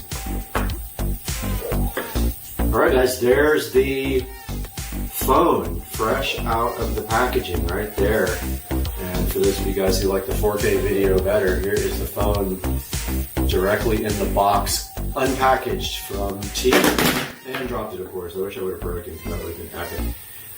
Funny story, I broke my S20 Ultra the first day I had it while I was putting on my screensaver. It fell off the counter and broke. So that would have been another epic breakage. But I do have the insurance, and no, it did not break. There it is. But that was also good content. All right, so it does have a screensaver on it. We're going to go ahead and power that guy on now and see what happens. So I'm going to hold down the side button. I'm assuming it's charged a little bit. Let's see. If it doesn't come on, maybe it needs to be charged. Let's see what happens. Probably got to hold it for longer than that. So we're waiting for that guy to come on now, and it may be completely dead. Oh, there it goes. We got the Samsung Galaxy on there. Here it comes. Got some good close-up video going here on the tablet. Unfortunately, the tablet's only 1080p. Looking inside the box, while that's going to power up, we've got this little packet right here. And inside we've got some little instructions, like terms and conditions here. And the phone is powered up. It says welcome. We've got the USB Type-C cable inside of the little packaging, and we've got a SIM puller. Now we don't have to take the SIM out of my old phone is what I understand. This should just work. So if we hit welcome now, we see it's still up at the welcome screen right there. I'll be going back and forth between this and my tablet, or either I'll have the tablet in a little window for you guys. But we hit start. It wants a SIM card, so I'm not sure if we're supposed to switch SIM cards or what we're supposed to do. If we do have to do that, we will be having to move to the other phone, because I was under the impression that this guy came with a SIM card, but let's see. I thought it came with a different SIM card. Okay, it says quick start. It says insert the SIM card. Okay, so this guy did not come with a SIM card, so let's see. No, I don't see one there. There's not one in here that I'm aware of. Yeah, I think I have to take the SIM card out of the other phone, including this one, which is annoying. Because I was under the impression it came with a brand new SIM card, guys, but I guess it doesn't. So that's going to put a stop to the 4K part of the video from the S20 Ultra. Once I get this phone up and running, I guess, well, I guess I could still film from that phone without a SIM card. Let me get that SIM card out, and then I will be back with you guys. Alright guys, so I got the SIM card out of the old phone. You would have laughed so hard. The SD card there went flying across the room. And by the way, there is no SD card slot in the new phone. So I got the SIM card tray out here. I got the SIM card right here. I'm about to remove the, first I gotta find it where the SIM card goes in here. Ah, it's on the bottom right there. Go ahead and put the SIM card in here and then I'll update you guys on my progress. Okay guys, here is the SIM card tray right there for the new phone. Much smaller because it doesn't have a, does not have a SD card option. And it is notched out, so you can only put this in one way. So there's a notch in the upper corner. There's absolutely no way you can get this wrong, but it should just like go right in there without a problem. Yep, okay, so I'm gonna need 2 hands to do this. I'm gonna go ahead and do that. I'll be back with you guys.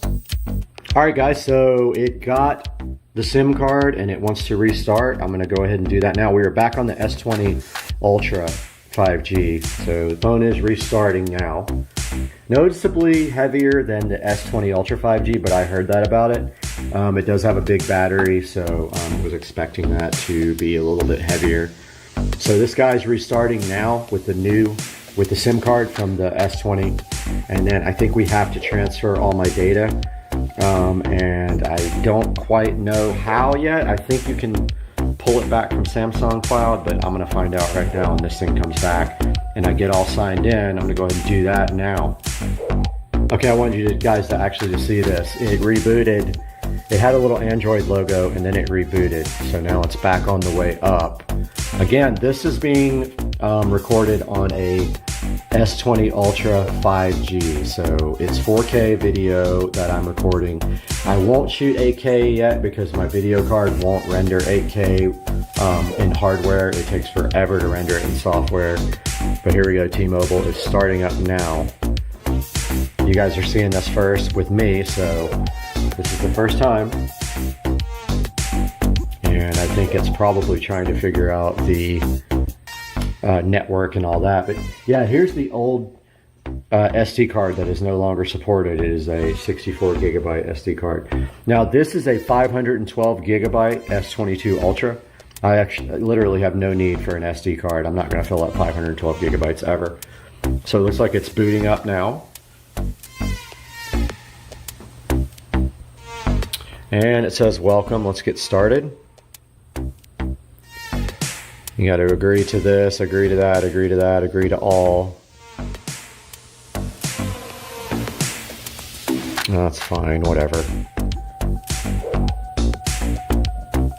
Fix it later. But here it goes to the next, where it wants to get to my Wi-Fi network. So let's choose my network here. I'll let you guys go aside while I put the password in.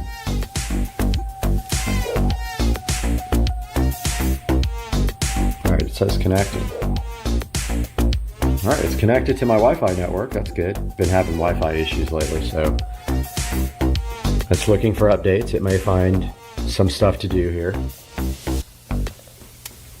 It says it's getting my phone ready. It's supposed to be a really fast phone, so I'm curious to see like what the difference is in CPU speed here. But it is getting ready.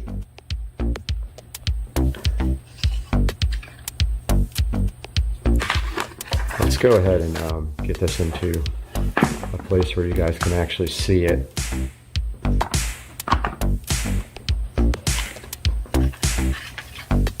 It says scan the code with your old device for more information on how to switch. So it gives you data on how to switch. I believe you just use smart switch to do it. Samsung or I'm not sure. I did it on my last phone. It was really easy. I'm gonna do it on the fly with you guys though. Still says getting ready. We'll be back when it says that we are ready for the next step. All right, guys, so smart switch is connected. I've never done it this way, but I was just curious on how to do this. It's saying what data do you want to transfer? So here's the old device. Here's the new device. Everything. Let's do it all. All. All right, here we go. And it says, do you want to copy to your new device down here? Yes, we do. And it wants me to unlock. And there it goes. So it's copying everything now. I'll get back to you guys when it's done. All right, guys, so it asked me some questions here about some apps that wanted to transfer, like Scam Shield for T-Mobile. I did let it do that.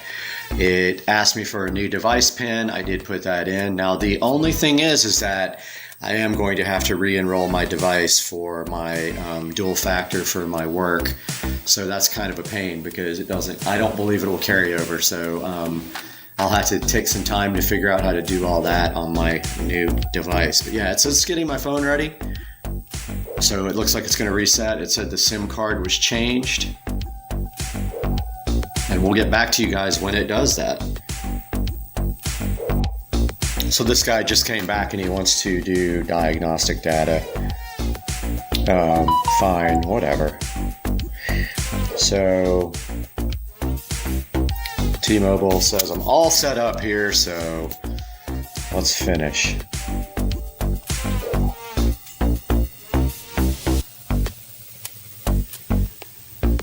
All right, so interesting. This is how it came up. This one's still going though. I'm not sure what that's about because it says it's done. Although it is downloading something up here. Oh, it's completing setup and transferring data. Okay, it's not done yet. See? Stop being impatient, people.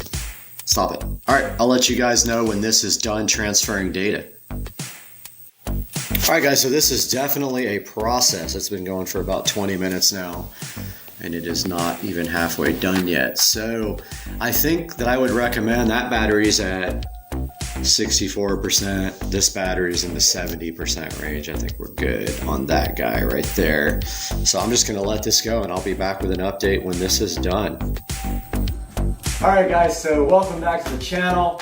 You are now in S22 Ultra 4K 60 frames per second, and I wanted you guys to be able to do a back-to-back to the other phone, which is actually right here. So here's the S20 Ultra. Just trying to get everything off of it so I can get this returned because I got a $500 credit for this guy. Great phone. I've always had good luck with this guy over the years, and there's nothing against this phone. It's just 2.5 years old.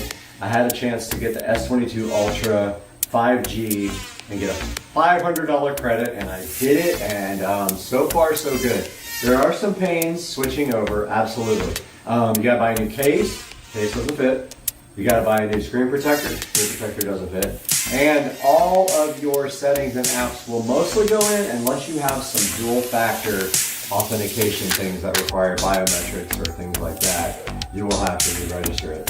So overall, I would so far recommend this. I wanted to get this out to you on the first day, so I got to start editing, figuring out where all my footage is. It's on 3 different devices, and then you guys will probably see this tomorrow. All right, I love you guys. Have a good night. Super Street Racing. Peace out.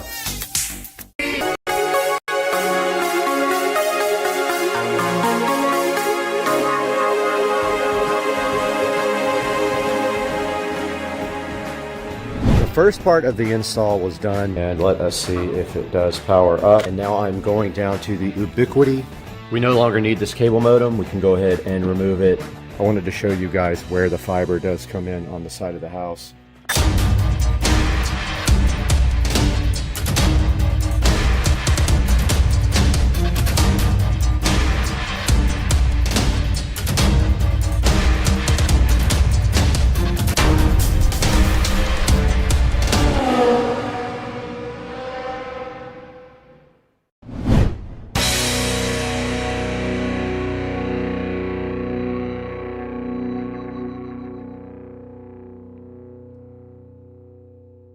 All right, guys, we are outside and we are prepping now for our IQ Fiber install.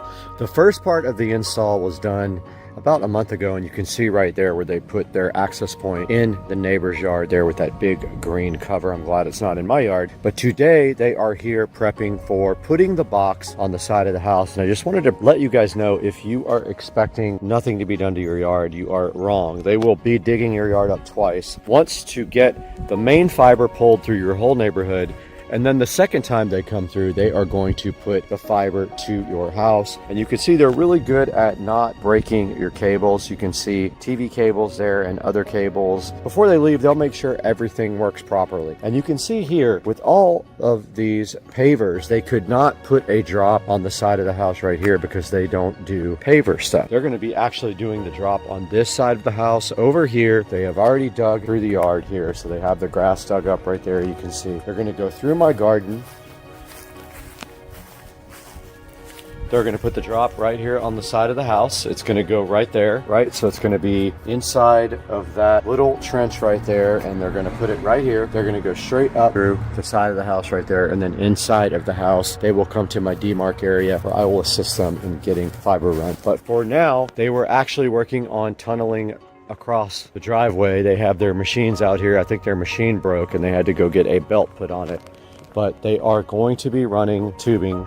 They already did it. So they have the hole already bored all the way across the driveway. They go underneath it, and then they go like right here, and you can see their pipe right there. And that is their machine that does the burrowing. It goes straight under the driveway. Pretty crazy, guys. That is the first step, or the first two steps of getting fiber installed at your house. And this is going to be 5 gigs compared to what I have at Comcast with 2, and it's asymmetric as well. So we're waiting for them to come back, and we'll see them in a few minutes.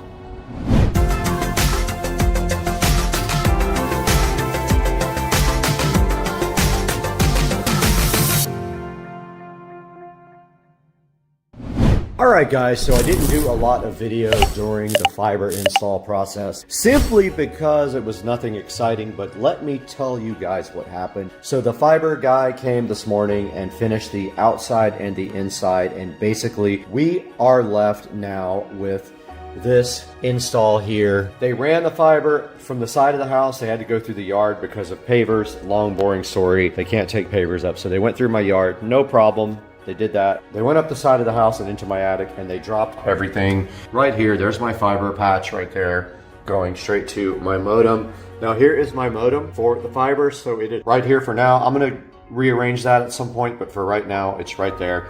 And then on top of that, my Eero device is sitting so fresh and fly. Now here's the thing. So I want to explain to you guys that this is 5 gig fiber, right? So my maximum speed is going to be 5 gigs, but let's think about this path. Coming in from the WAN side, so our WAN port, IQ Fiber, it is that green connector right there, is 5 gigs.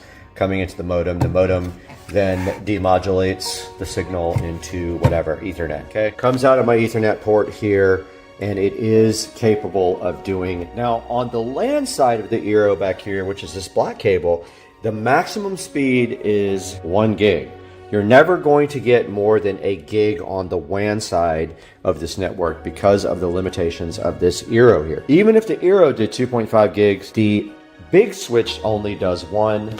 So therefore, if you don't have anything more than 1 gig right there, then you're not getting more than 1 gig to the endpoints. Now, what is the advantage of fiber? Asymmetric. So I can upload now at 1 gig.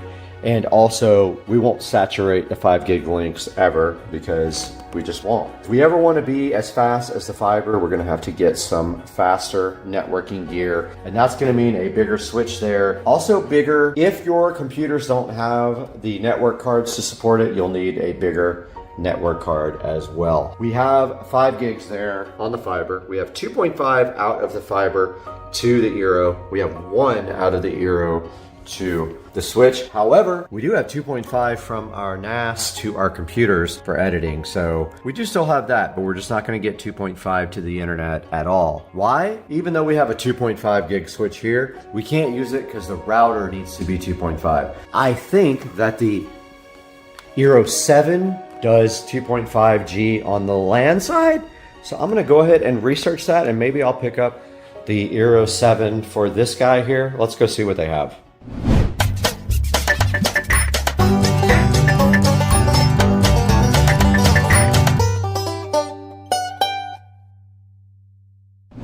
All right, guys, we are in the Supercar Street Racing living room and actually in the dining room here with the Euro 7 Max. We're going to get this guy unboxed today. We have a project to get out the Euro 6 and then get our internet upgraded. We're going to get this over and replace the Euro 6 and try to uplink at 10 gigs on IQ Fiber.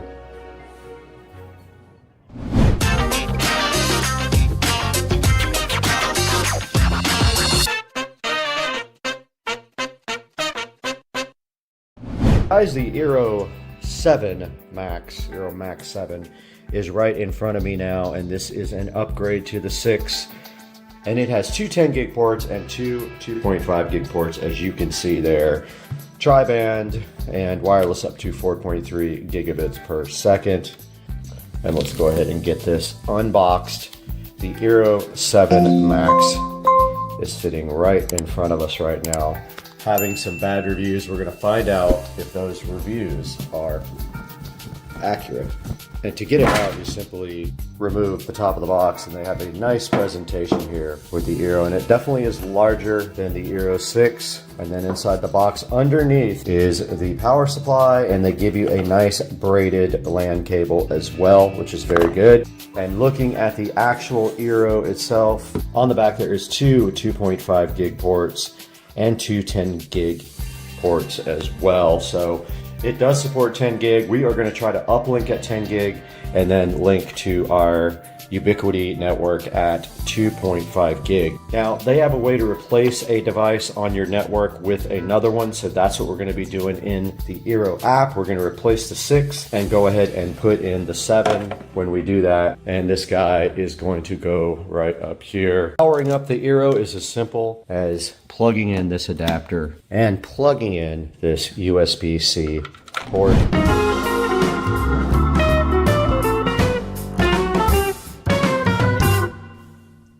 All right, so I have the new Eero here. I have the modem off, or the ONT is called, off for the internet. And actually we have plenty of room on here now. New power brick in, get it some power. So now we have a flashing white light. We're waiting for that to go blue is the deal. Once we have a blue light, we will go back to where we were. Okay, our light turned blue. Let's get back into the app now.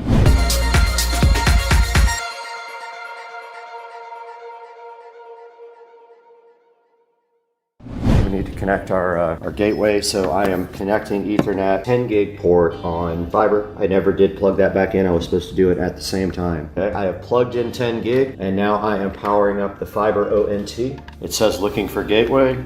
All right, it did find the gateway. We're gonna hit next. It says it's connecting to the internet. All right, now we have to get connected to our switch. I went from the 2.5 gig port out, and now I'm going down to the Ubiquity switch in. This should give everything internet. This is uplinked to the 1 gig switch. Let's go back to the app now. Okay, we did get our software updated. As you can see right here, we're on 7.6.5 now on everything. I did get all the wall plates put back on. Let's go back to the camera.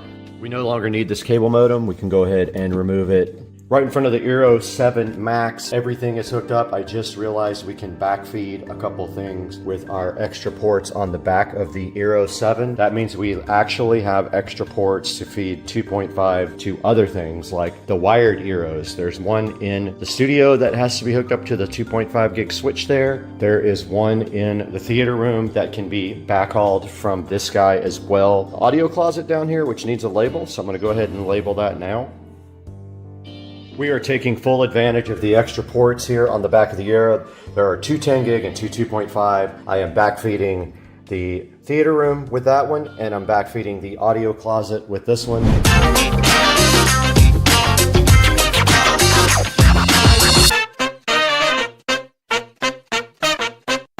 All right, we are out here. I'm trying not to be super loud because my neighbors are all asleep. It's early, but I wanted to show you guys where the fiber does come in on the side of the house. So it comes in right here from in the yard through my garden. They could not go over my pavers. They didn't want to do that. And there is the demarc. Fiber goes up my house. They could have done a better job of tucking the wire up there. I'll probably do that, but it goes up to the attic right there. The fiber did run through the yard just like that, all the way under the driveway to their box which is located in my neighbor's yard. Okay, we are inside of the living room here. I wanted to recap what we have in here. So basically down here behind the entertainment center right here, you will see the incoming spot for the fiber. It is that plate right there with the green plug on it. That's where the fiber comes into the house. It is patched right there with another fiber cable that then is connected to their modem. And on their modem, you will see on the front, there is power, broadband, service, Ethernet, and phone. A phone is not being used. And on the back, all you have is a fiber input, a Ethernet jack, a phone jack, and a reset button, and where the power goes in right there. It has a small power brick. It does get very warm, so if you have a concern about cooling, make sure you have adequate ventilation wherever you put this. For example, if you put it in a closet, it is rather warm. And do not stack it with other devices either.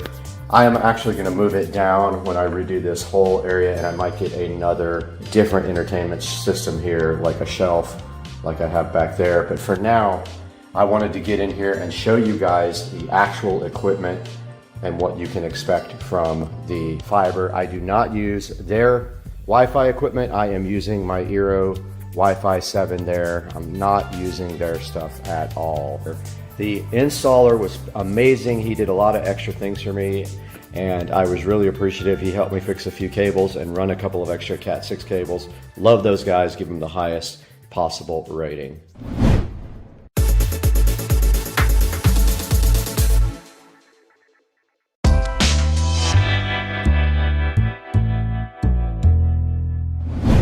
Alright, I wanted to show you guys this speed test that the S24 Ultra supports Wi-Fi 7 and show you the speeds with IQ Fiber. You can see IQ Fiber down here at the bottom, and let's see what it gets. 1,100 down, 1,000 up. Awesome. Alright guys, I just wanted to take you guys through this a little bit in front of the computer to show you what is going on with IQ Fiber, and to end this video about IQ Fiber install. If you had any questions, you can also put them down in the comments section or email me as well. Right in front of me, we've got the iqfiber.com site up, but I want to show you how this is configured in the computer. You can see we are linked at 2.5 gigabits per second. And that means we have a 2.5 gigabit connection all the way through the chain, meaning we have a switch that supports 2.5 gig, and our router supports actually 10 gig and 2.5 gig. So that means we have a 2.5 gig connection from the fiber optical network terminal, ONT, not a modem, over in the other room all the way to this device. Now let's go over here and run the speed test here. And we are getting 1,600 megabits per second, 1,700, 1,800, 1,900, and we are using some internet for streaming as well. We are doing a live stream. We got 2,065 upload speed so far. This is limited by the 2.5 gig connection. If we had a 10 gig switch and a 10 gig connection, we would probably see 5,000 each way. Let's close that and let you get a good look at IQ Fiber connections, hardwired at 2.5 gig. Guys, go up to the IQ Fiber site if you're in Jacksonville or anywhere that has service now. Go ahead and order IQ Fiber and turn off the other providers if you have them. This is a good, solid deal. It's cheaper, $125 a month. I have 5 gig up and down. It's asymmetric. Don't forget, cable is not. Fiber is asymmetric, meaning your speeds will be the same for both upload and download. Fiber is much better than cable at asymmetrics. So guys, thanks for watching Supercar Street Racing. We really appreciate your service to us, and we love having you guys as viewers. Please like and subscribe. Buy all your items through Amazon through my official links in the bottom of the video description, and we'll see you guys on the next one. One to leave his planet behind and journey to another. It is one of those rare moments when history is not being made, destiny is being embraced. TPSS, verify go for launch. TPSC, verify go for launch. SRO, verify go for launch. LM, verify go for launch. DLO. This screen phone protector has lodged itself to my table and wants to be part of the peel satisfaction guaranteed. This tiny Tesla's charging. Next to this tiny charger, we got the Alien, and then we got the peel. Let's go with the peel satisfaction on the Tesla Model S Plaid, fully peeled with the Alien and the charger. Hey guys, how's it going? Good morning. Supercar Street Racing here again. Taking a look at two products here that we got for the Samsung S22 Ultra 5G. The first product here is the Taurus case. Gonna grab my tablet here so we can do some close-ups of that guy while we're taking a look at it. But got the Taurus case and the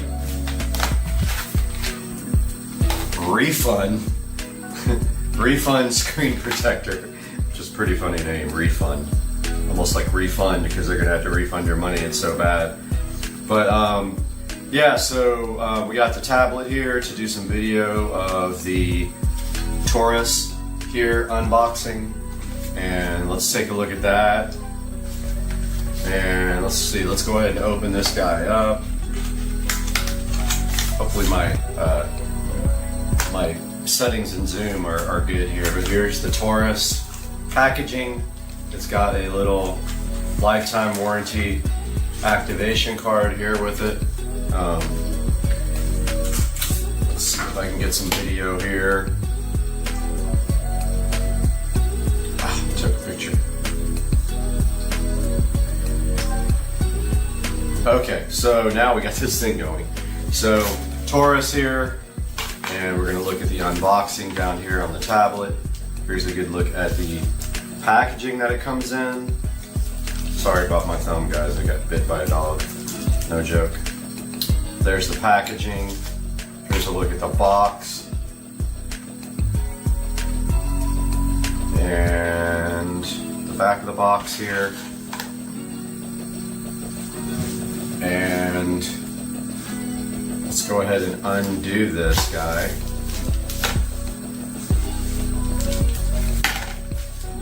So this is what it looks like right out of the box. There's the front, there's the back. It's got a metal kickstand here. Get a little bit of this for you up close on the tablet. It's also matte translucent, so you should be able to see the phone through it. So obviously we're recording on the phone, so I'll take some video of that installed on the phone after we take a look at this. Oh, here's the card that you scan for lifetime warranty. I actually don't want to scan it. Now, these guys are the Refund screen protectors. And by the way, this is all being shot in 8K, if I didn't tell you guys. I'm gonna put this down and try to open the screen protector without a knife. I was ill prepared.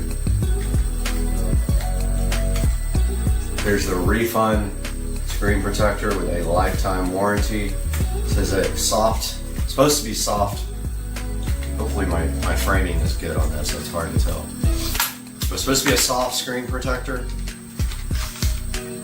Alright, so it's got a bunch of stuff in here that we need to take a look at. Self-healing. Bubbles will disappear in 24 hours.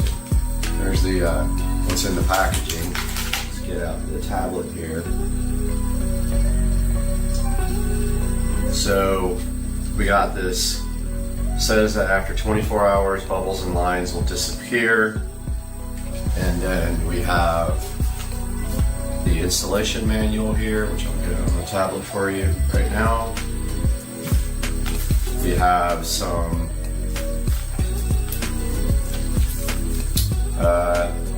cleaning kits here. And we have the actual screen protector. You get 3 of them.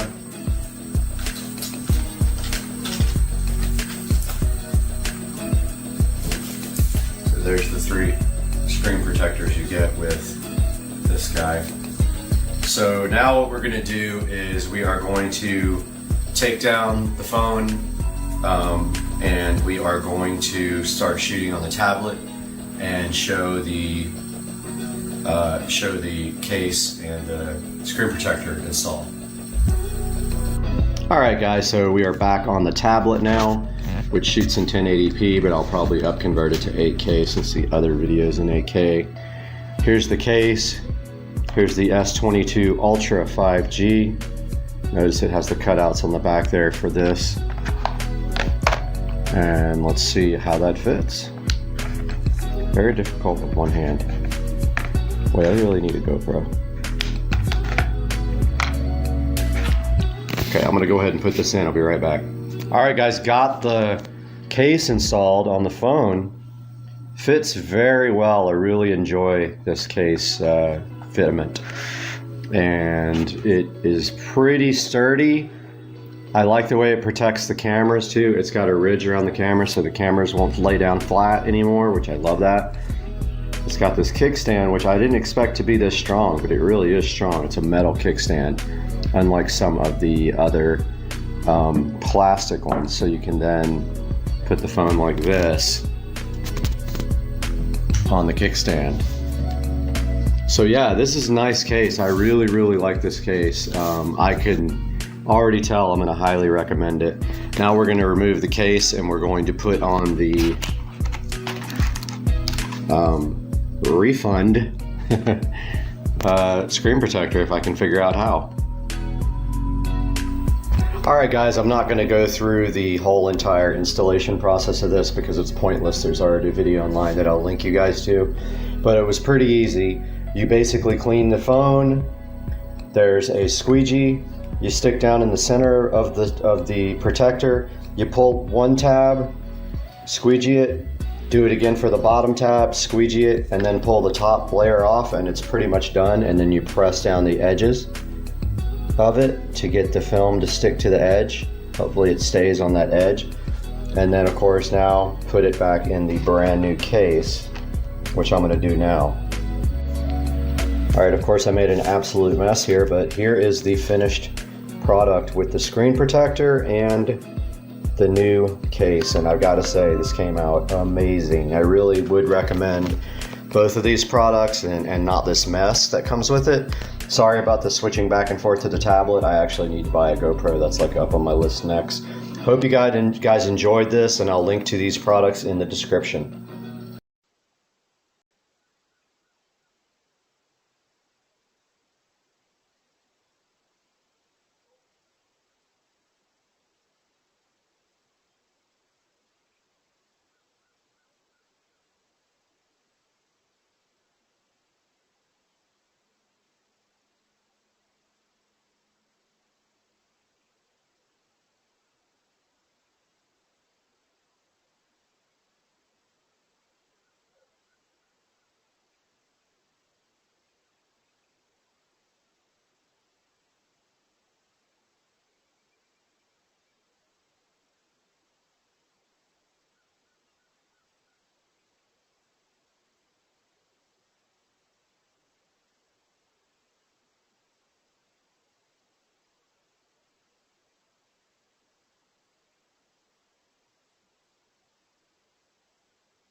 Okay, I could not figure out how to get this for the life of me, but it looks like you're supposed to use a spacer because the short screws don't fit it.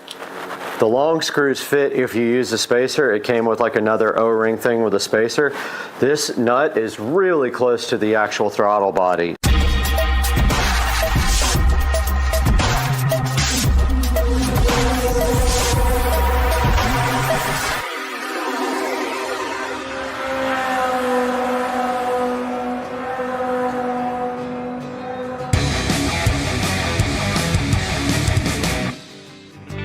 Alright guys, welcome back to the channel and welcome back to the project for the mini bike.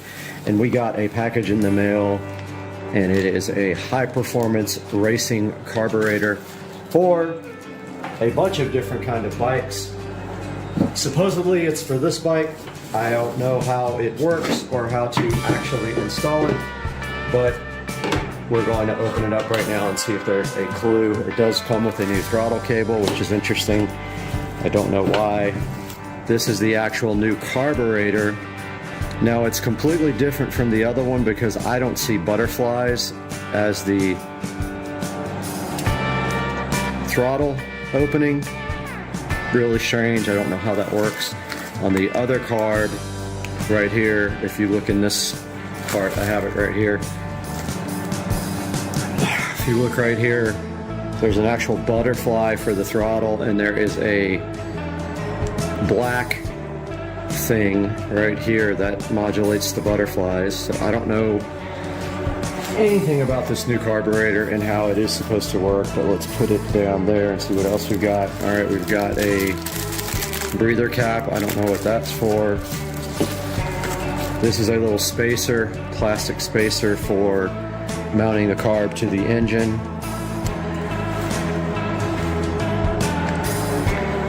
We have a tube, and it looks like a fuel line and something else. Fuel filter and some accessories here. And literally 0 instructions. And then we have our new exhaust system. So I have not a clue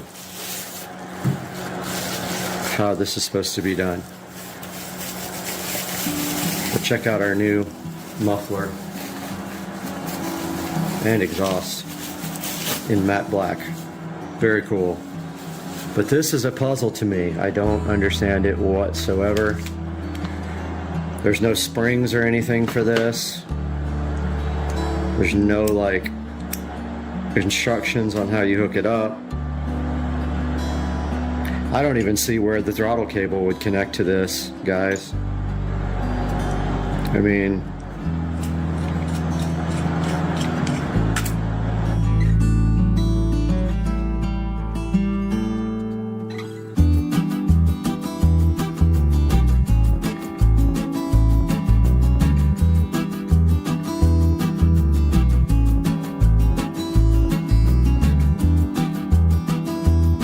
okay, we're looking at all of our components here with our upgrade kit for the bike, and we have the Mikuni MK22 carburetor here. And so the first thing you want to have handy is a small screwdriver like this, and you want to take this idle adjustment. You want to tighten it all the way hand tight.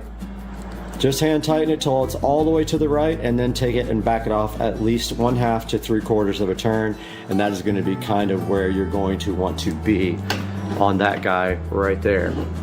And then the next step is to go ahead and mount the MK22 to the actual bike. But before that, you want to take these 4 screws and open that up, and inside there you've got your float. Open these 4 screws up, make sure your float, hold your carburetor level, make sure your float is also level, and then put your 4 screws back on and be sure not to over torque those.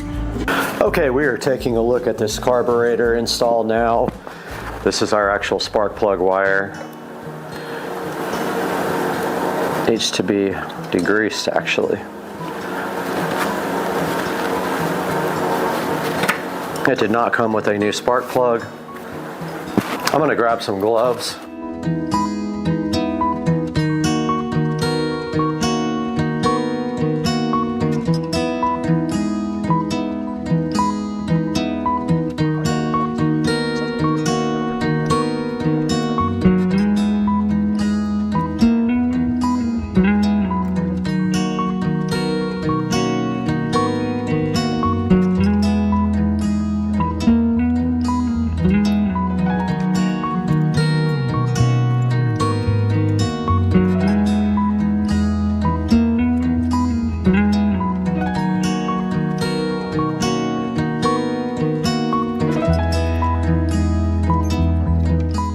Okay, I could not figure out how to get this for the life of me, but it looks like you're supposed to use a spacer because the short screws don't fit it.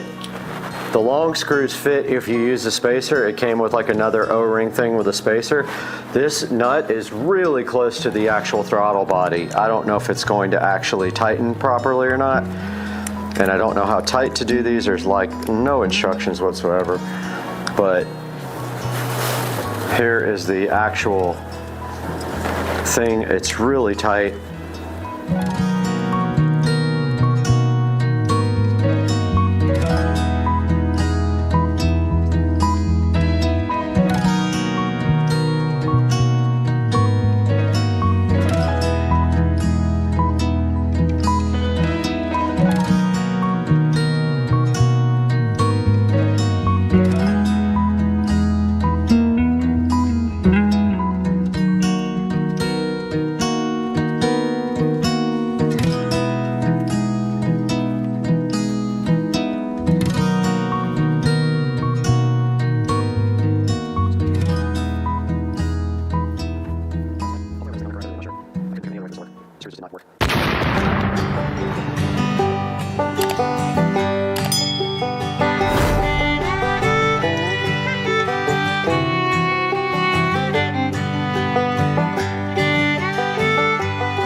Okay, so I went ahead and mounted the carburetor to the engine.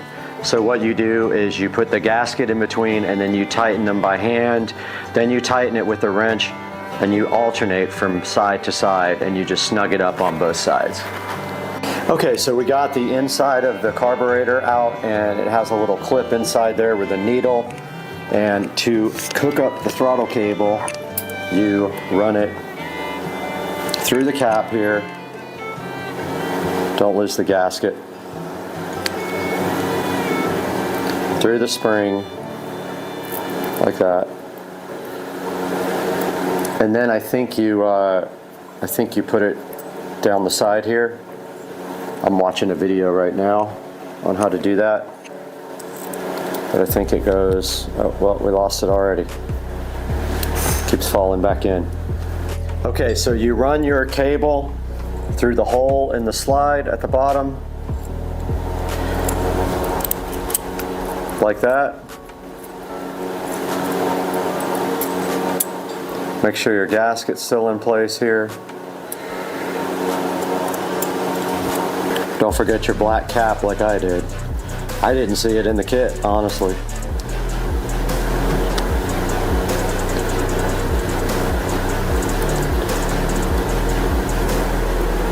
There's your cable cover.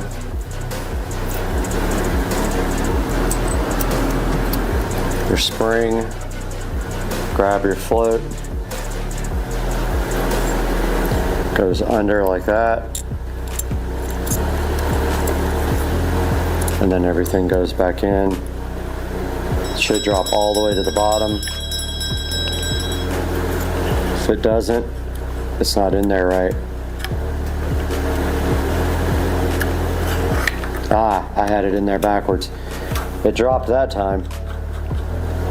Okay, it's in there now. Assuming you just zip tie it up like that. Maybe through this little... Oh man, was I supposed to go through that? What the heck, man? Well, it's getting zip tied.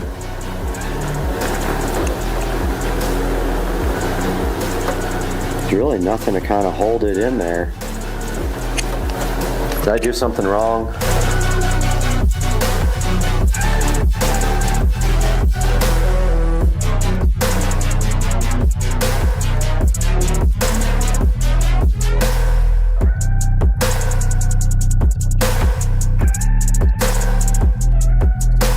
All right, we got our air filter on there now. Just needs to be tightened up. Just uses a Phillips clamp.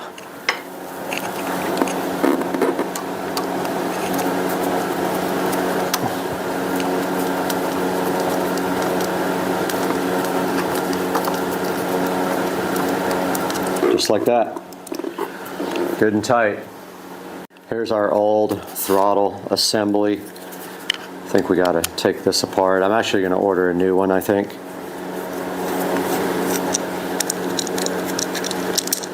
It's got 2 screws on it.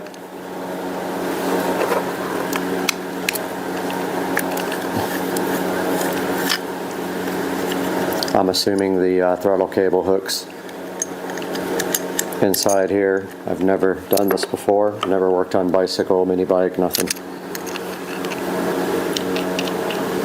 Okay, so that part just comes straight out.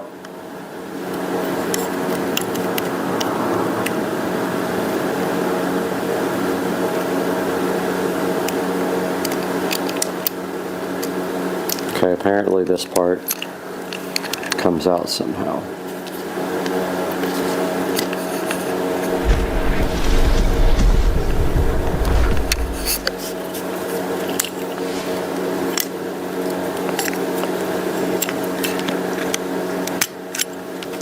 Okay, just like that.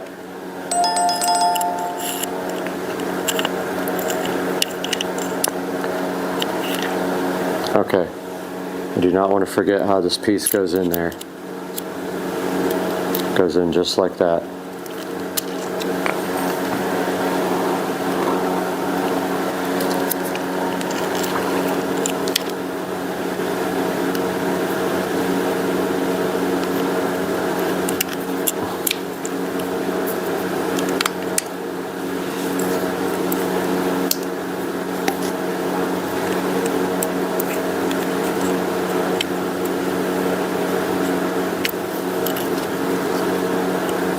Okay.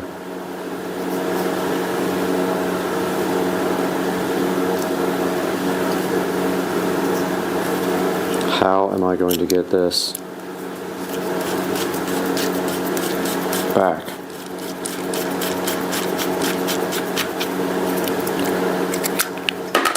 Shit.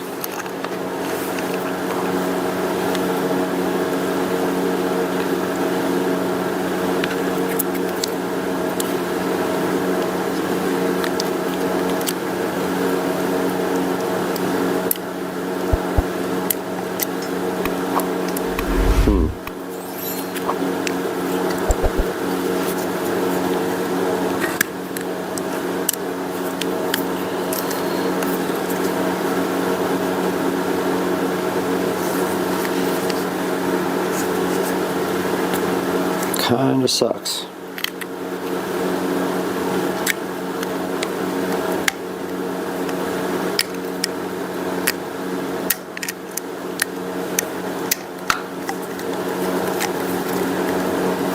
Okay, I think that's it.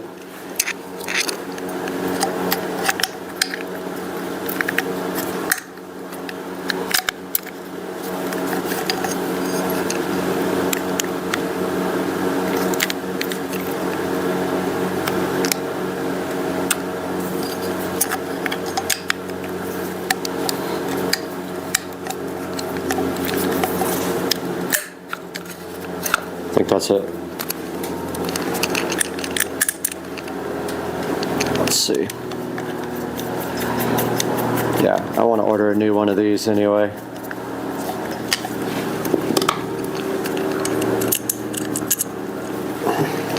Didn't snug up at all.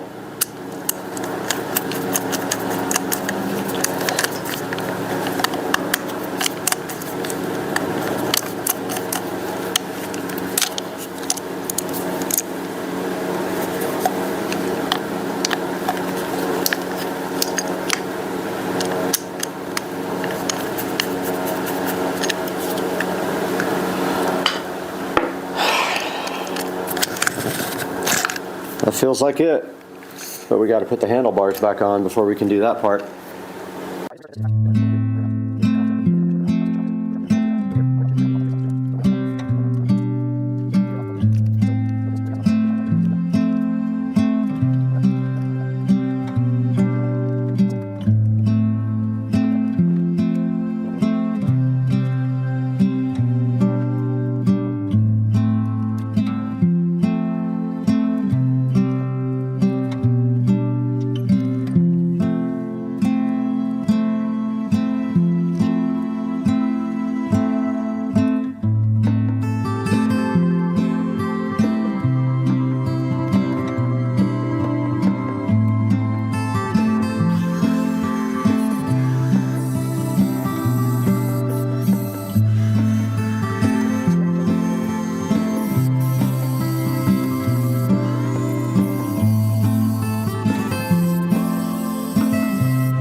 Okay, I got the governor all ground off, so it's prepped for removal completely from the engine whenever we take the side of the case off. At least that's what I read online and watched a video of it. We need to get our fuel filter installed and our gas tank installed.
Guys, I am so hyped to tell you about our new channel called The Incredible Universe.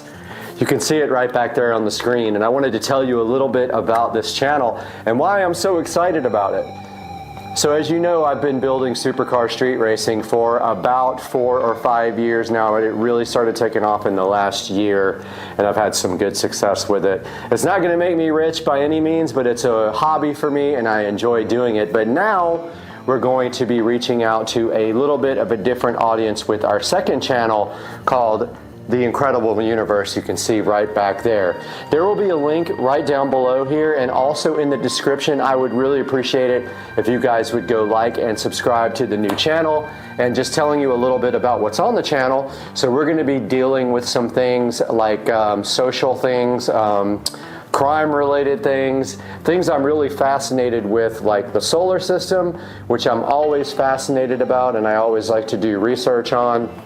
We're going to do things about mystery, like the Bermuda Triangle, a lot of things about SpaceX and other NASA things going on, and anything that you guys would like to dive into. I'm excited about doing it. I'm enjoying writing the scripts or creating the scripts. I'm enjoying doing the editing, and I also am enjoying putting my own little touch on all those videos. We already have a good selection of videos on the channel. We plan on doing one video per day out there, and that is the current rate at which we are able to produce videos, and we plan on doing that non-stop and publishing one video per day. I think we have about 5 videos already published now as I'm starting to build the channel. The great news is we already have 1,050 subscribers as I looked this morning, and we're looking for that watch time now to get over 4,000 hours so we can monetize that channel and start building the channel and making it good. And part of that is you guys. If you could do me the biggest favor, go click the link in the description, go to the channel, and go ahead and subscribe for me and like some of the videos and watch some of them and give me some suggestions there on what you would do to make the channel better. So yeah, The Incredible Universe is kicked off as a second channel on Supercar Street Racing, and I'm inviting you all to come check it out, and please like and subscribe, and we'll see you guys on The Incredible Universe. All right, we're out here, me and Christian, and we are checking out this little dude. He's so cute. So cute. Florida alligator life. There's like 3 over there, 1 right here, and that is Florida. Editing now. My $20 iMac from the thrift store. Video coming soon, edited on my $20 iMac from the thrift store. Guys, welcome to Supercar Street Racing. We are out here in the Supercar Street Racing garage today with the 2014 Club Car Precedent. And today we're going to be giving you a short tour of the Club Car Precedent here that's sitting next to the Model S Plaid. And then we've got 2 new exciting products to show you for the Club Car Precedent, and all that's coming up today on Supercar Street Racing. So hang out with us.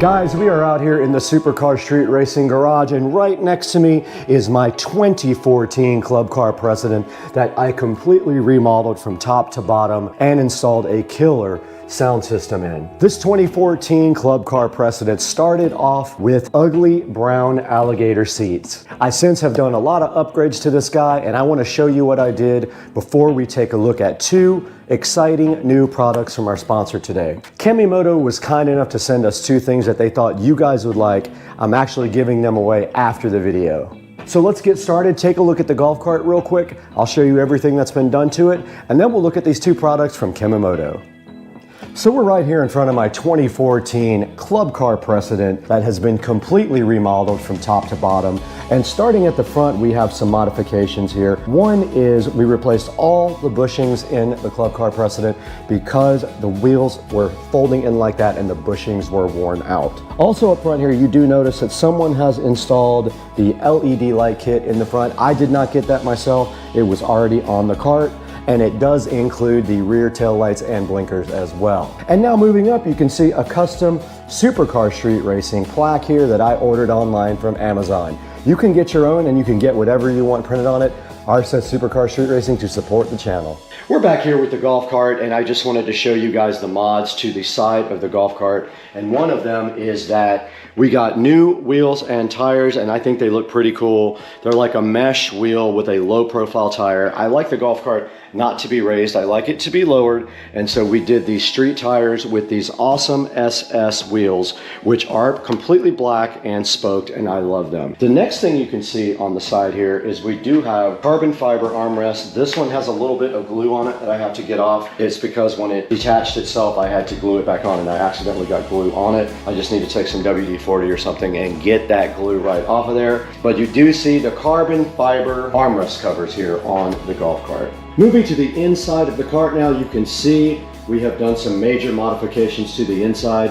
One of those is the nice seat that has been painted with black fabric paint. We did take the brown seats and paint them black with fabric paint, and it came out awesome, I think. We might want to put another coat on that pretty soon. It might be wearing off a little bit, but we'll get to that when we have time. The next thing we're showing you is our mat. Of course, we replaced the mat with a laser cut mat. I'll put a link to that in the description as well. It fits perfectly, and it has a gray stripe on the edge of a black mat. Now moving in even closer, you can see that we have a tablet that runs all of the golf cart accessories. It runs the motor controller, can be tuned with it. It also runs the sound system, and it can run any Android app that you want. So it's very cool. You can see I've got the speedometer up on it right now. But yeah, such a cool idea for the golf cart. It does not have to have any kind of head unit. Everything's Bluetooth back to the sound system. Now right down here in the golf cart, you can see that we do have a charger here. It is a USB charger, and we have a second one next to it with USB Type-C and also quick charging. So that's what these two are right here. Below that is our gauge for our eco battery. It shows you the state of charge and also the voltage level coming from the eco battery. Moving up here, we got the carbon fiber dash, of course, which we put on there to give it a little bit of extra sporty look. We've got the JBL speakers, of course, and we've got a carbon fiber steering wheel. And that's gonna do it for the front of the golf cart mods. And now let's take a look at the motor and the controller underneath the seat. Moving under the seat, you can see the most important thing in this golf cart that has been modified. This golf cart has been converted from 48 volt lead acid batteries to 70 volt lithium ion. This is the eco battery, 70.4 volt, 105 amp hour battery. It was not cheap, but it is so awesome. And we also added the Novitas DC to AC conversion, a 600 amp controller, and a AC motor. So this golf cart is no longer DC. The AC has better battery life, it has better torque, and it is just an all-around better selection. And you do see also when you do convert to lithium ion, you move your charger into the cart, the charger is right over here, and you use a standard female side of an extension cord to plug directly in the cart, and all the charging happens right here inside the cart. And on that side of the well over there, under the camera here, we have the 12 volt relay switch. That switch over there on that side of the engine bay controls all the 12 volt accessories. So if you go into a bar or somewhere and you want to turn off everything so nobody can fiddle with your stereo system or Bluetooth you or anything like that, you flip that switch there. Right here on the back of the cart, we went ahead and took the opportunity to go ahead and put in 2 more JBL speakers so we could get full stage sound back here. So we got the same speakers, our 6.5s, 2 ways in the back here. And then right next to them, we have our epicenter control for our bass. And we do have another fast charging USB-C and USB-A receptacle right here, and a little plaque to show you what this knob actually does. Guys, moving to the back of my 2014 Club Car Precedent, there's not a lot to see back here that was done by me. We actually got the cart with this brand new back seat already put on it. It does fold out. And also all we did besides that you can see here is remove the white top, and we went ahead and got a black top because it matches our theme better. But all the rest of this was done except for the stereo system, of course, and I did black out the taillights here by spraying a little bit of plastic dip on each one. Now let's not also forget our 12-inch woofer down here right below us. I did add that as part of the stereo system. Let's show you that now. All right, the last thing we have to show you, which you can barely see, is the stereo system. So behind the seat of the golf cart, we do have the entire stereo system. We have our 72 volt, 12 volt converter here. It's actually an inverter. We have a master switch for 12 volts here. We have some Bluetooth accessories there, a Bluetooth receiver, and that is how the signal does get down to the head unit. Right down there, you can actually see the amplifier chilling right there with the Bluetooth receiver sitting right on top of it. That is a 5-channel amplifier, so it's running the 4 speakers up front and the subwoofer. And then right over here we do have a 110 volt inverter in case you want to use shore power anywhere. And then next to that you can see the epicenter right behind the back seat. That is our bass enhancement device, and it is connected to that control right there for subwoofer level control. And that is pretty much it on the stereo system, guys. So let's keep on going. Guys, right in front of me here, I have the Kemimoto windshield that they offer for the Club Car Precedent. And what this does basically is it would replace your hard plastic windshield that you see right here. And these factory windshields just clip in like this at the very top.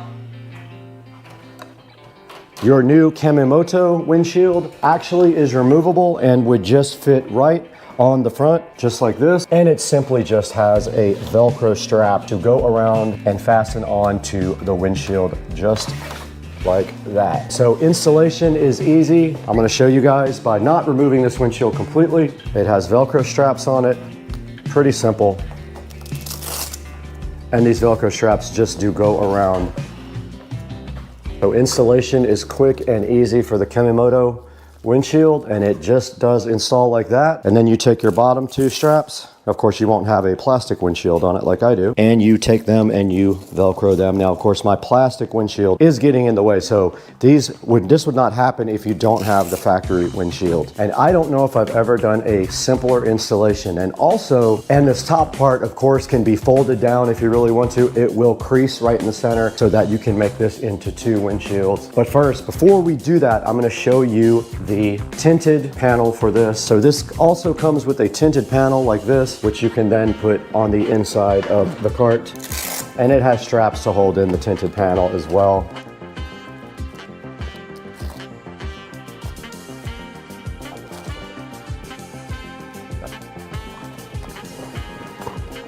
And then the other side just does fit the same way. Pull that tight and your little tinted panel will fit there. And there are also installation Velcro right on the inside here as well. And that is how you install your sun shield on your new Kemimoto brand new windshield. Yeah, so that's the Kemimoto windshield, guys. If you are interested in this, there will be a link in the description down below to get yourself one. Go ahead and order it through our link and save some money if they are running a discount. Go ahead and order it through our link and help out the channel and help out Kemimoto as well. All right, guys, the next product that Kemimoto sent us was a seat cover for the Club Car Precedent, and you can see right here and right now we have it right in front of you.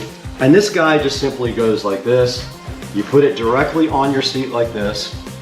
It has straps that are Velcroed, and the straps just run underneath the seat.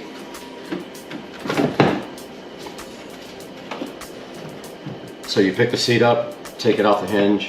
You do the same thing for both sides.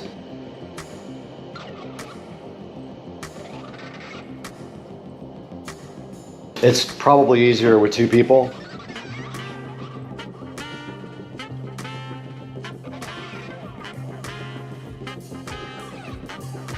Here is the Club Car Precedent seat cover, looking so fresh. So if you are interested in this seat cover, there will be a link in the description. It is very easy to install. And if you just want a quick solution to cover your seat, I would go ahead and grab this seat cover. Okay, uninstalling your Kemimoto windshield is just as easy as installing it. Let's go ahead and get our sunscreen off, our sunshade. And the great thing is you can store this in the cart. Our sunshade is completely off. And now let's uninstall our Kemimoto windshield. Super easy to uninstall. You literally just pull the Velcro straps off. It does have a hinged mechanism in the center right here, as you can see. And this thing can be carried with you on your golf cart. Guys, thank you so much for joining us today on Supercar Street Racing. We are so appreciative of all your support. and all your good comments. And we just thank you so much for liking and subscribing and buying all your products through the links down in the description and continuing to help Supercar Street Racing grow. And as a token to you, I'm giving it away to someone in the comments section. I'm gonna pick a lucky person to get this Club Car Precedent windshield and this nice Club Car seat cover, and I'm gonna ship it to you for free. Guys, have a great day. We will see you next time on the channel. Hey guys, and welcome back to Supercar Street Racing once again.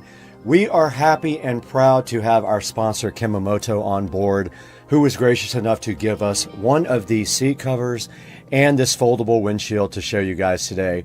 But I just wanted to apologize for some of the bad audio. The mic did fail a couple of times in the video, so a lot of the audio was done on the actual GoPro mic, so it's a little bit worse quality than the lavalier wireless microphone. So anyway, back to the subject here. Kemomoto provided us with their windshield and their seat cover. You saw that in the video. The windshield is foldable and it does have a sunshade on the top as well. It's super easy to install along with the seat cover as well.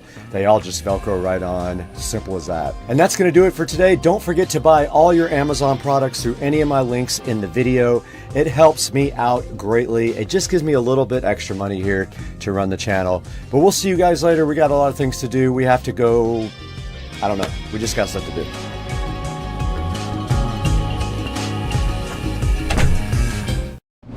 As you guys all know, on Supercar Street Racing, we are always doing projects. Now, the current thing happening in the kitchen is all these appliances are being replaced. We already have the Samsung bespoke internet fridge here. The dishwasher, range, and microwave will be delivered the day after Memorial Day. And part of this project is replacing the aging under cabinet LED lighting with something more modern and cool. And of course, Govee is my go-to for this. So today we're going to see how we can replace this under cabinet lighting with this cool RGB IC Govee lighting and do it in a clean way where you can't actually see it. Hang out and let's go.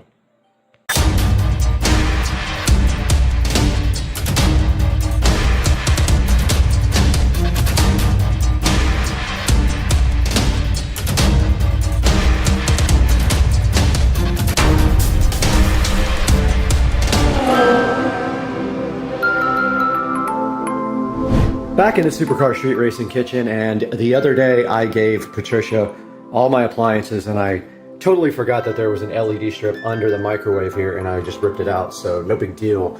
I have exactly one day from when I get back from the cruise to have lights installed here in order to, what am I trying to say? In order to let the microwave be installed the next day. And what will happen is they're gonna go all the way underneath the microwave here, hopefully. Underneath this, they will be cut right here or just run underneath this shelf, the wiring, and all the way across this way with a 9-foot version of what we have over here. So basically right here we have a 6-foot section. We can either cut a slot into there with the jigsaw so that the wire can go up through there, or just run the wire underneath the actual cabinet. So the first thing we need to do is clear off this cabinet, put everything over on the other side, and then kind of evaluate getting this off the wall, which this is not going back. I'm not going to be putting these utensils back on the wall. I think it looks cleaner without it, and I don't like the metal bar being under there either, so let's get to work.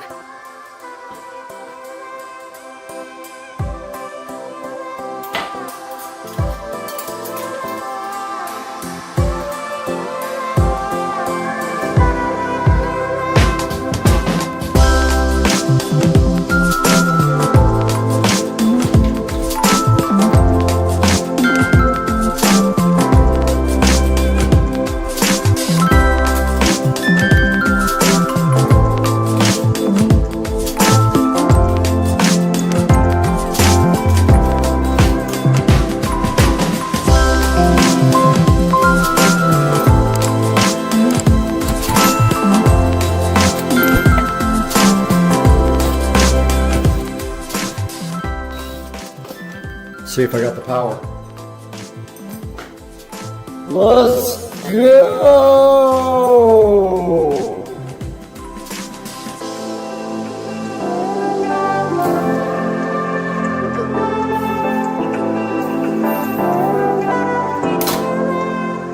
right, I'm using a straw and some tape to pull the wire through. So I'm taping the wire to a straw and then just pushing it through the hole because there's a gap here. And just like that, we have the wire. Kind of cool. And this wire was just run before, right through the corner there. And it worked again. Perfect. Now we have power for this. This is our controller. Now, the only problem is, now, if you look at our lights here, this is the first wire, and you can see it's kind of big. How far away is our first light from there? Okay, that's kind of perfect. We want to get this up through the hole, this big one.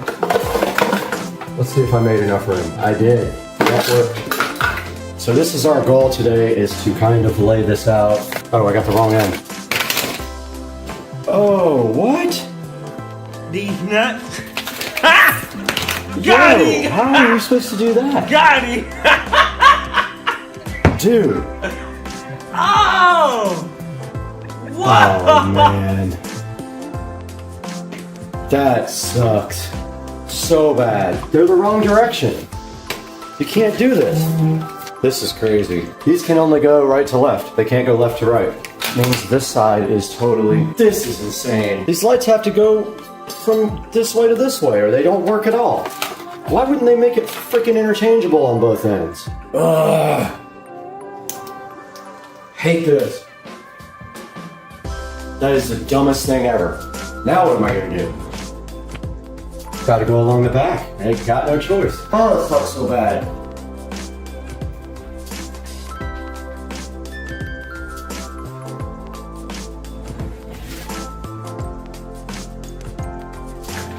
You can almost zoom in on the moon with video. With picture, we can go all the way in. It looks so cool right now. I love it. Alien. Alright, because these lights are terrible design, you can only go one way because of the way they stick. You can only come from this side. You can't reverse these. Look, I have to start on the right-hand side, go to the left. It just ruins everything. I have no choice. I have to drill. And I don't know if I can get this in there even.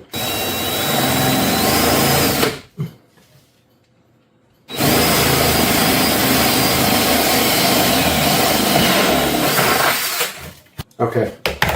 So power is going to have to come down through the back of the cabinet now, so I have to get my power wire run to the back. Alright, that is the maximum available. We got our good old wiring clamps out. We're going to run this wire here to the back of the cabinet. Alright, I'm going to drill as close as I can to back here.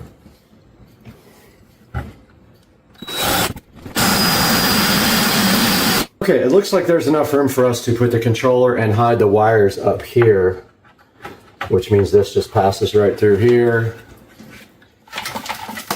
We can screw it down to the back with clamps, but we have to drill in on this side all the way through this time.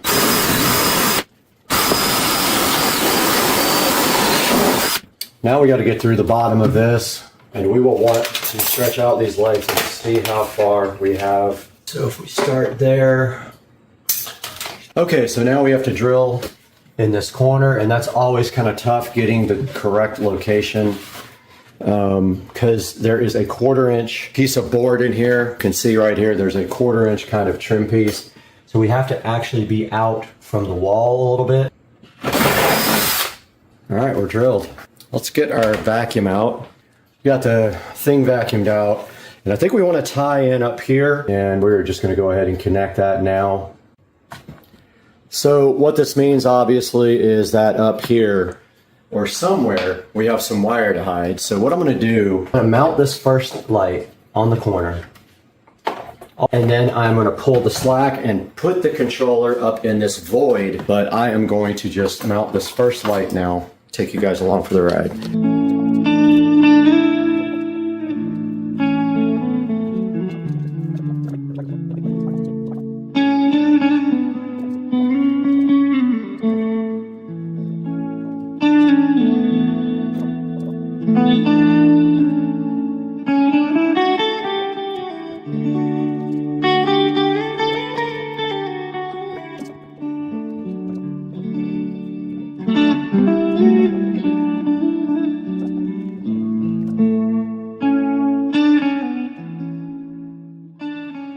Okay, so this is the end product. Without cutting the end off of that, you can see they're very bright. Let's go ahead and get these into the Govee app. You've seen this done 100 times. It's the same every time. I'm gonna do that off camera and then show you guys what it looks like. All right, we got the first side installed and connected to the Govee app. And right now it's set between warm and cool white, but you can see stepping back how that looks. It's very cool. I like how it is on the glass tile a little bit. That's kind of the look I was going for. And then of course we can do any color we want, and we will show you the second part of this video. This is going to be quite the install because of that fact that we have to go right to left will be interesting. So we will see how we're gonna do that. But yeah, that's the first part of the video. I gotta jump in the shower and get ready to go to lunch with Rich. Okay, we got a complete mess here, and our job is to get this controller tied up here. So this is the actual on-off switch and controller that connects to Wi-Fi. We're gonna tie everything up and zip tie it up into the void right there.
This side is completely done, and now the cleanup effort will begin. So I'm just gonna start putting tools away, cleaning off the countertop, and then start putting things back in the cabinets.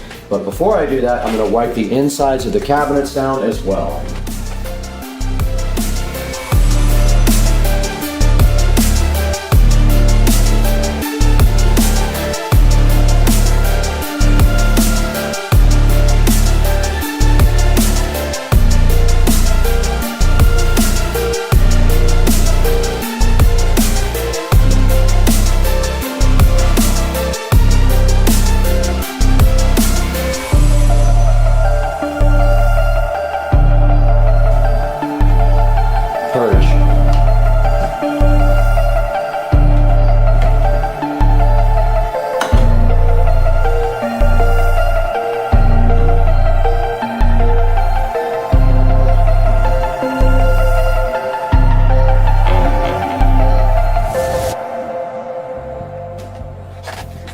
Hey guys, we're back again in the Supercar Street Racing 4K production studio, and you got Brad here. And I wanted to talk a little bit about these Govee lights before we go. Real quick, one major flaw with these lights, they can only go right to left. They cannot go the other direction. You would have to cut and splice, and you can't even do that because on the other side, there's nowhere to splice into the first light. So these things are great, except for that. That is their one major flaw. You can see right here, they have good reviews though. They have a 4.6 star review. And so they're not that bad as far as the community thinks, but in my opinion, that is a big flaw. You cannot start from the left with these lights. The power supply must be on the right side. And for me, that meant re-engineering my whole project, and it's going to be a big problem for me on the other side of the room. One other thing that I wanted to mention is the warm white is not quite warm. It's a little bit more yellowish. So just be aware if you're looking for completely warm white, this is probably not the light for you.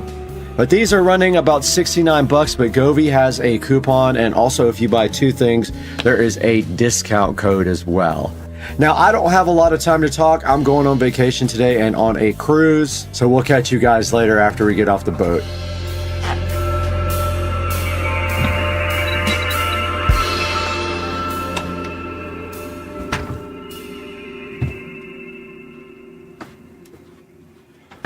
We are right here in the Supercar Street Racing closet today to go ahead and fill up the first row of these watches, because right here, a company named AYCY, and I can't even pronounce it, was gracious enough to send me another Android smartwatch.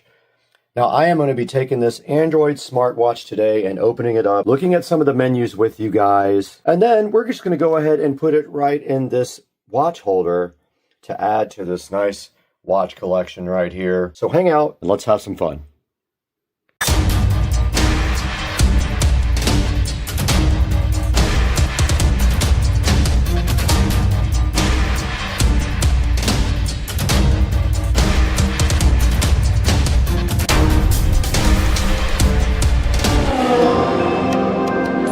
Right here in front of me underneath this box is the AYCY smartwatch and fitness tracker, and you can see right here it comes in a variety of colors, and we have gotten the yellow one right here to look at. Now this thing is IPS 68 waterproof rating. It does have a touch screen, and it is the brand AYCY, however you pronounce that, and it works with Android 5 or iOS 9 and above.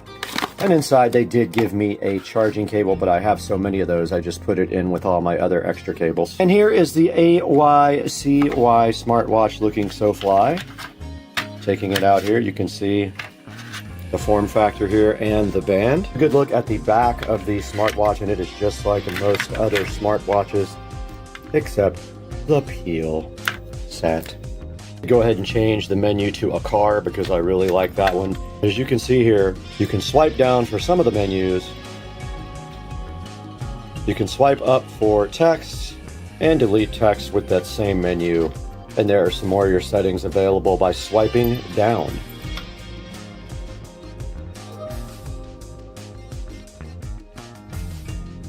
Now, being that this is a fitness watch, of course it does keep track of all your fitness stats. It does do music and weather for your area. It can be an alarm clock. It does training, voice assistant, SOS, and you can go into the settings here and set the watch time, the brightness, the sounds, the vibration, the password, and it raises to wake when you lift up your arm. Now you can change the front screen to any number of screens that they have available, presets. Now here's a look at the themes here, and you can see that I have the car on, but you can also set it to any one of these, and you can also do it inside of the app. Now you do require this app called Glory Fit to use with the smartwatches. I'm going to show you guys that now.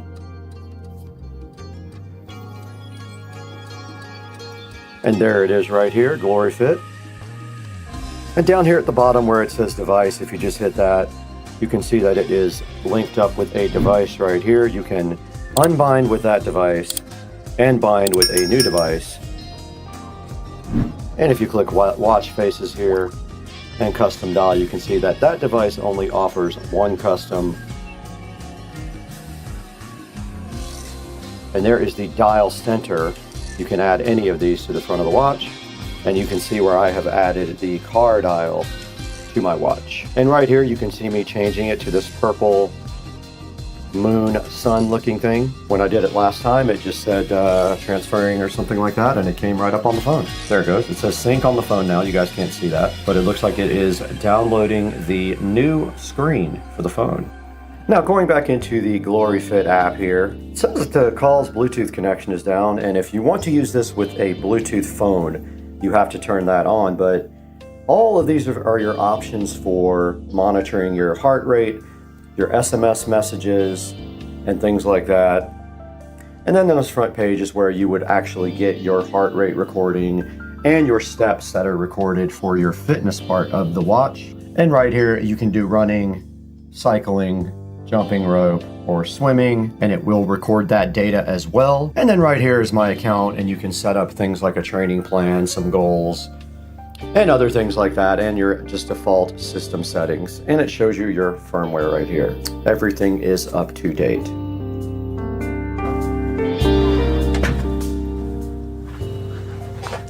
Another visit to the Supercar Street Racing 4K production studio. And today we are offered this smartwatch from a company called AYCY. And I don't know if that's ICY or ICY, but we did get this new smartwatch courtesy of them, and we wanted to just let you guys take a look at it real quick. And here it is right here on the front of the screen, and it has a 4.7 star review. Now, I really don't like doing these watch reviews just because they're all kind of the same thing. I have other reviews for other watches, and they pretty much all do exactly the same thing, and they all use the same app, which is GloryFit. Now, this watch will show you SMS messages on your wrist. It can make phone calls, it can control your Bluetooth music, and it will track your fitness all day long and tell you how many steps you've done. Now, taking a look at this thing online, it does have 4.7 stars.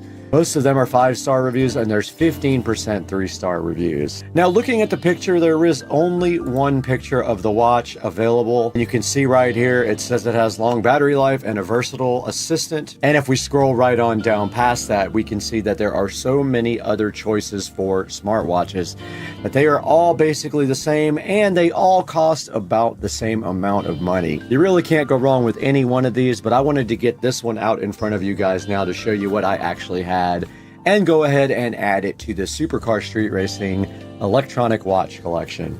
And I did play around with this smartwatch. This is it right here, and you can see I was able to change the face on it. And if you click into it, you can actually go into the settings and change a lot of other things. But you guys saw in the app on the phone, it's called GloryFit, and that is where most everything is controlled for the watch, and it makes it a lot easier. Now, if you do get this watch, bear in mind that these have different looking bands on them. This is one of my least favorite bands, but yeah, that's what just came with this one. But checking out some other watches down here, they all have pretty good reviews, so you can't really go wrong with any of these that you pick. Now, I just wanted to briefly thank you guys for the channel support and joining us today on Supercar Street Racing. Like I said, I don't enjoy the watch reviews that much, but I wanted to get something out there for you in case you like the yellow band on this watch. It gives you a choice for that particular style. And it means so much to us when you click through our links and order products through our links. It gives us a little bit of cash, and it doesn't matter if you order the exact product, order anything you want through any of my links. It'll help the Supercar Street Racing channel out greatly. And the channel is growing, and we've noticed a big uptick in traffic here in the last month or so, and that's all because of your support. So guys, go ahead and like and subscribe to this video. But I gotta get out of here right now. I gotta go buy 10,000 new smartwatches, every color on earth.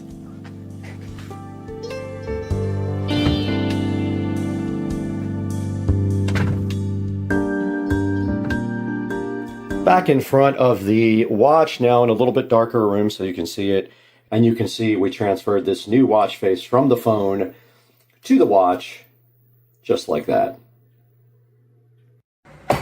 There you go. It's upside down though. Yeah, I know. Go. Oh, let's go.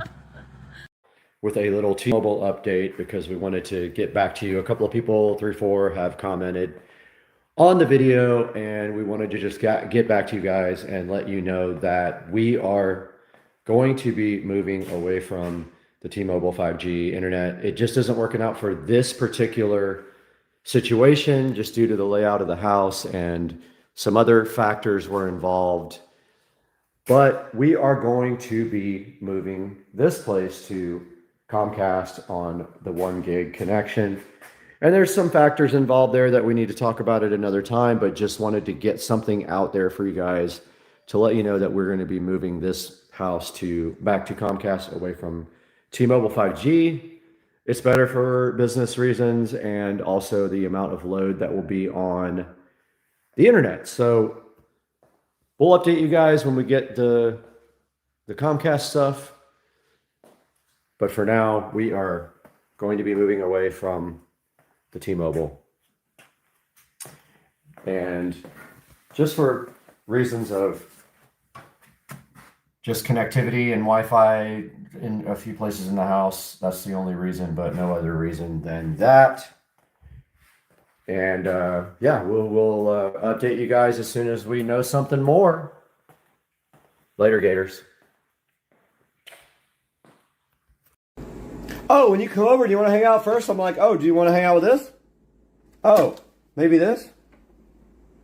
Oh, maybe you want to hang out with this guy. Let's hang.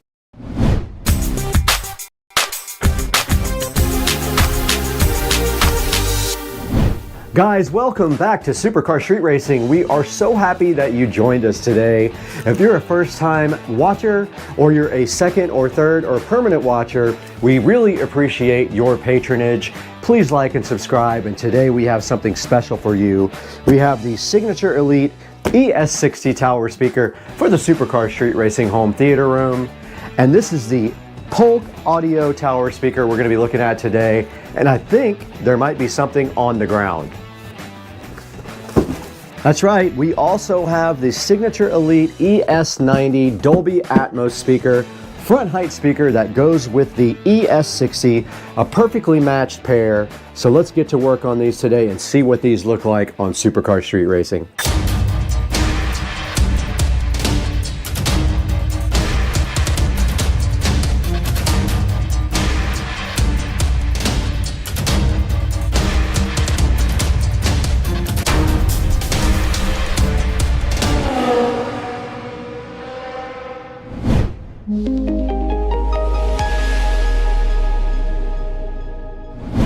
We are back in the Supercar Street Racing awesome home theater room today with some upgrades. You saw before that we upgraded our receiver to the Marantz Cinema 50, which is a super high-end upgrade for Supercar Street Racing Studio right here that you see in this room. And now today in front of me, we do have the Polk Audio Signature Elite series. We have the ES90 Dolby Atmos speakers up here on top.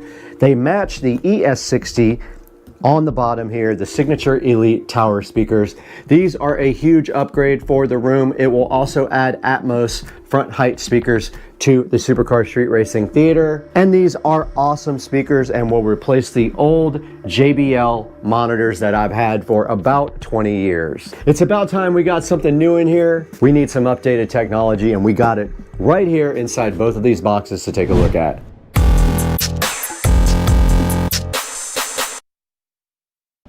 Now, going along with these two guys right here, we also do have some pre-made wiring with banana plugs. It was supposed to be flat, and we also have some Amazon Basics banana plugs right here. These are the best. The ones that I have now are junk, so these will be replacing them as well if we need them. And I got both of these on sale for Black Friday. I don't recall the price, but this was around $300 and this was around $300, a little bit more possibly, but about around $350 on Black Friday. Got both of these at the same time and did the Amazon payment plan with 0% interest. Look into that if you've never done it. They will allow you to pay with your credit card on monthly payments, and they charge you 0 interest. There will be a link in the description to both of these, but now let's get busy getting these things unboxed.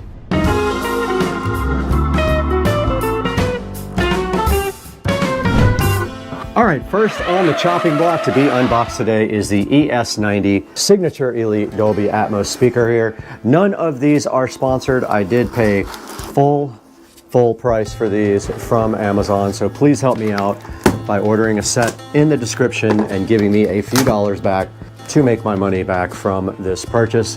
And these do just fit directly on top of the ES60 tower speakers. And right on top inside of the box, we have the owner's manual here for the ES90, packaged so nice. We have a big chunk of foam. We don't need that where we're going.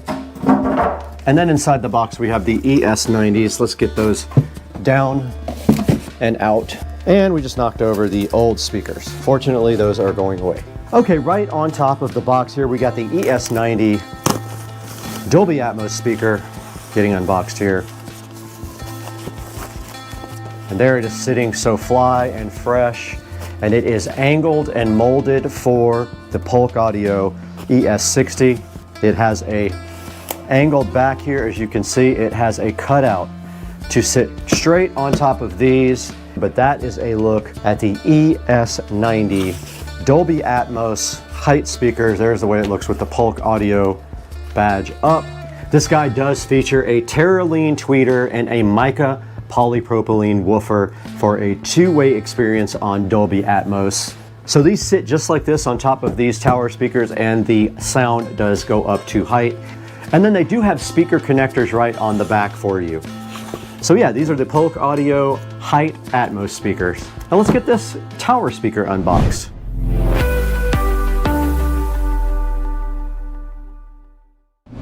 All right guys, we do have the Polk Signature Elite ES60 tower speakers sitting right here, so fresh. The box is very heavy. Remember, these are not sponsored. Please go down into the description to buy your pair to help the channel out just a little bit. Please like and subscribe also.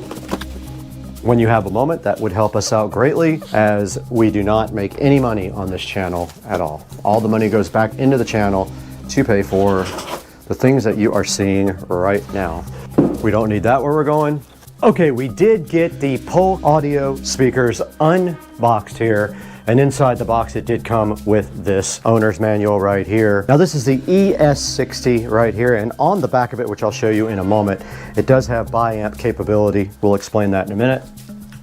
So there are jumpers in place basically if you want to bi-amp these speakers, and you will see on the back that you have that capability if you have separate amplifiers for your highs and lows here on this guy. Checking out the bottom there, you can see the double binding posts right there, and they are jumpered by gold plated jumpers. We get our other speaker, we'll be able to show more of that, but let's show you how the Dolby Atmos speaker fits right on top. Just like that. Perfect fit. Just like that. That is how you pair the ES60 and ES90 speakers together, and that's how they will sit on this wall. We will be removing this JBL speaker permanently. Taking its place will be a delicious Polk Audio tower speaker, which we can go ahead and move into position now. This whole area here is getting redone. We have a runner to put down when we get our audio shelf, which will be here about the same time as the second speaker. The second speaker was a little bit back ordered. I'm going to go ahead and use the existing wiring even though it is shot. And there is a jumper here that allows you to not bi-amp. Okay, the caps come off here to expose the banana plugs, and if you screw them all the way in, it does help that process. And there we go. This banana plug has seen better days.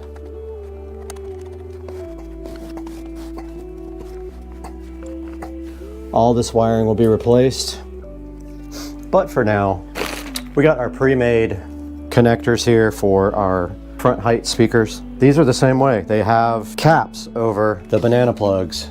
Look right here. All you have to do is pry these out. So if you screw them down all the way, the caps are exposed a little bit. Take a small screwdriver and then just pop these off. They come right out just like that, these little caps. And then your banana plugs go in super easy. So there's just plug in like that. Those are very stiff. And then the speaker does sit just like so. Pretty cool, dude.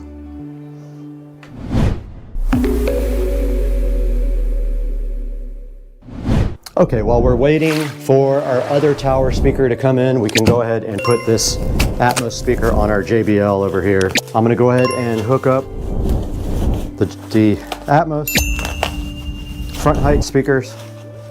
Go ahead and get the banana plugs connected. So we have to pry out the caps right here. Just like that. Here's our other set of pre-made 10-foot speaker wire. Comes with the ends already on. All you have to do is just twist them to tighten them up. I don't know why they don't do that from the factory, but they do not. A lot of questions here today are not being answered, but yeah. They're a little difficult to get in, take a little bit of pressure. That's the way they're designed to work. And obviously this is not going to be perfect until we get our tower.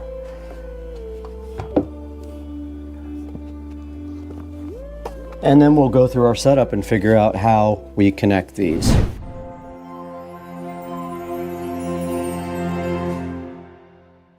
All right, we have set up the Dolby part of the speaker system. Now we are good to go. Once that second tower speaker comes in, we'll get the rest of it set up and we'll give you guys another video with the full setup. Let's send it into the studio now with Brad to show you how to buy these online.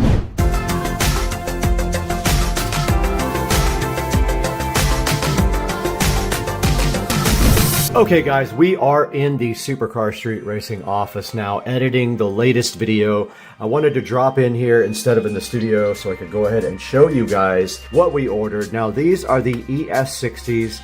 You can see right here they have 3 6.5-inch woofers there, and then they also have a tweeter up top. These are bi-ampable, and if you look right here, it says they have a 2.5-way cascading crossover, a Terraline tweeter, and 3 6.5-inch woofers for the tower speakers on the ES60s here. And if we go to the next tab here, we have the ES90 height speakers. These guys right here have a nice set of drivers, two-way, a 1-inch Terraline dome tweeter, and a 5.25-inch mica fortified polypropylene mid-range woofer with 75% more surface area than typical 4-inch drivers do. And then I also did order the center channel, the ES35 here, which has six of them, now count it, 6 3-inch woofers, and it does have a 1-inch Terraline tweeter as well, and they are slimline. And so these are all actually on the way right now. The second tower speaker will be here shortly. It will be here, I think, between, I don't know, in the next week and a half or so. And then this center channel will actually be here on Friday, I believe. So we'll have something to show you guys on Friday when we go ahead and look at the center channel Elite. These are all Holt Signature Elite speakers. They're all part of the same family. Now, of course, I don't have any of the other ones because I have in-ceiling speakers for the rears, and also that we don't need. So we just have these. We've got the Atmos. These are the ES90 Atmos speakers that fit right nicely on top of the ES60s here. They're form fitted to fit right on top. And guys, that is going to do it. Please like and subscribe and order these from the affiliate links down in the description. It helps out Supercar Street Racing so much when you support the channel, and we really appreciate you guys tuning in. Like, subscribe, and we will see you when we get the center channel speaker in for a nice unboxing and review. Guys, Dukes of Duval is seriously lacking in security at his new house, but we're going to change that today with the Wise Cam pan and we're going to be installing this for Dukes of Duval at his house today on the channel. Stick around.